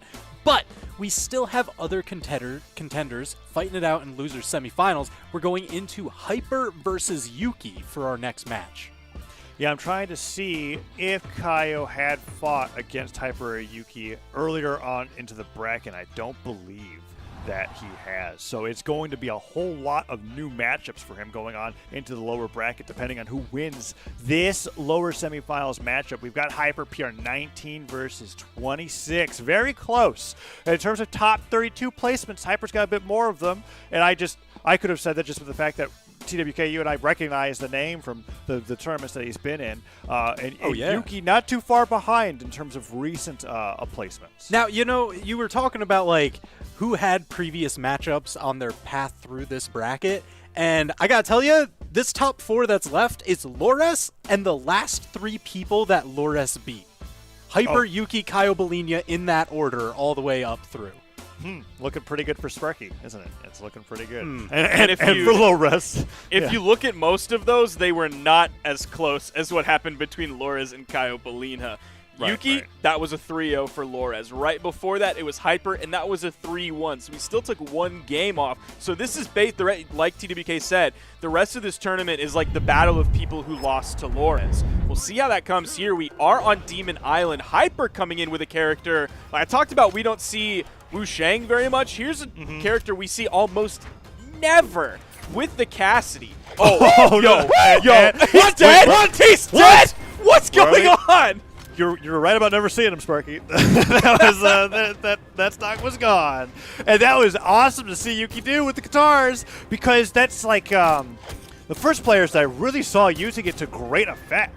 Wrenched in North America, right? Being able to hit with the guitars and then do the chase dodge, downwards chain dodge. As long as you're grounded, you can chain one chase dodge to another, straight down, follow him off the stage, caught him off guard. It was just 2 nairs away from Hyper not even knowing that he had 3 stocks to begin with, and now he's down a whole stock. As the game, I feel like, just started, but the numbers don't agree. I'm just waiting. I'm waiting. The guitars are back on. Where's the next one? Hyper's got some other plans, though. The tongue with the lash. Not yet enough. Is Hyper an Azoth player? Like, he's playing Cassidy like he's playing Azoth right now. It is almost primarily signatures coming out. This time, exclusively on the hammer, really, so far. Haven't seen too much from the blasters. When we saw some blasters previously when Hyper spawned back in, didn't really get anything from them. He's throwing out a lot of like zoning attacks, but none of them made contact. That's still what we're seeing here. Yuki is making punishments and getting damage for it. Now the hammer, you got to worry about everything. Got to worry about the tongue, got to worry about the side sig. Yeah, we haven't seen too many stomps from Hyper just yet, and he almost dodged the neutral light, but Yuki, despite the huge lead, like 12-second stock, Hyper has been clawed his way back into this, and there hits. He's perfect place for the weapon storm. Another down air.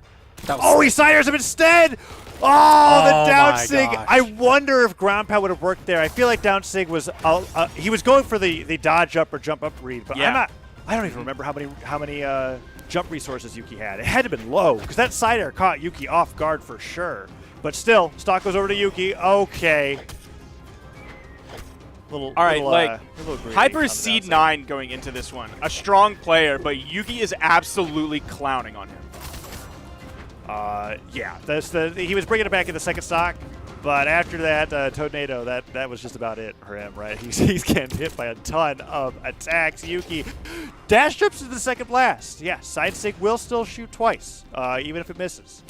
Goes for the down signature again. Yuki gets by it once more, and now has Hyper in a strict edge guard. That's got to be it. That was a nice side air. Wow. Hyper really holding on to his resources. I can't believe he was able to drift back. Recovery hits. Yuki tosses the weapon up. It's going to take... Would sword delight recovery do it? I think it does. I don't think so. I disagree with you here, Tazza. Okay. What about now?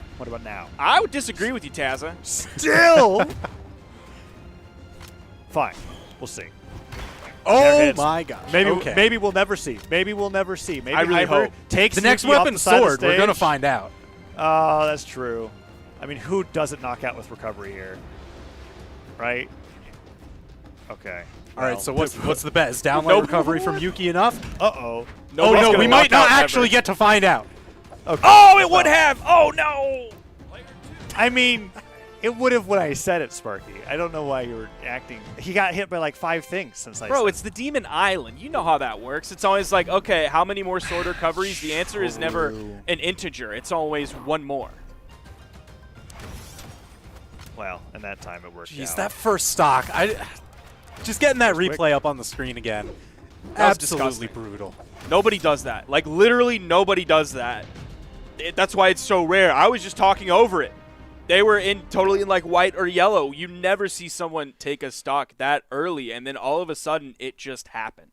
A little surprised to see Hyper swapping to the Barasa. I don't feel like the Glowbox was the reason why he lost that first stock, but he is getting off the hammer over to the axe to be able to fight against Yuki and have, I guess, slightly more consistent signatures. I mean, you don't have anything as wild as hammer down signature on Barasa, but Yuki just doesn't seem to care. I mean, they almost got that early 15-second stock again, but that time off the top, and Hyper stabilizing on the ground with the blaster sidelights is trying to attack on some more damages. Whoa! Okay, that could be it.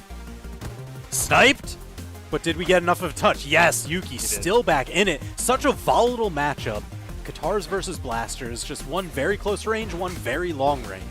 And that's why that first stock that Yuki got last game is so insane. Hyper just hit a ground pound when Yuki was in orange, and then hit an unarmed ground pound when Yuki was in orange. Still not enough to take out. That's why that first stock is so unreal. Oh, axe recovery to position. Axe ground pound the way back down, catching Yuki off guard.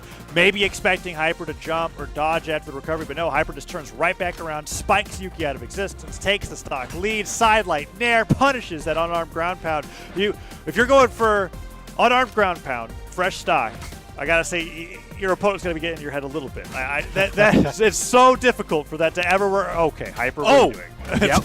Yup. Just paste him. Just watch him as he falls, just out of range. He's going to try and reach for you, but he just can't. Slap him. Classic. Fully quote-unquote charged axe ground pounds. Didn't work out. Yuki, great punish with the side air, even to the stock. But they are down in damage, and Hyper's been doing a great job on Miami Dome, taking control of center stage, and the platforms haven't been working to Yuki's favor ever since the beginning of this game. The blasters are doing a much better job zoning this game, and the axe especially is kind of the star of the show so far. He's been getting damage with the blasters, but it's been like one hit here and there. Completely different story when Hyper has the axe in hand. The string potential is so much better. It's still going right there. 2 hits on axe, picks up another axe off of the weapon toss. Ooh.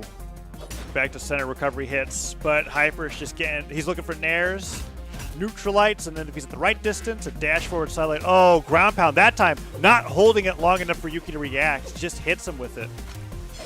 Oh, that's the easiest punish ever. Didn't get anything off the sidelight, but... Yeah, a little poke just to remind him that he's there.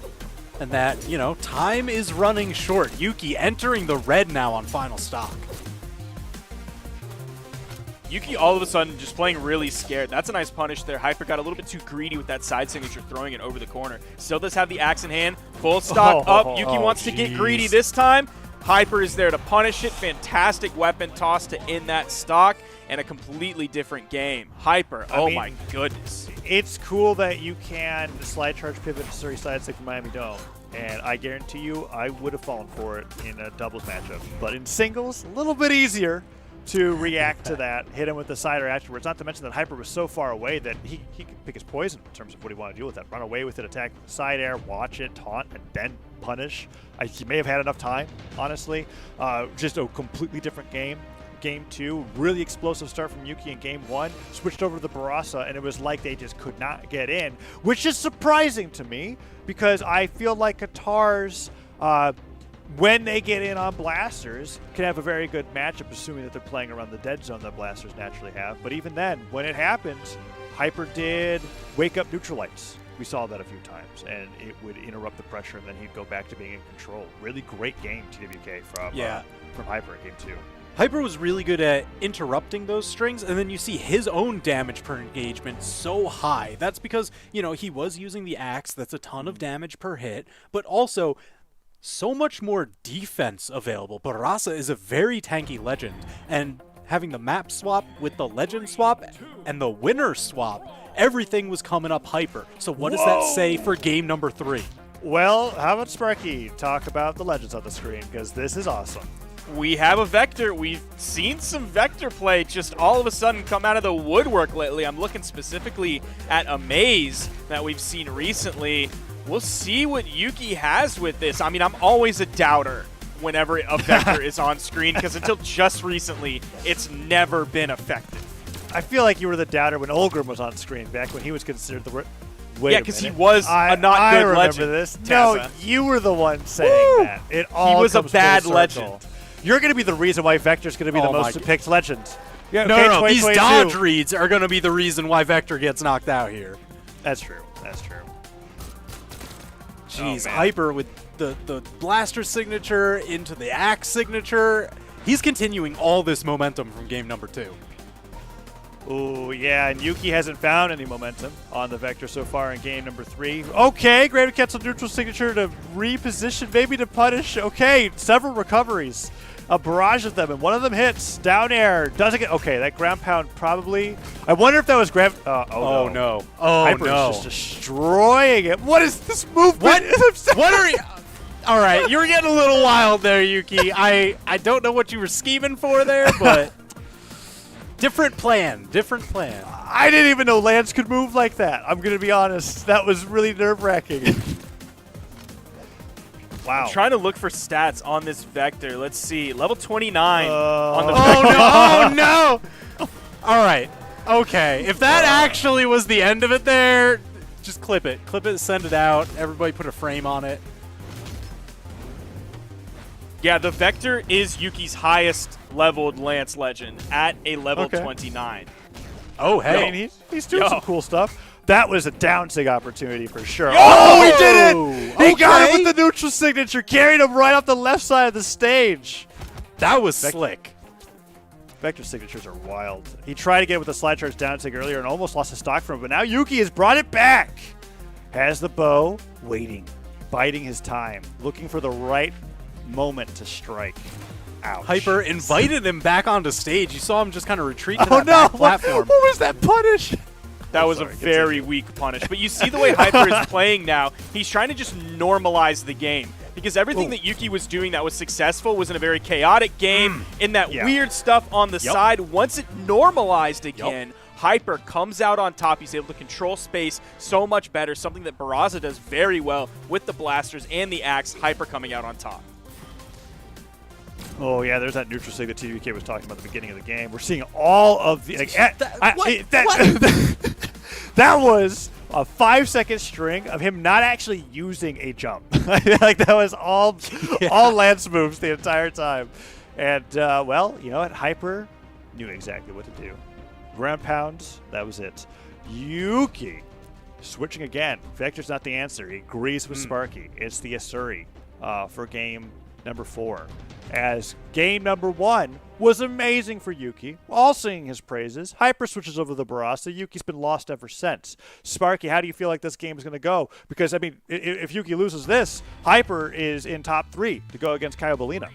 I think Yuki is still going to be at a loss here unless this Asuri. Now, it is a higher level. Obviously, you see the black color scheme coming out. The level is 41, but I think Hyper is still going to control it. I don't think there's anything special character-wise that Yuki can necessarily do to get in on Hyper. He's playing so much more confident. Maybe the Katars are the answer. Maybe the Katar Sword are the answer, but I think Hyper is going to control this like he's continued to. Oh, that down air was so good. Oh! Offstage blasters, ground pound, Cider to stop it from touching. That's it! Hyper offstage on Crystal Temple. Looking amazing and such a crazy difference from the first stock on the first game to now. It's really just the accuracy that Hyper has with those blasters around the edge. Whether he's dashing off into a reverse side air to bounce you off the wall, or he's sniping you around the corner with a dash, jump, fast fall, down air. Like, he just always seems to find those marks. Even if it takes him a little bit on stage, off stage, it's a whole other game. Hyper just needed the warm-up time. Because if you, man, those Cassidy blasters in game 1, they were looking like a yikes for me, dog. But then now, They're looking so much better. Oh, Yuki no. trying to go in for the big play, He's gone. gets He's hit, done. almost gets hit by the weapon toss, didn't need the weapon toss, and Yuki's done. Once Hyper got the warm-up time, he is on and popping. 3 stocks to 1? Yeah, that's an understatement. Oh, he still got hit by the weapon throw. He jumped out of the way and just fell into it. Yuki really getting destroyed. Hyper on the Barasa, looking like a completely different player. And Yuki is trying to take a stock. I'm not even sure. I'm not even sure if Guitar Recovery does it here. Now it might. Okay. An on-stage ground pound ain't going to do it, I'll tell you that much. Oh. Well, now a lot will. Uh-oh. Oh, I think he Slap meant off down the air. wall, sure. Yeah, there's the stock. But Yuki needs a crazy highlight like at the beginning of this set to have a hope and a chance here. Ooh. Unarmed Haymaker hitting. Not great. Slide charge, neutral signature. Do it. Do it for me, Hyper. Come on. Come on. Yeah! He did it! Oh, it didn't work, though, but he's going to do it again. Oh, dang it. Okay, that might not be good. I may have baited him into throwing the entire game. Yuki. Oh, lots of unarmed attacks coming out here. Hyper goes to the gravity cancel down stick. That one almost connects. Hyper hits the down air.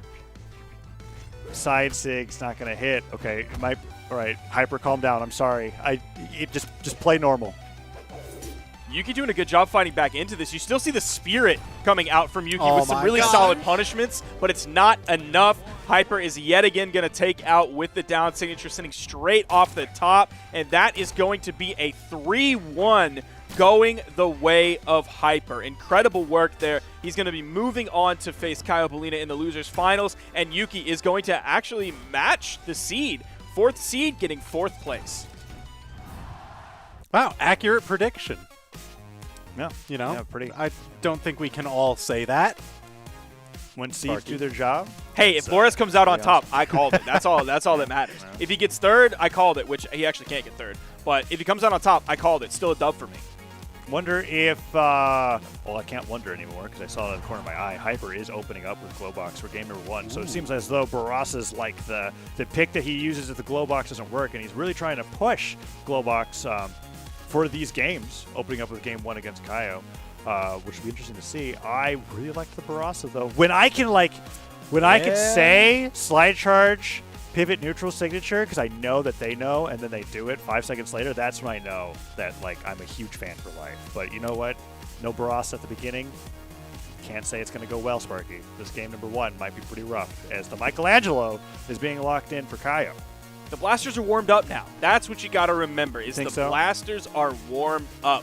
The previous Cassidy blasters that we saw, that's a thing of the past. We're not even worried about that because he's coming into this game off of the blasters that we just saw from the Barasa. I'm interested to see the map picks starting off this one because if there's one thing we learned from last set, don't bring Hyper to double plats. If there double are 2 plats, soft platforms small up there, walls. ban it, get rid of it.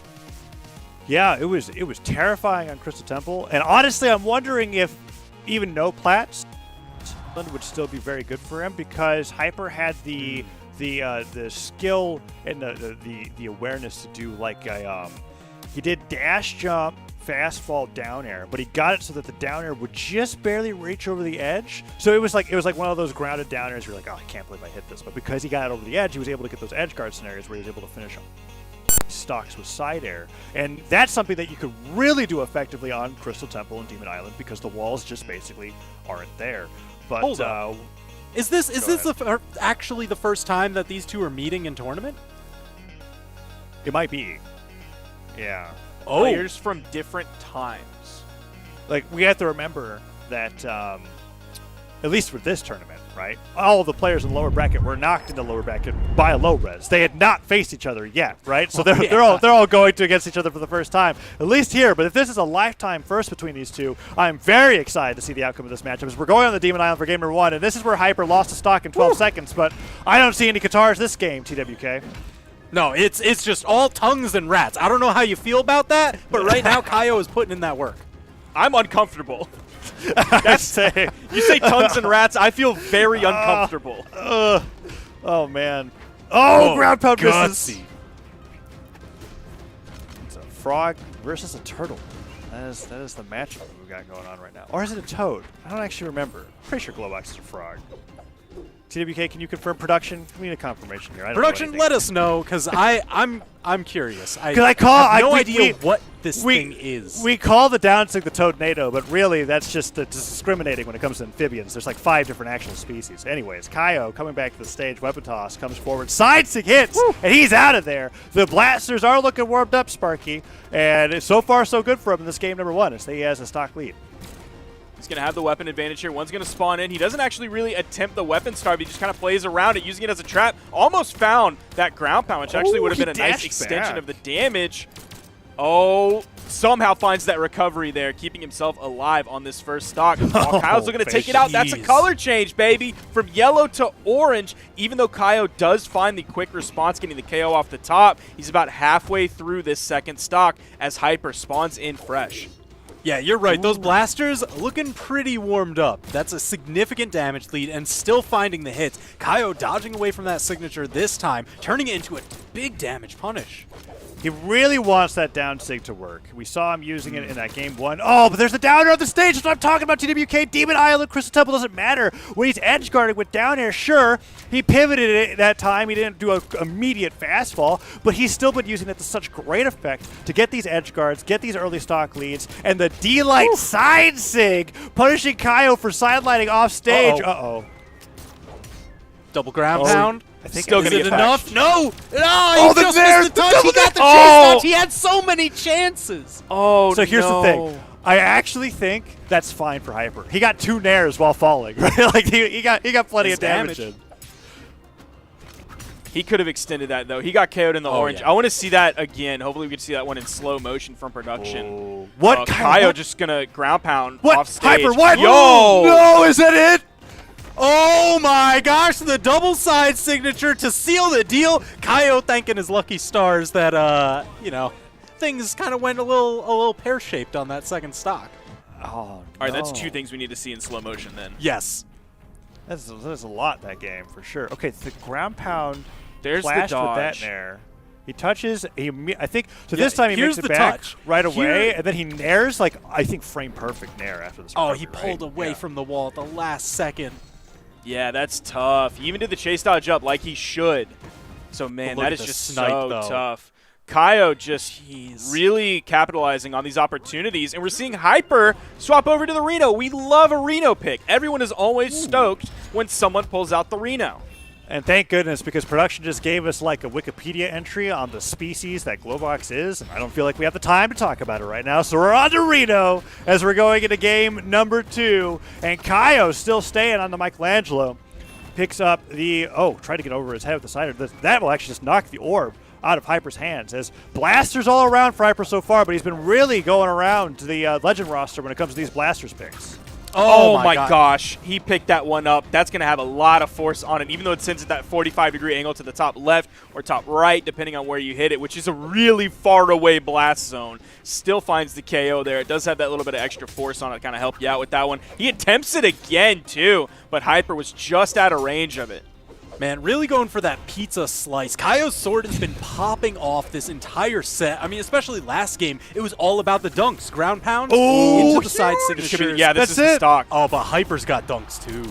Man, Reno has such interesting signature options. They're actually pretty low power all across the board, like with the chainsaw style signature on the down sig. The longer that you hold it, it's not getting more powerful. And the neutral sig on orb isn't super great at spiking either in terms of the distance. But the point is that you catch players out of it when their jumps are already gone. And that's what happened to Kaio on the left side of the stage there, as Hyper equalizes the stocks and has brought the damage to equal as well. And you can catch players so high with it, which means you can be further away from the edge and still get that 45-degree spike. They don't have to be like right above and to the left of your head. It has that extended range that gives you some flexibility to still get the spiking properties of it. Oh, he's really big. he likes them noises.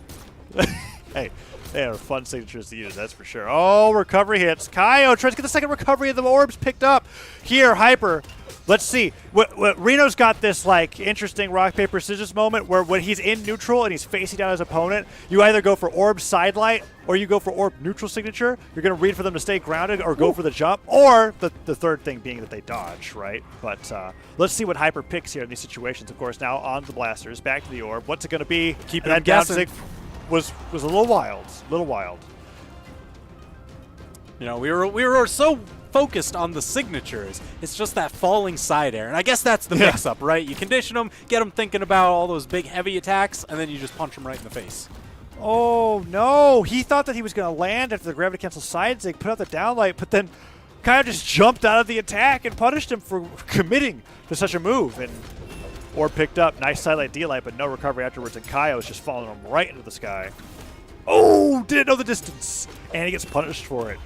Man, Hyper's really bringing this one back. Turns that neutral signature around. Hyper kind of started this one looking shaky. I was a little bit worried about the orb. Finds a neutral signature there, but just like his blasters, he just needed a little bit of warm-up time on this Reno. He's bringing this one back. Already has Kaio in knockout damage. He might find the KO here shortly, but Kaio fighting back, extending these strings with the gauntlets, keeping it going with the weapon tosses as well. Does he have D-Light recovery in his repertoire? That would be huge here. One D-Light, and he could lead it to a recovery, but he's been going for these sidelight pokes, and maybe he just doesn't want to commit to the D-Light. Doesn't need to.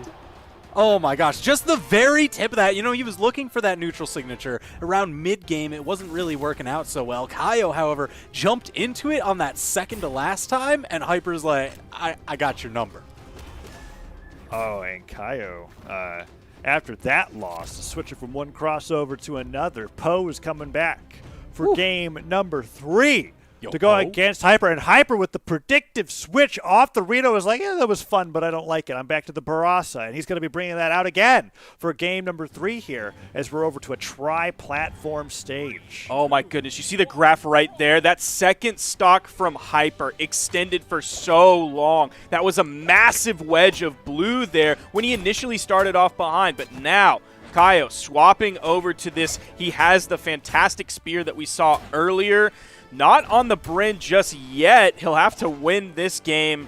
Maybe if he wants to find another one, though. I believe he could lose this one and still bring out the Bryn, but Hyper coming out with an axe of his own this time on the Barraza swap. He's moving away from the Reno. He's like, okay, I did that one once. I don't want Kaio to figure that one out, so I'm going to swap back. Yeah, I mean, listen, the Barraza did phenomenal work for him in his previous set, and it's looking pretty good. The barrel roll again? All day. Yeah, and he dash jumps, turns around, faces the other way from the weapon, and he pivots the down sig to punish Kaio for even thinking about picking it up. And he's off stage, 4 hits into recovery. Oh, so I mean, at that point of damage, slide charge, pivot, neutral sig actually would have just ended Kaio's stock for sure now. But Kaio's definitely looking out for that. Hyper goes for the side air instead. Weapon throw almost catches him. Oh, and that fast fall down air almost pays off. Hyper just on another level with the Barasa. I'm a little bit surprised that KO'd from the middle of the stage. See Kaio charging up that throw, kind of delaying his movement over to the weapon spawn as long as he can. Spawn comes back in. Hyper's able to grab it immediately. It is the axe, and Kaio's in red. You see how far that sent him, even though Hyper is unarmed. Weapon spawn comes in. The recovery sends off screen. Didn't even need a weapon. Great punish.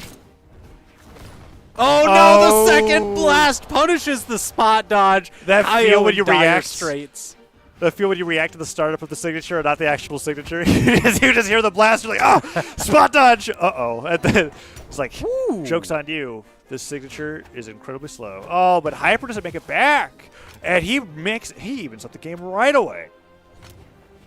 You know, it's crazy that Kaio was able to slide charge that signature. That is one of the most difficult ones to slide charge in the game because it stops you so quickly. So it's like at a very specific speed and range that you can actually get it to bleed over the edge.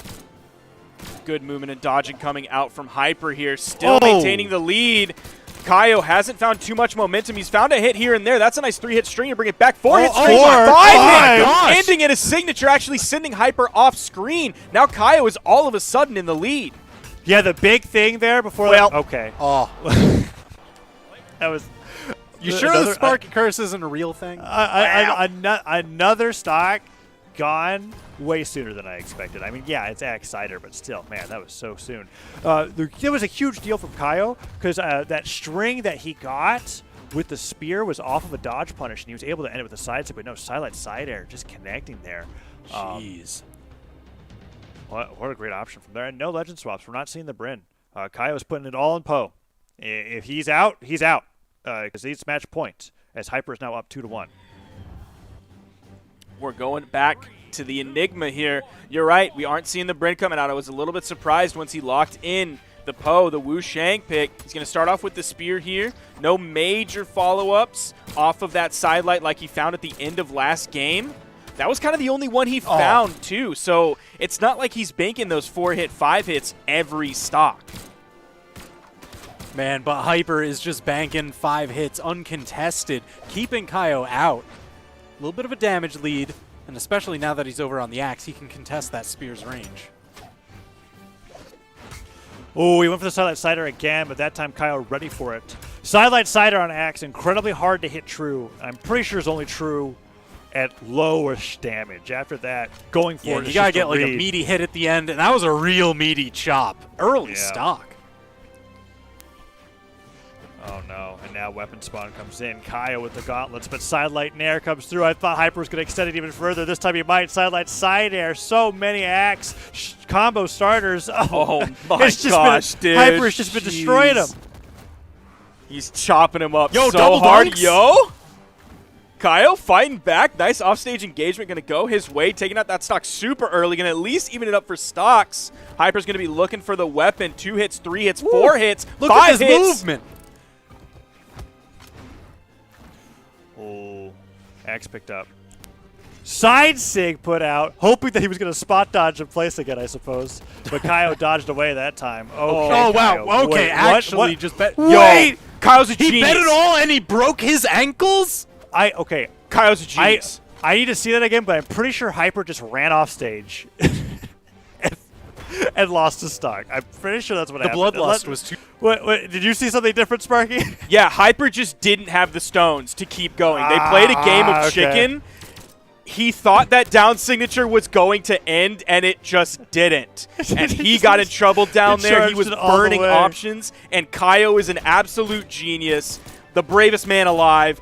Still going to take away his stock, though, Hyper, making sure this one might not end as quickly as the fans out there might hope for it to.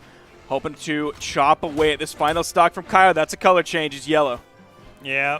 Oh, trying to go for another one, but Kaio just ran right into the dead zone of the X sidelight. And Hyper proving that he had the downlight recovery in his repertoire. Guy on the platform, no less. It was a really tight combo for him to get, but he got it. And now Kaio, with a damage lead, looking for the starter on the spear. He hasn't thrown anything out yet. It's just been movement so far. Oh, but the first attack he puts out, that's a punish. Pogo comes through. He's saying, oh, what?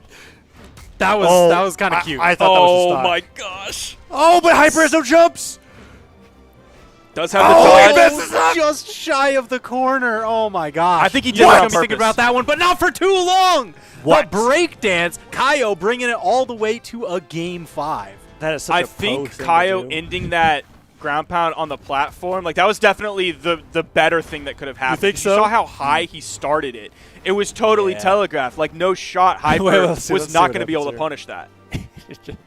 He just slid so far with the He down really tilt. thought that was gonna hit. Hyper lost his mind after watching that, and I can't believe it, but Kaio brings it to a game 5 with the Poe on Small Enigma after that amazing offstage interaction. It's the best way I can describe it. Yeah, look at the graph. Dude, look at that middle wedge, man. Oh my gosh, it's so short Beefy. because it was an early KO, and it's so skinny because it was so fast. Kaio had the complete bravery to ride that one out when Hyper probably Lucian laughed, thinking that was going to be the freest punishment for a KO in his life. That was the best way to describe his mood in that All right, moment. so now that we're back over on Demon Island, I'm just expecting Kaio Bolinia to have double dunks all day. It seems like that's kind of what he goes for. He had amazing clips off of the double gauntlet ground pound, and I want more. Ooh, dodge the weapon throw. Pretty big deal. Side air is Hyper, trying to babysit the edge with no weapon. Oh my gosh. Wait, did the weapon... Okay, luckily I had the feed on my, my monitor, and I went to check really quickly. The spear weapon toss just barely was out of range of interrupting the down sig, so even though Kaio thought he covered his landing, he didn't, and Hyper slid right in with the down sig. The tumble after he releases the charge caught him off guard, and that was Kaio's first stock gone.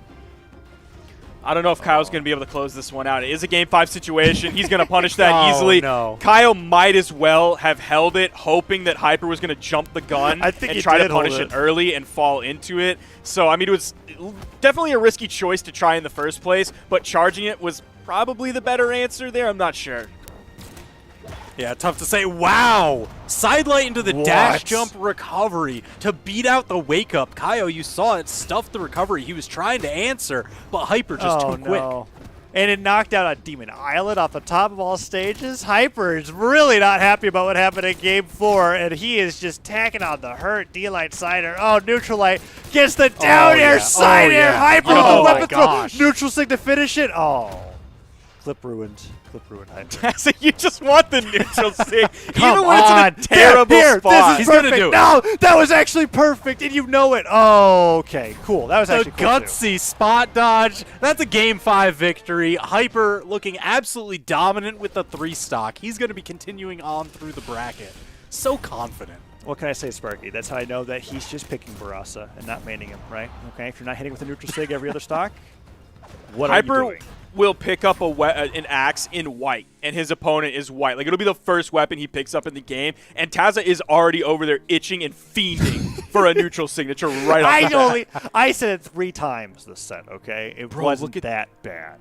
Boys, look at that graph. Oh, my gosh. Yo. Yeah. What a Yeah. big wedge. That's because that was a 3 stock, so Hyper didn't die. You don't see that graph reset to 0. The unkillable beef castle. Truly. And does he still 54% accuracy, 100% on the signature accuracy. The one that he let rip found its mark. Does he still go Glowbox Game 1 in Grand Finals? Because Hyper has made his way through the lower bracket to get the rematch against Low-Res. We were talking about this earlier, right? Lower bracket was literally just all of Low-Res's victims on the winner's side, right? It was just everybody that he knocked down there just fighting to get that rematch. Hyper comes out on top.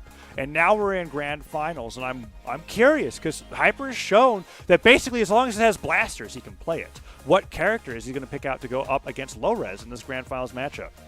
I see him floating over the Barasa. Like, I want him to start there. It's been the shining moment from all of these past sets, and I just want to start out big for Hyper. Now, one of the things previously that we saw that ended up taking it all the way to a Game 5 situation was Kaio swapping over onto the Bryn, specifically the Bryn Axe. And you look at this matchup specifically, what does Hyper have that he's using extremely well, chunking his opponents? Boom, it's the Axe. So this is not going to be an easy trip for Lores, at least based on the information we have right now. I think he's going to be in for a fight, but we'll see as we get into this game. We are in the Grand Finals. That means Hyper now went into the loser's bracket, now going back up into the Grand Finals. Going to have to win 2 sets, whereas Lores only has to win 1. 3, 2, 1. All right, Miami Dome, game number 1. Hyper opening up with the blasters, which means Lores is already in for 68 damage per engagement, because that's what Hyper's been doing with these weapons so far, I feel like. One-sider hits. Okay, doesn't help the stat that much when you just hit a side air. Need a little bit more from that. Lores yet to attack on too much, but the recovery hits. And Hyper and Lores have really started this battle off so far, neck and neck. About the same. There's a lot going on here, just not a lot of damage being exchanged. It is early on in the game. Lores definitely getting the better of it so far, even if it's just slight. Hyper does find a side air, sending Lores over to the edge. Oh, I think he wanted to fast fall and hit that down air instead of the grounded down air. Yeah, he just clipped the corner. See them jockeying for position a little bit here. Slight damage lead for Lores, but it's not going to take too much, especially with Hyper's next weapon being the blasters there and knowing how much damage they did over the past couple sets. Oh, that was really close on the down air from Hyper, and Lores almost got the punish on it. Hyper a little bit down in damage. Lores retreating to the platform, falls to the down air, spikes him into the side air, went for the fall. I'm not really sure what he was going for with the bow, maybe a nair, but either way, it got stopped by Hyper, and Hyper goes all the way with that chasage to the stage, but the recovery sends him off the top. Really close first stock. Let's see if Lores can extend it. I think he was going for the ground pound to pick that one up really quickly, like think so? faster than Hyper would have expected him to push that. It just didn't come out in time. It doesn't have the most priority in the game. Yeah, I feel like the only move that was like fast enough in that moment to beat Hyper's option was Nair, and if you didn't go for it, well, that's why you lost the exchange. But Lorez really starting off strong with that neutral signature. And the side air as well. Hyper goes for the weapon throw afterwards. Dodge is gone. Oh, he didn't go for it. Well, that's why he did. One more chance? No, just shy. That was Look at enough that. to get it done. But Hyper has a little bit of a damage hill to climb. And I'm looking back through their past set, and they actually went 3-1 in favor of low res. So it's not like Hyper just got washed out, and I'm wondering what he might have learned that can help him out here. What character picks did he choose in that? That'd be great if they reported him. They did not. Bro, they didn't report their characters. Come on! Hyper has not been. Well, it's probably because Hyper's been playing so many characters. But yeah, you report your characters. Help us Sparky878 out. Report your characters. Please. I just wanted to hear Sparky's reaction. Just on the that. crumb, dude. Just even if it's just like I've reported game 4, it's like okay, well that's something. We get to see at least the A legend that you picked. But now Hyper now down a whole stock. Lorez really making it difficult. Hyper on the blasters just not looking like the same beast that he was against Kyle in the lower finals. Downer's hitting. He's not getting a lot of damage off of these hits. He gets 1 hit at a time, and Lorez gets 3. It's like Hyper has some pressure when Lorez is over on the wall, but other than that, there's like no momentum for Oh my Hyper. gosh. Oh my gosh, Lorez The takes 1, that 2, one 3. with a 2 stock. That was Yeah. disgusting. All right, so I've seen Lorez do this multiple times. That approach with the sword side light, dashes into it, and then he's got like a couple of mix-ups where it's either going to be the side air falling off the edge with it, or you jump into the recovery. He kind of reads which way you're going to go and goes for the maximum punish available. And it's just such a cool, like, I don't know, I don't even want to call it a 50-50 because it's really like a 3-way guess. I mean, you could go down once you get knocked off stage too, and Lorez just seems to have the right answer. Well, and a lot of the answers he picks answer more than one thing, right? It's not just like if you went for that side air there that like, oh, well, it can cover a jump, it can cover a dodge in, it could cover a dodge out. So whenever he's picking these options, yeah, it's like a 3-way guess, but also there's some overlap in between all of them as well. Like sword recovery would catch a lot of things that side air would do, and it just depends on what edge guard you want in that scenario. And there, the side air into weapon toss really works out. And Hyper, well, I said it before, right? If the legend has blasters, it's an option. And what do you know, Ada is coming out here for game number 2 against Lorez. As we've seen Hyper on 4 different characters of blasters now. You talked about Lorez having all the answers, and with this pick, Hyper's hoping he can cheat off of Lorez's paper with the detention Ada pick, but it's not working. Complete denial. Yeah. You see Lorez kind of hunching over his paper. Might have even tattled to the teacher that Hyper was cheating. That's why she's in detention, got caught out with the double spikes. Ties up the stocks before any extra credit, though. Yeah, and that means that we're into an even game here, 2-2 low res. Wow, okay, Red just started bolting on the left side of the stage, but no, a weapon comes up, recovery hits, gravity cancel, neutral I afterwards. love that. That's so oh, wow, that's awesome. Want to see more board players do that. I feel like that's like only if you hit recovery first, like to be able to have so little knockback. They gotta be super low damage. But he thought, why does that work? Why does it work so much? And it's something that like kind of stopped working against Caio Bolina earlier. Yeah, but it's working great against Hyper, because that's who we saw Lorez do it multiple times against. He'll hold it as long as he needs to. Neutral doesn't get a dodge down. That time Hyper ready for it, runs in with a slight punish, like literally slight side light punish. But Hyper with that falling side air can't get much more off of this in a double neutral light. He straight up can't land! Oh my gosh, dude! Lorez said, nope, this is my airspace. You will not land your plane here. Get out. Minute 52. Minute 52. That's the entire game length right there. I mean, Hyper really doing Lorez a lot of favors picking a low defense legend on small Brawlhalla, right? The nair, dash jump, fastball nair. One more neutral light into this immediate slide charge pivot neutral sting to get him on the way back down. 43 damage per engagement from Lorez. That is basically a color change every engagement. I cannot stress that enough, how insane that is. Yeah. I love that over 50% accuracy, though. Like, it's just juggle after juggle. You actually cannot land. So we've had Glowbox, Reno, Barasa, Ada, and now we're on Vrax. We are really Actually, a true Blaster's main, Tazza. It's It's- pretty crazy. We It's don't, like, we wow. don't see that very often, running through the whole gamut of characters. I've never seen it, Sparky. And I've seen like a lot of I've seen like weapon overlap and they switch between them, but really, given there's not that many left. What have we got? We got Lucian. I'm trying to think of the other. It's hard to think about at the top of my head while casting a match. But you know what? He'll probably play them all if he wins this one, because he has to. If he loses this, Lores takes 3-0, and he's out into BCX real quick. D-Sig for the fans? D6 for the fan. Yeah, see it? See what happens, Sparky? Sure, it's not Oh, there it awesome, is. but now look what it is. Looking to snipe him out. Do it again. Oh my gosh, Lores just getting right behind it. How do they keep getting away with this? Hyper cannot handle how to beat those. He's straight up a bull seeing red and just cannot focus on anything.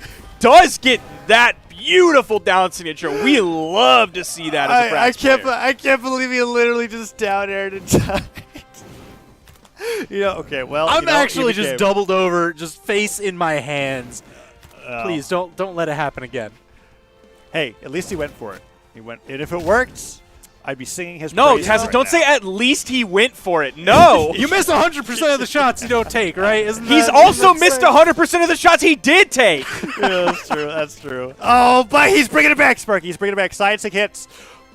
Nobody knows. Nobody knows what Vrax does, right? That's the advantage of picking this character. Only Sparky plays this character.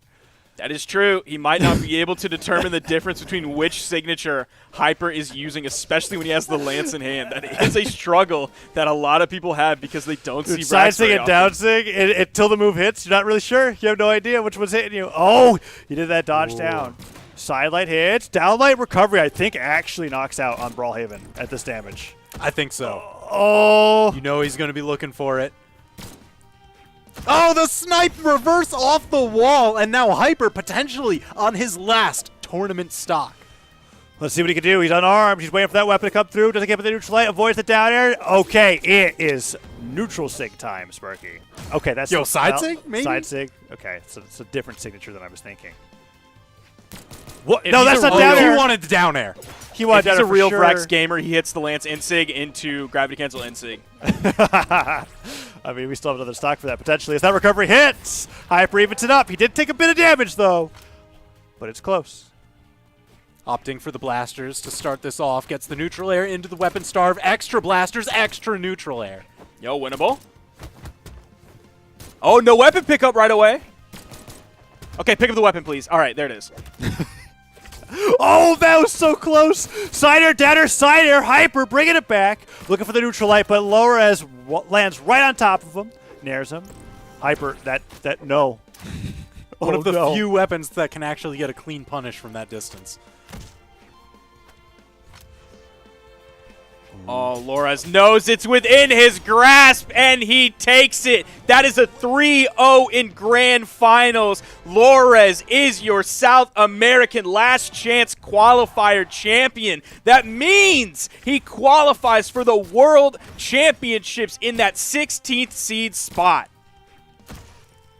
Man, what an incredible run. You know, looking at the seeds going into this and the power rankings, I don't think a lot of people were expecting this. I know you were looking at some of these recent performances where Lores has just been kind of on this rise, but this tournament has just been out of his mind playing. Phenomenal clean sweep all the way up through. Yeah, and the storyline that we developed in the top 4 about how all the players in lower brackets were basically people that lost to low res really justifies that position, right? He was in that place where he beat everybody that could have potentially contested him in grand finals, and he 3-0'd Hyper, not even giving him a chance for the grand final reset to qualify for BCX, an absolutely deserved placement from low res, and I am excited to see how he's going to be performing later on going into BCX month in November. We've seen so many upsets today earlier in Europe and then continuing into South America. Some of them weren't as crazy. I don't think they were as crazy and as frequent, but still 17th seed coming out on top here. And there were heavy hitters here for this group of people. Yuki was 4th seed, taken out by 9th seed, over twice his seed. Then going into the next one, Hyper just barely taking it out over Kyopolina. That's sending back up at the top. And then again, we see Laura 17th seed taking out 9th seed. Again, more or basically twice the seed difference. Incredible. Absolutely ridiculous. So crazy upsets all throughout the Last Chance qualifiers today. But I do want to bring up that it's not over. Tomorrow, there's the North American Last Chance qualifiers. So we're going to figure out who's actually setting the stage as we continue on through this BCX month, the whole World Championships. Anybody, Tazid, do you have any thoughts on that? What are you expecting? I have no expectations. After today, when it comes to Last Chance qualifier, there's going to be amazing matchups, and I just know that every weekend after this weekend is just going to keep ramping up because the players that qualify for that are going to be playing in BCX, which is just going to be having, 2-3 weekends after this, just week after week. Brawlhalla Esports, it's going to be amazing. Sparky, any last thoughts?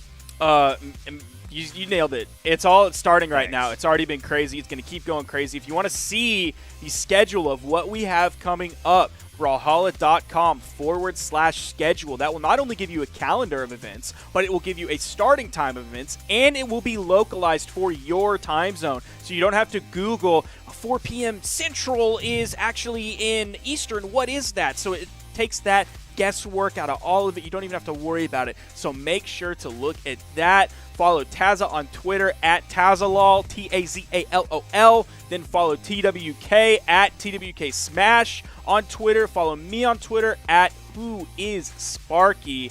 And I think that's what we got for you today. I'm stoked for tomorrow. It's going to be a good rest of the weekend, and we're just getting into BCX month, man. The best is yet to come. Stay tuned, and we will have some incredible Brawlhalla for you tomorrow.